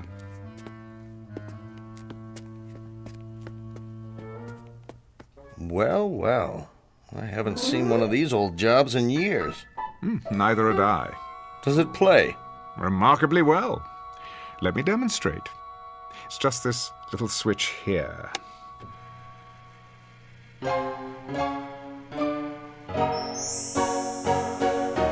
Isn't that something? Romantic, wouldn't you say? Is Esther pleased with it? She hasn't expressed any great enthusiasm. That doesn't sound like Esther. Has she heard this particular song? Not yet. Be sure to play it for her. She'll understand. Understand what? What you tried to do for her.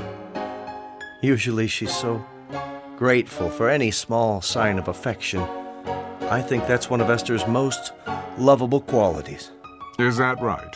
Her ability to accept a bouquet of daisies as if they were the rarest of orchids. I remember once I gave her a small turquoise ring. It didn't cost much. You gave her a ring? Yes. She accepted it as if it were the Hope Diamond. Turquoise ring? Oh, yes. She came home from a trip with it. She'd been to Mexico City. But I seem to remember that she went alone. What? Oh, she did. Strange how we ran into each other down there. A stranger still that Esther never mentioned it. Would you call that rather an odd coincidence? Not really. Jerry, has it ever occurred to you that I'm deeply in love with her? My dear Gregory, you are about as capable of passion as a head of lettuce, and Esther could not rise beyond the level of a cast-off shoe. Don't speak of her that way. I will speak about her any way I please. She's my wife, or have you forgotten that? She may be, but you don't know her at all. Esther is full of love. Is she? Her skin is warm and soft as velvet. The scent of her is enough to drive a man wild, and her hands are so gentle, sweet to kiss and to hold. She is honey and gold and summer days and singing and the feeling of being together. Gerald, no, turn it off.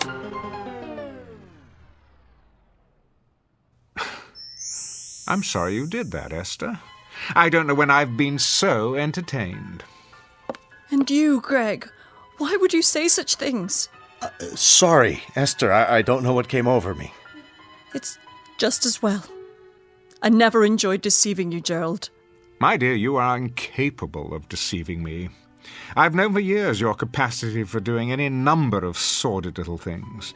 The only revelation tonight has been the specific details of an unsavory affair. I'd better leave. Oh, don't be a schoolboy. We're in for a grand time this evening. Ah, our other guests are arriving. Before I welcome them, Esther, may I wish you a happy birthday? I hope that your next 40 years will be equally rewarding. What are you up to? Why, nothing, dear. Simply being the perfect host. I'll get it, sir. Don't bother, Marvin. I prefer to do the honors myself. Jerry, please don't play the piano again tonight. It's not something to fool around with. I'm not fooling around with it, Esther. I'm using it with deadly accuracy. Hi there, Jerry. What happened to Marvin? Here, Miss Moore. Good evening. Marge, dear, do come in. Marvin will take your wrap. Well, don't just stand there, Gerald, devouring me with your eyes. I know what's on your mind. Oh, kiss me, you fool. Like this? Oh, that's better. Marge, I'm quite vexed with you. You are? You promised the next time we saw you, you'd be svelte as an antelope. And what am I now? Oh, don't answer that. I've been on more diets than a jockey has horses. Somehow they always throw me before we reach the finish line. Esther, happy birthday. Hello, Marge. I have a present for you. Margie. And you. I'm not even speaking to you, handsome. You haven't called me in months. Somebody else been taking my place? As a matter of fact, yes. We've just had a most illuminating discussion about Greg's new romance. Gerald, don't tell me who she is. I may go after her with my claws. Worse yet, you could sit on her and mash her to death. Same old Jerry. Now, who's going to make me a drink? Marvin will take care of you. I believe another stagecoach has arrived. Jerry, are we early? Oh, not at all. You're just in time. Darling, you look positively radiant. How do you do, Mr. Fortune? Pleased, I'm sure. And you are... Oh, this is Roberto, my escort. Ah, I would never have guessed. And how is everyone at the Last Chance Ranch these days? Oh, Jerry, behave. Come in, come in. You might want to fasten your seatbelts, though. Something tells me this may be an evening to remember. Ooh, how exciting. What do you have in mind? Charades or strip poker? Something even more revealing than that. How about a game of ultimate truth or dare?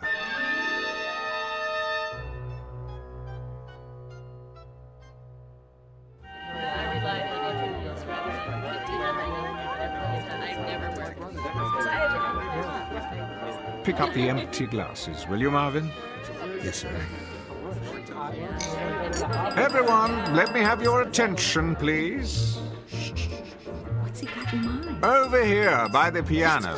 Some sort of surprise. That's it. Take whatever chair you like. If there aren't enough seats, the floor will do. This should be fun. Don't worry, it's quite clean. Oh, not for me, thanks. I'd never be able to get up. Now then, the hour has arrived for fun and games. Well, about time. Being friends of Esther's and mine, you are perhaps inclined towards such intellectual pastimes as pin the tail on the donkey and spin the bottle. Now you're talking. I want to be it. Not this time. I've decided that tonight, rather than cater to your juvenile side, we might try a more adult game. I'm hungry. When do we cut the cake? Compulsive eaters will find hors d'oeuvre within arm's reach. Now, for our game, I shall need a volunteer. For what? You can't trust Fitzgerald. No telling what he's got up his sleeve. Must we, Gerald? Indeed we must. Hold up your hands. No one? Very well, then. In the absence of a volunteer, I shall have to conscript someone. How about Marge Moore? Okay, Svengali, I'll play along. What's the caper? Nothing physically demanding, my dear. I merely want you to listen to some music on the piano. What kind of music? Let me see. How about Clair de Lune?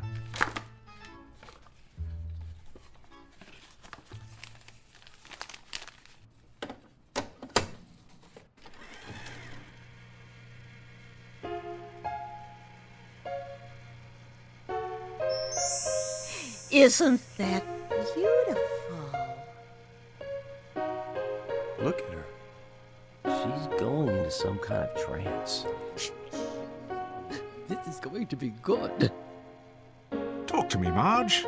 Tell me what you're feeling now. My name is not Marge. It's not? What is your name?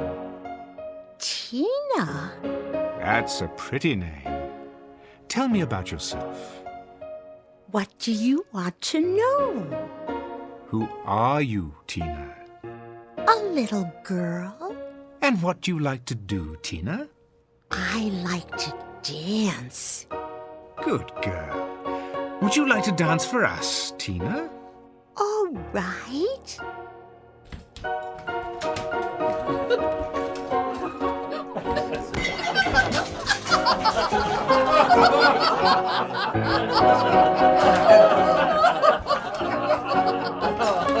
Shh! Thank you, Tina. You may stop dancing now. That was fun. Tell me, do you always dance? Only when I'm Tina. And who are you the rest of the time? Might it be Marge? Sometimes I pretend I'm a snowflake. Really? White and tiny and perfectly formed. I float on the air of a pale blue moonlit night. I am never lonely. I am beautiful and I am loved. I see a man with his hand outstretched to receive me.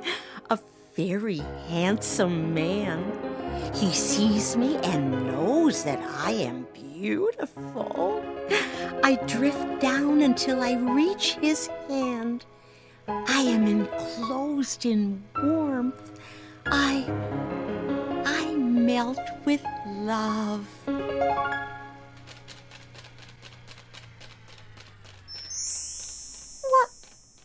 What? Where am I? Never fear. It's all in fun, my dear. What have I done? Nothing. Only an amusement for our guests. Why? Because I asked you. You were very compliant. But why me? Now, I chose you because I thought you could take a joke. Jokes are supposed to be funny. You think I'm funny, is that it? Not at all. Jerry, haven't we had enough of the piano? Not quite.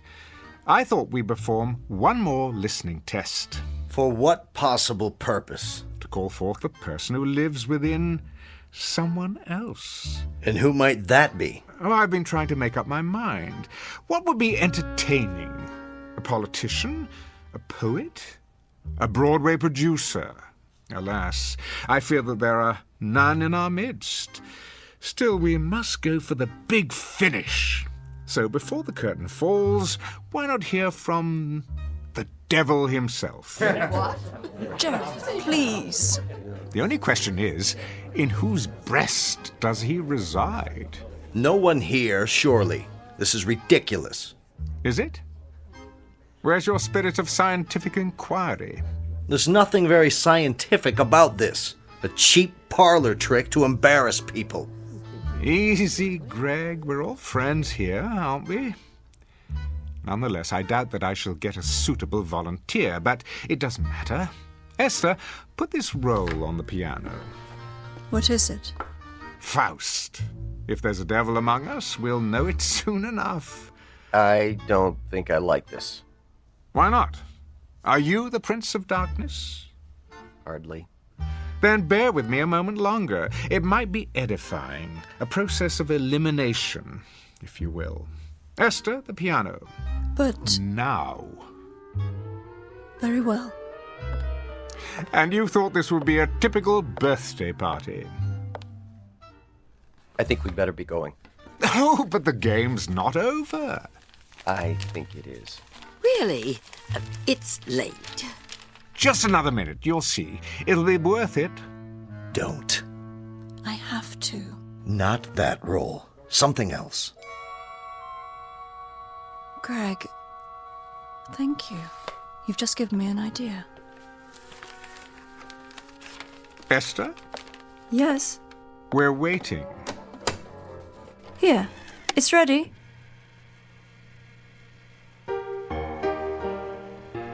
That's not Faust. What is it? Brahms, I think. Yes, his lullaby. That's not what he asked for. Gerald, I seem to have made a mistake. Will this one do? Gerald? Gerald, can you hear me? What's good for the goose, I always say. Speak to us, devil. Go on, out with it. I am afraid. Do tell. And what are you afraid of, devil? I'm afraid of the dark. You're no devil. Listen to your voice. You're a frightened little kid. That's supposed to be a secret. It is, huh? Do you have another secret? Go on, tell us all your secrets, Jerry. This moment will never come again. For once, you're center stage. You have an audience in the palm of your hand. Yes, Jerry. Tell us. I'm afraid of you all. Afraid of people. But why? Who are you? Really? A small boy. I've stayed hidden away inside, but now I can't hide anymore. And what do you like to do, little boy? Hurt people. I can't stop from doing it. It's all I like to do. Why am I not surprised? Did you know I envy you, Marge? I'm too afraid to embrace the world as you do, and in my envy, the boy tries to hurt you. Who else do you envy? Greg, are you here? Yes. I've tried to hurt you, too. I've given bad reviews to your plays when I should have given praise. I've coveted your talent because I had none of my own, and so I hurt you in every way I could. For once, I have to agree with you. I think we'd better go. I think that's a good idea. Thank you all for coming. Yes. I'll call you. Take care, Esther. We love you. I'm sorry you had to see this. Good luck. Esther, I've hurt you most of all.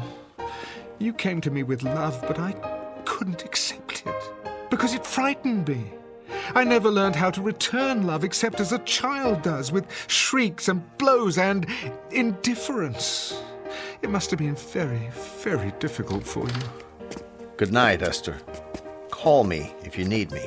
But I do. Wait. Where are you all going? I don't want you to leave. Come back. Esther, come with me now. Will you do that? Yes. Yes, I will. Let me get my coat and purse. Don't leave me. If you do, I'm going to be very, very naughty. Ready? I'm ready. No! No, please! They were laughing. I'm sure of it. Nobody laughs at me. I'll show them. I'll show them all. See, I'm being bad. Very, very bad. Stop that hideous music. Make it stop!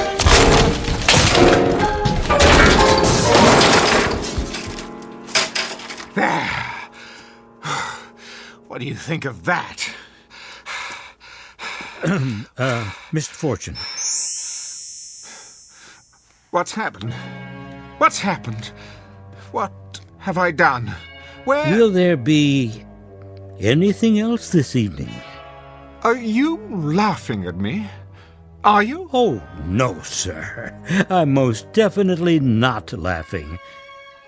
Because you're not funny anymore. Marvin! Marvin! Wait! Not you two! Don't leave me! Don't! Don't!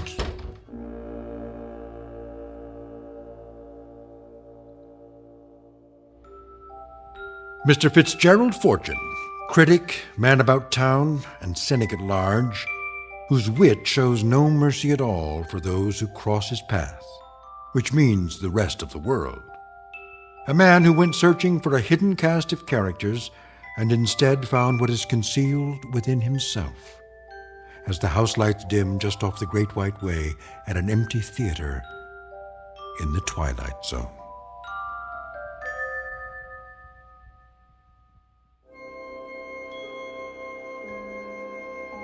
Hi, this is Carl Amari, producer of the Twilight Zone Radio dramas. I'd like to take a moment to tell you about our official website at twilightzoneradio.com, where you'll get the latest news and information on these Twilight Zone Radio dramas. Plus, at twilightzoneradio.com, you can digitally download 3 free episodes or any of our episodes for only $1.95 each. In this age of ever-changing technology, we've decided to make these episodes instantly available to you by making the Twilight Zone Radio dramas a digital download-only series. This means that this series will no longer be offered on CD. The CD collections at our website are now being offered, while supplies last, at buy one, get one free. So be sure to get your favorites before they're sold out. Be sure to visit us often, and I'll see you in the zone.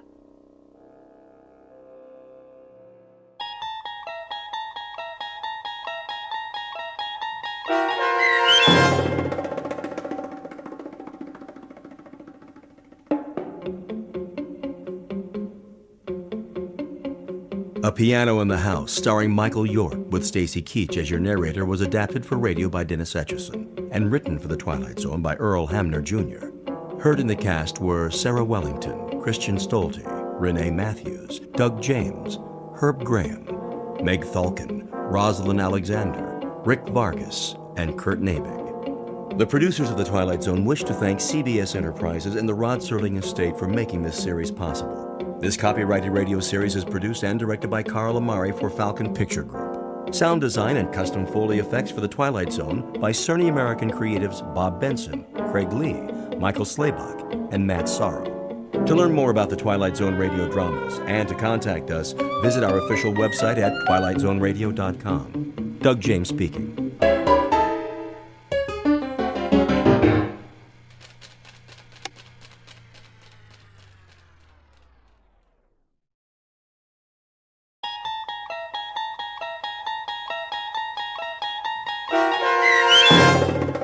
The Jungle, starring Ed Begley Jr., with Stacy Keach as your narrator, was adapted for radio by Dennis Etchison and written for The Twilight Zone by Charles Beaumont.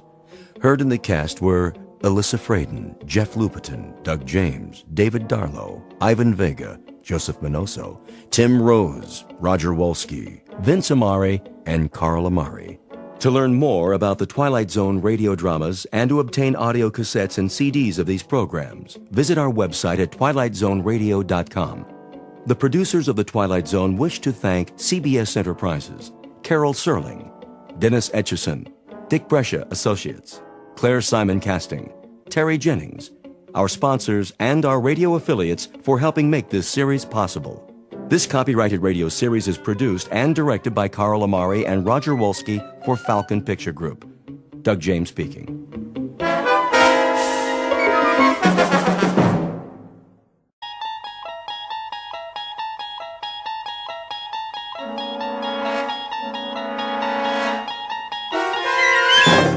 You're traveling through another dimension.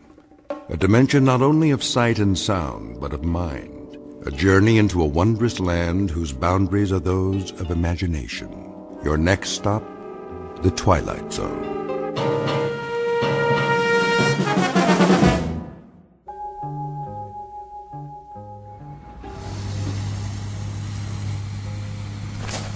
This is where the hotel will be built. But I thought this is sacred ground. It was. That's all been taken care of. Over there, a shopping center with restaurants. A lot of jungle to be cleared. Nothing but trees and vines. We may burn the rest of it. I haven't decided. Hey, Mr. Richards. Yes, Walt? I just hit something. What do you mean? In the ground. Well, let's have a look. What is it, a boulder? I don't think so. Looks like a wooden chest of some kind. Here, let me break it open. Use the shovel. What in the... Oh, I know what it is. So do I. More mumbo-jumbo. Get rid of it. Yes, sir. Not so fast, Alan. These are artifacts, hand-carved effigies. Devil dolls, strings of beads. The museum will want to see them. Nonsense. They're a dime a dozen. The natives think that if they bury them here, it'll stop the project. Well, it's not going to work. Just the same, they're sacred. They're junk. Superstitious nonsense. What do you want me to do, Mr. Richards? Cover them with a bulldozer. We've got 5 acres to clear by sundown. Yes, sir. Hold on. We're not alone. Bokwa? I told you to stay away from here. Who is he? The Kikuyu medicine man. A troublemaker. Mr. Richards. Listen, Bokwa. I've had it up to here with your voodoo. You are the one who does not listen. I've tried to explain. The government of this territory signed an agreement. Your tribe will be relocated. Too late. You have killed us. We haven't killed anyone. You have everything you asked for. Fertile land, goats, chickens. Our land is here. It was. By next year, 5,000 people will live in Mbara. There'll be new roads from the airfield. They'll bring money, old man. Money for everyone. For your tribe. If your people come here, they will know what it is to die. Hear me well, Bokwa. Right now, my company is sending a full construction crew. If you do anything to harm them... What, Mr. Richards? You'll be eliminated. The bringer of death. Mbara is my dream. I've been planning it all my life. This will be the greatest development in East Africa, and there's nothing you can do to stop it. And what of our dream? What must we do? Wait while you make your city and others come? While Uchui does its work? What are you talking about? Chewy. It means magic. Magic, huh? I have a permit to build on this land, and that's exactly what I'm going to do. Keep your dolls and amulets off my property. You will not find them all. Some are buried deep. They will join with the earth and rot, as your people will rot. Like this one. Alan, that doll. What about it? The long hair, it looks like Doris. Your woman. How do you know what my wife looks like? In our dream, Mr. Richards. In our dream. Get out of here, now. And if any harm comes to my wife, I swear I'll kill you. Easy, Alan. Goodbye. Do you understand? I'll kill you! Mr. Alan Richards, from the engineering firm of Richards & Cooper, who hates with all his heart something in which he does not believe. Add a few buried dolls, strands of human hair, a handful of glass beads and native charms, and you have the ingredients of fear, the kind of fear that quickly turns to terror. Soon, Mr. Richards will make the long journey back to civilization and a high-rise apartment building in New York City. But his trip has just begun. Although he doesn't know it, he's about to take an even longer trip, the longest one of his life. It will lead him from the Upper West Side across Central Park and directly through the heart of the Twilight Zone.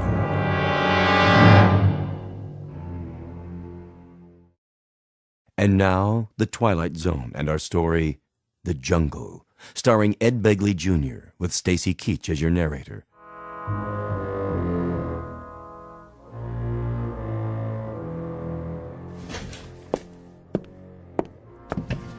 Oh, great. Doris? Yes, dear. Where are my cufflinks? In the jewelry box on the dresser. Ah, I've got it. What? I say I've got it. What's this? Find them? Yes. Doris? Then everything's all right. Oh, you look great. Very handsome. Thank you. Doris? What's this? What's what? A little cloth pouch. I found it in the jewelry box. Oh, that. Did you get it in Africa? I don't remember. Well, let's open it. See if that refreshes your memory. Alan, please. Polished stones, bits of glass. What's this? A bit of fur. A lion's pelt. Just a tiny piece.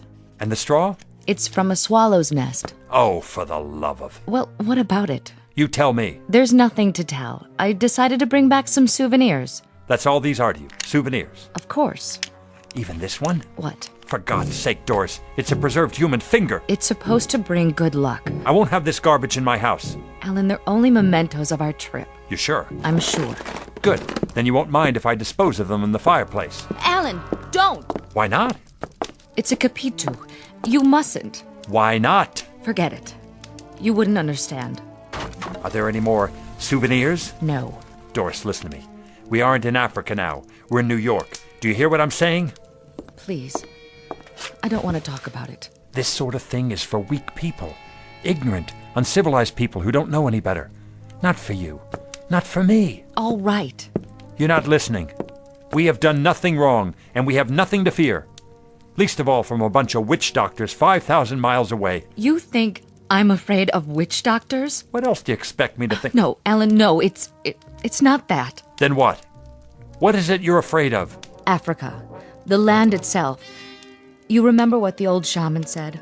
A long time ago, when the men started drilling and clearing. Who, Bokawa? That shriveled up faker? He said we were wounding the land, hurting it, making it bleed. He said the land would make us pay. Doris, we left Africa weeks ago. Did we? I wonder. Sometimes at night, I feel it all around me, closing in, like a great dark animal. Alan, please, tell them not to build there. Tell them it won't work, please. There's still time. You can stop them. Is that it? Do you have to go? You're welcome to go with me. There's a dinner before the meeting with International Development. Do you good to get out. I don't feel well. Then call a doctor, and don't put any more logs on the fire. This place is hot as a compost heap. I need it this way. I'm cold all the time. I'll try to be back early. You'll never be back. What? Alan, do you hear it? I hear a lot of gibberish. Alan, don't go. Good night. Don't. I'm begging you. Good Lord. What is it? See for yourself. It appears to be the carcass of a dead animal of some kind. It's a goat. The throat has been slashed, as if by some kind of claws. Blood all over the hall carpet. Call security. I knew it. Knew what? The shaman was right. Someone's playing a joke on us. A horrible, tasteless joke. How did it get up here? How could it? It's 7 floors to the street.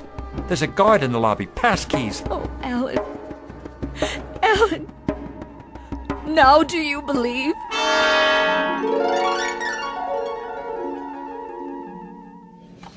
So, to sum up, the site is clear. Drainage and leveling have already begun, along with preliminary work on the diversion of the river. Then it's behind schedule. Not seriously. What about the cost? We'll have to add an estimated 3 to 6 months for completion, but the cost shouldn't vary by more than a few $100,000, at most. You recommend that we dispatch a full crew, Richards? Yes, sir. That's exactly what I recommend. And your partner, Mr. Cooper, what do you say? I concur, Mr. Templeton. In short, we've done what we said we'd do. Allowing for delay because of weather, we're on track. Mission accomplished, or very nearly. Hear, hear. Well done, gentlemen. A few questions first, if you don't mind. Certainly. Of course, sir. I'm sure you've considered this aspect carefully, but for my own curiosity, what about the native population? What about them, sir? Environmental impact, relocation, that sort of thing. How are they reacting? To be perfectly frank, not as well as I'd hoped, but better than I'd feared. The Kikuyus have a violent tradition, Mr. Templeton. They resent the loss of their village. They resent the project, even though they're going to benefit from it eventually. Point of fact, they resent us. But I doubt that they'll cause any serious trouble, except for Ukawi. What?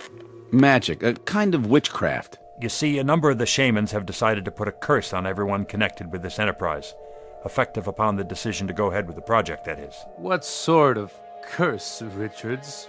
The evil eye? The usual. Slow and painful death. I assure you, gentlemen, there isn't anything the least bit funny about Ukawi. You're not serious? I am, because I've seen it work. I've seen healthy men sicken and die within 10 minutes of the time set by the witch doctors who cursed them. Of course, not in this case. Well, then where? Well, I included a section about it in our background report, but for our men, there have been only the normal intestinal infections, that sort of thing. Then why bring it up? Healthy men and women who weren't touched or poisoned or harmed in any way, who just died. I'll leave copies of our report for everyone. Then, you mean to say you believe in it? No, Mr. Sinclair. But they did, and their belief made it real. An important distinction. I simply can't imagine that anyone in this day and age would go in for magic. Oh, you can't? Well, as it happens, Mr. Sinclair, several million people go in for magic. And they're not all in Africa either. Some of them are right here in this room. Come now, Richards. Don't talk rubbish. We better be going now. What's that on your keychain, Mr. Sinclair? Why, On the table with your keys. A rabbit's foot, isn't it? Yes, but I don't see... Why do you carry it? My daughter gave it to me. Now, see here. Is it for luck? Yes, I suppose so, but I don't see what that has to do with magic. Mr. Sinclair carries around the severed foot of a dead animal in the hope that it will bring him good fortune. And he doesn't see what that has to do with magic. Well, Sinclair, he has a point. Mr. Hardy's amused, although it's a known fact that he's practiced witchcraft for years. What? Or have you finally given up astrology? A sophisticated man with an educated mind who reads his horoscope every day and allows the stars to run his life. And a fair job they've done so far, young man. That, Mr. Hardy, is exactly what a Kikuyu witch doctor said to me when I suggested that panther bones could not foretell the future. He's got you there. Oh, you needn't smile, Mr. Templeton. I've seen you knock on wood more than once. And you, Fielding. Don't try to pull me into this. How long has it been since you walked under a ladder? And the rest of you, do you cross your fingers? Throw salt over your shoulder? Worry when a black cat walks in front of you? All right, Mr. Richards. I think you've made your point. Think of it. a multi-billion-dollar corporation run by witches and warlocks in a 40-story building that doesn't even have a 13th floor. Mr. Richards. Sorry. All of you. Please. Mr. Cooper and I will be leaving now. Well, gentlemen, what do you think? Well, he's quite competent as a project manager. Yes, it's true. I'd say he may have left the jungle behind, but the jungle hasn't left him.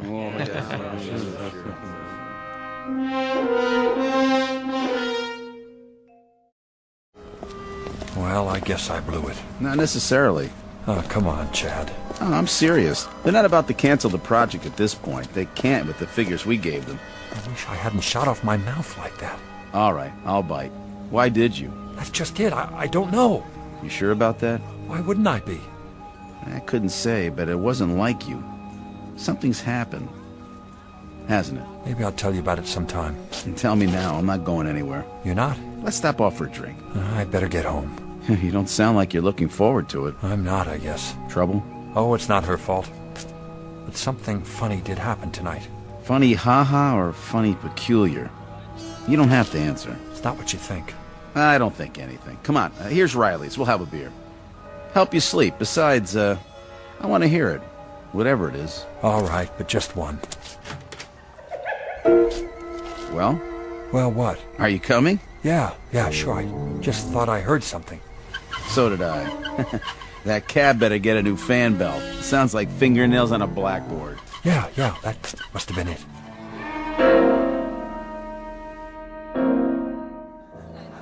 Here you go.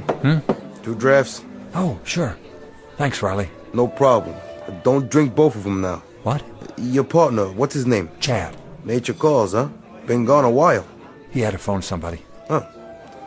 Okay, Mr. Richards. Enjoy. Well, I got through to Sinclair. What's that? Sinclair, on the phone. You did? Hey, just got home. Says they voted to go ahead with the project. I see. You almost sound disappointed. Oh, no. What's the matter? Nothing. Hey, this is me, remember? Your body's here, but your head is somewhere else. You look like you're 1,000,000 miles away. Only a few thousand. Sorry, Chad. So am I. You want to talk about it? I seem to have done enough of that already. So I'm surprised the project's still on after my outburst. You've been under a lot of pressure. They understand. I wish I did. What happened anyway? It's hard to explain.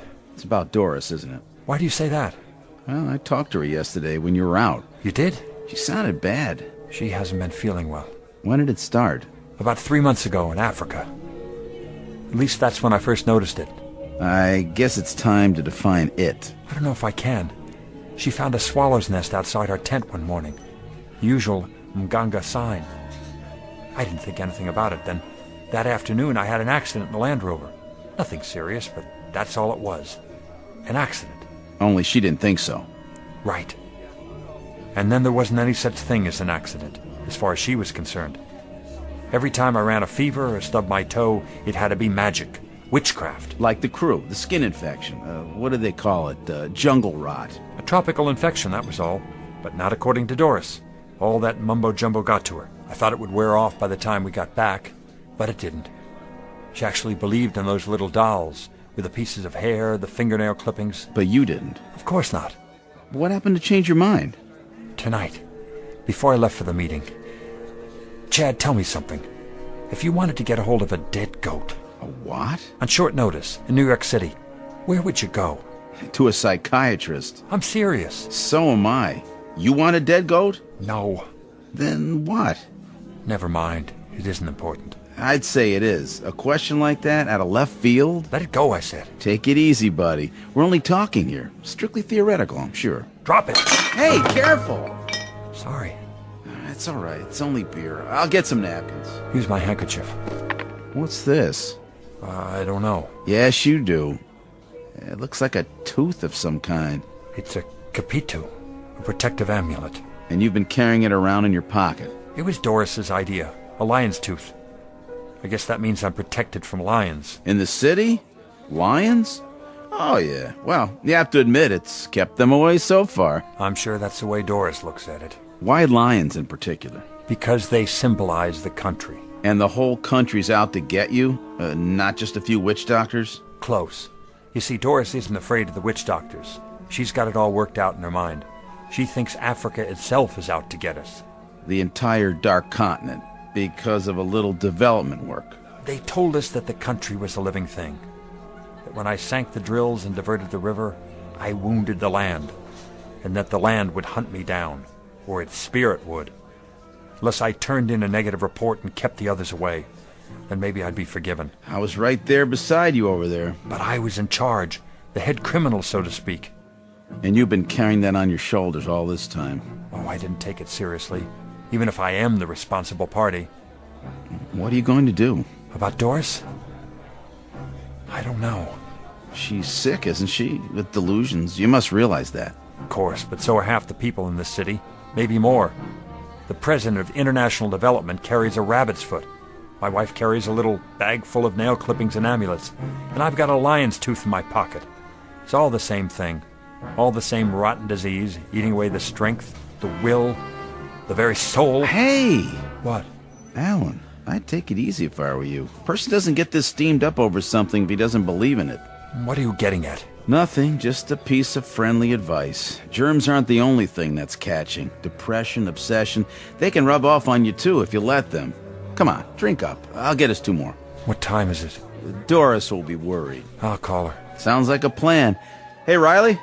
Yeah, Mr. Cooper. Another round over here, please. You got it. Be right back.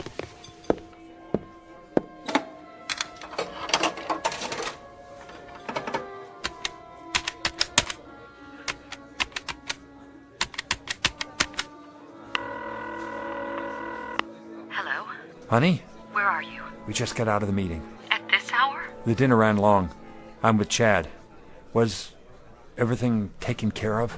Security took the carcass away. They had to call animal control. Then they scrubbed the floor outside our door, but the blood wouldn't come out. They're going to recarpet in the morning. Good. Doris, how you feeling? Oh, just dandy. How do you think I feel? A sacrifice on our doorstep. Take a sleeping pill. I took one. Then take another one. I'll call the doctor tomorrow. He can't help. It's not a question of nerves anymore. It's bigger than that, can't you see? Be home as soon as I can. Chad? Chad? Something the matter, Mr. Richards? What happened to Mr. Cooper? Who? The man I came in with. Where is he?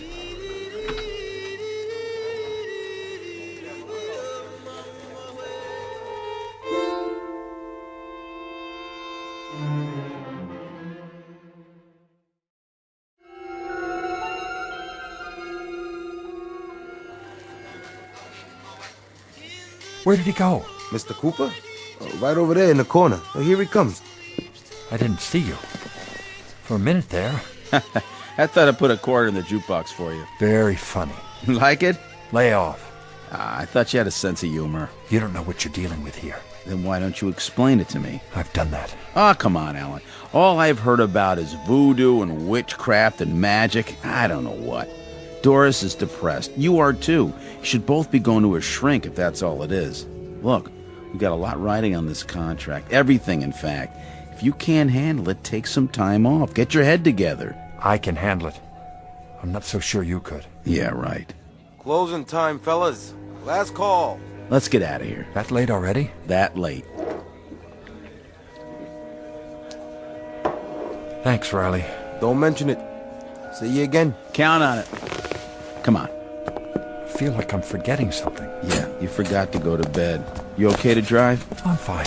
Look, if Doris gives you any trouble, blame me. I'll back you up. Sure. Now, give her a few more weeks in the big city. She'll come around. And when she does, you'll snap out of it, too. I hope so.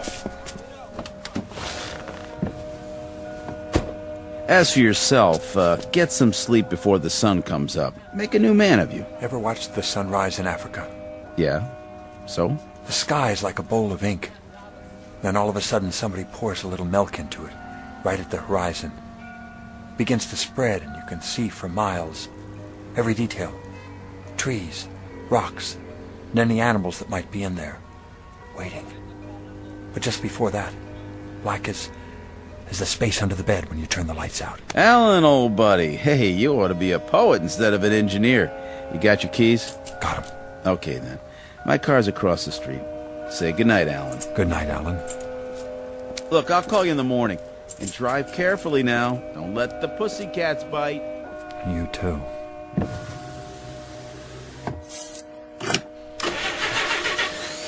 Oh, great.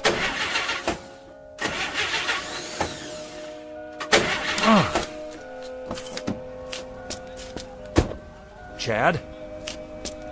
The lion's tooth. Hey! Hey, Riley, open up! It's Alan Richards. I left something on the table. Riley! Riley! My car won't start. At least call me a cab, will ya?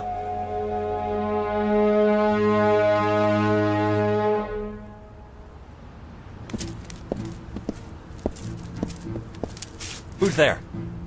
Hello? Is someone following me? Show yourself. Just a cat. A cat, that's all. Where's a payphone? There. Knew I'd find one.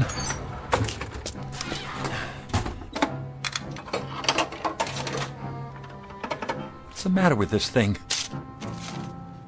Out of order. Of all the times. What?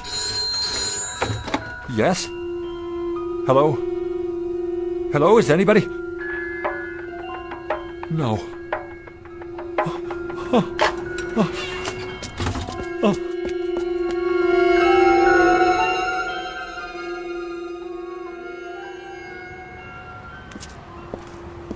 Hey, cab! Over here! It's okay. Nothing to worry about. Just keep walking. All the way home.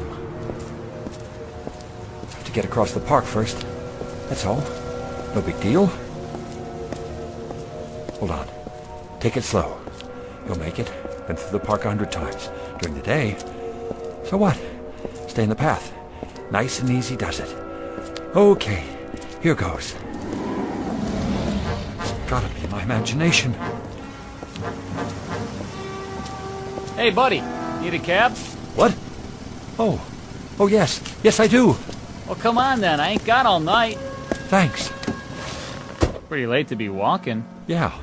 Yeah, it is. My car wouldn't start. Where to? Schuyler House. You know where that is? Sure do. East side. That's right. Just around the park. Should have called AAA.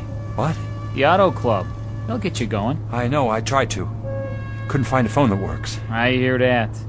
You know, this town, it's full of animals. They wreck everything.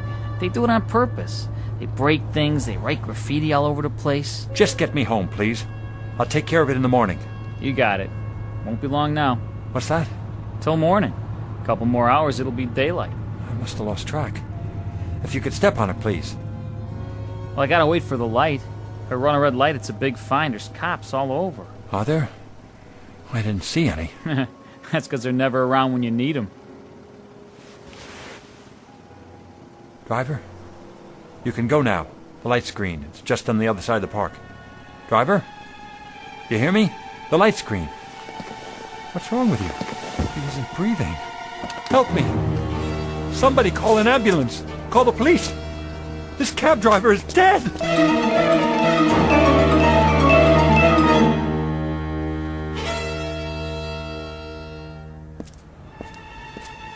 Not far now. Across the park. Just let me catch my breath.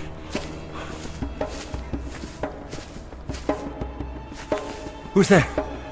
Stay where you are. Spare change? Oh, I thought you were... Who? I don't know. Excuse me, mister, but I ain't had nothing to eat for 2 days. Sure appreciate it if you could help me out. I don't have any change. Here's a 5. God bless you, mister. Wait, that sound. Where's it coming from? What sound? The drums. I don't hear no drums. Do you mean to tell me you don't hear that? Well, my ears, you know, they ain't so good. How would you like to make some more money? Doing what? I'm trying to get home. I live just beyond the other side of the park. If you walk with me,